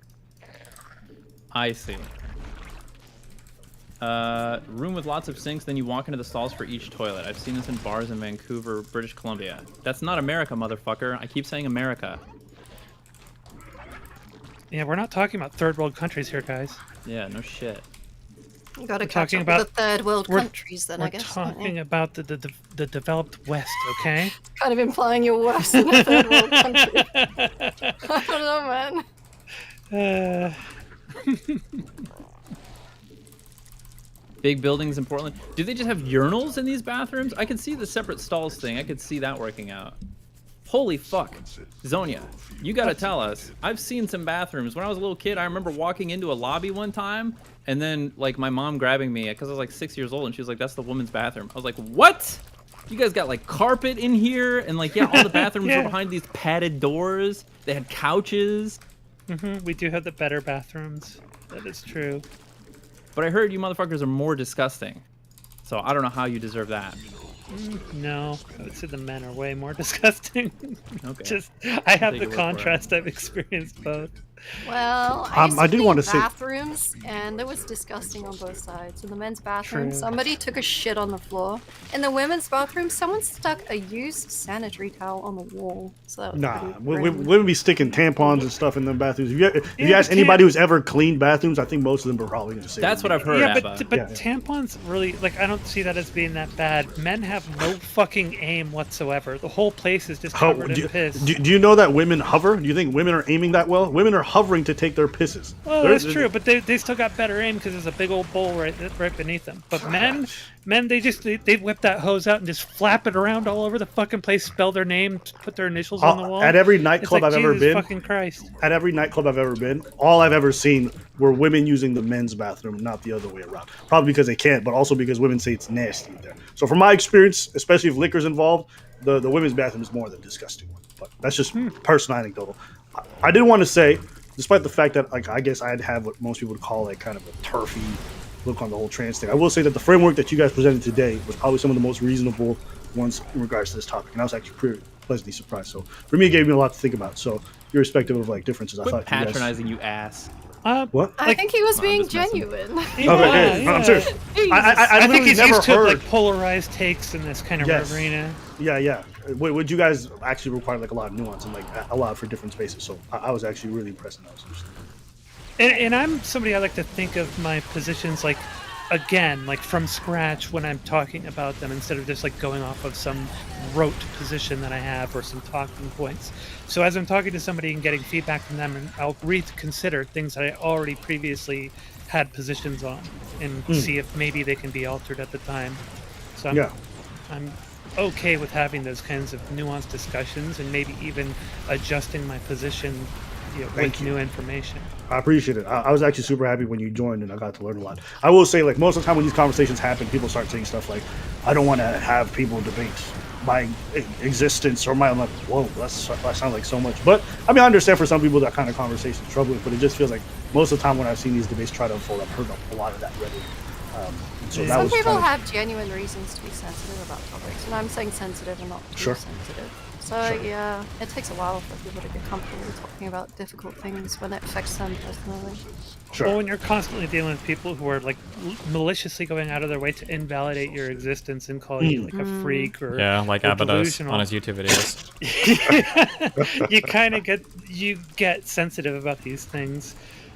So I try to not be just like reacting to those negative experiences and really try and have a real conversation with people. It's more interesting to speculate on compromises that could actually work than trying to divide people more than they already are. Mm-hmm. Yeah, but that shit's boring. Have you ever tried to speak on a trans-related topic and then non-trans person ever said to you, "You're just a trans person. Shut the fuck up"? You asking me? Yeah. No, not really. I mean, I've had people say that I'm like mentally ill and disregard me that way. I get that like from conservatives sometimes, but generally speaking, I actually have pretty good purchase with a lot of conservatives. So, I think I have a better experience with conservatism. Probably a lot of other people. What if this wasn't a conservative? What if this was a liberal telling you, like, your opinion on these trans topics? Like, you're just a trans person. You shut up. How would that make you feel? Oh. Coming from a liberal, someone who's pro-trans and all that good stuff. I don't know that being liberal necessarily guarantees that they're going to be pro-trans. No. This individual question, they are extremely pro-trans. And the hypothetical I'm giving you. And they dismiss my opinions on trans issues just because I'm biased because I'm trans? Yeah, you have a disagreement with them. Oh, well, I don't recall that specific thing happening. Maybe it hasn't, I've forgotten.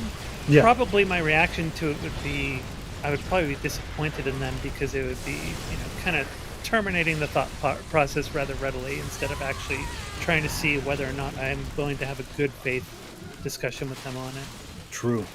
Would you say, do you ever cringe when you hear non-trans people trying to defend trans issues very poorly? Do you ever like get extra cringed out when you see that?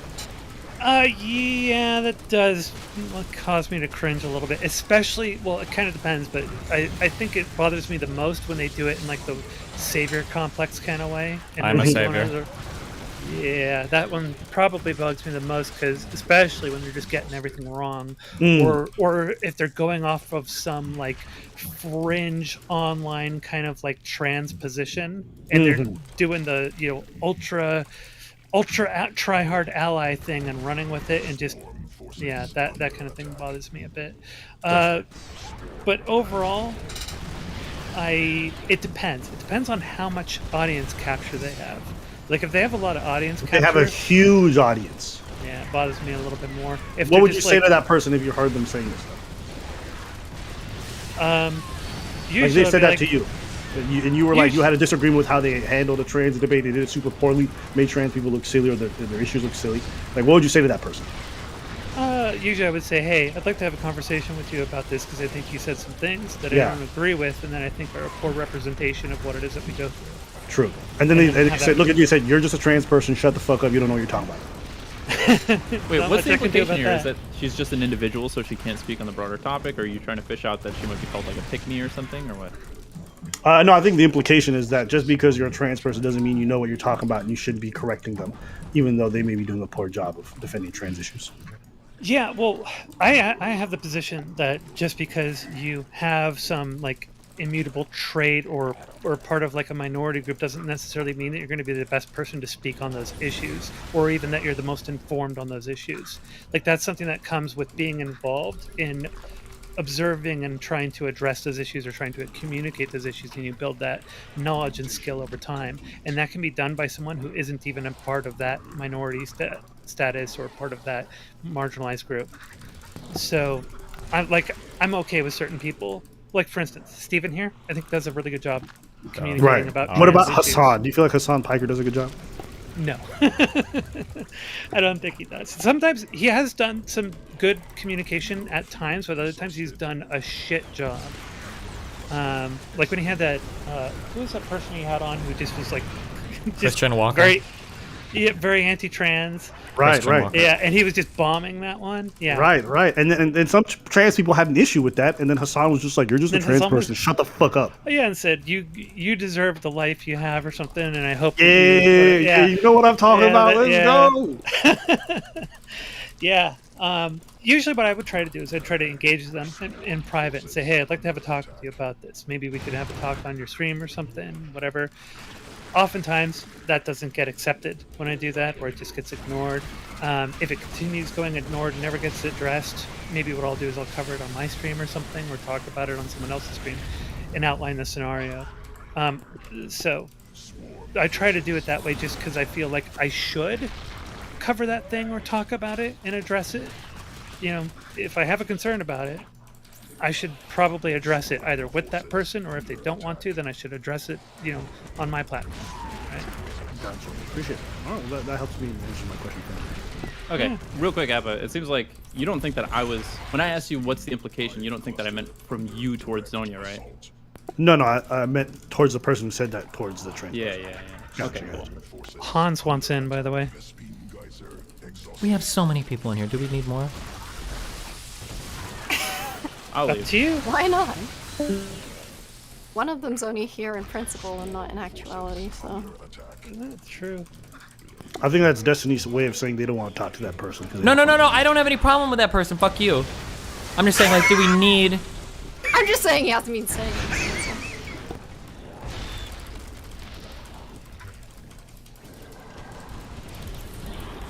Do not unchain Zerka. You don't need that. He will just make everything about him, 'cause that's what he does. Zonia, stop inviting more people. I heard Destiny say, "No, what I mean," and he just cut out. It was wild. But I think he's really focused on StarCraft. It looks to me like the DGers, they want Hans. They're also saying free Zerka. So, I don't know. Take your pick. Hey man, listen, I've given this discussion everything I got, and I got nothing more problematic to say. Oh, no, they're saying invite more people now. Wait, but people are saying I'm being like a dick to you. I What just want the you to know. fuck? You know I'm being playful, right? Like, the whole like, Oh, yeah, answer no, my no. fucking question thing or whatever. Don't worry, do your thing, brother. I really don't get bothered by stuff. Okay, like fuck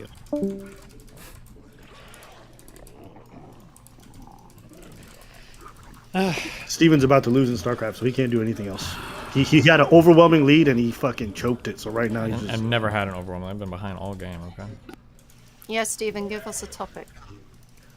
Bitch. Bitch. Jeb 10 is saying the people want Jeb. Jeb 10, do you speak for the people, for yourself? What's going on with that? Jeb? Jeb is a pretty cool guy. Conservative-leaning panel, frequent panelist, streamer. Cool and conservative? Is that possible? Sure, they occur occasionally in the wild, usually as a byproduct of some form of pollution in the water. Alright, but cool, conservative, and DGG. Is that possible? Ooh, that probably means incel. That's not cool. I guess we'll find out. Do you guys like using terms like POC? I'm okay with it. Sure. I mean, do you not like those terms? Okay, if I'm referring to like people in the person, like if I'm saying, like I'll say my black friend, right? You know, something like that, I would say that instead. But if I were going to say like, well, POC issues or, you know, or communities of color or something like that, then I would kind of use that phrasing. But otherwise, I would say, you know, black person or something. I think that makes more sense when you're dealing in the personal to say that.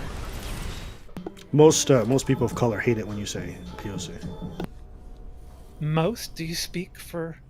Absolutely. I also speak for I'll speak for Latinos as well when they say they hate Latinx. Oh, Latinx. Yeah, I've definitely heard that.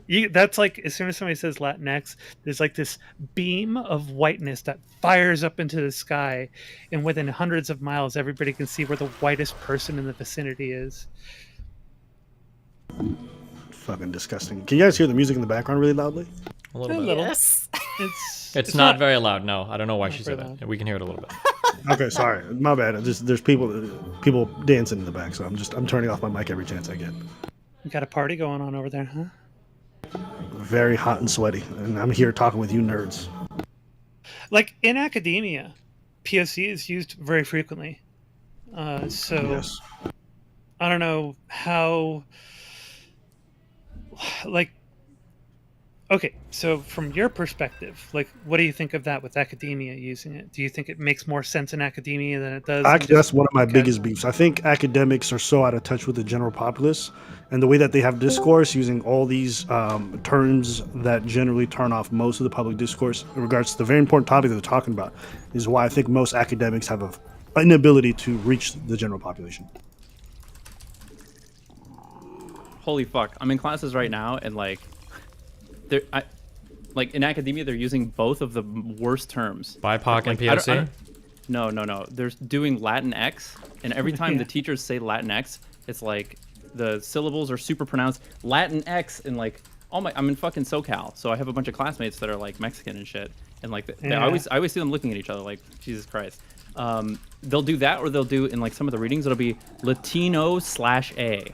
And then they'll arbitrarily switch the A and the O to not show any gender bias. It's like, just say fucking Latin people, right? I always said Latino. That's just what everybody said around me, so that's what I said. I just don't understand. We already call it Latin people America. From Latin America, but Like, we don't call it Latino America. We don't call it Latinx America, right? Like, Latin just say is fucking... a language. We're dealing with statistics for, like, you know, Latin Americans. So if Yeah, that's the case, just say Latin people or something, right? Or fucking Latin American. Yeah, well, like sometimes inclusivity just gets so try hard that it gets to the point of being cringe. And I think that's one example of that. What are you? Wait, Abba, where are you? Are you like at a house party or what? He did just explain this. Wait, I wasn't listening. What did he say? Clearly. Wait, what did he say then, Kelly? Tell me. Yes, so he's with us nerds instead of being with his friends in his house. My question is, so is it a house party where people are dancing in his house to music? Is that what's going on right now? Yes. Okay, gotcha. Is it, do you live with other people or? Oh yeah, I have a roommate. Okay, gotcha. And he's running a party. I've had a roommate for the last 8 years, the same one. Makes sense.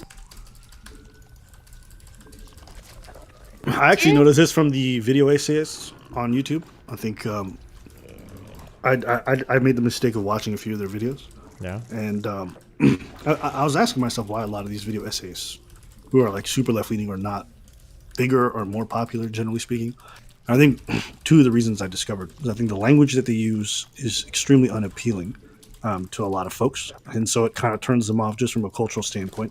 And then I think, secondly, actually, there's probably three reasons. I think the other thing is they, much like Brittany, code so much of their discussions on serious topics and so many caveats and like such an effort to not appear problematic that it almost feels like they're saying nothing by the end of it, which makes like listening to them incredibly frustrating and uninteresting. And then I think the last thing is what Sneeko described, which I think most of them are just kind of... I don't know how to say this. Yeah. It just feels like they're so fucking lame as hell. Like, I remember someone, like, this always comes up, but it's like, oh, well, you know, the left has plenty of masculine examples that you can follow that would, like, I'm like, bro, no young dude is looking at fucking leftist YouTubers or, like, leftist creators online, generally speaking, and thinking, like, oh, I would want to emulate these guys in their way of life. So I think everything about the way that they live, the way they look, the way they talk, it's hard for most people to connect with.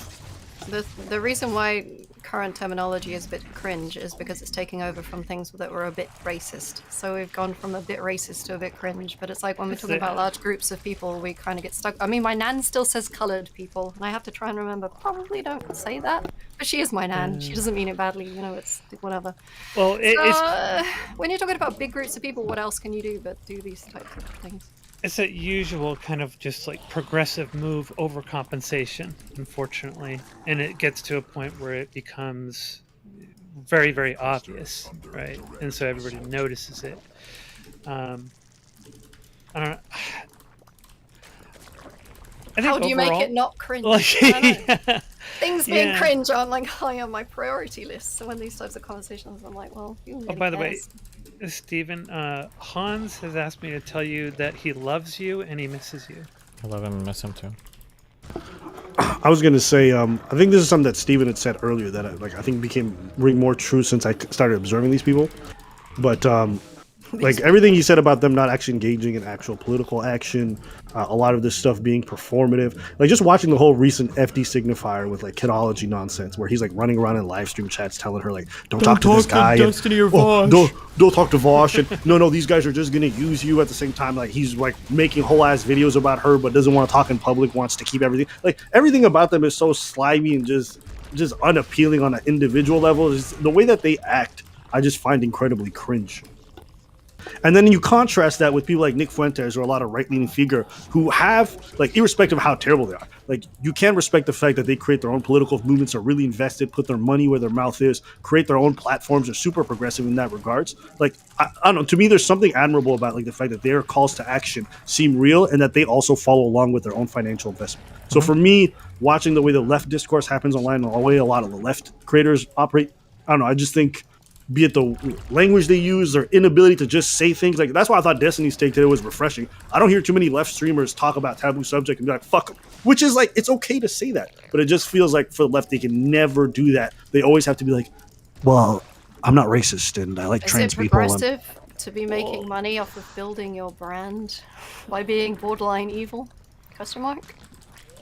Oh, whether or not you make money is... Oh, by being borderline evil, I don't like whatever. Yeah, I don't know if that's entirely. Yeah, I just don't know if I would call that progressive. Wait, who are we referring to right now? Abba was calling Fuentes progressive. No, he wasn't.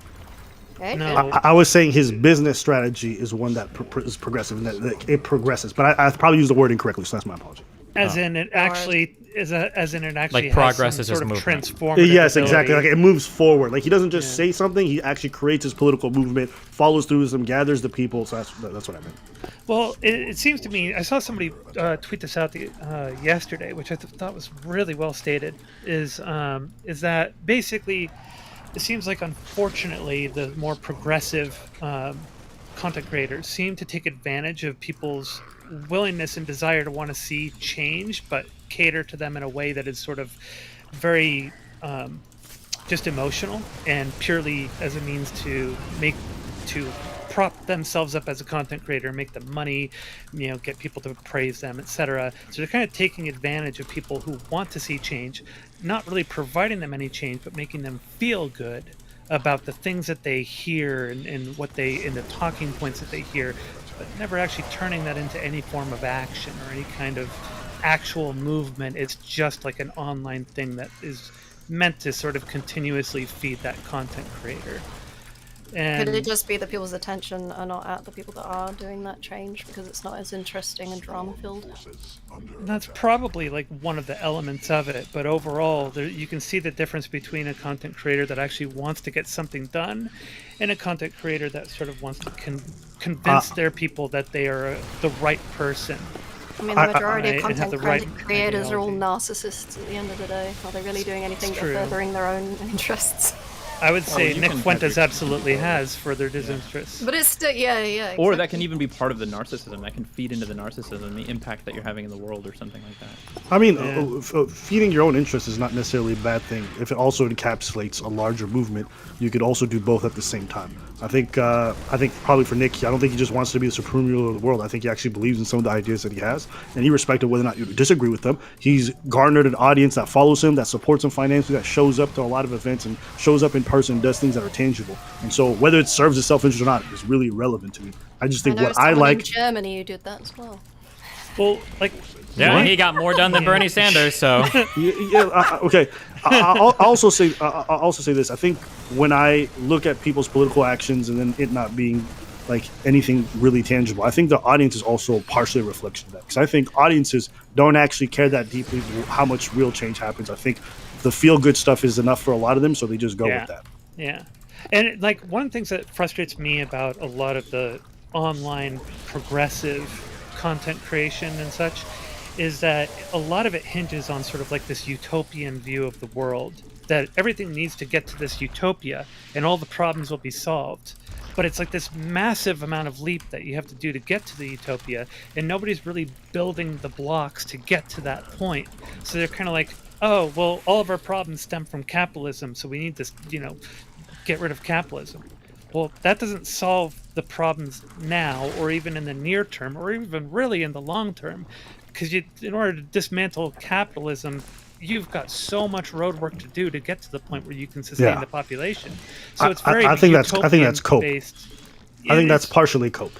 And the reason why I say it's partially cope is I think rather than doing something that's tangible, people focus on the macro because it makes themselves feel better. But they actually have the ability on a micro scale to affect a lot of local positive change. They just choose not to do it because it's, maybe it's more enjoyable to feel like you're talking about larger scale problems, but I also think it's irresponsible. And if you really care, you would start on something small. So I think to some degree people don't care that much. Not as much as they like to believe. People come to this shit like a religion. I took a fucking sociology course. It's just literally sociology like intro to sociology a couple years ago, and that it's as if I had downloaded all of BreadTube to my brain. Like everything they talk about, all their talking points, all their vocabulary, it was all just from like an intro to sociology course. It like really opened my eyes that all these people had all just taken like 1 or 2 sociology courses and are now just sort of uncritically parroting every single talking point, all the shit about abolishing capitalism, all the shit about how we're like living under oppression and systems of oppression under, the government and capitalism and all this shit. Marx had all the right ideas. Capitalism's inherently bad because we're all being exploited and all that stuff. All that shit just came out of like a sociology 1 course. None of these people are, like you said, I don't know, I agree. None of these people are they really care about any of this progress in their local watering holes or anything like that because they're getting, it's like, have you ever met It's the conversation that we had with Darius earlier in here today, where Darius will go and talk about all the changes he wants to make in his life, but he doesn't actually do any of them, but he feels he gets all the good feelings just from talking about it. Exactly. Have you ever met a Christian who's like, I know I'm a good person because I'm a Christian or something like that, or I'm a Christian, that's how I know I'm a good person or something? It's like that same shit. I subscribe to this set of beliefs, therefore I know that I'm like, I'm moral and just. But I think even Christians know that they have to take actions in order to be in alignment with that. Be it going to church, being a lot of them actually donating, be a lot of them doing volunteer work at the church. Like a lot of them do really subscribe. That assumes they're not Christian in name only, and they're actually like reading the Bible or going to church and having a pastor help them or whatever. Because a lot of people will just say they're a Christian, they've found God, and get that psychological burden lifted from them, but then never actually go forward with doing anything in line with their religious views. I would even say religious people probably are responsible for more like good things, charity and shit like that, or religion as a whole, as a system. It's been very I would argue good that at religious organizing. people, be it missionary, like whether you agree with it or not, I think they're much more likely to take actions in line with their values than I think like non-religious people would. Because I think their faith really matters to them, and maybe it's fear, maybe it's a bunch of different other things, but at the end of the day, they do take tangible actions. I would say one thing I have noticed about liberals, and I think this kind of plays into the meme that Sneeko made about all of them looking the same, is that I don't think they actually believe in self-determination or actions that they can actually take in order to make tangible scales on a minor scale, which can then go on to larger. And I think that also reflects, funny enough, in their appearance. I think that's why you see a lot of libs with like blue hair, no shade to Destiny, or like different like color hair, or like crazy looking piercings or tattoos or really fucked up hair. Part of it is like, okay, there's more freedom to be yourself in the liberal like political ideology, but I think a lot of part of it is also like, what's the easiest thing I can change about myself without actually having to enact any real fucking change, right? I dye my hair. I think this might be explained for the same reason that more charitable work gets done through religion. Is just a cultural thing. I think it's more cultural to put boots on grounds and like, put bread in people's mouths and shit like that. Whereas for the progressive stuff, it's all just a cultural aesthetic, and it's not part of the culture to contribute to any local public works or anything like that, because it's all about defeatism and just recognizing, oh, we're fucked, man, we're totally living under the Star Wars empire or whatever. Or that it's a waste to put anything into that system, and so you need to replace the system before you can really do that. Yeah, but and so it maybe they goes have. Maybe farther they have. from Why do step they have zero. that interaction with the political system? But like maybe conservatives don't nearly seem to do the same. To what degree? Like I would argue that I think conservatives. I think we're getting to the point where conservatives are starting to be conspiratorial. For a while, we had progressives that were like, oh man, the system, Debbie Wasserman and Schultz are all trying to circumvent and undermine the progressive system or progressive values. That's why they're sabotaging, burning this, that, or the other. But now we've got conservatives that think that, the deep state in the swamp are circumventing, undermining sort of shit too. So. Okay, I'm actually curious. Do you guys feel like conservatives are better at mobilizing their bases for voting purposes? Like, because I've always understood it as conservatives are generally less of the population. However, they're very effective politically speaking because of actions. Am I incorrect? No, in the United States, conservatives are very effective right now because the system favors them. That's what is like barely keeping them hanging on right now. But didn't they work to make that system favor them? Nope. Was that that's not just a part of concerted that's effort? intrinsically just like giving land the ability to have like a say in voting. That's just a thing that's baked in hardcore to the American system. Okay, and so the like fact is that right gerrymandering now, and stuff like that. everybody gerrymanders. There's no easy way to get to escape like gerrymandering. But the system right now is just set up to favor land over people, and conservatives tend to be more spread out. That's just luck on their part. They didn't even earn that advantage. Like they didn't even like rig the system. That's just like. So there was a book that I read in the early 2000s by Eric Alterman called Why We're Liberals. And one of the things that I felt was really fascinating about that book was he goes into a section about, because he talks a lot about like liberals and being progressive and all the innate infighting, that comes with progressive views, and talked about how conservatives are really good at consolidating and coming together. But one of the things he talked about is one of the major consolidating points for conservatives is that religion is still predominantly conservative, or conservatives are still predominantly religious, and there are a lot of churches that organize around that, and that churches put in a lot of effort to inform their people about important elections coming up, important issues to vote on or vote against, and will do things like do drives to raise funds and help people out and bring them together, and then get buses organized to get people to polling stations and such. And so they have a very strong unifying point to them that just doesn't really exist as much on the progressive or liberal side. But it doesn't come from bad reasons, though, right? So, like, Donald Trump, for example, wouldn't disavow the KKK, but we all just pulled Jeremy Corbyn apart because he didn't react quickly enough to anti-Semitism within his party. So, I mean, like, yeah, we do have the infighting, but it doesn't necessarily come from a bad place. But obviously, it does benefit conservatives. Corbyn's a fucking loser. That was his problem, okay? Not the anti-Semitism thing. Okay, he was incredibly favorable in the polls up until. Yeah, for a little bit, but the anti-Semitism until should have that been. point. I'm pretty sure anti-Semitism should have been following. Maybe you keep saying it in a retarded fucking voice, louder and louder. Somebody will agree with you. I'm not saying. I'm pretty sure anti-Semitism should have been following Corbyn around for like a fucking decade, hasn't it? Like anti-Semitism has been things that people have accused Corbyn and other people in leftist parties and Labour Party in the UK for a long time. I don't think it was like a new thing that was the one thing that shut him down. No, that was a really big part of it, and because he showed weakness in not being quick enough to deal with the issue, that was his downfall. I think the issue is that Corbyn is a fucking loser. Everybody saw him as a fucking loser.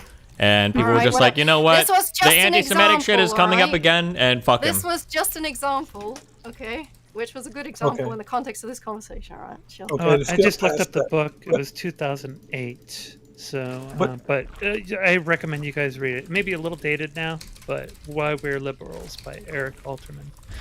Yeah, but Destiny, I'm surprised at your take on this. One of the things you've talked about in the past is like the ability for conservatives to like value community, value family, value like camaraderie and all of those type of things. And that's like the true advantage of conservatives. That can be an advantage, but the only reason conservatives are able to maintain the power they have in the United States right now is because of the structure of our government favoring land over people. That's the only reason. Without that, they would have almost no voice right now. Conservatism is getting less and less popular. It seems to be the case, right? Hillary Clinton won by what, 3 or 4 million votes? Biden won by what, 11 million votes? Like the conservatives are hanging on by the skin of their teeth because the Senate favors land over votes.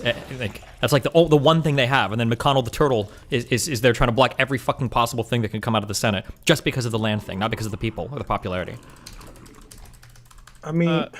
I mean, the conservative popular tallies, I wouldn't say are hanging on by a thread. It's still pretty substantial. It's really? What was the last? 50% of the country still it's in there. Right? What was Kerry versus Bush? Like, what was the last Republican that won the popular vote? I'm curious. They don't win, but it's still substantial. It's substantial, but they're losing by bigger margins. I'm just saying that, like, you can say it's substantial. I'm not saying there are no Republicans. I'm just saying that, like, systemically, the reason why they're able to hold on to the power they do is because right now the system is hardcore favoring land over people. That's the only reason why they've held on as well as they could, right? Like Trump can have a dominating presence in the Senate and the presidency despite losing by what, 4 million votes?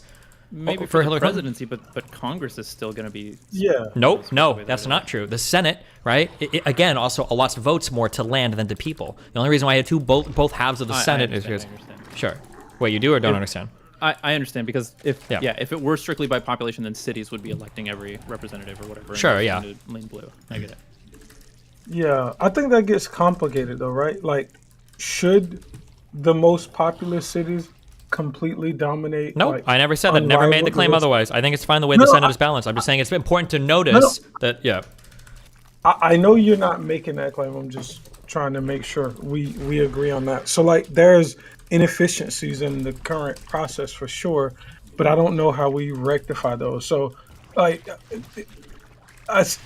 I guess it seemed like you were assigning some level of intent, and maybe you weren't, and I misread No, that. I'll say very clearly, I'm okay with the system set up as is. I don't think that's necessarily a problem. I think that land should be able to vote. I think states do have interests, but it's important to realize that when Republicans are running around screaming like, he won the election, blah, blah, blah. It's like, yeah, he kind of did, but not with the people, with the states, right? Donald Trump was a deeply unpopular president. He lost by, I think, the largest margin of any president that's won an election in the history of the United States. And conservatives are losing popularity in a lot of areas, but structural advantages keep them where they are. I think that's important to recognize. Not saying we should change the structure, but it's important to recognize those things as fact.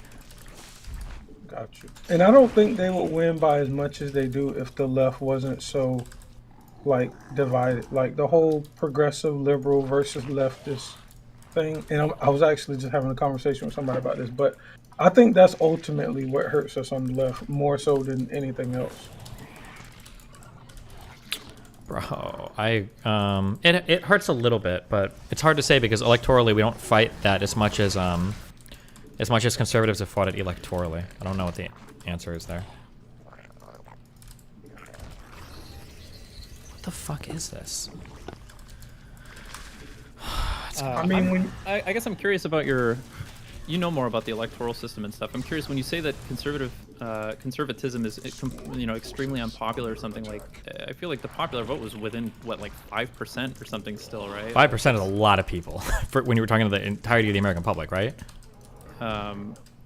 Yeah, but that's to say that something's unpopular if it's almost 50-50. I didn't say it was unpopular. I didn't say there's no conservatives. I'm just saying that like conservatives will all extremely unpopular. Whatever. I'm curious if I said extremely unpopular, then I'm wrong and fucking retarded. I was a fucking retard if I said that. What I'm saying is that they're not winning by massive margins, even when they control all three parts of the fucking executive, legislative, whatever. Even when they're controlling everything, it's not like they're winning by popular mandate. They're winning because they have structural advantages.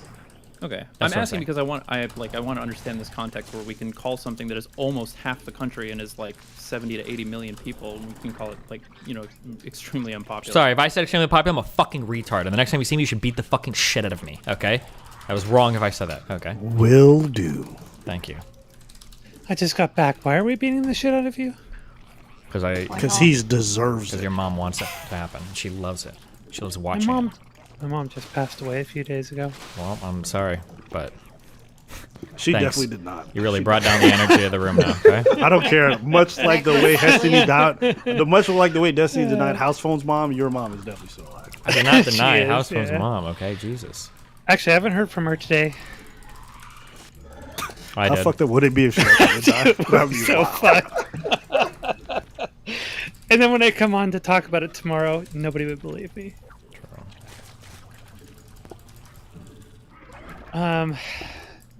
Yeah. Yeah, I heard something that I liked, and that's what caused me to jump in here. What was it? I heard because you were called a person of color? No. It's when you said that people should clean their room. I was like, yo, that's a Jordan Peterson take. This is great. This is awesome. Let me jump in. Oh my fucking god. It's great. Did I say that? Because it's a Jordan or did Peterson take? Did I say something? Or you mean I said something similar? You said that people should focus on micro issues and fixing their communities rather than macros and just trying to like evoke morality upon themselves.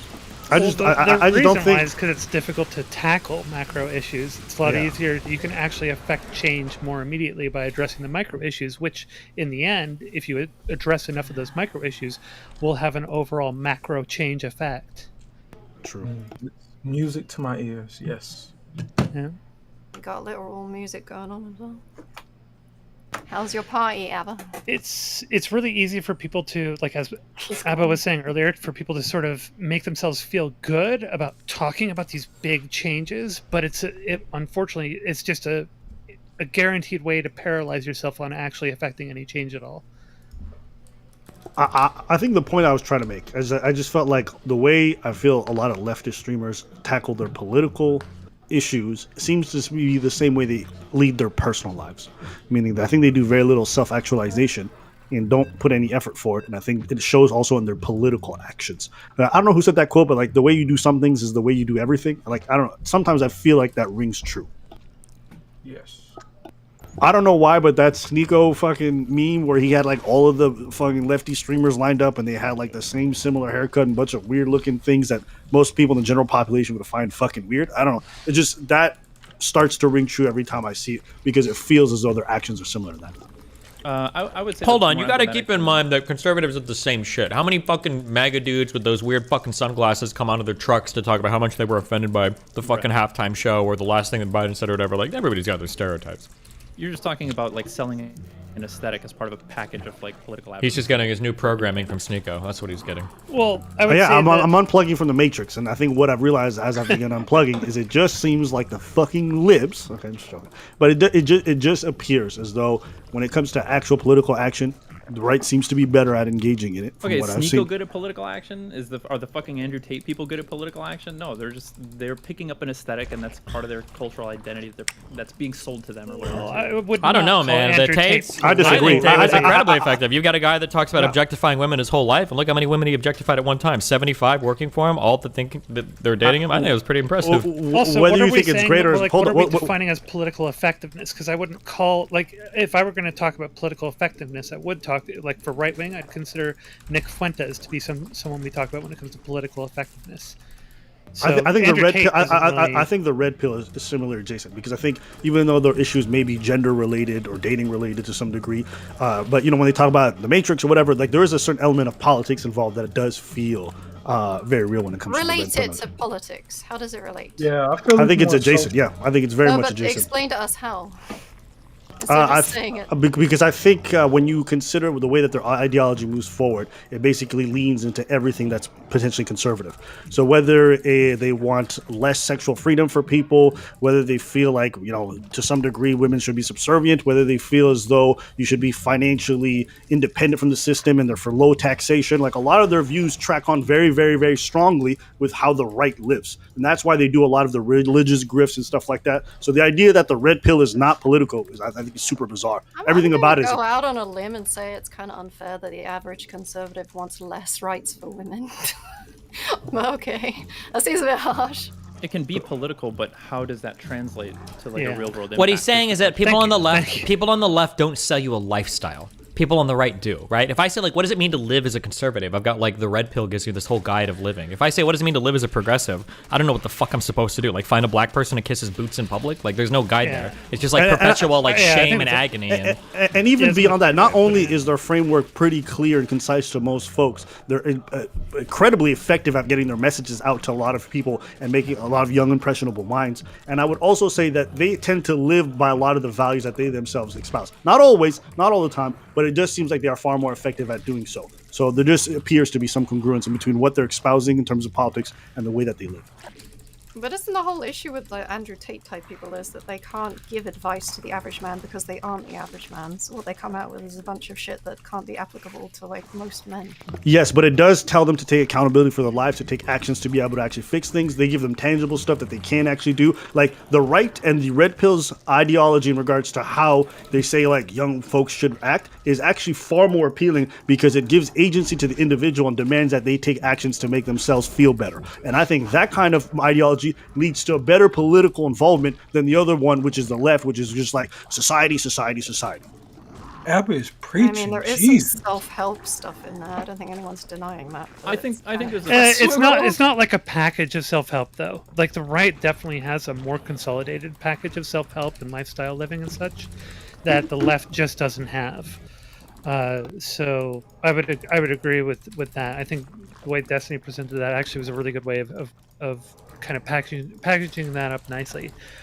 But I still like when I think political effect, like I even though you can be changing people's opinions and like causing a little bit of a social movement, when I think of political effectiveness, the reason why I was thinking of like Nick Fuentes is because I think of somebody who actually gets senators to sign on to their particular like brand of politics and such, and to be part of AFPAC, be funded by AFPAC, and such, where you're actually bringing the politics into the real world politics stage to affect things like what is being drafted for legislation and who's voting on what legislation. To be fair, Or- I don't think Fuentes has gotten that part to where he's like influencing the legislation, but I know he Nah, wants not to. quite.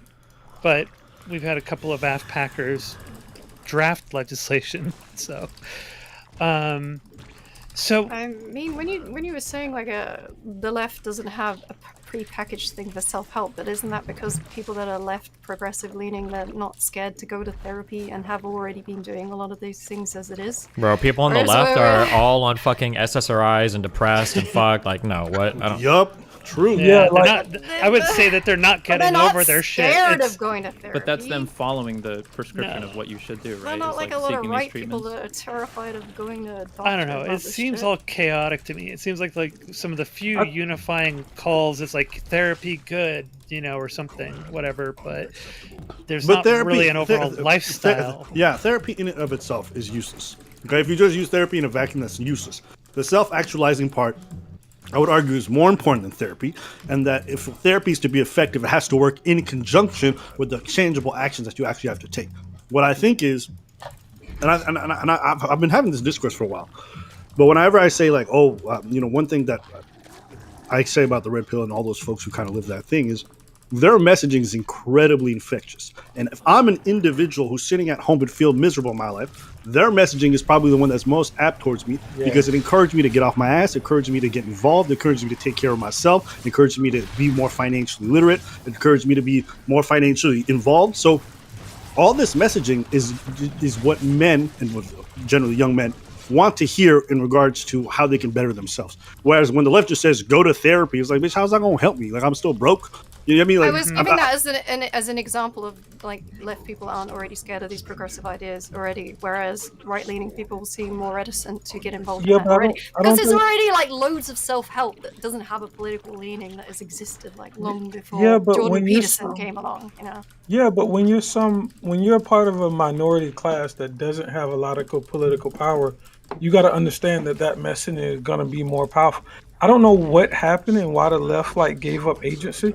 Like the message used to be, hey, you can have agency in the things that you are directly involved in, but root for systemic change. But then as Jordan Peterson became more popular, people started to demonize agency as a whole, and that's where I don't know why the left gave up this ground. But the fact that they ceded all of that power to the What right. is demonization of agency? What does that mean? Like everything is a systemic problem. Nobody can do anything to improve their circumstances. It's all white supremacy, white colonialism, anti-blackness. The individual is. And if they hold on, left-leaning people don't take responsibility of everything. And if they don't endorse that kind of rhetoric, then they're very tacit or very reluctant to actually wail against it effectively. And so it almost seems like they're implied agreeing with it because they refuse to actually speak out against it. I think, there's a few things being missed here. I think the left is like very strong in its advocacy towards like protesting or something like that. We saw that during like BLM, even violent protesting, and even assuming the agency to actually it's better to detriment these systems or businesses because that'll propel some radical change or something like that. In the red pill, they sell their own fucking misery, woe is me stories too about how the reason all these men are, whatever, you know the whole story. Like women are liberated so they don't need the men, so now they can just go fuck around, and now there's all these lonely, sad men or whatever, and that's why this is the cause of your misery. There's a fair mix on both sides, I think, but in general, I think you're right. It may just not be perfectly congruent to compare progressivism, which seeks for direct political advocacy to realize a set of political ideals, versus the red pill, which I think you're right, does offer the individual, here are some things that you can and should do to improve your individual personal quality of life. I just don't think that's the goal of progressivism. But isn't the difference just that we do consider societal systemic oppression and that the right just don't at all? It's not like we blame everything on systemic oppression, it's just that we acknowledge that it is a thing. There's too much on the left. Right? Really? I think there's too much Okay. defeatism, yeah. I don't know. The problem that I see, or not really problem, but a thing that I observed that's a key difference between conservative rhetoric and progressive rhetoric, and it goes back to the individual versus the collective, is that with conservatives they actually really keep things simple, really good at messaging, because the answers tend to be very, very simple, right? and oftentimes are on the individual. Here's what you can do to change something now. Clean your room, get in shape, do these little things, right? It's very addressable, it's very immediate. And with progressives, oftentimes it is focusing on the collective and systemic issues. You want to get an answer to them on like why it is that you're having difficulty in life, why you're not able to, get a partner or whatever, why you can't hold down a job. Their answer is going to be very convoluted, complicated, all these systemic things going on. And here's what Marx said about these systems. And it's just like there's no direct, simple, like easy, here's what you can do right now to give yourself some progress. So Yeah. the conservatives are really good with that messaging, and that's something that progressives need to learn as well. And but unfortunately, the direction it's moved in, I don't see that happening. I don't know if conservatives are good with that so much as there's just a lot of overlap between red pill people and conservatism. I mean, this is I just don't know, man. conservatism overall. Yeah. Like They seem doesn't matter if they're red pill or not. Yeah, they seem great. Like the thing that I took, because people used to always say Gambit is a conservative, and it became a meme because of how I talk about agency. But like the thing that I tell people is, imagine you're a black person and you're on your deathbed, and your children are at your deathbed, right? And they're saying, and imagine you're ultra poor, and your kids are saying, "Hey, Dad, what should we do?" Or "Hey, Mom, what should we do?" You would never prescribe to them, go work for the Democratic Party for the rest of your life, and hopefully some systemic change will twinkle down into you, and then you'll have a better life, right? You tell them actionable steps that they can take to make their lives better. That's the part where we lose to the right, when we just act as if agency isn't important, because it's motivating, like everything that Albert said, and it's practical. So like we have to understand like agency is super important. What are these actionable steps that the red pills people are saying that are actually any good other than work out? Like, what are Oh my God, that's a ton. Well, if you're talking specific, so if there's you're a talking ton that- specifically the red pill, I mean that narrows it down a lot more. But overall, I would say conservatives are better at messaging in simple terms that translate better to people, especially if you're struggling. I agree that they can be quite good at getting the message across. I'm just saying that their messages kind of suck for the most part. Like red pillars, like Andrew Tate say, depression isn't real, but we're trying to say like this isn't a good message to be Kelly Jean, let me give you another example that's not just the gym meme. They'll tell people to go to work and be the best fucking person at work, and you'll get a higher salary at some point. Whereas what people on the left will say is, well, go join a union or some shit like that. Like, and I'm not saying that unions can't be powerful and they haven't done like great things for our country, but they're gonna tell people to do things that are personally actionable. And like go to work and be the best fucking employee you can. You think all the and people more on than the left likely, aren't trying to do the best at their jobs already? I'm not. That's What not does what I'm this saying. I'm talking about the prescription and the message, right? Yeah, I'm just saying it's a useless message. Like, what No, are no, they no. that are It's not. It's not. It's not. It's not. Hold on. It's not. It's not a useless message. Where I have lefties constantly complaining about systemic issues all day long. Me as an individual who wants to take actionable steps to make my life better, I hear from the right, get a good job, make sure your money's in order because that'll eventually bring you to being more attractive to the other party. Get your home in order. Make sure you get your fitness in step. Make sure you start to find ways to make financial freedom a possibility. And the thing that happens is as you take these steps, you actually do notice that your life gets remarkably better. And so you get a feedback loop in where their advice, even though it's maybe basic or simple, is actually having a huge influence on your life. When they're saying stuff like be disciplined and make sure you stick to that stuff, that helps people. People need that kind of framework. The same way a lot of people without any hope need religion, a lot of folks who are young men and who are lost need actionable framework that makes them feel like they have a place in the world, because without that, they're just going to feel lost and they're going to be young adults who don't know where they're supposed to go. I disagree, but I think that the things that you just listed are the most fucking obvious things on the planet. Yeah, but I wouldn't listen to to you because you're not somebody I'd want to emulate. one Hold on. listens to me. Stop talking. Hold on. So let me make this. Yes, but hold up. let me But make when I this see point. somebody who's hyper successful and leads a life I'd actually want to live, then I would want to emulate them. And the problem is most lefties do not lead lives that most people want to actually respect or emulate. So that's the problem. Like I'm not trying to be fucking vouch. Like I'm sorry, it's just not. There's never gonna be a day where I look at fucking the white Tacoma's weeping. And I'm thinking like I want to be that dude. But if I listen to someone like Andrew Tate, even if I find him repulsive, the dude very successful at what he's done, has the money, whatever. For a young man, he sees those markers of success, and that's much more something he would want to emulate over someone like Vouch, and that's why they have different. Bad. Just like seeing like that kind of wealth as a marker of success, and therefore I want to emulate that. Like, what kind of how is that bad? ideal is that? Wait, hold on. Think Can she about explain why is it bad? Can you explain why it's bad? Yeah. Because why should your focus in life only be to try and become rich, which is incredibly unlikely? Listen, not listen, everyone's gonna get a Bugatti. Kelly, no, okay? Kelly. Come I grew up with a saying from my dad. My dad said, "Anyone who says money can't buy happiness doesn't fucking have any." Like, No, but if there's a thing, certain if there's a point thing at in which life it that you doesn't make that want, much difference. money will facilitate it. That's the point. So also, I don't think it's like. I want to talk about. I want to kind of. Population that's going to be fucking entertained. I also want to point out to like the effectiveness of messaging, right? So you got somebody who's struggling to keep a roof over their head, living paycheck to paycheck. What answer do you think is going to be the better message for them that's more than likely to bring them to your ideology or what you're talking about? Living paycheck to paycheck. Let me finish. Okay. Capitalism is what's screwing you over, or hey, here's what you can actually do. Here's what you can actually do to maximize what you've got right now. What do you think is the better message? Because that person, I can guarantee you, does not know how to smash capitalism overnight to make their life better. So the simpler answer. Well, but we're talking about effective messaging. What's going to be more likely to bring them to you to seek more of your help or more of your information? I mean, it's right? incredibly attractive. Yeah, it's like a honeypot thing. I can see a lot of people being it's like, a means to nice. to whatever it is But that it's you want. very unattainable. Obviously, well, hold up. Hang on, no, because it doesn't go that way. They look at what the unattainable things are that you have, envy it, but then they tell you, here are the baby steps to just get more of what you've already got and use that to get even more.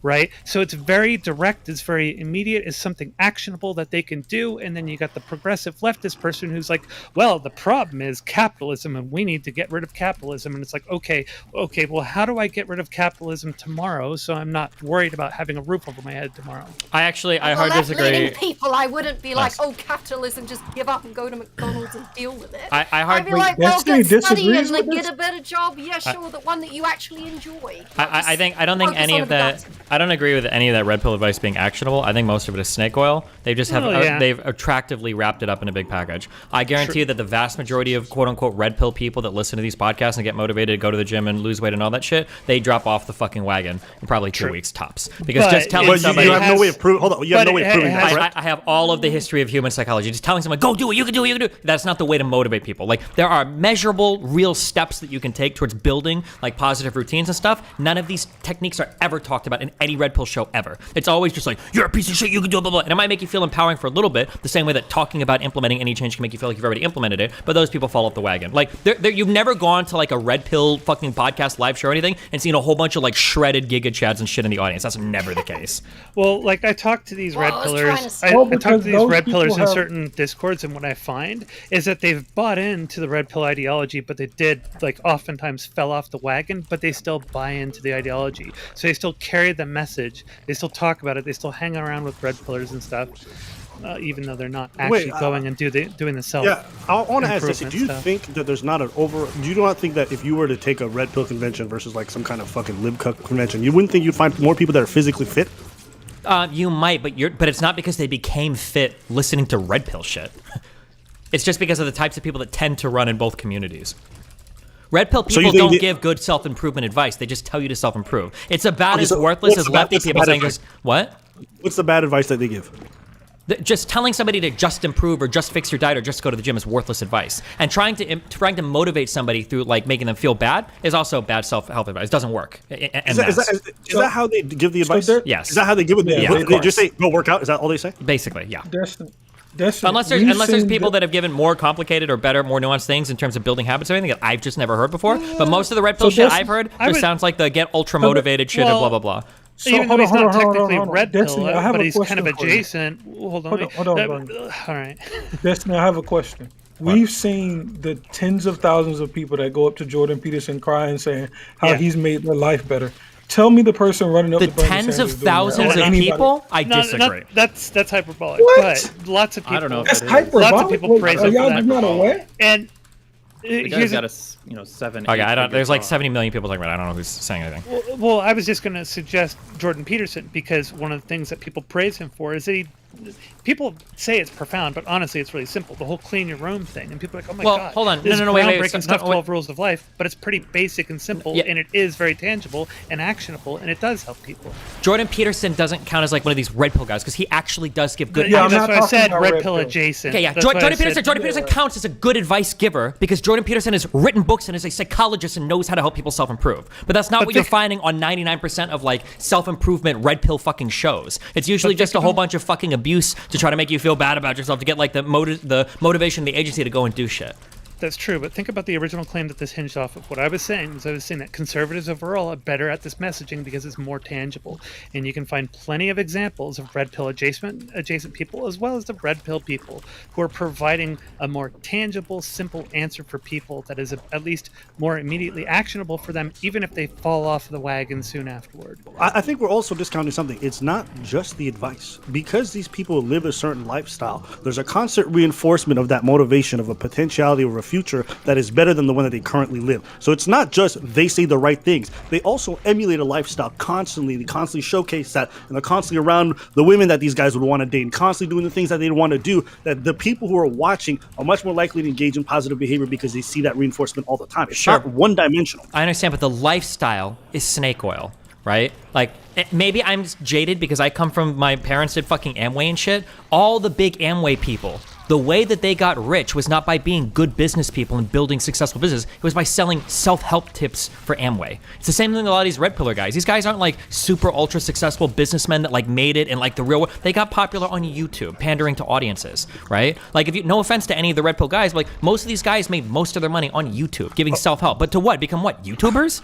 Like, hold on. I would agree with you on the financial point. I do not agree with you on the fitness point. I do not believe that the actionable step that you have to take to make your physical health substantially better is as complicated as trying to get rich from scratch. That's not the same thing. If someone's constantly reinforcing to me how I need to get physically in shape, and then by doing so, this unlocks different things and this and that, and they're constantly doing that, I don't have to create a business plan. I don't have to do the most complicated thing. I have to essentially change my diet and then go to the gym a bit consistently. Now, maybe I won't get to the point where I'm super ripped, but I will make improvements just by fucking showing up on a regular basis. So I reject the notion that just because they give bad advice on a financial level, which I do agree with you, that it doesn't translate to make their lives markedly better in other areas. Just by showing up on a regular basis. I'm like this participation trophy of fitness. It's not just a participation trophy. If you take somebody who never goes to the gym ever versus someone who does and tries to make an effort for their diet, you're going to have substantially better results with the person who does. I'm not saying that they're going to turn into fucking Sylvester Stallone, but there's actually incremental change that does happen to people who take a small amount of time at the gym on a semi-regular basis. Sure. I mean, the gym. And also, part was the only bit I wouldn't there's shit a on. biological Everything thing that else, changes as well, because just by the virtue of you doing the physical activities, you actually get a biological response that's almost instantaneous. So Nobody is saying the gym is bad, Abba. We agree on that part. Hold up, that's not what I said. You Everything don't listen very well, so every time you reply, it has nothing to do with what I just said. But what I was going on gonna. about the gym. Okay, go ahead, Kelly. Make your point. I'm saying we all agree with you when it comes to the fitness and health and the gym stuff, but it's the other stuff we don't agree with. Yeah, like don't let the men in. He's just talking about the distinction between like selling something that is actionable to an individual for how to change their immediate circumstances. Yeah, but we all versus... agree with it, right? With the No, gym. you don't. No, you don't. Destiny just sat here and basically said that most of their advice is snake oil and unuseful, and I would disagree. No, but he agrees with the gym stuff You don't as even well. know the second half of what I was gonna say when I No, talked but I about know a that he distinction. agrees with that because he spoke about it before. Doesn't matter what he agrees with. We're talking about. Okay. Hold on. I'm just gonna ignore what she said because she's going off pointless points. But Destiny, when you said they don't give good advice that actually makes their lives markedly better, I would argue that both on a dating standpoint and to fuck women, as you say, not to actually have relationships, but to fuck women. I do think they give these guys better opportunities as well as for fitness related stuff and things like that. And confidence, which helps them out in every other thing that they do. Mans is not participating in this conversation. He's fucking. Never mind. Don't blame him, honestly, for that, or he hasn't realised that he's muted. I understand what you mean. I do think that, yeah, you're right. I think left-leaning people are worse about giving actionable individual you know, advice or whatever. But I do think that like red pill and progressivism, like, you know how progressivism, they just like sell fucking opiating people based on their systemic oppression. They're black people. The reason your life sucks and you don't have everything you want is because the system is just stacked against you. I think the red pill does that as well. They're like, you know, they're lonely man. You're just lonely because of social media and sexual liberation of women, and they can have jobs now. They don't have But to Supreme, I think that's only a part of it. I think a part of it is not giving like personal prescriptions. I think the other part that me and Ab are talking about is the demonization of agency as well. It's not just that left-wing people don't think there's talk about demonization of agency on the left. What? Oh, If you there bring definitely that- is. What? Okay, go ahead. Go ahead, Gambit. Yeah, if you talk in any space of love people, and I don't mean just Twitter and Twitch and shit. I'm talking about real life offline people. They will demonize you if you say that some people should take agency in their own hands, especially if it's a minority group. Demonize you for taking some agency in your own hands? No, they demonize you for prophesizing that people should take agency. Absolutely. As if that's Well, they do impossible. demonize individualism, right? So they see that as being very liberal, and that's, you know, not appropriate. That is anti-progressive, etc. Because in order to be progressive, we have to be more collective in our approach to things and tackle things on a system. Yep. Or even telling people to take accountability when it comes to certain aspects of their life that are unpleasant or not going well. Instead of like actually being supportive of that kind of messaging, they'll just be like, "Well, that's unfair. You talk about the system, the systemic racism." I'm like, the entire messaging is always focused on the systemic stuff rather than the personal, actionable stuff. So when you say the demonization of agency, that's where it comes from. It comes from the one-sided discussions that they traditionally have, and then the rejection of like personal accountability when it comes to a lot of circumstances. Like take rape for example. You can't even say anybody may have contributed to certain that situations. Andrew Tate saying women who've been raped should take Okay, so I'm going to finish my point. responsibility So for you it. just interrupted with something that had nothing to do with what I just said. And Was what I that was trying to say Yo, is who is basically Kelly even on Jean? the What is topics this? of rape, right? If you tell Abba people any talks about actionable, it, right? if you tell people any actionable steps they can take in order to protect themselves and make sure they're good, people are saying you're creating rape culture or stupid stuff like that. That is the demonization of agency. Yes, exactly. I'm sorry, can you run that one? Well, like, Okay. So I'll just say one more time. So I'll just like, repeat it so he can hear it. But basically, what I was There's a trying to say. difference between giving like you know, Good advice luck. to people to like potentially stop them from getting raped, I guess, and then Andrew Tate saying Kelly, rape victims need to take responsibility. Has anyone told you? Hold on. Kelly. I'm just curious. Kelly, has anyone told you? Mentioned rape, so Yeah, I'm Kelly. giving that as Has anyone ever told you you have like Mr. Girl levels of like listening skills? No, Abba, you just talk a lot. That's all. Okay. Well, you talk a lot too, but just nobody knows what you're talking about. It's not a bad thing, but I'm just saying. It Everyone's is bad when dropping- you do it because you just derail conversations all the time. Oh, I was talking about something you literally just said. Well, he's talking about the left's or progressives' overall demonization of agency and individuals in the individual, and so I know what it's he was not talking fair to about. compare that to Andrew Tate because he's not Yeah. using Didn't- Andrew Tate didn't- as an argument. Didn't Destiny just tweet something as simple as, yo, you shouldn't engage in sex if you can't have complicated conversations around boundaries, and the entire world went bananas? Like it's ridiculous what like the left does with demonization of agents. Like it's obvious that if you're not a person that's ready to have some of these complex topics, then maybe engaging in sex isn't something you should do, and you should prioritize trying to figure out. People took how issue to- with that not because agency was being demonized, it's because they perceived that the focus was on the wrong party taking the agency to do or not do something. In this Yes, case, because in he this case, it was focused on the issue with the because he person focused stealthing on the after, you victim's know. agency that they could have used. He didn't say that they were to blame for rape, or I can't remember what the situation was, but he didn't say they were to blame for it. He just said, "Hey, here's a pointer on maybe how you could avoid these situations in the future." The And it problem became is this that a lot of the advice that's given to like avoid these things in the future is just really obvious shit, and it just comes across as patronizing. Like, I'm not saying that there can't be some useful advice, because there definitely can. But what I was talking about more like hyperbolic statements, like what Andrew Tate said, because he is a red pillar and that is the side of where it's come from. I never meant that Abba specifically was saying that kind of shit. But it's like, sometimes, like, is that helpful? How does that help if we ask women to take responsibility for their rape? How does it help to tell men over and over again, don't rape?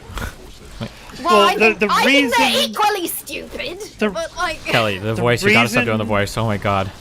The reason why we have the reason why there's such a negative reaction to that type of advice is because historically we've had a long issue of people. I don't know what to do. I can't have 20,000 fucking people. This conversation is so fucking autistic. Holy shit. It's like...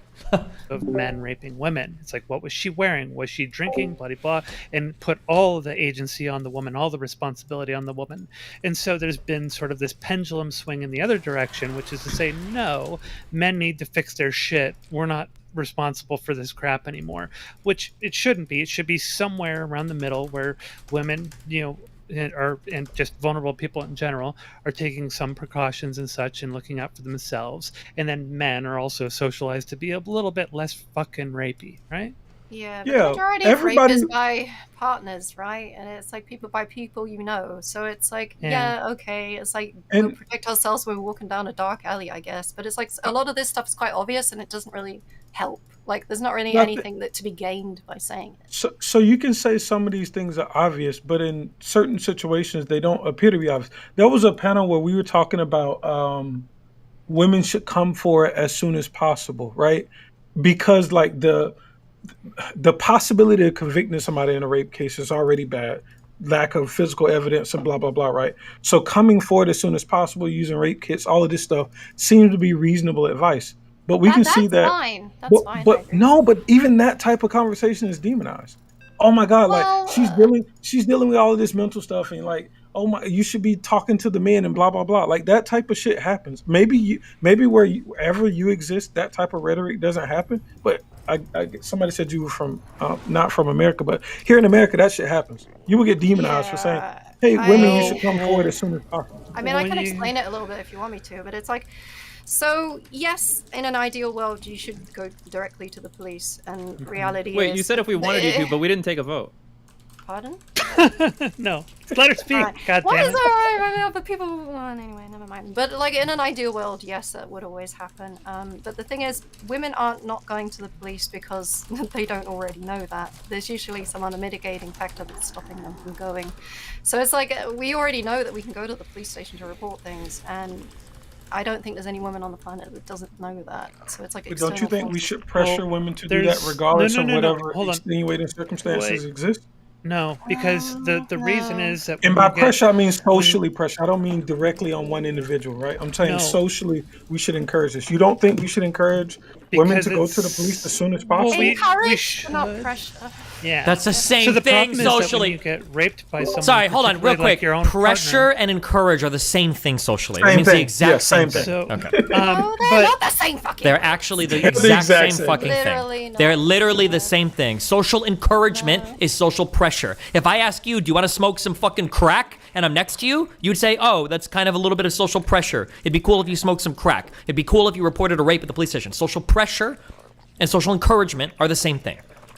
So I don't know about the that. problem. So Really I think we should encourage or pressure, however you put it. But the thing to keep in mind is that when people get raped, oftentimes by their partners, there's a psychological thing that you end up dealing with, which is you kind of a lot of times you end up convincing yourself or trying to convince yourself that there wasn't something wrong or that it was something that you did or something like that. There's a lot of psychology behind it, so it oftentimes takes some time to work through that psychology to get to the point where you actually realize, oh fuck, this really was. Yeah, there's a lot of psychology behind not raping somebody too. You're horny, you're stupid, you're desperate, whatever. Yeah, of course, but that doesn't mean that you just give up on it. Otherwise, we should just not try to do anything for anything ever, because there's a lot of psychology and pressure behind everything. Yeah, I think that we should encourage people to come forward as soon as possible. But we also have to understand why it is that they often don't. There are other mitigating factors as well. I agree, which is why I said we should try to publicly pressure, or the other word that y'all want to use, but we should try to publicly pressure the people to come forward so that messaging becomes more like more tangible to them than all the other mental things that are happening. Because the likelihood of having a conviction after 5 years when you come forward, and I'm not saying that we shouldn't call out people that do these things, blah blah blah, but when we do wait this amount of time, it becomes unlikely that a person will have to serve any type of punishment or there'll be any type of justice, right? So I do think it would be good if there were more things put in place so that women would feel more comfortable to go do that. Because going to the police station, which is always a majority male, it's just like I've had to do it. It was not a fun experience. If there were more like clinics or some kind of options that you could go to that weren't like going to the male-dominated police station all the time, that would also be good. It's not like the best experience. I don't think so. I don't think that this is a really good measure of like demonizing agency so much as it is like a double standard for men and women. People just expecting less from women than they are from men, which I think happens in left-leaning spaces for sure. Because I think people expect the agency of men to look for signals of rejection and respect them or whatever the fuck, but then they don't expect women to like give them strongly or something like that. I don't think this is like a blanket, you know, whatever, removing of agency from individuals and promoting that as a virtue. Yeah. I mean, I had a really good conversation yesterday with some friends talking about that, and like this, because we had like half the group call was women and half the group call was men. It was really interesting to see just a vast different understanding and perspective of like what like men see in certain actions versus what women see in certain actions. Talking about actually the conversation with who was it who the whole thing brought the girl over after a date and she said that's a nice countertop, and he said, you know, it looked nicer with you on it. Aziz. Yeah, and like unanimously the men in the call were like, oh yeah, that he's testing to see if she wants to fuck, and her jumping on it is confirmation, right? Unanimously they said that, and the women in the call were like, what, are you fucking crazy? No, I would just be playful or something if a guy said no that. shot. I don't even believe the women believe that. If the women said that, then they're so fucking stupid. All of them need permanent fucking caretakers, and they should be adopted by the state. And so yeah, there's like very different understanding of both sending and receiving signals from men to women. And that's something that, you know, so I think that's something that should definitely be talked about a lot more and opened up about, and just so that there's more cross-pollination of the differences between the way men see things and what they're looking for, and the difference between how women see things and what they're looking for. And I think that would help out in that equation. Zoe, you know I love you, right? Like, were the women involved in this like, were they people that go outside often? Like, I find it hard to believe that a panel of women would have thought that wasn't like trying to hit on them in some way. Like, are you saying that every woman that was in this panel that you're talking about just assumed it was pretty? I mean, it was a small like call, right? But yeah, it was evenly divided, men to women, and but yeah, it was they pretty much were like, "What? What are you talking about?" So yeah. Well, they haven't gotten the claw, so you know. Supreme, do you feel like now that you've listened a little bit more, do you feel like there is some element of the left that demonizes agency?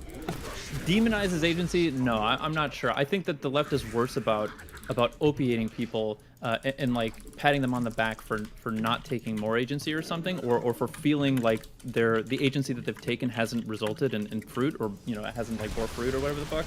But demonizing agency, I'm not so sure. I have seen some examples of what you're talking about where people have a really shallow, because ultimately what I think the distinction is that like on the left we tend to focus more on certain things where like individual agency is not. There are certain problems in society where that can't be solved by individual agency, but people have some people I have seen have a shallow engagement with that, where they say stuff like charity is a band-aid, charity can't be the fix for this, and then they extend that to say charity is useless. It's like no, good things can come out of charity.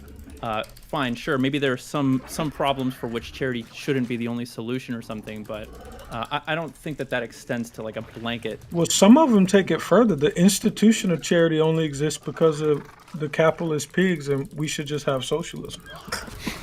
Sure, yeah. And I would say, yeah, the further left you go, the more I think that there's not a demonization of agency, but that agency is completely removed from people on the bottom or something like that, and we can have no expectations of individuals. I understand what you mean.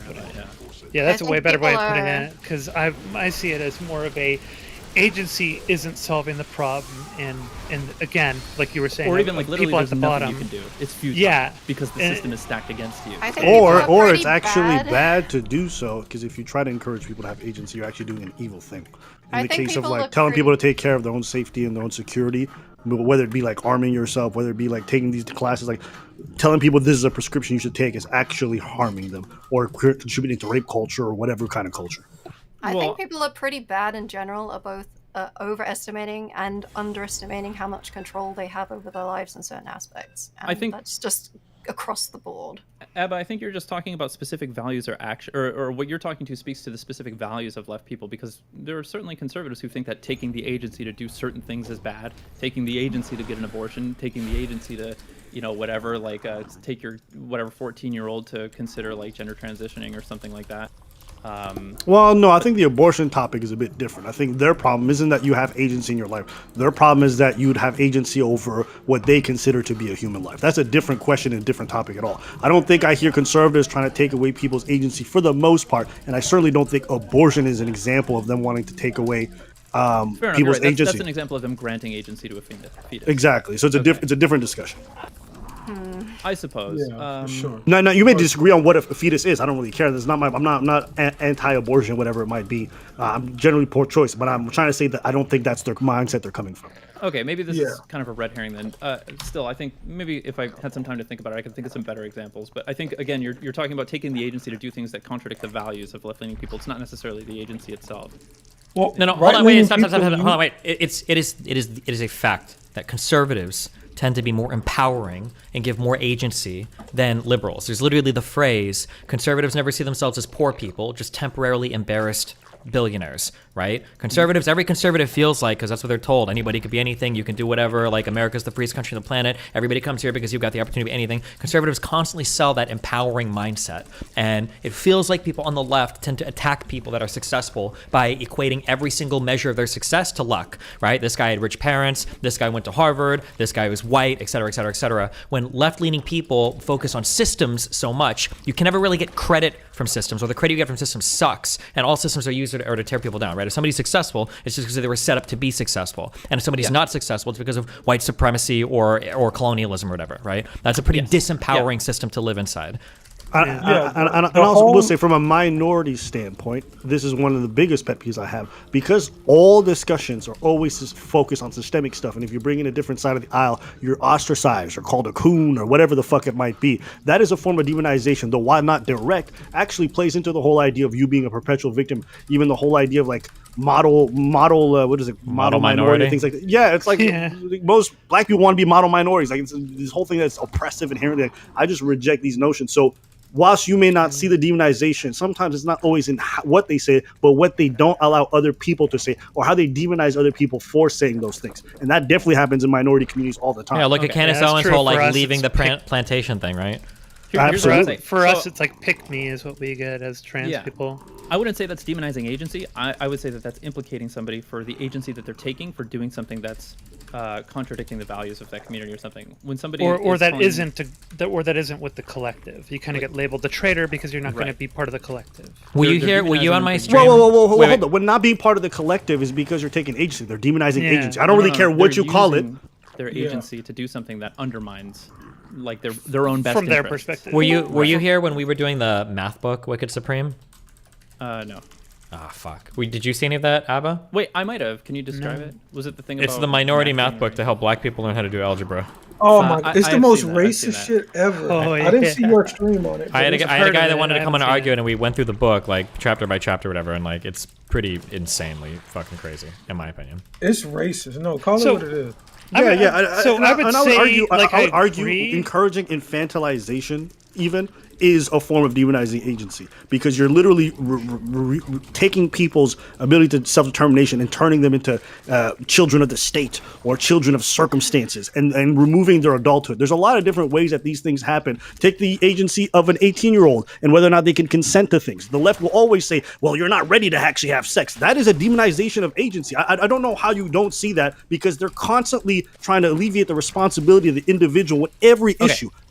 I think I can answer this. I think I'm just being autistic about your use of the word demonization. I think I agreed with this. I feel like I already talked about this a lot, where I said you're right. I think the left does more to sort of try to remove the agency or like opiate people or fucking, pat them on the back for things not working out and saying, don't worry, no matter how much agency you express here, you wouldn't have gotten your way because the system is stacked against you. I agree with that. But I don't think necessarily, like, demonizing agency, I would say, is if you ever do anything, it's a bad thing. Well, no. That's a weird way. Let me bridge the gap. That's a weird way to take it. it. Hold on, because you posed that to me. When I say demonization, basically by the definition, it's making something seem wicked or threatening or bad. That's what it means. That's what it means. And so when someone is 19 or 20, they want to fuck somebody, but then people are like, you're not ready. You've just done a bad thing or something bad has happened to you. Yes, they're basically saying that you don't have the ability to consent. You don't have the ability to make an adult. That is removing people's agency and making it seem like it's a bad thing that they want to be able to make these choices. So I would call that the demonization of agency. Yes, absolutely. Yes. No, yeah, I don't know. I think there's still a disconnect. Okay. So I think you can call it like stigmatizing. You can use a different word. It's the same. Not meaning, even though. stigmatizing. It's more like just coming up with reasons why a person's agency is irrelevant or that it has no use or something like that. It's removing a person's agency. Stigmatized. So this is what I'm thinking. So Supreme, I think you're seeing like demonization of agency would be a much more explicit and direct thing of like agency bad, doing anything independent of the group is bad. But a lot of leftists actually do think that independence and agency are necessary and a good thing at times. The question is, do they agree with the type of agency you have taken? And when they don't agree with it, that's when they demonize you and label you as like, a traitor or, a C word or. I don't think I don't think this is what we're talking about. I think we're just talking about in general, how much control does somebody have over their destiny? That's essentially what we're talking about. And conservatives try to make it sound like everybody is like the master of their own destiny. They can do whatever they want. And people on the left sometimes make it seem like you're just a victim of the system and nothing you can do is ever going to change that. Yes. I said that about 10 minutes ago that people underestimate the amount of control they have over them. That's the whole political landscape, right? Conservatives want decisions to be made as local as possible. And as leftists, we think that there are some things that are best left up to the state or federal government, right? Because it's not reasonable to leave that into the hands of individuals. And that turmoil or fight is where a lot of this happens. And some people incorrectly place too many things at the level of the state, and that's where conservatives win. I mean, there's a reason why all the gym shit right now is associated with the right and health at every size is associated with the left. That's all I'll say. Yes. Exactly. Wait, what stuff? Sorry, I missed that. The gym stuff on the right, what stuff on the left? Health at every size. Oh, health at every size. Yeah. Yeah, fair. Yeah, certainly. I think this disparity exists. But even then, that's promoting a person's agency to eat whatever the fuck they want. No, stop. That's attacking a person's agency to lose weight because you're going to be a victim of no matter what. Your metabolism is always fucked and there's nothing you can do about it. No, it's not. It's attacking... I can't tell if you're trolling right now. It's okay. I'm playing StarCraft, so I'm getting triggered if you're I'm sorry, trolling the me. healthy at every size is about it's about discouraging people from making fun of other people for being fat or judging other people for being fat. It's about giving the agency to people to be as unhealthy as they want. No, it's I think also the message is a removing disaster. It's like the ACAP message, right? It's like also the message is removing terrible. Wait, Healthy at any size? what part about that do you disagree with? Health at every size is saying you can be healthy and beautiful no matter what size you are, and it's okay. It's okay to be a victim of your body, or it's okay to be a victim of hypothyroidism. It's okay to be a victim of your fast metabolism. There's nothing you can do to change it. That's okay. The more extreme versions of health at every size are that. That's not a celebration of agency. It's a direct contradiction. Slogan. Yeah, and it's the slogan that's a real problem, kind of like ACAB, right? Those Okay, kinds of yeah, slogans you're right. are not I think helpful. there are definitely parts where it's like, yeah, it's just part of your biology. There's nothing you can do about it. You're just gonna be fat. You're right. That part of it, sure. I guess there's other parts of it where people talk about being fat phobic or something like that. I think that's more about judging people for their life choices or something. But yeah, sure. Yeah, these general like feel-good slogans are, I don't know, they just seem like they're giving people a lot of excuses to not try and do things that are better for themselves. I mean, the reality is a lot of people are really unhealthy, though. They just don't necessarily look it. And a lot of fat people get dogged on for being lazy, etc., when other people are just as lazy and useless and worthless human beings as the fat people. Yeah, but it's the biggest whataboutism picked ever. It doesn't matter. It doesn't matter. For being lazy and procrastinating too.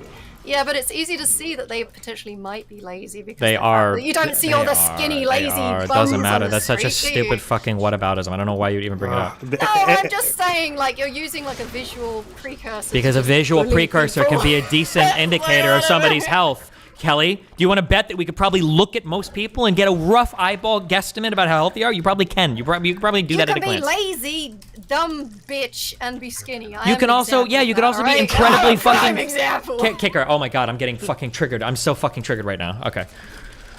I would say that generally, yeah, you can eyeball someone and get a pretty good idea of whether or not they are healthy or unhealthy. Sorry. Generally Can speaking, you right? Like I think that's pretty reasonable. Yeah, It's no pretty shit. realistic. It's fucking reasonable. Obviously, they're outliers. You know, you can have cancer or something that isn't quite shown on the surface. Or Yeah, something true. Like that. Wow. Any number Oh of my things. God. You could But have those are AIDS and not outliers. see it. True. Yeah. What other things do we want to bring up that obviously we would all I agree said with? they're outliers. Yeah, then why I bring said them they're up? outliers. They're not I'm agreeing outliers. It's with you. ridiculous Jesus. examples, right? Oh. You could have an alien that agreeing possesses your with body you. and a fungal But infection about hold to up. turn you into a zombie. Can I just I'm appreciate? agreeing And with you. you might have been trolling. Saying they're outliers. You might have been trolling. Christ. I don't know, but I think this is actually some part of the rhetoric on the left that turns people off because it almost, even though that's not what you were trying to do, it almost sounds like you guys are denying basic truths or basically running interference for things that we all know are bad, and by doing the most disingenuous ways or some of the ways that seem to appear the most slimy. So like most people who witness these conversations, like what Kelly said, people had seen on CNN and every other news network where people are like, basically touting out the fat acceptance, and the talking points are the same. And when you hear it, you just like, why would you say this stuff? Literally everybody listening knows this is pretty much a lie, and it turns people off from the message of the left because it just sounds so pathetic. Does the left do that more than the right, though? I think the left has on social issues. I would say yes. The left has a big problem with reality denial sometimes. Yes, but the right does too. Right? It just depends on the issue. But for social issues, it seems like the left has a big problem. Okay, that's a fair qualifier. The right does it with like scientific issues for sure, but nobody cares as much about that shit. Like I'm in a lot of right-wing spaces. I work with like the local Republicans and stuff like that. Some of our biggest issues come down to the fact that everybody does focus on like being social shit. shit. Everyone wants everything. Like, look at the fucking the responses to like social media and shit. Everybody wants to make their own platform. Nobody can just get on the same page and be like, okay, fucking Billy made the first platform. Let's all just go there. No, like there's like 12 fucking answers to Twitch and Twitter and all this crap. It's kind of a big I would issue. say the health at every side stuff is like science denialism, right? To some degree. I guess it can happen on the left, but that's also a much further left thing. I guess I was confusing health at every size versus like beauty on the inside. You say so. So here's the problem. You say it's a much further left thing, and I don't necessarily disagree. The problem is the left refuses to disavow this stuff. So you look like you're adjacent to it, or you're into it, or you're just quiet about it because you agree. And so the left has been like that about a lot of social issues. They were actually like that with defund the police initially. Like a lot of them probably did disagree, but because they didn't say anything, it made the whole left look bad. Or I just remember that Bernie moment where he got cooked on stage, and most of the leftists didn't barely say anything, and like everybody knew that was markedly wrong, but because they didn't want to appear to make like super progressives mad, they ended up looking like retards themselves. And so they look like they're all part of the same movement. Their inability to disavow some of the more extreme rhetoric is what leads to them being then judged by that most extreme stuff. Yeah, that is true. That's an issue. That's something I just frustrates the hell out of me. Yeah. Yeah, I think the Kenosha riots, I guess that came up earlier today. I wanted to call in and ask you, Destiny, about like when can we say that it's actually like a moral good if people are causing wanton destruction of your local community to go in armed and like defend the fucking, I think as an American, depending on the society and because of the society that we sit in, I think you always have the moral authority to do that. I think you should be able to defend your property with your life. Fuck it. Right. Yeah. Yeah, and I would even say that it's like a moral good. Yeah, of course, I would say so. Yeah, I would. Yeah. If that means that white militiamen need to no, step to do the thing. Ultimately, I think like a lot of the people that participated in the Kenosha riots, I think ultimately like left-leaning people, part of the aesthetic that Democrats sell or that is sold in liberalism or something is like moral superiority that's secular over conservatives or something like that. And so I do think that there's maybe a propensity to start accepting things that seem nicer on its face or something. That's probably what has more to do with things like. Like people accepting that riots are good or something like that if it tears down an oppressive system. Probably most of those people were Democrats before then or something like that. But then I think there was a lot of bandwagoning and like wrangling by more further leftists or something like that sort of took advantage of the goodwill of like left-leaning people at large.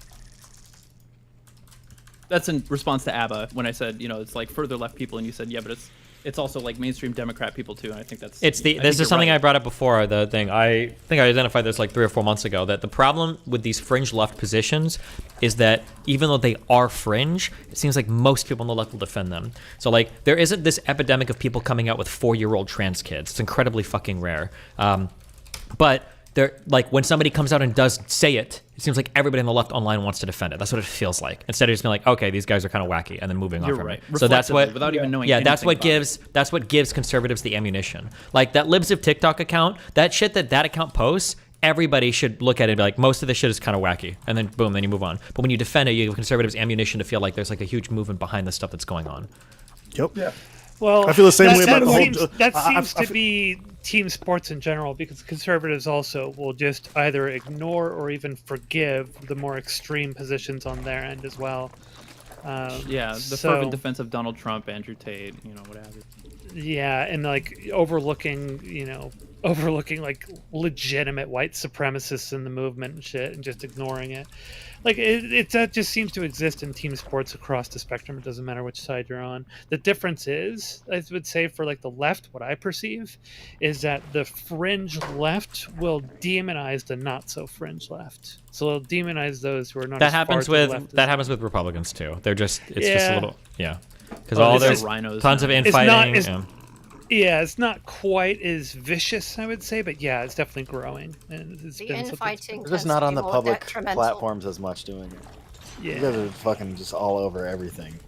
It tends to be more detrimental on the Put all left your when it shit out there. happens. Yeah. Okay, you just keep. I mean, I don't know. We're saying that now, but in 1 year, like the Republican Party might be torn asunder from the fucking Trump shit. So we'll see. Are they getting them each other fired from each other's jobs? It's not about getting fired from jobs. Like I'm pretty sure. Didn't Trump just call DeSantis a fucking groomer? Yeah, and he also called him. yeah. He called him Meatball Ron, which I think is a great. He hasn't even declared the fucking. Yeah, run. so that shit That's might true. be, It may be. that might be like the saying that he most should run fucking is pretty bloody pissing fucking primary like in conservative history. Yeah, I think enjoying if you compare the entire gamut of like the left-leaning representatives in Congress, from the squad to the most establishment Dems or whatever, compared to the right, yeah, it definitely looks like there's a lot more cohesion on the left right now. Nah. Oh, there's a massive war going What? on the right now. Have you heard of like MTG and George Santos and fucking holy shit, Matt Gaetz? Yeah, there's for kind the of a lot going on. mainstream politics, it's a massive fucking war in What's the conservative furthest land right left now. congressperson, GSU Gambit? Hello, Mel. AOC is a AOC. DemSoc, right? So AOC would be the Yo. furthest. left. Yeah, and how does AOC Hi. look compared to the rest of our party? How does she vote in line with them? Is there a lot of like, is there a rift between AOC and the rest of the, the Democrats? Oh, well, when you say party, if you only talk about the politicians themselves, then maybe, yeah, I could definitely agree with you on that. Because they couldn't even confirm like a minority leader, right? So, yeah, if we're talking... That was fucking wild. Yeah, if we're talking just the politicians themselves, then yes. Wait, can I ask But if- something? Yeah, you joined earlier, so This I wanted is to hear what you said. this is not the trauma talk, is it? Did it move on to something else? We moved on like 7 different topics. Oh my god. Okay. What did I miss? Well, hold, what you were could here go back to earlier, the and I think trauma you wanted topic. to jump in. So, talk about trauma? what did you want to bring up earlier when you joined? No, She's I just gonna didn't complain about me understand traumatizing her again, probably. She does this every fucking time we talk to friends. I just don't understand a lot of people saying retarded shit. Okay. And I just wanted to see it from I just want to hear them say it so I can judge What was if the they're retarded retarded? or not. What was the retarded shit you heard earlier that bothered you? I don't understand why people don't believe that people can have different responses to experiences. Who I don't said understand that? I think that- some people just everyone like experiences like the same or like a similar reaction or like the same reaction to something happening. I don't think anybody here has that perspective anymore. I think that was more Brittany's side of things, so. Oh, okay, but Brittany was here earlier. Fuck. Yeah. Well, you joined like 2 hours ago and you didn't fucking say anything. But because everyone was screaming. Yeah, welcome to my fucking Discord. What should I scream? And then Kill, die, die! Yes. Yeah, exactly. Is that a scream? Is that a Swedish scream? It's cute. Why? If you're in a burning building in Sweden, is that what I should do? I should go.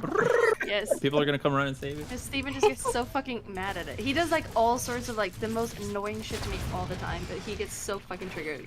Please tell us all about it. I Yeah. want to know.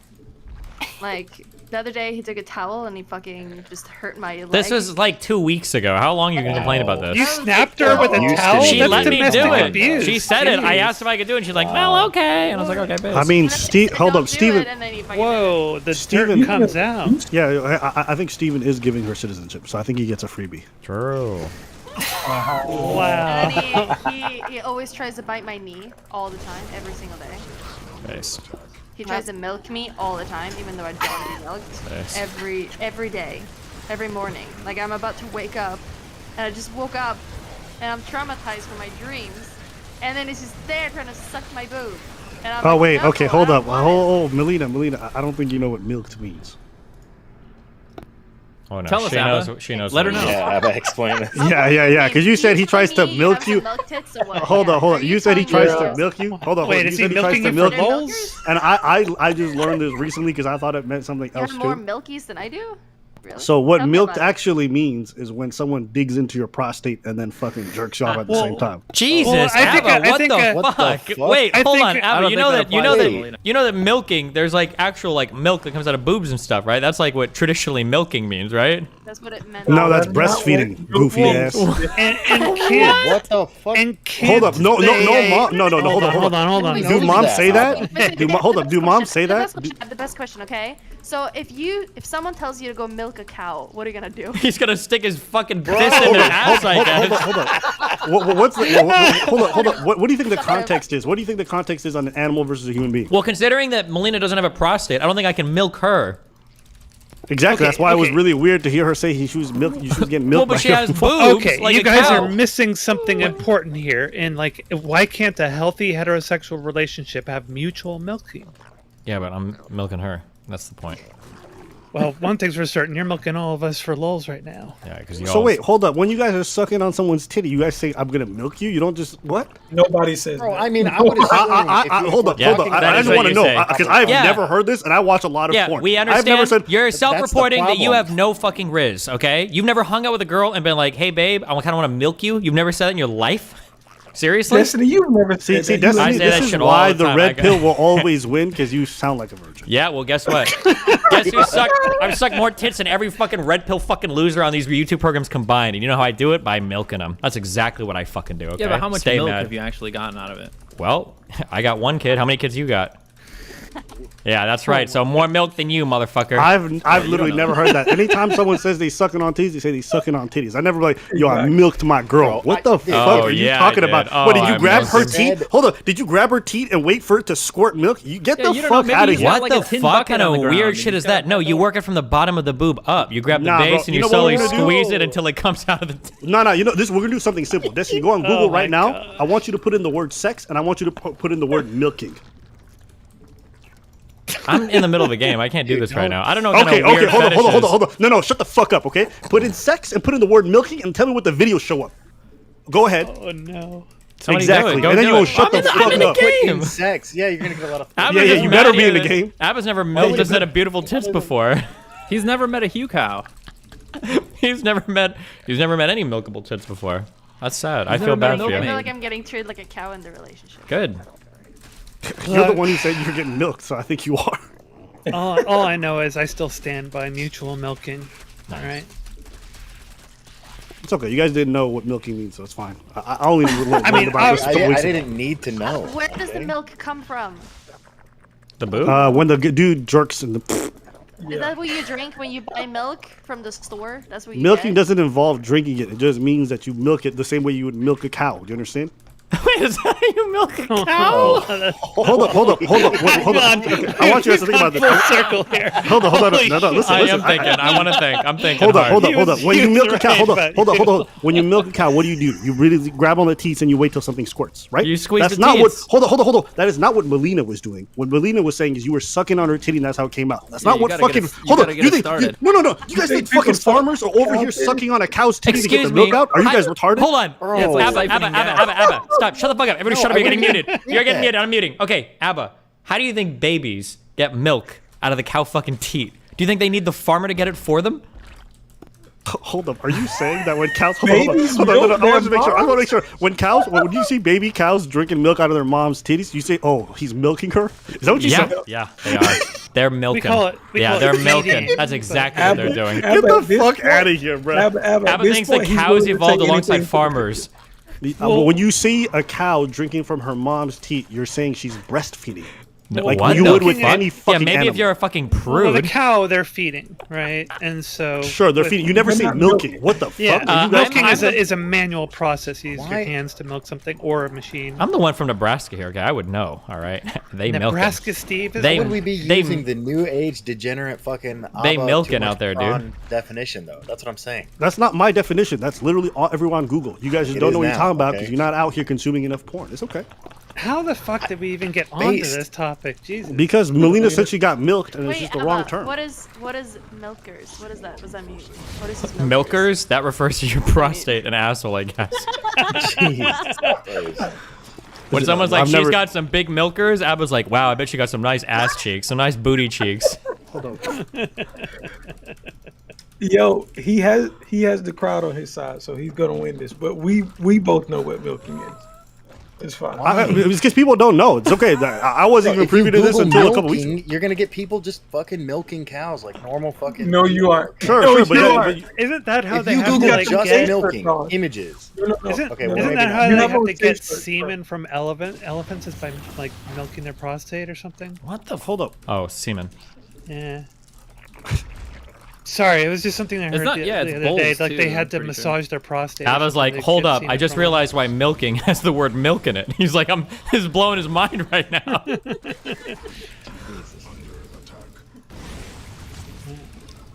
Abba, those weren't cows, dude. I'm sorry, those were bulls. When you went to the dairy farm. Oh no. When they, sorry, they had you do their dirty work. I think my dad is. It's okay. I just want you guys in a sexual contact to go to your girls and be like, I want to milk you. I do every fucking day. I do it every day. I say it's milk. Yeah, but you time. have autism. You and your girl both have it, so it makes sense. You guys understand each other. True. I'm just talking about for the normie population who actually like has sex with other normal people. That's what I'm talking about. Okay, question. Okay. Yeah, How many girls do I need to get on video where I say I want to milk you, and then they agree to it for you to agree that it's a thing? Hold up. How many of them do you actually think? Hold on. I'm actually curious. How many think are gonna actually know what the fuck you're talking about? Wait, I don't know. I'm just asking how many I would need. You should just go ask an OnlyFans girl. Pay like $20 and ask them, can you milk yourself, and see what happens. True.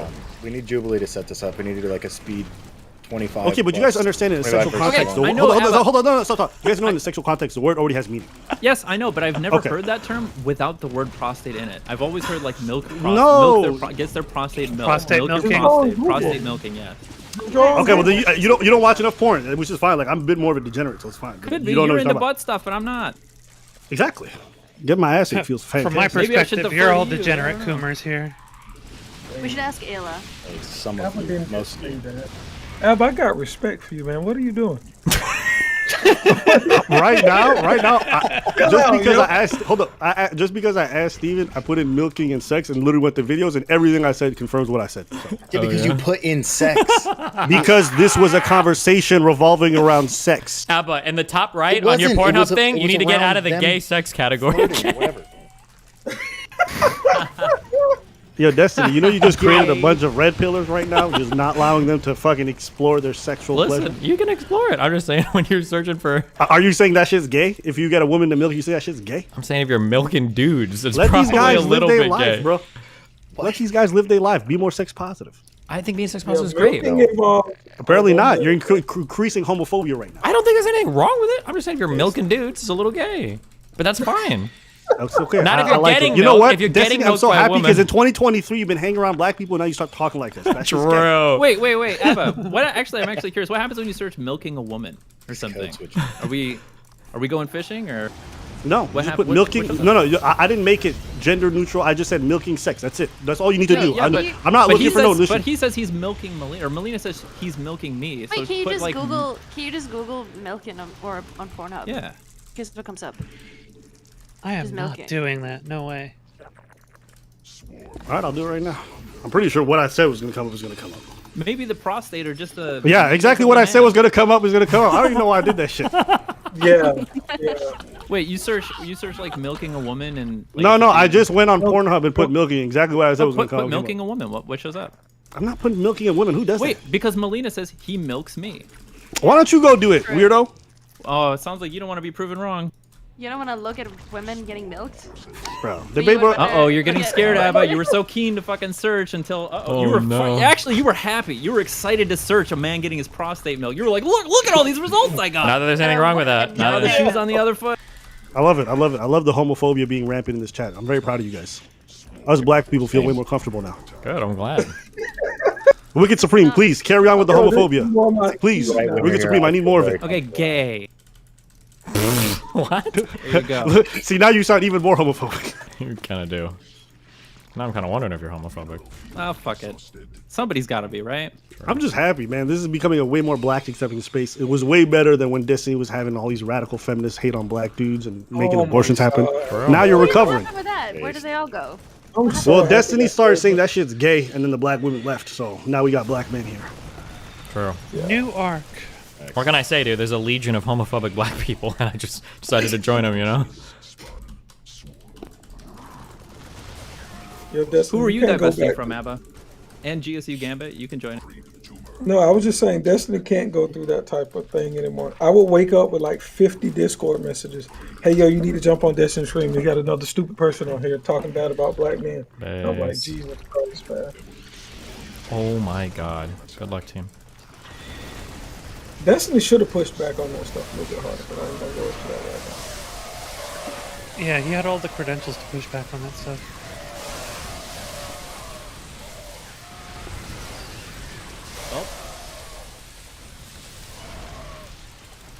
We solved milking. We solved prisons. What else did we solve? Rape. We solved rape. We Wait, how did solved- everything go with Brittany? Is she the only one that disagrees? I thought it was like plenty of women that disagreed on this. They're all What's the slowly coming argument? around. No one. We moved on from that topic like 12 topics ago. When we get like 7 people in here, they just like talk about a billion different fucking things, and then everybody has no idea what's being talked about anymore. Well, I'm being busy. Okay. Okay, that's on you. Okay, I'll watch you straight. I'll watch the VOD more. Good. Give Mel a teal deal. Yeah, Mel, I'll be honest, even Brittany didn't say that all people have the same relationship with trauma. Nobody So really said that. everyone agreed. They didn't agree, but they disagreed on different things. But everyone agreed on the one point, which is that everyone will experience their trauma differently. There's certain traumas that are going to be more impactful than others, generally speaking. So what was the disagreements? The disagreement there was like Brittany was like, no, you can't say that any trauma is worse than the others because whatever. And they were like, no, there's definitely tears. Like, getting raped is worse than getting slapped or whatever. And she was arguing that it wasn't? She was trying to say like maybe getting mugged is not as bad as getting raped. You know, it was like, I understood where she was coming from, but we hashed it out by the end of it and agreed. So Oh, everyone agrees now. yes, We're And talking what about was that. the other topics? talking about trans women having access to women's spaces. And, you know, we talked about lefties being ineffective politically and not having any agency. And then Kelly Jean just screamed and ran with them shit for like 20 minutes. Alright, I mean, you talk a lot, alright? And a lot of people talk over me. And I've reached my peak. Nobody. It's not possible to talk over you. Just. It really I couldn't. If you were talking at the same time, nobody would hear me. They would just hear you. Powerful voice. He's jealous. Obama. Well, You gotta learn to yell more, Supreme. I gotta do what? You gotta learn to yell more, Supreme. That ain't me. I know. Yo, what are you doing on March the 8th? What am I don't know. Why? What are you asking me? Just invite me to. What are you asking? There's this thing happening by this guy that you like in Tampa, Florida on March 8th. There's a His guy initials in are Tampa, JB. Florida on March 8th. Is that what you just said? His initials are JBP. Oh, you want me to go to a Jordan Peterson thing? Yes. In Tampa, that's like a 5-hour fucking drive, my dude. It's a 32-minute flight though. Remember, my dad is visiting, Steve. From when to when? My dad? From when to when? Until the 10th, I think? Or 11th? Oh, sorry, can't go, Gambit. My bad. We'll only be gone for a few hours. Wait, like, what is? Is there like an open Q&A session with JVP or something? I would never try to confront him on an open Q&A anyway. That sounds so cocky. Nah, he's got a tour, and it's one of his tour dates. The 8th in Tampa. I'm thinking about going. I don't know Should I yet. bring my dad? He likes Jordan Peterson. Oh, even more based. Well, I'm gonna drop off, guys. Good hanging with y'all. Bye. Shout out to everybody. Shout out to GGG. Everybody have a good night. See you later, buddy. See you later. Have a good night. All right, I think now I can finally say it. I think J.K. Rowling's kind of based. Jesus Christ. Go on. No, I was just trolling because Zonia left, so that's why I said that. Couldn't Giga chat out and just say, you know what? I actually believe it. I don't know enough about her stuff to really care. Maybe she is, maybe she isn't, but I haven't learned it. So it'd be kind of stupid of me to take that position. Just kind of based. Valid. I think one of the best things I saw on Twitter today was Brittany Hugh was saying, hey, the Hogwarts banning and like harassing people was idiotic. And I was like, yo, I want to see more people on the far left say that. Well, I don't know where she stands politically, but it was the stupidest thing possible. Wow, so brave. Steve, can we talk about something? What? Why did you say that you were going to do politics after Victoria? Good one, Mel. What is happening? What is this? What is going on? You want to shut on me? Because I can shut on you if you want to do that. If that's what you want to do today, I can do that today. Do you want to do that today? Can we talk about your... What? Can we talk about your stream? We can talk about your stream today. Okay. Where's your stream at today? Well, I've been doing Fansly pictures. Wow, and all the other nice. stuff. Oh yeah, what were you saying earlier? This is so hard on my body. It's actually so exhausting. I never said that. Then you sit on the couch, that. you're like, it's actually really tiring taking all these pictures. I feel like you're a little emotional right now. Yeah, am I? I feel like I'm watching a being a couple little make out in emotional public. Yeah? Better than watching us milk each other in public. I don't know. I'm into that. Might not be I think he's a little grumpy. He didn't get enough milk today. And I was not talking about milk. I was talking about milking. Nice. He didn't get any. Good. Because you're not doing your job going to the store and buying some. I got you Red Bull today. Thank you. Yeah, I got like 4 boxes of it. Wow, nice job. So I'm a perfect wife. You fucking better just chill. Abba, you have some history in stand-up? Do I understand that correctly? I think I saw you talking to Erudite and you talked about that. No. That's his dating background. He's got history getting stood up. You must have misheard him. Nice. Oh, yo. You know what the worst part is Destiny actually has funny jokes sometimes, but the one that makes him laugh the most are his like dad jokes. Oh my goodness. Abba just absolutely slaughtered. Yes, so what was your question, Supreme? I want to hear about that a little bit. What is there to hear about? What do you want to know? It's a fucking fascinating topic. Okay. Every fucking comedian in the world has their own little podcast, and you think stand-up comedy is somehow fascinating? It is fascinating, isn't it? Like, if there's one group of people who need to shut the fuck up a little bit more, stand-up comics. I feel like every stand-up comic's got a late-night TV show, some fucking channel on CNN, some podcast that they're running. Yo, comedians are everywhere talking all the time about fucking nothing. that's kind of what they do, right? Is they try to make material out of mundane things. It's like one of the big pillars of comedy is like trying to make something entertaining. That It's not about like material or entertaining though. It's just them probably thinking too early their opinions. The only comedian that still needs to keep their podcast is probably Brandon Shaw. Wow. Who? He's trying to be funny. So, It's a comedian you don't want to know. He's just is it any of you motherfuckers gonna do a podcast with Steve or what? What's happening with that? You know, someday. Someday there's gonna be a podcast. I don't know why you don't just do your own interview podcast. Bring people. Yeah, on I and need just fucking to. talk. I know. Okay. Listen, the last time I talked about this, you seemed like reluctant about it. I just need a. but No, it's I'm not good. reluctant. I just need an assistant. That's what I need. I need a live-in assistant. It just handles all my shit. Okay. Yeah. Do you want to schedule it for me and go book a studio and go figure the camera shit out and all that? Yeah, go do that. Figure that out. Okay. Okay. Okay. Thank you. Didn't you already get a studio? Yeah, but that was for me and Dan. If it's just gonna be me, I think I want to run things a little differently. Why wouldn't you just do it in a studio? I want to get like my own studio, my own shit at that point. Fuck it. Yeah, but what's the difference between that studio and your studio? Because that was like a sponsored studio where like they were gonna like set everything up for free and So everything. why can't you do that now? Because I'd rather buy my own shit and have my own studio, my own equipment. I think I'd rather just run it all in-house. No, I think you should probably go with this one thing that you can just have, where people setting things up, because you're probably just gonna buy a studio and never do anything with it. Yeah, So why maybe not you should start try it there? out first. No, Yeah, that's maybe you okay. should try it out. I'm good. You're just making up excuses. It's not making up excuses. I don't want the ownership of my fucking first podcast to be with some fucking company that I don't need, like sponsoring my shit. That'd be so stupid. Why would I give that to somebody else? You don't have to get them sponsorship, just pay them. I understand what you're saying. Just pay them. Yes, you're saying get like a real studio. Yes, that's what I would like to do. Yeah, I just need to like actually put in the work to go and search for it and all that shit. What were you gonna say, Abba? It sounded like you had some insight. Wait, can we do a bet when it's gonna happen? No, you're actually gonna trigger the Yo, actual Mel is ever living going fuck hard out of me. today. Yeah, because she thinks she can get away with it, but if I start going hard on her, she's gonna go back to the fucking therapist and start crying about how I fucking ruin her life, okay?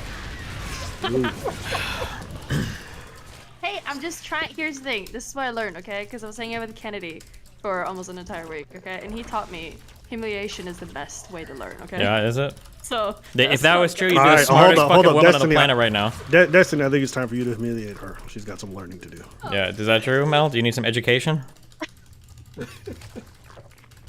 No, I'm perfect, okay? Maybe this can just be the podcast. He just humiliates you for hours. That could be it. We humiliate each other back and forth. We could You just could fight. do We can something with actually this red just pill We audience. can just do a Mr. Girl podcast and just fucking abuse each other back and forth. Yo, Destiny is saying On he video. doesn't have the capability of doing something that Jesse Lee Peterson did. This is bad, man. He doesn't do it Well, on his own Jesse either. He's Lee got a whole Peterson fucking has a crew lot of as well. producers and Yeah. a whole crew behind him. Like honestly, Jesse Lee doesn't do most Probably of it. He's just anything. on there He for barely necessarily- shows and up. he doesn't take any of the money as a result. I don't think. Sorry, any of the money is an exaggeration. I just know he doesn't take a substantial amount because someone Well, else he does got it. everything in the back. He has it though, so if he can do it, Destiny can do it. True. Whatever he did, whatever part of it he played, is there. I mean, it's also possible that Destiny is not really that excited about doing the podcast. No, I should. It would be really good. Really? Yeah, it would be. You didn't say it's really good. Are you that excited about the prospect of doing it? Getting it rolling. And to be clear, also doing the work for it. Yeah, I don't want to do any work. I just have to find somebody to do it. That's a problem. Exactly. I think you need Adderall. I tried to give him some and then he threw it away. I forgot. You gave that to me. Sorry. See, why do you just throw away Idiot. drugs so often? He apparently throws away drugs that we have too. I don't know why he does it. That's you know why I do that. That's different. 2 weeks like of someone's free Vyvanse.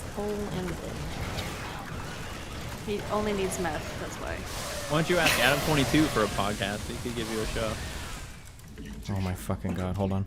Yeah, H3 could probably give you some pointers and you could Yeah, help, there you help go. you figure. Are reach there out to like Ethan. cheaper flats in the building that you guys are in? You could rent one and make it a studio. I think so. Yeah, there is one actually. I think about it. Like 1 bedroom, cheaper ones. There's like a thing that you can rent, I guess. That sounds like a good plan. Steve, What? did you hear that? She's saying to rent a whole other apartment in here, Mel. What would that be? Another $4,000 a month for a fucking You studio? didn't even listen. I did listen. You're talking about an office downstairs. I wouldn't be able to rent that for a podcast. I'd have to move my equipment in and out of it every single fucking day. That would be insane. She was talking about renting a full fucking apartment. Okay? You're the one that's not listening. Well, no, it's not true. Because I No, did I ask asked if there were smaller ones. Yes, you did asked if there were ask. smaller flats in here's here, the thing, yes. Here's the thing, because Steve is a little retard, okay? I did actually ask the owner of this building if there was one room that you can rent Yes. in case I need one. What? You're so dumb. You're so stupid. If you're gonna move out, just go back to fucking Sweden, okay? Hey, your game sometimes, Steve, is a little questionable. You know, that's. Well, so I know you can actually rent one for several months. I feel like we're witnessing some serious turbulence in this. Yeah, you have no I don't know fucking how much of idea this how is much real. fucking turbulence exists in my fucking relationships, okay? So is this pressure or encouragement this time? Good question.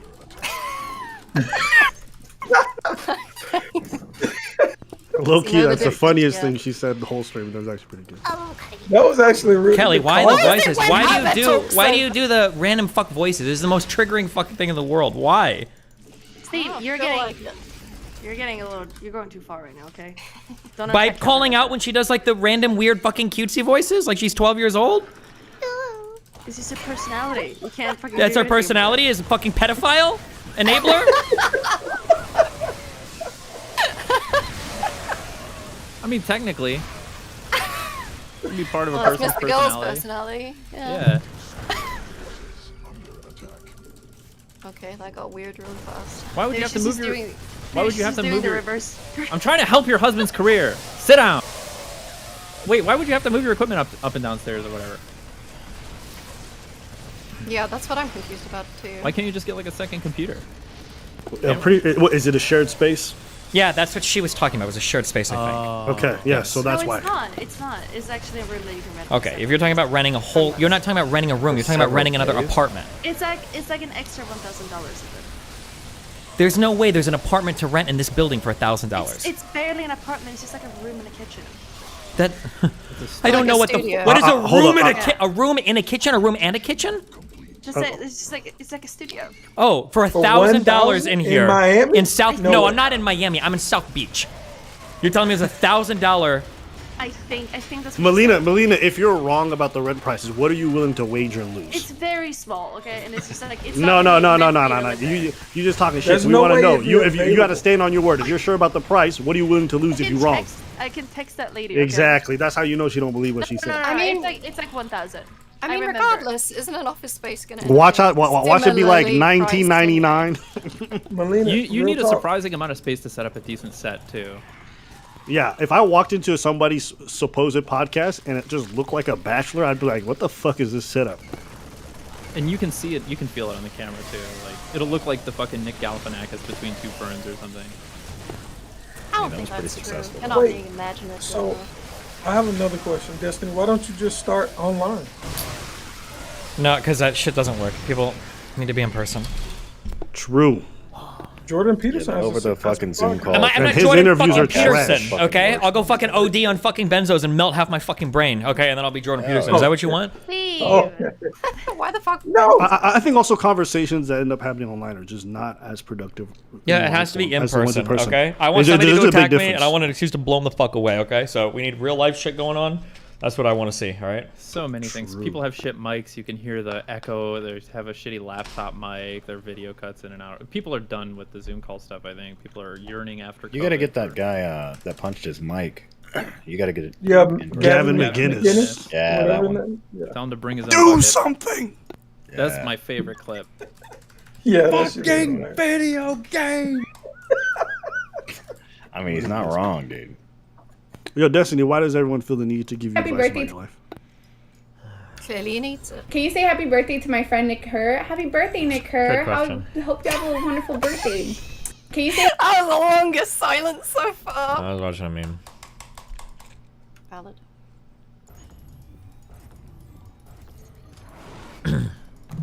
How you doing, Abba? Is the party already over? Yes. Really? Yes. There was a 1 hour party? 2 hours. Why would it be 2 hours? Because we finished quickly. What does that mean? I mean, not everybody needs a long amount of Yeah. time Are you to still do what they milking need to or do. what? You guys milk each other dry. You and just that's keep it pushing. Wow.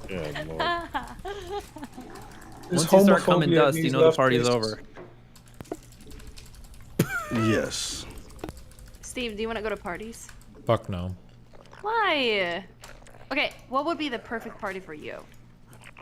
No games involved. You cannot play video games. I have no idea. Really? Halo There's 2 nothing. LAN party. What Yeah, about an look orgy up party? LAN party. No, fuck that. The LAN parties from the Midwest. What we about used to drug do in party? the basements. Milking party. Shit was so good. Original Xbox. Melina, when did you realize that you were also hedonist? What does that word mean? It means like you're just obsessed with pleasure. Isn't that life? Well, No. It's talking about your open relationship tendencies and your drug Oh. addiction seeking tendencies. You have to be more specific, okay? So you're asking me when did I realize I like sex? No. When did you realize you have like a very strong penchant for pleasure, be it drugs and Like sex and all? drugs? Yeah, and you constantly need to do it.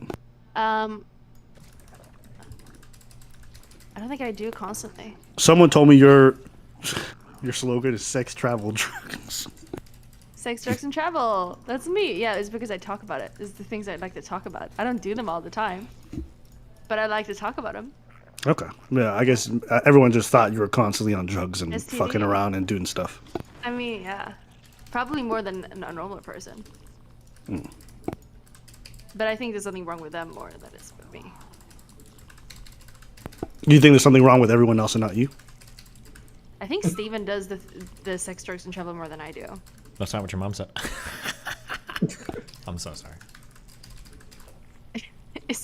She should say that you should say that that's what my mom said. Otherwise, it doesn't make sense. What? You're right, because you're probably doing sex, drugs, and travel with my mom. True. That's what you want to. Well, I do up it with, at right? her. I do it to her. I travel to her, then I sex her, and then I make her take drugs. so that she forgets. Steven, are you a hedonist? Probably. She needs to forget, really? Well, Steven, why do you think you can admit to being a hedonist, but she can't? I don't know if she knows what the word means as much. I don't know. Gotcha. Can you please Male explain? accountability. But I mean, just some people have a strong penchant or like a desire and need for. It's more than a strong penchant. It's like the sole pursuit. It's like the primary pursuit in life is the pursuit of pleasure. That's basically what hedonism is. Yeah, I think that's a pretty accurate description. I think it's just more. I think people just don't do what they want to do. That's what I think is more. So you think if people could do what they want to do, they'd do more drugs and sex? Yes. Maybe. I think people just are told that it's bad, so that's why they don't do it. If it was neutral, I think people would do it more. I think it's a question of volume and frequency. Like how often and how much. Like even if somebody likes all those things, if it's not their primary pursuit, or if they, it's not the most important thing in life. To some people, maybe it's just a temporary, like infrequent thing. Or like once in a while, they like to just cut loose and do drugs and go somewhere and like fuck people or something like that. Versus somebody who's spending all their time. Like I know a dude that spends almost all his fucking time on Tinder and dating apps and finding women and shit like that. And just like, holy fuck, it's like all of his time. Well, I mean, it's what he's into, right? But I would say that there's a functional distinction between someone like him and maybe someone like me or Abba or something like that. I don't know, Abba. Maybe you're looking up milkmaids or something. But, True. I think engaging in milking is fine on occasion, but if you constantly need to be fucking and doing drugs, I think generally speaking, it's because there's some kind of void you're trying to fill. Yeah, and so hedonism all the time. Hedonism is like that black hole that I think some people get caught up. That's why I think a lot of people don't do it, or some people, much like Melina said, if they could, they try it. But I think for others, they kind of realize it's just a never-ending hole. Well, I mean, you could say that about a lot of interests. I don't think necessarily we have to assign a value judgment to it or something like that. But oh no, we should definitely do that because a lot of them are self-destructive, and so I would argue that hedonism is quite self-destructive. Do you think I'm self-destructive? Yeah. If you engage in hedonism, I would say you're self-destructive. I say the same thing about Destiny. I think he can be self-destructive, and I don't think you would entirely disagree. So I completely disagree. I don't think I'm self-destructive at all.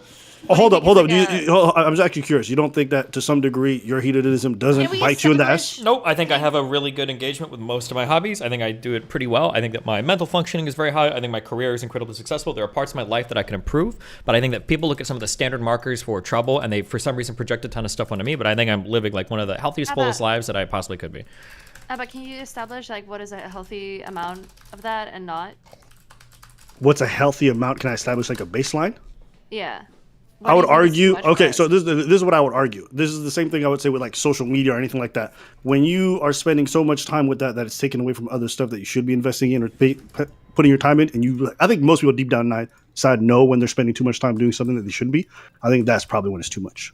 And if you don't know, then maybe you're living the negative effects of having to engage in that behavior too much, and it's infecting your life on a large scale. So for example, I know people who just for them fucking is everything. Like they just constantly need to be doing it. They're doing it all the time, and over a long period of time, it eventually bites them in the ass. Be a child out of wedlock, constantly having poor relationships with women over a long period of time, or in other situations, STDs, different things like that. Eventually, that hedonism comes back to bite them in the life, and they also recognize they could have been investing that time a lot better.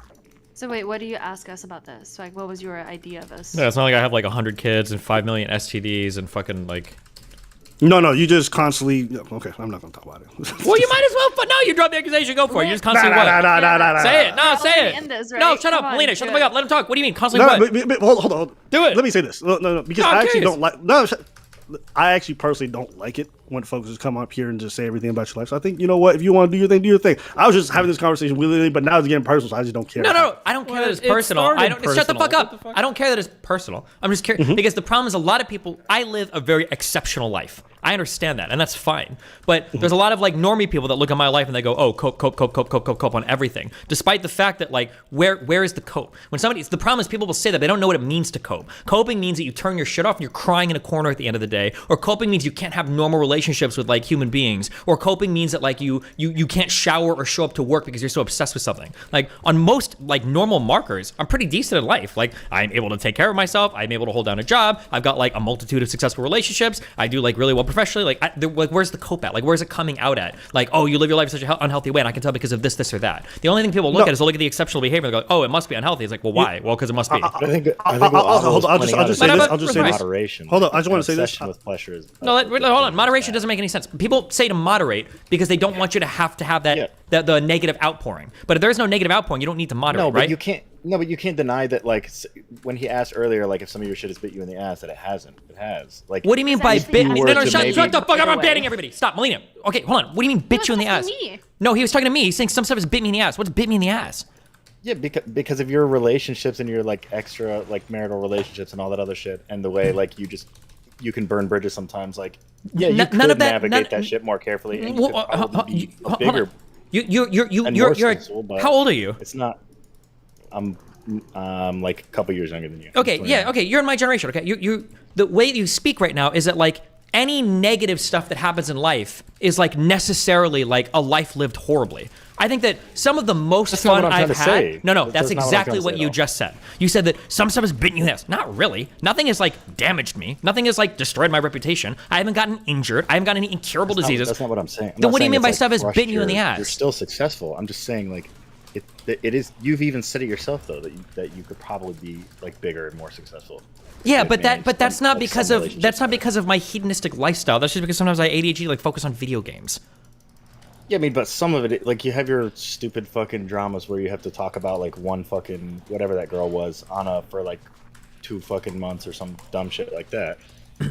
Like, which is just gonna happen by the nature of the beast. Like, yeah, sure. And I was, like, the weirdest thing for a person that, like, wanted to stream about me for 2 years. But, like, considering, I've got a 3-digit body count? That's a pretty low mindfucky rate of, like, all the girls that I've messed with, right? I admit there's some exceptional things. But again, like, bit me in the ass? Like, I don't think so. It was just kind of, like, an annoying thing to deal with on the side. Like, more people made a bigger deal out of Anna than Anna ever made a bigger deal out of anything, right? Like, she did her streams and she complained about me. She did her streams and she complained about me, but the people that made it a bigger deal were people like Mr. Girl, like people who would talk about it all the time. But besides that, like it's not like she was like outside my house like trying to fucking murder me or something, right? It's not like there was any like crazy serious shit going on. Okay, was there no point that you entertained that might happen? Yeah, it could happen. It's a possibility, but like anything you do in life is going to carry with it the possibility of risk, right? I'm not really talking about possibility. I'm talking about probability. Is there no point where you're like, okay, this person might kill me? I don't think Anna is ever gonna kill me. No. But I mean, again, like necessarily anything you do in life that's going to increase like your ability to like have fun or do like crazy stuff or whatever is always going to carry with it like the risk of death, right? Absolutely. Like you have no chance of dying by falling out of a plane unless you go skydiving. But that's not an argument against never skydiving. Yeah, but it's like if but like it is an argument against maybe skydiving 1,000 times if you don't want to die that way. Well, if you want to skydive 1,000 times, then fucking skydive 1,000 times. Like what's wrong? Damn, what happened to all the self-empowerment shit that you guys were talking about earlier? I mean, it just depends on whether or not you want that outcome. If you're saying like, oh, I don't want this kind of destructive thing, or I don't want to end up dying by skydiving, then maybe don't skydive every other day. Yeah, but I'm not complaining about that. You guys are. If your lifestyle choices are like, damn, I would never want to deal with like a crazy girl or anything like that, that's totally valid. I think it's totally fine. I accept that that's probably true for most people. But like, I'm okay with the trade-off on that for like all the benefits that I get. I like fucking a lot of people. I like traveling a lot. I like doing drugs. I like my stream shit. That's like super fun for me. To be like, well, doesn't bad stuff happen sometimes so you shouldn't do it? That doesn't compute to me. Like, I feel like I'm living a super amazing life and I feel like there's a lot of fun shit that happens all the time. I understand it might be a lot for some people, but it seems weird to be like, oh, well, I think that you're like secretly like hurting or damaged inside because of some negative outcomes. Like, I don't think that. I think you may be impacted in negative ways, but I don't think that you're necessarily hurting. In fact, I think out of everyone I've ever met, you probably handle it better than most people in terms of hedonistic lifestyle. But that doesn't mean that it's not true that for vast majority of other people, your same lifestyle would be untenable. Your desire to want to fuck as many people, do the other stuff. You said it yourself. I'm like autistically able to handle this stuff. Yeah. You think most other people who live your lifestyle could handle it? No, but not all of these conversations start with pointing things out, particularly about me. That I say, yeah, but I can do this, like, because me personally. And then it's like, okay, but not everybody can do this. And I was like, yeah, no shit. That's what I just said. No. I think even for you, it still has negative outcomes. But I think for you, you can handle that much better than other people. What I was trying to make the point is that hedonism is generally bad for most people. And that, to me, remains true. Now, whether you're able to handle it better or not, that's a different story. And I do agree with you. You are better than most. But doesn't say the offended lifestyle is bad. Are you in disagreement? I wouldn't say that it's bad. I would say that you have to be careful how you balance things, of course. Like, even calling it hedonistic is a little bit loaded. Like, there's probably some, like, somebody might consider, like, drinking, period, to be, like, embracing some forms of hedonism, right? Like, it just depends on how you're defining it in particular. But, like, again, everything you do in life, I probably have done less drugs than most people if you consider alcohol, like, a drug. Like, I just haven't even drank that many times. But there are people that go out and get smashed like every fucking weekend who look at me and like, oh my god, Jesse's done like LSD and mushrooms and shit like, 10 times, and he's like a crazy drug. He's like, bro, you've done more damage to your body than I have with any amount of drugs. The average like middle class fucking person or like a working class person can't do in volume like the same. You know what I mean? Like that's all. But they can do alcohol in volume. But they do alcohol like crazy. We would say that it's. If you get past like whether Destiny's life he's happy, like I don't really care about that portion. I just think on the whole concept of hedonism, I don't disagree with you. We're talking about excess behavior, and generally, with most people who are hyper successful, one of the things that leads them to their downfall the most is their hedonistic behavior, their desire to put their pleasure before their well-being, their careers, and things like that. And most people fall in that pit trap. It's not. I agree. Like. Whether it's powerful men, whether it's powerful women, it's like generally a lot of things that end up destroying them is their pursuit of pleasure, things that they couldn't control, things they couldn't stop themselves from doing. So that's what I'm talking about when I'm engaging stuff. Now, some people can handle it better. I don't know. Sorry, Abba, when we started this conversation, it was about me. It was about Melina at first, and sure, maybe you by proxy. About me, thank you. But specifically, you said, I just get the feeling that most people do this because they're trying to fill an empty void. Yes, absolutely. And it distracts you from doing the things that you should be doing. So it sounds like you got some prescription of what people should be doing instead of I think that's a very easy prescription. I think Destiny would probably agree with it. Yeah, I think Destiny would not encourage everybody to engage in hedonism. Am I wrong? No, it depends on how you define hedonism, but probably not. Generally, not. You need to find like some greater purpose. So it's not like what I'm saying. Like on a societal level, the lifestyle that Destiny lives would never be tenable. If everybody was out here trying to get triple digits lays, it would literally lead to a skyrocket and not only sexual issues but child pregnancies and stuff like that. It just raises all the likelihood, even if you take all the precautions. So. If you ask me, do I still think that hedonism is bad? Absolutely. Do I think it's mostly to fill a hole in people? Yes, I still do. It doesn't mean that everyone can't handle it. It doesn't mean that some people don't derive pleasure from it. But I still think long term it's a terrible thing. Bailey thing. It sounds like there was a very clear implication that people that Melina or Destiny were filling a void with drugs or something like that, and it was probably I mean, it was distracting them from things that you had a better idea that they should be doing instead. I think that most people engage in hedonism, and if you want to say these two are, they could be, they could not be. I think most people engage in hedonism. Okay, this is the Bailey. We're not talking about most people. It seemed like there was a but I don't. But he's including them in it. He said most people. You're hyper fixating. He's giving you what you want. Okay, just listen to what I'm saying right now, Wicked. Listen to what I'm saying right now. Listen to what I'm saying right now. You hear me? Okay, good. Okay. I'm saying that most people. You want to hyper focus on them? You can. I said they probably be too. In the beginning. Okay. Okay. All right. Wait. We can go in circles if you want to quote things. Abba, are you asking me if I'm a meth whore? Is that what you're actually asking behind the scenes? I mean, hey, listen. If you are a meth whore, it's over for you, bruh. Oh, tangentially related. Did you see the Kevils news? Yeah, I just saw that as well. Abba? Scamming I have no idea. Fans reveals she has a drug. Apparently, people are thinking that she spent that $100K that she raised for suing the police that she never did. Apparently, she blew that on fucking coke and heroin. I guess she has a hedonism, bro. She could have been saving trans people and said she wanted to spend on what a trash. Let's see. There it is. You can make that argument for lots of different distractions. No, listen, I agree that there are really good arguments for like. Devoting or doing too many drugs is very likely to have adverse effects for health and lifespan and all sorts of shit. You'll age like shit. You'll have all sorts of health problems probably. It might rewire your brain in ways that you're gonna end up regretting or something like that. I think those are all like decent arguments. But like people have their vices. Like people are watching football or watching the NBA or something like that instead. Do you think that's the same thing as but it sex? has to be done in hold on. Like, I'm actually curious. Do you think that's the same thing? Somebody watching too much football and somebody having too much sex. Do you think that's the same thing? I don't think it's literally the same thing, but I think it could be. It's just a matter of what you value or how you entertain yourself or whatever. No, like I don't think it's.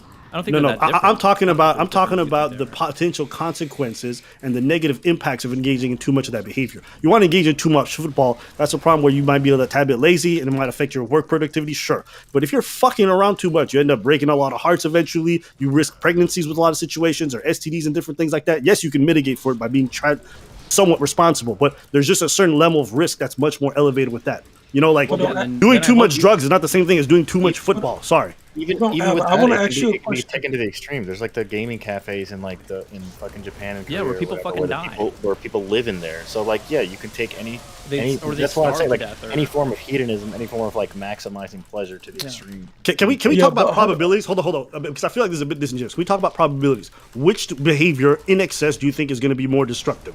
Playing video games or fucking around like crazy? If you're asking us, do I think it's going to be more destructive at large if more people engage with this than that? Then yeah, I agree with you, of course. Like, Even I on an think it's- individual level, Well, it's no, more destructive. I would say if this is your bag, then you better be extremely judicious and do all the things that you need to facilitate for that kind of lifestyle. And I think it can be done. Like, as much as you say, you know, it causes this much ruination for this many people, wherever the fuck, many people get ruined by this thing. There are plenty of people that can sustain a lifestyle like that for decades. There are not Yes, many hold on, I people. wanna add- hold- hold- There hold- are they maintain- 0.1% of people that can maintain that. But not only can they maintain it, but what ends up happening to everyone else that's involved? You end up leaving a trail of generally people who are hurt by the experience, right? Because whether you like it or not, most people are not capable of casual sex. So a lot of people get brokenhearted. You end up being at risk for STDs, pregnancies, because when you have an extreme proclivity for pleasure with sex, it's very hard for most people to just use condoms all the time. Why? Because they want to have fun. And so a lot of them end up being risque because the behavior is inherently risky. So no, I reject the notion that these things are somehow equal. That's just, no. Well, nobody And then said also, that, if you take the so- children out of wedlock, like, yeah, you can do whatever you want to try to protect from that. Maybe get your balls snipped or whatever. But you just have to have one terrible experience and one girl says no, and now you got a kid. So the idea that you can just be fucking around everywhere and have no consequences, not vast majority of people who do engage in this behavior end up suffering from it at some point. Yes, when it comes I to agree. sex specifics. But hold on, Ab. I want to ask you one thing because it sounded like you walked back something that I don't know if you wanted to.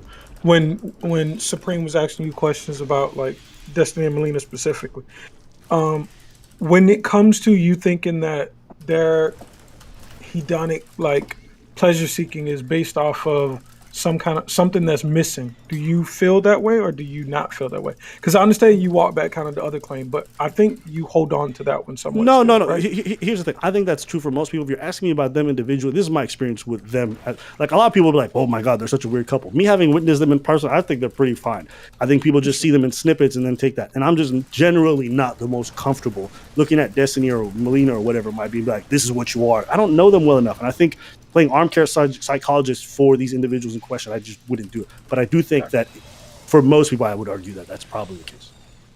Okay, yeah, if you're talking sheer numbers, yeah, I think it is probably more difficult to balance this type of lifestyle. If those are your interests and you're doing these things at like a high volume and high frequency or something like that. But like, do you see how you're mixing two claims where one is general, and where nobody disagrees with you, I assume nobody in this call disagrees with you. And then the other one is like an implication for every individual who does it as well, by saying, no, actually the individuals are very likely, yeah, I wouldn't accept that the individuals involved with it aren't causing some harm to themselves that they won't regret as well. Or to others. What? Or to others. Or to others, because I think the main argument thing with against this is you yourself, have to think about the activity. The activity involves hurting others. Like even Destiny, as good as he is at what he does, probably could admit he's broken a lot of hearts, he's disappointed a lot of women, he's made a lot of people upset. It's not just how he feels about it. When you involve other people in this kind of pursuit of pleasure, other people get hurt as well.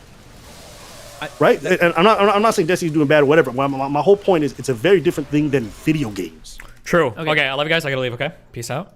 We can talk more tomorrow, okay? I love you all very much. Gym time. Yeah, fuck, it's gonna close in like an hour. Be careful. Are you going to stick around for this, Abba? Because I do have an answer for that. I'll be back. Or I